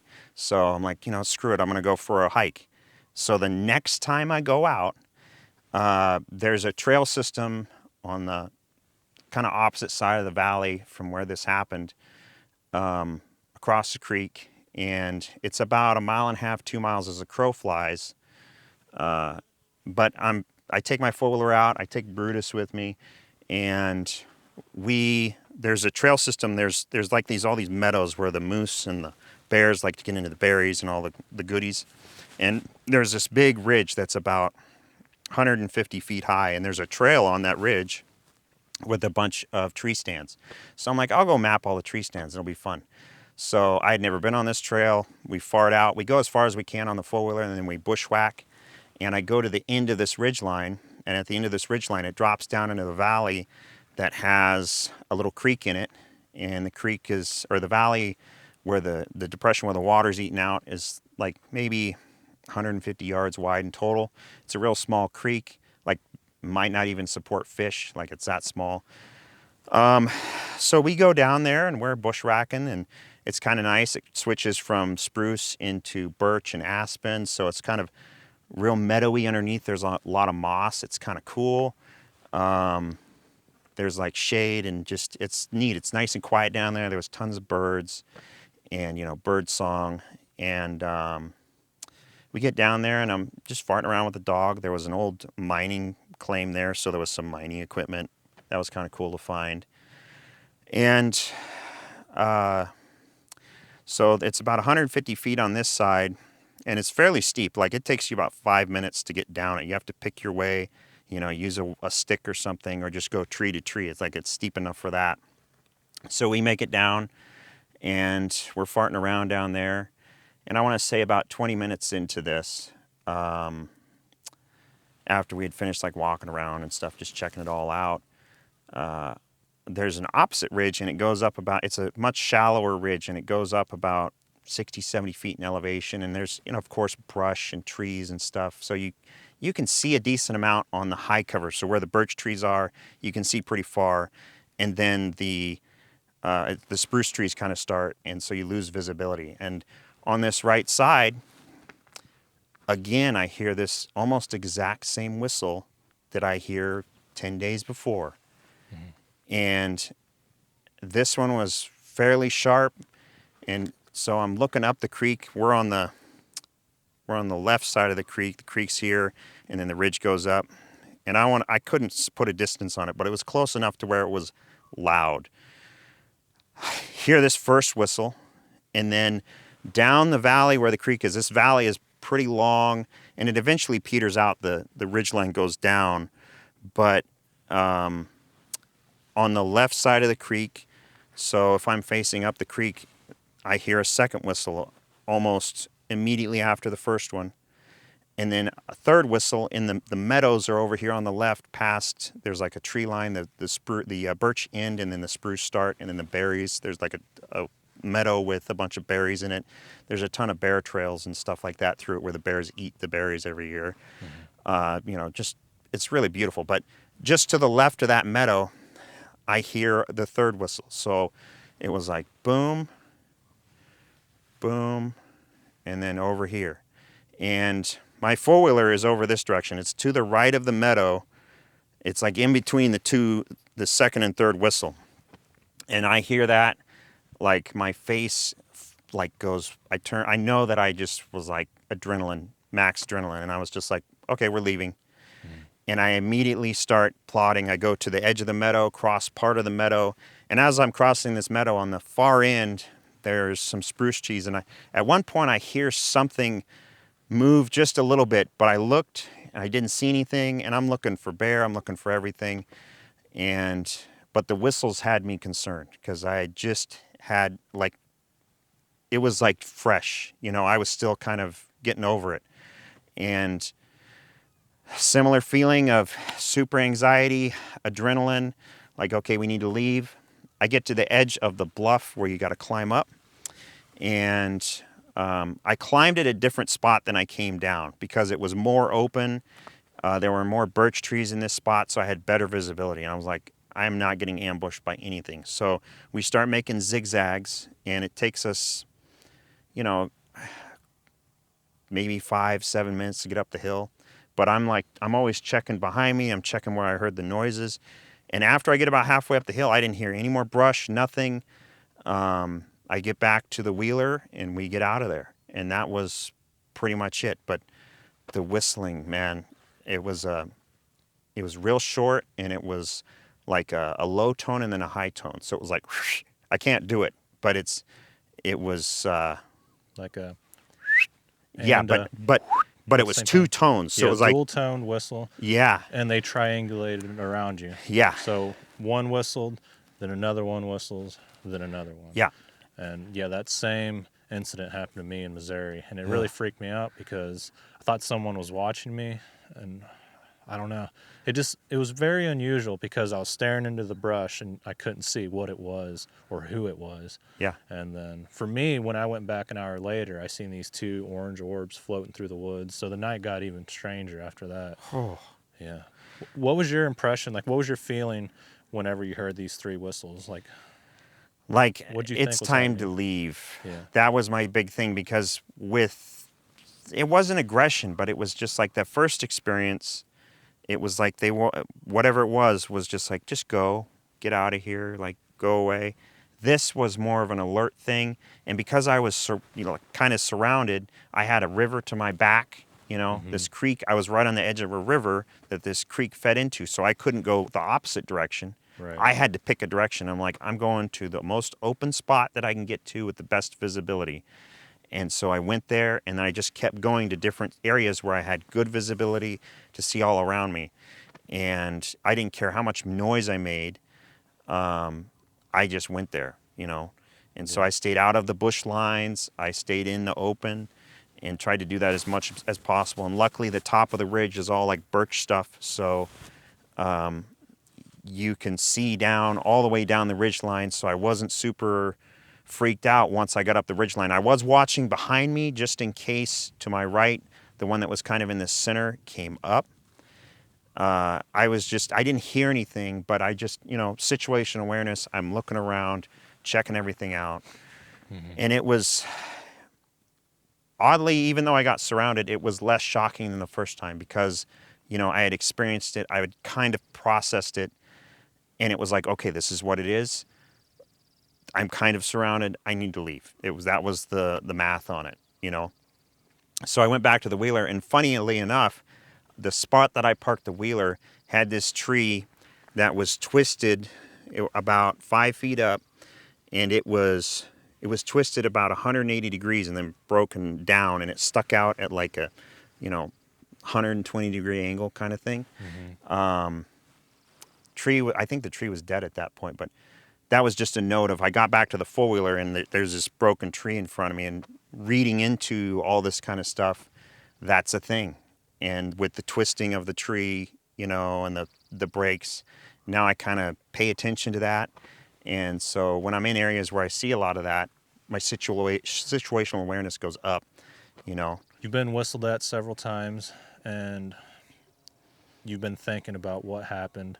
It kind of got the gears turning. What else happened after that?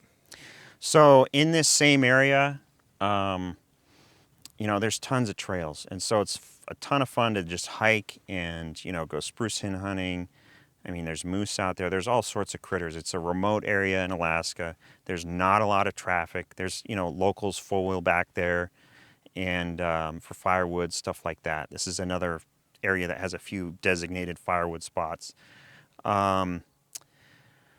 The next summer, me and a buddy, Cyrus, and his girlfriend, we go four-wheeling out there, and we go four-wheeling out pretty late. We just got his four-wheeler fixed, and we're like, screw it, we're going for a ride. We got lights. I mean, I got a night vision, and, you know, we'll take it. We'll have some fun.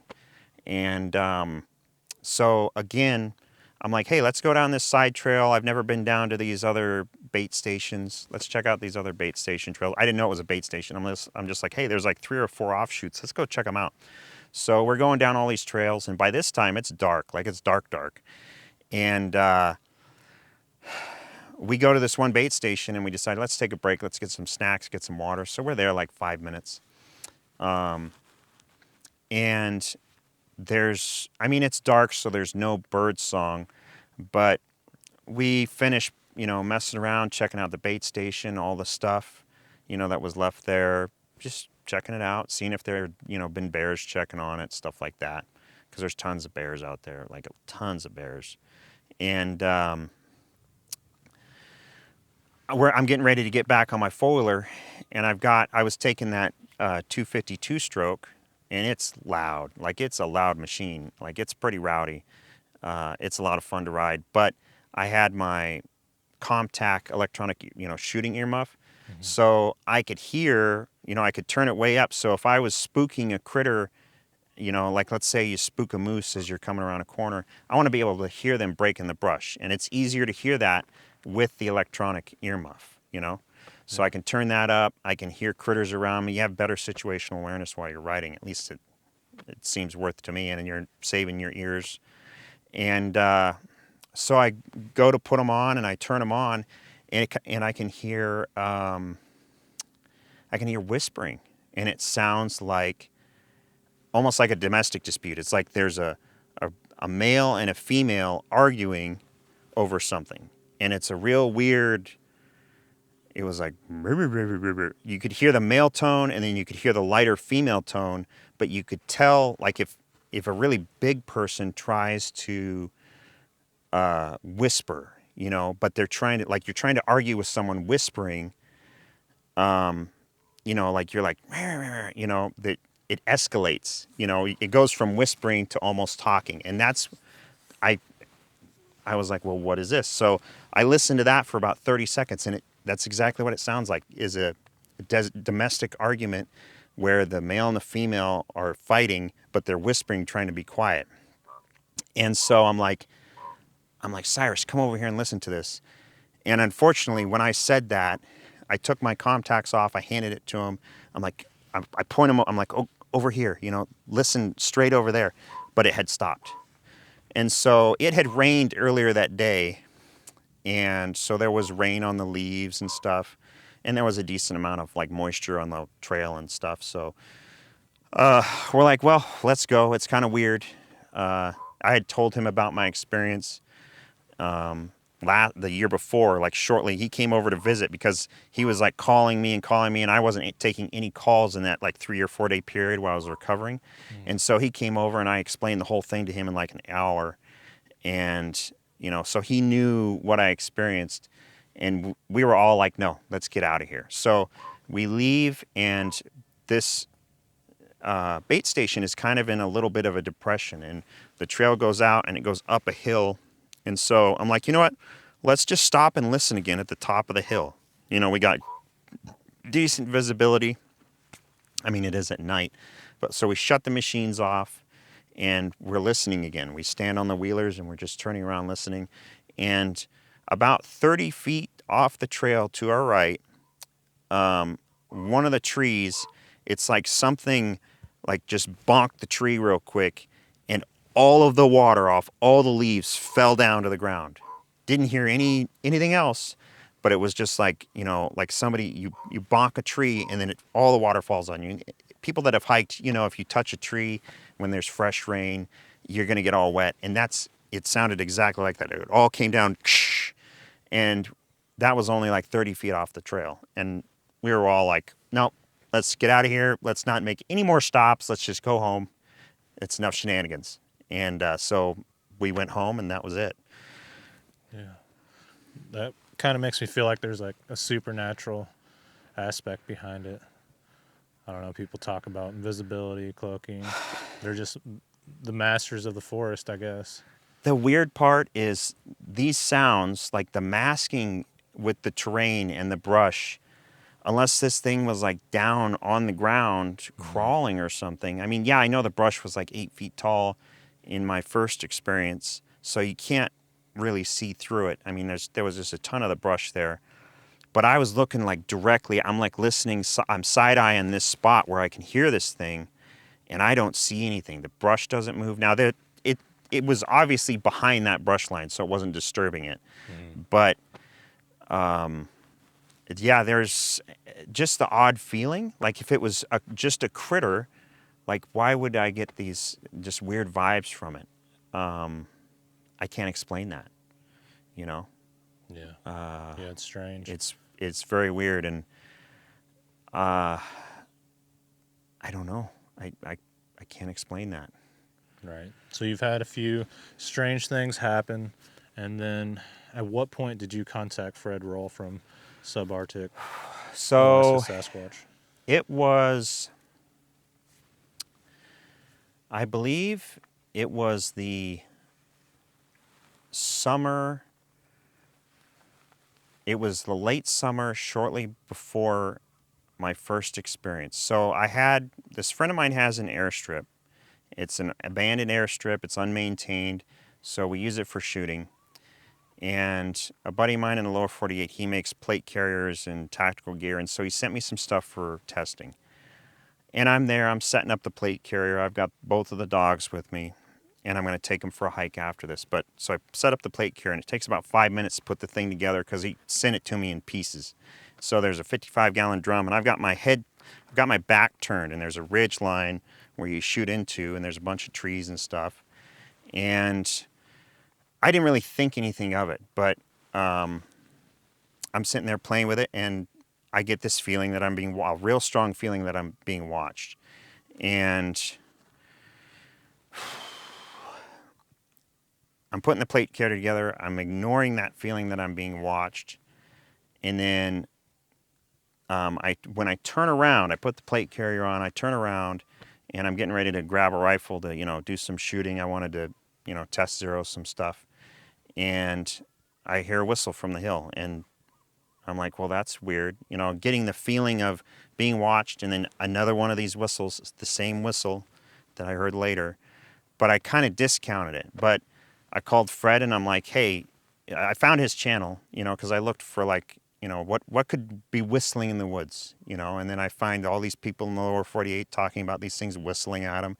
So then I look up Fred, find his channel. And so I call him up. Well, I emailed him. I'm like, hey, I need to, pick your brain about some stuff. And so I invite him to lunch, and you know, I picked his brain for like an hour, just because I had a feeling, and I don't know. It was very uncanny and strange. But I hiked, like, I purposefully walked up the hill, that ridge line, and hiked that ridge line where the whistle came from, near the shooting pit. Didn't see or hear anything. It was totally uneventful hike. Didn't have any weird feelings. But I was like, after the end of that hike, I'm like, you know what? I'm just going to try and find somebody. And so I looked Fred up, and, you know, we kind of became friends eventually. But, you know, I took him to dinner, and I'm like, you know, picked his brain about these things. Like, what's the behavior? You know, what is the deal? And then later that fall, you know, to get paced out. It was strange. And it was almost the exact same whistle every time. This other area where the airstrip is about, it's 8 miles south of my first encounter, because I don't really consider the whistle like an encounter. It was just, I got whistled at. I had a weird vibe of being watched. I just wanted to ask questions, you know, like, what is the deal with this? You know, and then it just so happens something else came up later. When I was a kid, me and my buddy, we would go spruce hen hunting behind my grandmother's house, and it's next to a major river. And there's this one ridge line above the river where there's lots of gravel. And I want to say we were like 14 or 15. And we're going along this ridge line, and down by the river, we hear a tree get pushed over. And that, like, I kind of go through all my experiences in my mind of the stuff that's happened in the woods. I think that was probably my first time, because we thought it was a bear, but I've never heard of a bear pushing a tree. Like, I've heard of bears like scratching on trees, and yeah, they'll like push on a tree, you know, but this was, we could even see the tree, like it was a full healthy birch tree, and this thing goes down. Now we could only see parts of the tree, right? But we hear it, and we turn our heads and we see it, and we hear it crash, and we're like, well, what is that? And we just figured it was a big bear being territorial. It heard us up on the ridge line. It was like, you know, get out of here. You know, I didn't know at the time. Yeah, but that's what they do. I think that was the first time that I ever had an, you know, quote unquote interaction, even though it was just a tree getting pushed over, and then the whistling. Then I talked to Fred, and then probably 2 or 3 months after I talked to Fred, you know, getting whistled and paced out, you know. It's hard to explain it here because it's different terrain, but it's a little bit steeper.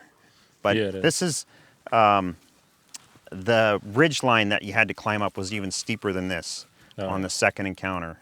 I mean, it was, of course, it had lots of trees on it, so you could go tree to tree and kind of work your way up and zigzag. But yeah, that's it. And you told me there was a lady named Carol. She contacted me, and I talked to her for a while, and I told her, hey, I know someone up there in Alaska that might be able to help you out. And she got in contact with Fred. He told me that you guys went out there and did some investigating, found some tracks, and she had some strange stuff going on. We had some. So by the time we got there, the tracks had deteriorated quite a bit. So I mean, there was still like an impression, but it was indistinct. It had rained so many times, or like the snow melt or something had just disturbed it. But while we were there, we were parked, and Carol had made us dinner, and she's like, hey, there's something outside. Let's, you know, what was that? And so we go to the window, and there's so to me, it was like a golf ball sized orb. It was off-white in color, and it had like this, you know, like the effect of a mirage on the horizon, kind of the heat shimmering. So the light that it put out didn't illuminate anything around it. This is like dinner time. It's kind of a little bit darker, but it's still twilight. Like, you'd be considered, you know, almost daytime for you guys. Like, so anyway, we see this orb. Fred goes outside to chase it. Yeah. But we see this orb, and it kind of just floats. It goes out by the outhouse, and then there's like a pile of debris and stuff. It goes behind, and it kind of goes. There's like aspen trees sticking up, so there's not a lot of foliage immediately in her yard. It's a little bit open, but there's still a lot of like the trees themselves. And so this thing like goes into the trees, and Fred goes and stands on the pile of debris and is like looking, you know. But I watch this thing. I grab my rifle was right next to the door because, you know, it's Copper River. There's bears everywhere. You know, you never know.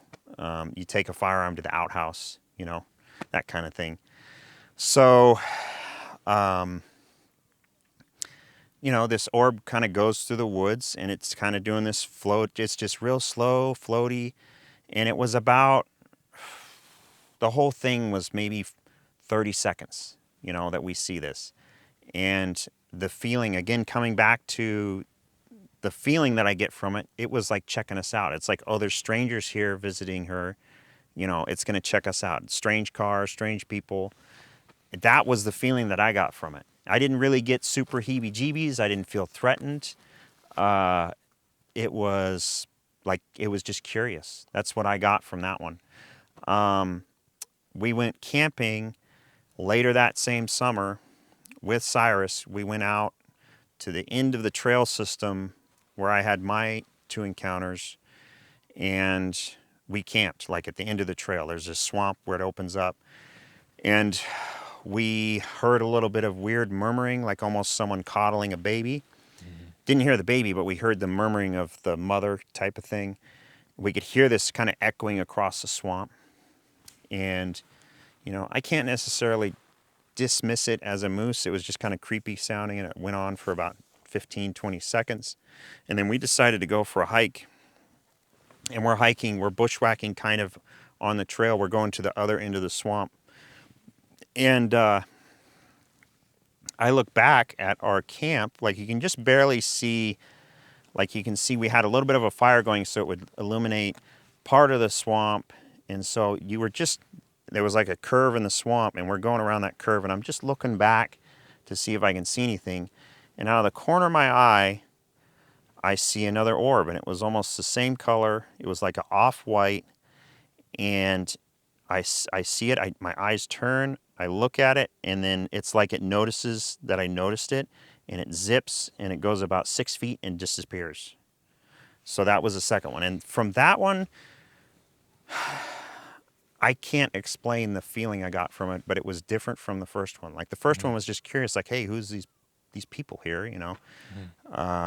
The second one, it was different. I don't know how to explain that, but Do you feel like it's tied in with the Sasquatch activity? you know, we had tracks within 150 yards of where that second orb experience was. We had tracks, like the thing almost flew over the tracks at Carroll's, you know, almost flew right over them. And then another thing at Carroll's is we found these 2 willow trees where, you know, when you have like crop circles and the corn will be bent over, it won't be broken, but it'll be bent. Well, at the ground, right where they come out, and they were only like maybe an inch in diameter, maybe 1.25 inches in diameter. These 2 little willow bushes, they were bent at the ground and crossed each other like this, like real low to the ground, like 4 inches above the ground. They were still alive, and that was just another odd thing. And just kind of weird vibes there at Carroll's. We checked out a couple of other spots, and you just get a feeling, you know, there's a feeling in the air, like you step in out of one place and into another, and you can even pass through these areas. And I've learned to listen to that kind of feeling that you get. And I don't know if it's just your sense of being watched. It's a little bit different from that, but the atmosphere changes. And so I've learned to listen to that, and I think it's both a defense mechanism that's built into us, maybe genetically, and I think there's you know, like a sixth sense type of thing going on. I definitely think there's weird stuff that happens. Like I get weird vibes sometimes in some of these areas for no reason. And it's not like, you know, you get watched by a bear or followed or circled by a bear. It's like, yeah, it's a bear. It's exciting. You know, you get an adrenaline dump when there's a bear 20 feet away, which I just had day before yesterday. But, you know, it's a strange feeling. I can't explain it, but there is definitely something weird going on. Yeah, absolutely. And what's your goal here in the future? You've purchased some gear, some drones, some night vision, some thermal, audio recorders. Do you and Fred plan on going out to these areas and investigating? Yeah, so after my second encounter and then the orb thing at Carroll's, like my curiosity, like I'm like, this is next level, you know? It's like an addiction, you know, like an adrenaline junkie. The curiosity drives me to explore. So I'll go to an area, I'll map all the trails, I'll look for sign, I'll look for areas that I get a weird feeling, and I'll determine, okay, is that from a bear being there? Am I, you know, subconsciously smelling a bear? Is the bear looking at me? Or is it something else? And I've learned that there's a difference between a bear or a predator or a moose and these things, that you get a little bit different vibe. Oh, yeah, absolutely. But it's a curiosity, absolutely. And like, I mean, I guess I'm driven to, you know, get footage. Like it would be really exciting for me to be able to get footage or even like audio. But I think you have a good chance living up here in Alaska. yeah, and especially these areas like the murmuring. I wish I could have gotten that on a recording, but I could only hear it through that electronic earmuff. It was so low that I had that thing maxed out, you know. So maybe it'll happen. Yeah, I mean, absolutely. I'm going out as much as I can. I've got the dogs. I've got an excuse to work the dogs. And Fred's good at accumulating the stories. You're a tech guy. You're really good with technology, and I'm sure you guys have other people that kind of join up with you guys, and everybody has a little bit of something to offer. So that's good. Hopefully you guys can help people out around here. A lot of people get laughed at, you know, thrown aside, dismissed, and it's kind of embarrassing, you know, to even talk about this with people. I want to normalize it because I had an experience and it was shocking and it changed my life. Like, you know, I enjoyed going out and four-wheeling and running with the, you know, taking the dogs out, mountain biking, bushwhacking, all that kind of stuff. But now I'm like driven, you know? I got this curiosity that bit me and I got to know, like, what is this phenomenon? You got bit by the hairy man bug. Yeah, and it changes your life, you know? Oh, yeah. I don't think I've lost any friends over it because I just matter-of-factly own it. Like, I'm like, this is what happened. I don't know what to tell you, you know?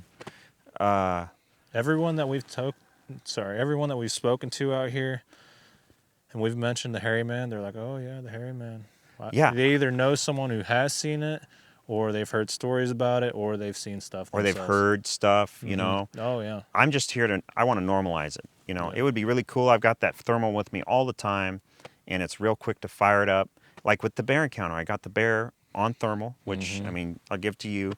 But, you know, it would be really cool to get something like this on thermal if it would allow it to happen. But it seems like these things are slippery, man. They are. They're absolutely right place, right time, man. They're absolutely the king of hide and seek, you know? Yeah. They call them wood buggers where I'm from. Yeah. Yeah. But this is an amazing area. I mean, we're literally on top of the world here. I'm glad you got to come. Like, Yeah, I haven't been here since I was a kid, and Yeah.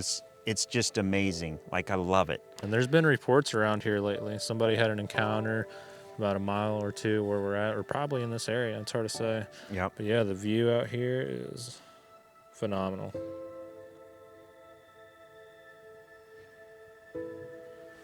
Get some Brutus. He's very photogenic. Yeah, he knows I'm filming. Or you found a wishbone stick? Yeah? All right, Ryan, thank you so much for sharing your experiences with me here on Sasquatch Theory, and you did an excellent job. Let's be sure to give Ryan a like and let him know in the comments how much we want to thank him for making this trip possible. Ryan picked me up and dropped me off at the airport, and he even let me crash at his house on the last night. Ryan helped a lot with everything, and I was certainly in good company. I was surprised when Ryan talked about the 3 whistles he heard because I experienced the same exact thing here in Missouri.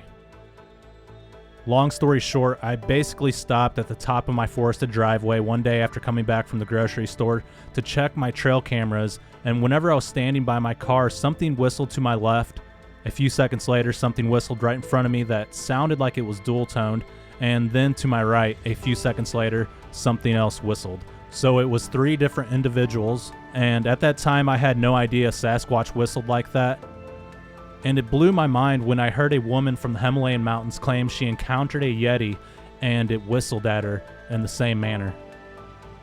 At the time I had no idea that Bigfoot would whistle at people until I started researching the topic and listened to other people's testimonies. If you look at some of the Native American totem poles of the hairy man, it looks like they are whistling. Their lips are kind of puckered up, and if you try to whistle, that's what it looks like. Let's get back before Fred gets really upset. All right, we're done here. We've explored this mountain, and no, Brutus, don't go off that cliff, buddy. Jesus. All right, so we're heading back to meet up with Fred, Russ, Sabella, and yeah, it was a good time here.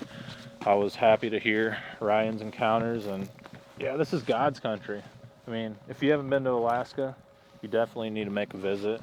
And if you don't know where to go, just try to figure out where to go, because you got to get here some way or another. Yeah, pick a hobby, pick fishing or hunting, and then get on forums, meet someone. I don't know, talk to people about Sasquatch. They'll get you here. They'll let you stay at their place. Yeah, because I'm sure people are afraid. They're like, I want to go to Alaska, but I don't know where to go. I don't know anyone. There's so much to do. Yeah. Once you get here, everyone's friendly. Everyone that I've talked to is really nice, humble, and yeah, it's a good place to be. So, and they're Sasquatch. So if you don't want to come here, meet the hairy man. Don't come here. Especially if you don't want to run into a grizzly bear or get chased down by a moose. It's not for everyone. So, I mean, I don't want any of those things, but just want to get close enough to film it. Yeah. Yeah, I don't want to get eaten. Don't need to touch it. No touchy. All right, let's go. But I mean, are we at the top of the mountain here? Is this the tippy top? Yeah, this looks pretty high. Yeah, this is pretty high up there. Awesome. Yeah, absolutely. What's the elevation here?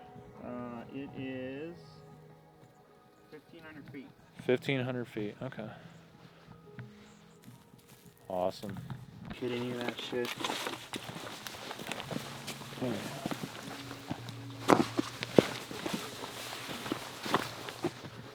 Oh yeah. This would be a fun trail to run a bicycle down. Yeah, it'd be interesting. This would be a lot of fun. I got one of those Quiet Cat e-bikes. Man, they're awesome. You can go a long ways with them too. Is that like the Teleria kind of? Yeah, kind of like that, electric. And I think you can go like 50, 60 miles. And you can carry a lot of gear. Comes with a lot of pouches and I was thinking, so it's not, I don't think it's a Teleria, but there's one that's, it's like the Teleria, but instead of having a belt, it's chain driven. Uh-huh. Yeah, this one's got a motor on the front and back. Oh, okay. Or in the middle and in the back. I don't know. Both wheels have different motors.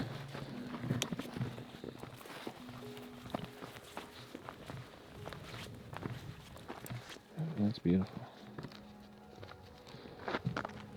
I'll be filming everything, so. Did you hear something? Yeah. It came up, I heard it. And then it came down. Yeah, I'm not sure what it is, but you could easily get ambushed here. It's just so thick. And you said they move like a freight train. The grizzlies, yeah. Moose too.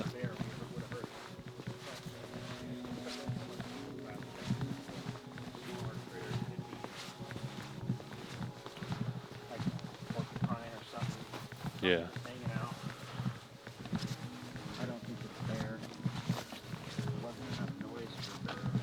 Right. Then again, they can be super quiet.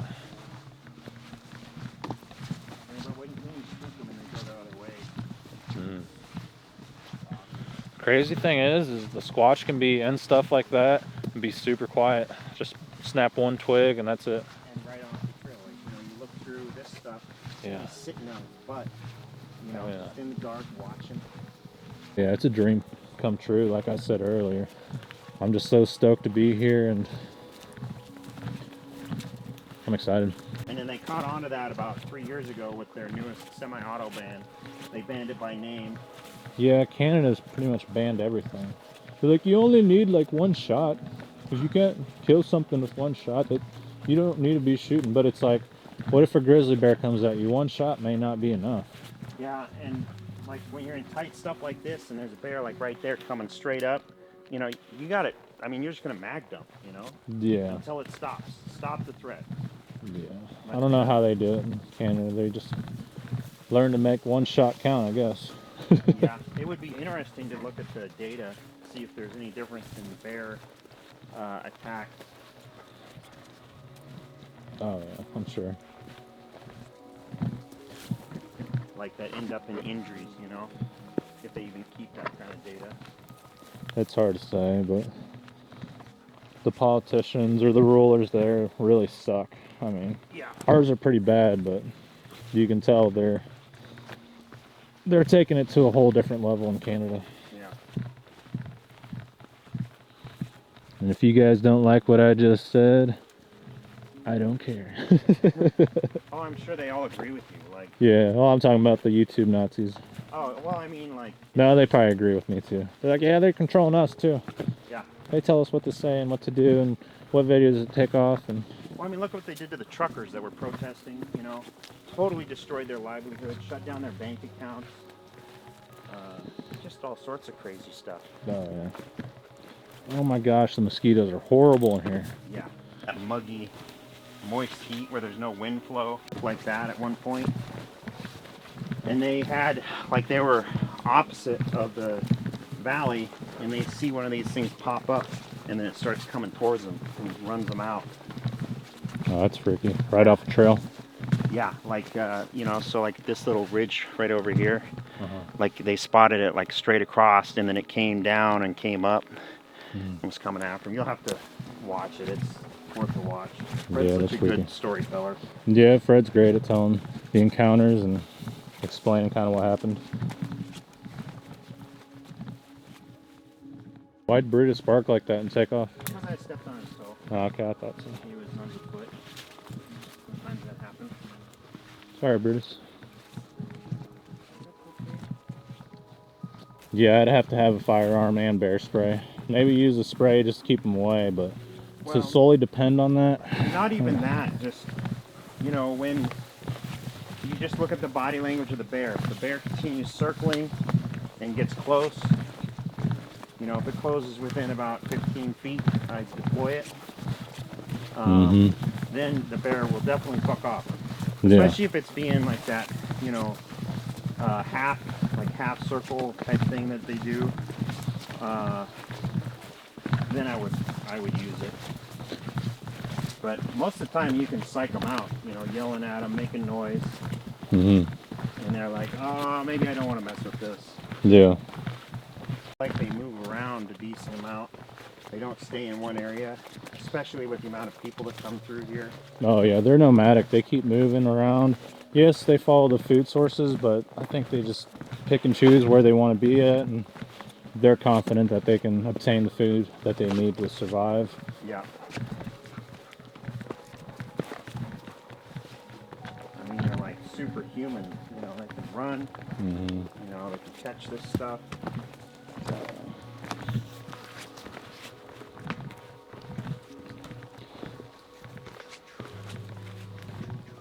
They'll stay in place for a while, like certain areas, and then a couple weeks, couple months later, they'll move off. If they really like the area, they'll stay there for a few years.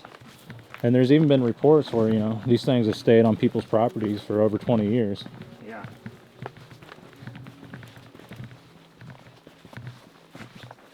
That's the interesting thing. Yeah, they're all a little different. I think, like, my feeling is that on that area where I had my encounters at the end of those trails, that's like the beginning of their territory, right? Yeah. And because it's so rugged and so hard to get into, it's swamps, it's water, it's bushwhack, like, it's like this, you know, and it's hard to get into if you don't have a trail. Yeah, it's hard to navigate this mountain without having these trails. I mean, it's almost impossible. Oh, it would take us probably a couple days to climb this, Mm-hmm. you know? Where'd your dog go? Brutus. I thought he went up into there. No, he's right there. Is he? Okay. You gotta stick around. What are you doing, Brutus? I know you saw something interesting. Stick around. Man, we've been walking for a while and we still got over a mile. That's crazy. 1.1 miles. All right.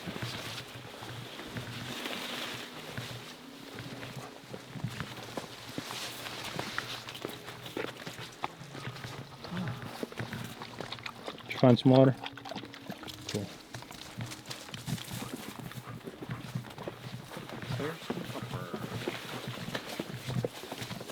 We've done some miles today, and we got all this gear on us, so Yep. we're definitely carrying a load on us. And This is about what I feeling try to bring, you know, first aid kit. I bring enough stuff where if I get trapped out, like if I break a leg or something, I'm not going to die of exposure. You know, it's a lot of stuff, but I look at it as cheap insurance. I've had things happen. You know, I've never had to stay out overnight forcibly, but I want to be prepared for that. Like, yeah, it could easily happen. even though we're out of water, I've got a gravity water filter. We could get any of these little streams, fill up my bladder, let it set for 20 minutes, and we have almost a half gallon of water. You know, if we had to. Yeah. I've done that a bunch. Like, I thought I saw something jet black. Yeah. Right in there. That must be a dead one of those fire trees. Stuff for it? It's hard to say. I caught my eye too before you said something. Yeah, I had a double take. I was like, wait a second. Yeah. I don't know. They look darker.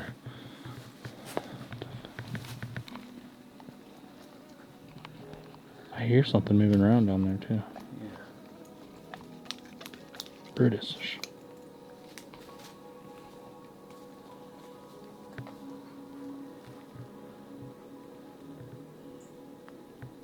I don't know. There's chickadees. Everyone that we've asked about the hairy man, Sasquatch, they also have like mentioned little people. That's kind of surprised me. The guy down by where we're camping, he mentioned the little people. This guy up here on the rock overlooking the mountains and the lake, he mentioned the little people. It's a big thing out here in Alaska.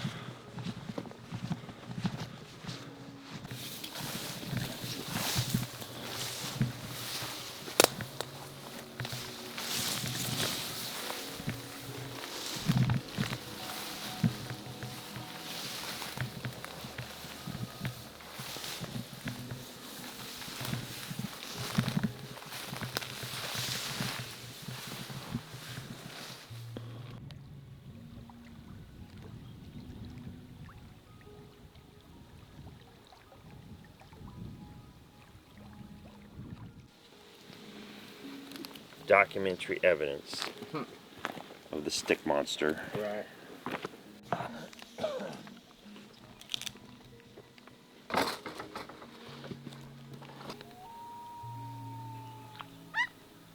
Fred, tell me how you feel about seagulls.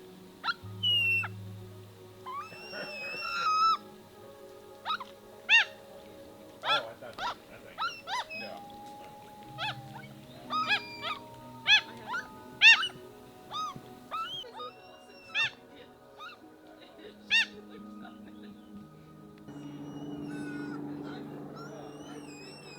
All right, we're done with the interviews. The guys have broken down camp. They're waiting on us, and we're going to be heading out of here Fred rolls over there drinking a Coke, playing with the birds. Trying to feed a bird. Are you feeding them Fritos? No, some friends. Yeah. Oh yeah. We had a raven eat our Fritos when we went looking for the Sasquatch. Oh yeah. He's thinking about it. Oh, there he goes. Too many people, otherwise he'd be eating from my hand. Right? Yeah, he's like, get that camera out of here. The Gus Sucks ruined it. Sorry, Fred. That's my story. I'm sticking to it. It's all right. Gus Sucks We did ruin it. everything, don't we? All right, did you guys have a good time? Heck Oh, yeah. hell Yeah. dude. Oh yeah. We gonna do this again? Heck yeah. yeah. Sounds like fun. Yeah, Start absolutely. saving now. Yeah, start saving now. Start saving now. Absolutely. All right. That water is just gorgeous. Yeah, the mountains right there down that trail. Fresh air. Very Beat cool. it. Yeah. No. I love Alaska. Yeah, me too. Moves. You know, that, like, the movement just right out the corner of my eye, that's what caught my eye, you know? Yeah. Because normally, like, I'll just look at stumps real quick, because, like, Fred, he gets zeroed in on him. Any sort of dark shape like that, he's like, oh, it's a stump. Okay, he'll do, like, a double take, right? Mm-hmm. And I just I saw it, but I didn't really pay attention to it until there was movement. And it was like, for me, it felt like it was down and to the right from our perspective. So from our perspective, down and to the right. Probably about 2 or 3 feet up. Yeah. In the air, Yeah. So it was like there was a little bit of brush on each side, and then it was kind of in the overhang of that willow tree or whatever it was. Yeah, that really got me because I was just walking nonchalant. I looked over, and we both stepped back. I was backpedaling, and then that was before you said anything. And then I saw that you were backpedaling too. You're like, whoa, I think I saw something. Yeah. I was just like, okay, that wasn't my imagination. Yeah, it's nice to have confirmation on stuff too, because you're not second guessing yourself. You know, when someone else notices the exact same thing, like the orb situation up there, you know, in my area where Fred and I and Cyrus camped out, you know, I didn't mention it because I thought, you know, it was like an artifact from the fire reflecting out the swamp or something. But then Fred's like, "Did you see that?" And I was like, "Yeah, I fucking saw it." Yeah. I was discounting it, you know, like it's kind of cool when you got someone else there to confirm what you saw. Yeah, and I could have hooked up a GoPro to my side, facing or the back woods behind us. But the problem with the GoPros is like the sensor is so small, you can't really see really far. Things that are like really close seem like they're far away. And it's a wide angle setup, so it's not designed for getting like super detailed shots. It's great for, you know, kayaking down a river or something, where you want to get a 180 or 120 degree shot and get, you know, just take it all in. Yeah. But for little stuff, like there was that one guy that always walked, you know, he was walking down the trail all the time with the GoPro behind him, and he had stuff. I saw a couple of his videos where he had stuff cross behind him or would pop out, you know. And I think that's probably a good idea eventually, but maybe look at something that's got a narrower field of view, you know, like maybe a 60 degree instead of the 80 or 100, whatever the GoPro is. Yeah, absolutely. I've noticed the same with the drones. They got this little bitty camera on the drones on a gimbal.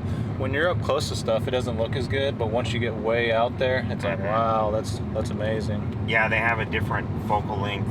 I know all the newer drones, so you look at like your Mini 2 and then my Nano. The Nano bumped up the sensor size to like 1/2 inch, and then DJI did the same thing with the Mini 3, and the Mini 4 now is even bigger, so you capture more light. And for being the lightweight or the micro drones, that's awesome. Now it would be really cool if they could integrate a 640 sensor, like if you could have both a 4K and a 640 sensor on it, so you could dual band and record both. My buddy, he flies his drone at night. He's got the Evo thermal with a 640 sensor on it, and like he's got deer, he's got lynx on his property. I mean, he's got all sorts of stuff that he sends me videos of. And at night, once it cools off, so like here maybe around midnight, if we flew a drone, you know, we would definitely catch stuff because the trees have all cooled off for the most part. The only thing we would, you know, probably grab is rocks. Rocks hold their heat really good. Yeah, it'd be cool to have a thermal drone. And another thing that I want to touch on is when we saw that little charcoal black head in the woods, in the forest, that's pretty close to where we were finding all the stick breaks, where you heard those strange vocalizations. That's fairly close. And Fred said that somebody within a mile or two had an encounter in that same area. So, and that it's I want to say it was within, I'd have to look at my GPS. I didn't mark it on my phone where we had the movement, but it was about I think it was 1.2 up the trail, just about. So I can go and look at the trail on my phone and be like, okay, 1.2 up the trail, and then draw a line between the two, and I bet it intersects where I heard the vocalizations. Like, that would not surprise me at all. Yeah. Hopefully we got something good on the audio recorders. Maybe we'll look back on all the footage and see something that we didn't notice. Yeah, I'm going to, when I record with the drone and just fly it around, I always go through and I'll watch it 2 or 3 times. I'll watch a different part of the screen. So with these 4K drones, you can get a ton of detail. And so I'll watch like the lower 1/3 of the screen on the left side, and I'll just look for stuff that's moving, because you'll spook stuff with the drone. You'll spook a moose, you'll wake bear up. They don't like that noise. And so I'll watch it a couple times over, and you know, you'll catch stuff that you didn't, like if you're trying to look at the whole thing, you only see stuff in the center. And so I always try to do like the lower left, the center, lower middle, and then the lower right on my drone footage, just to kind of, you know, see if there's any critters, because it's always cool when you catch a critter on the drone that you didn't notice while you're flying it. When you're flying it from a little tiny, you know, 5-inch screen, it's really hard to notice detail. It's more for avoiding branches and trees and stuff. You've got to go back and review it later. So it'll be neat to check it all out. Yeah, I think so too. We're gonna see things that we didn't notice for sure. Pretty confident of that. Man, it's dusty out here. Yeah, it's pretty gnarly. So that means in the wintertime it's all sloshy, muddy. Well, they don't, after November, they stop plowing this road. So I think it's just, I don't even know if they allow snow machines in the wintertime, but they stop maintaining this road when the tourist season is basically over. Yeah. And so I had that tree get pushed over when I was about 13 or 14 with my buddy out sprucing and hunting. And then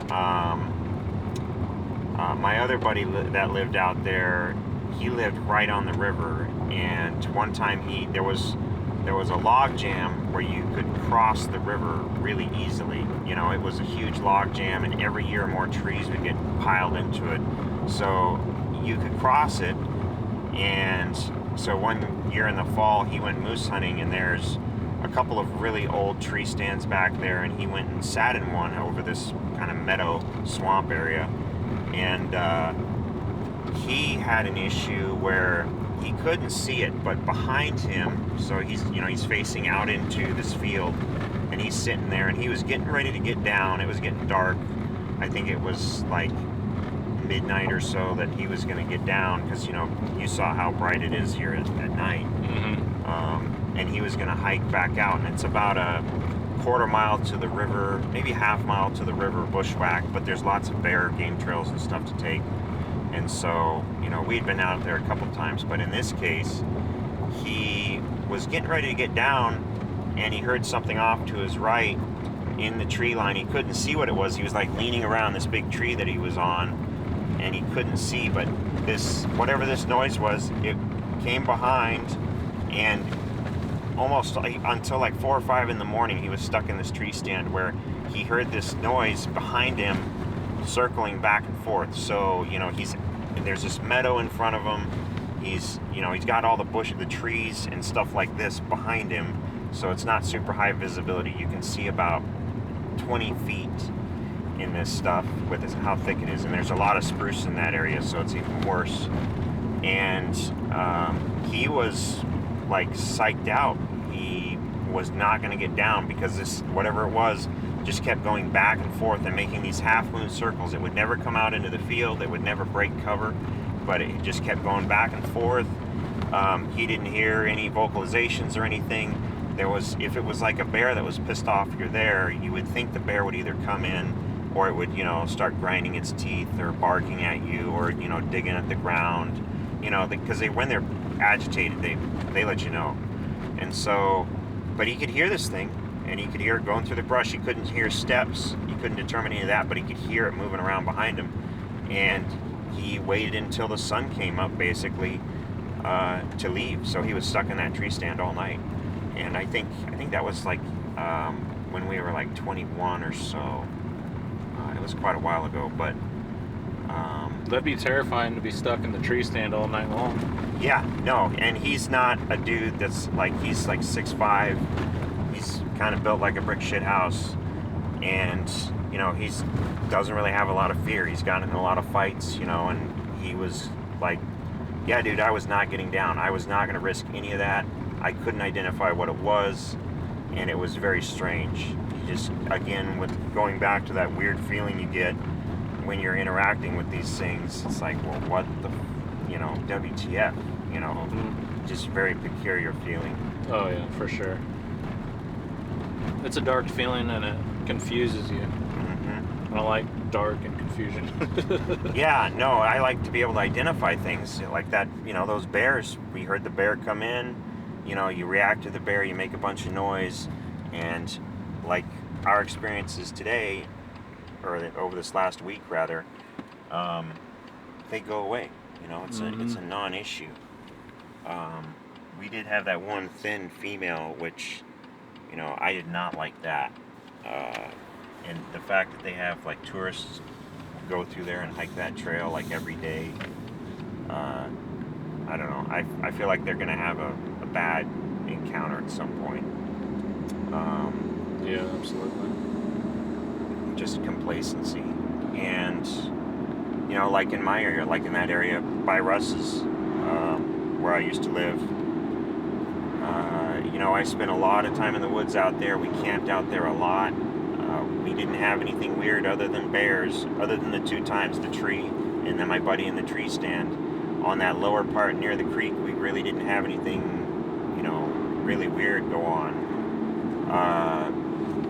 There is a higher up, there's a firewood cut higher up on that mountain, which I would like to hike all the way into. It's about 2 miles to get to this lake that's back there, and it would be cool just to hang out at the lake because there's a lot of water coming out of that mountain. There's 3 streams that come out of it, and there's a trail to go all the way back. So I would like to hit that up and get some camping in this summer.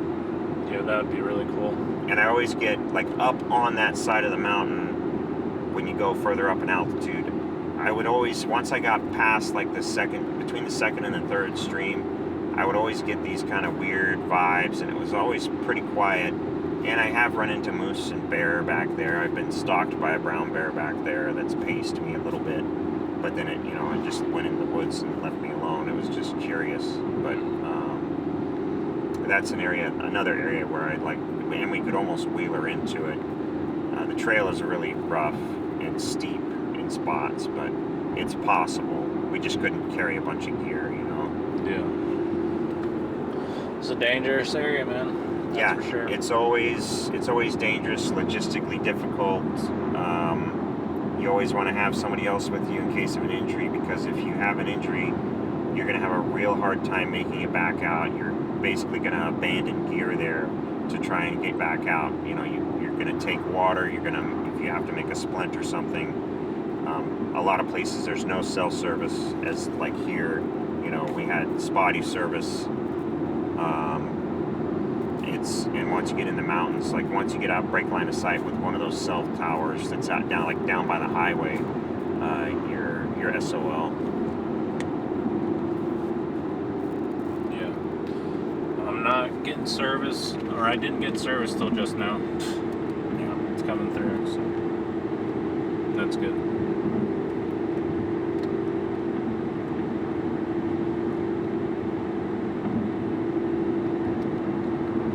cold, beautiful Alaskan. I just love the mountains, man. Like, that's my favorite part.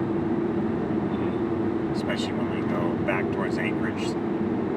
That highway is just amazing. Going through the pass.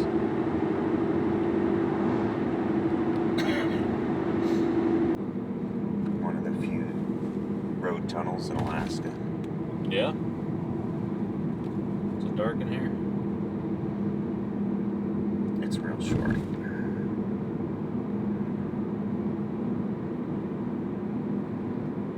We'll pull over right up here on the right. It's kind of cool.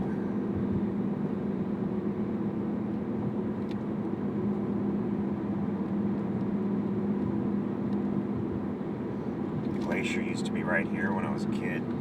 Yeah. Yeah. Now it's back around the corner. You can't even see it. They have to take boats. People who you can see one of the boats out there. They have to take people out in boats. Yeah.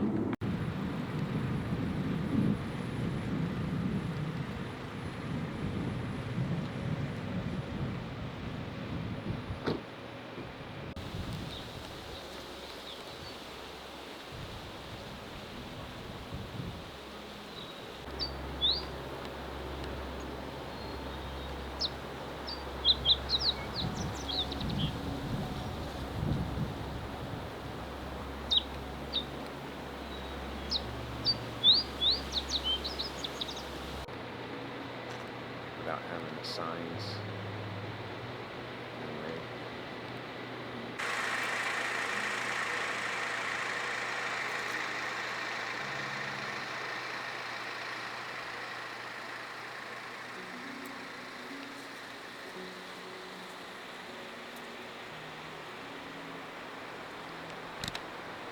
Just kind of helps you appreciate scale, you know? Yeah.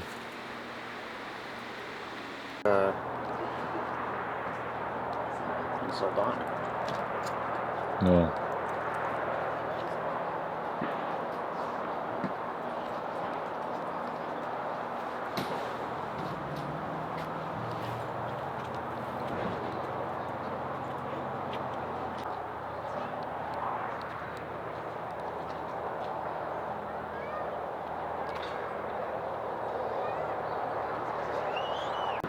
All right, we're on the boardwalk. That's where you're looking. Your perspective matters, that's the dang sure. Better pay attention to perspective.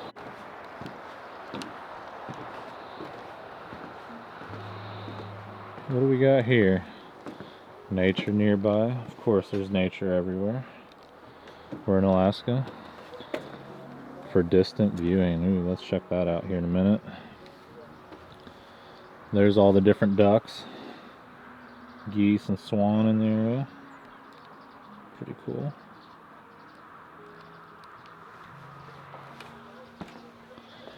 Potter Marsh for the birds. Yeah, look at that view. That's pretty cool. Oh, there's a community up there. It's where the fancy people live at. Away from the lower middle class and tourist people.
Okay.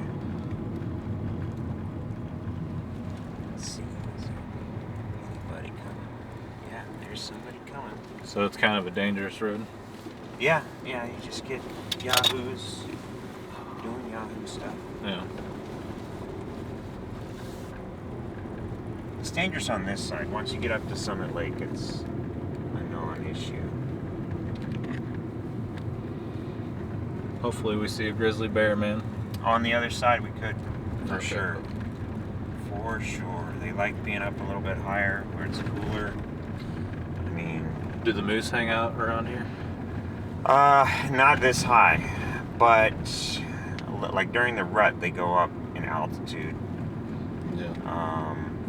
But they don't quite get up to where we're going to be. We're going to be up to, I think it's like 3,400 or 3,500 feet, and they're usually down like 2,000 and below, like below the tree line. Yeah. Man, that's pretty high up. Yeah, that's why this is cool. It's like just straight up, you know. Yeah. And you know, you're on the road and it's 1,000 feet above you, like right next to you. It's just so cool. Any good fishing up here? Not up here. On the other side, there's some good fishing. On this side, there can be good fishing. It depends on the time of year. When the salmon start running, the trout come in and they get more aggressive, so they're way easier to catch. Yeah.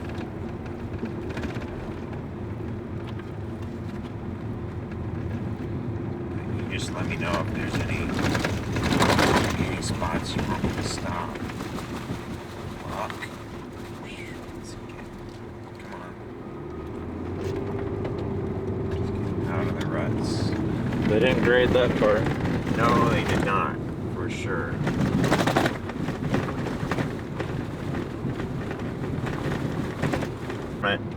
Kind of thing, because they'll slip through and bang your knee up real bad.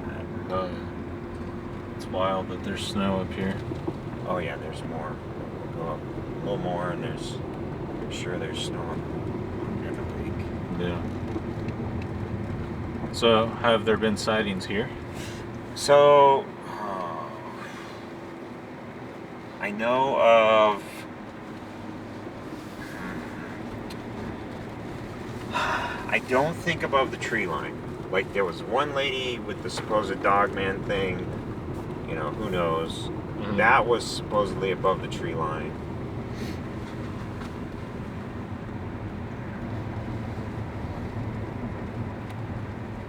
Oh, yeah, see? That's what I'm talking about. Hundreds of cars.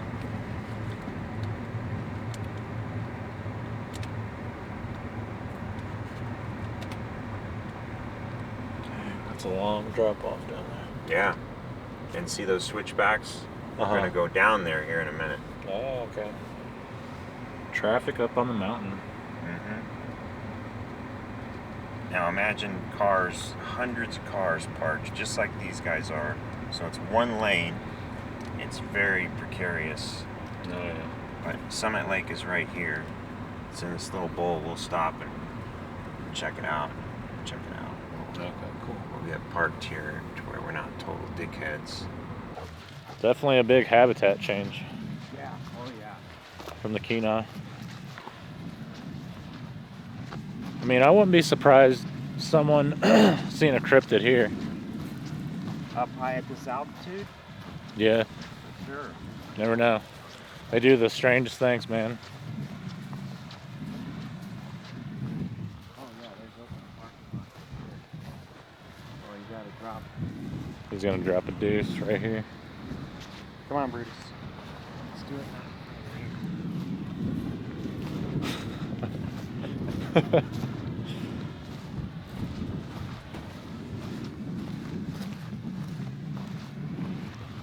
That's wild.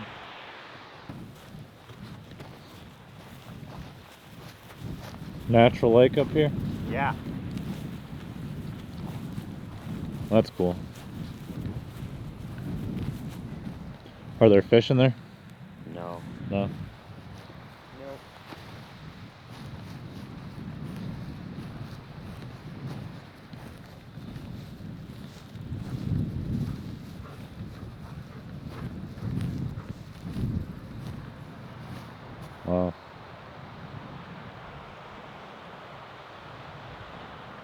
Well, that's pretty cool. Yeah. I figured it was worth a stop. Yeah, absolutely. Bet that water's cold. Oh yeah.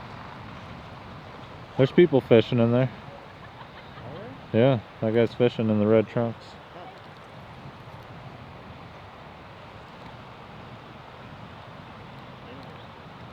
There's gotta be some trout in there or something. Lake trout. Oh yeah, I'm sure.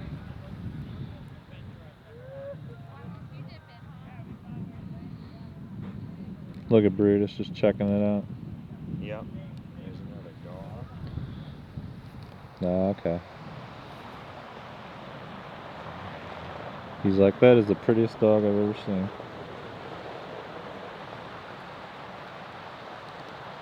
But I mean, this gives you an idea of the perspective. Yeah. You know, of like just the elevation change and the size of the mountains, you know? That's cool.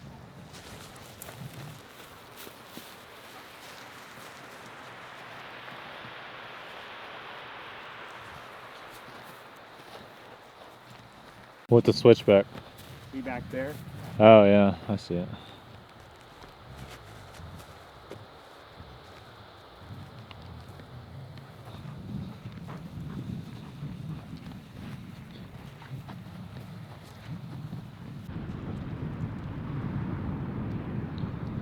A lot of gold found here. Yeah, decent amount. Yeah. Enough to keep 2 mines running. Yeah. Enough to make somebody rich. Yeah. Brutus.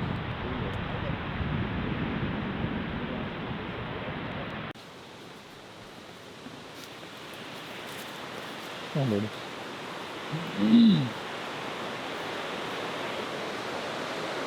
Just be careful close to the edge. Oh wow.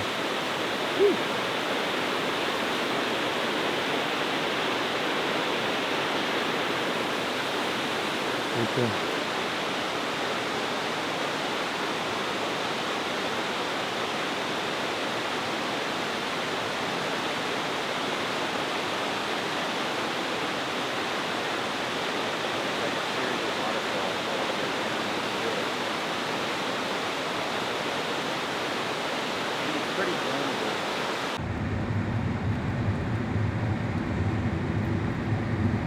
Yeah, this looks like Squatch territory.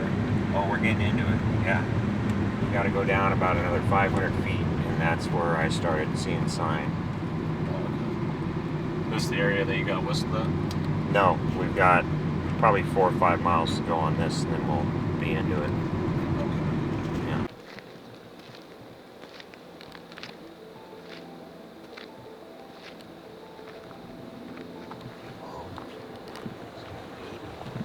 Huh. Oh, yeah. Oh, we filmed a moose. End of the swamps and the tree lines away from the road.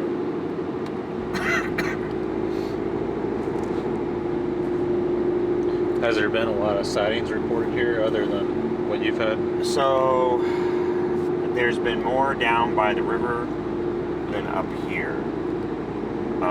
But I've done a lot of hiking down by the river, and I find more sign up here than I do down there. And this is about 800 feet elevation. Down by the river is like 100 feet above sea level, maybe 50. And then coming up here on the left, there will be a road. And down that road is access to Deception Creek. And that's where my first encounter was with the 2 whistles and the pacing. So within maybe 3 miles as the crow flies, you know, as far as line of sight, you know, going directly from one to the other. Maybe that far.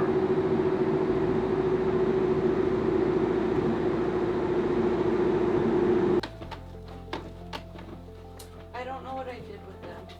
The other bear is it's falling apart. Boyfriend, in the bathroom on the shelf is the new dog nail trimmers. They have black kittens. Okay. While he's laying down. Yeah, that's a brown bear though, right? Yep. Dang, look at So that biting on my arm. Oh man, look at those chunks. It would just crush right through your arm. Yeah. Okay. Like that video. And this isn't even a full size one, huh? Well, I mean, it's. Oh yeah, that's a pretty big one. Yeah. Yeah. It just doesn't have all the muscle on its head because Right. just the skull. That's all gone. So. Yeah. Jeez. Because if you didn't open it up, you didn't see. So it makes, like this, I still need to clear this stuff. But we got our spices right here. Oh, nice. This stuff From the over Thai here. place? Oh! Oh, no, So I you moved rearranged all the whole kitchen. She like moves stuff around.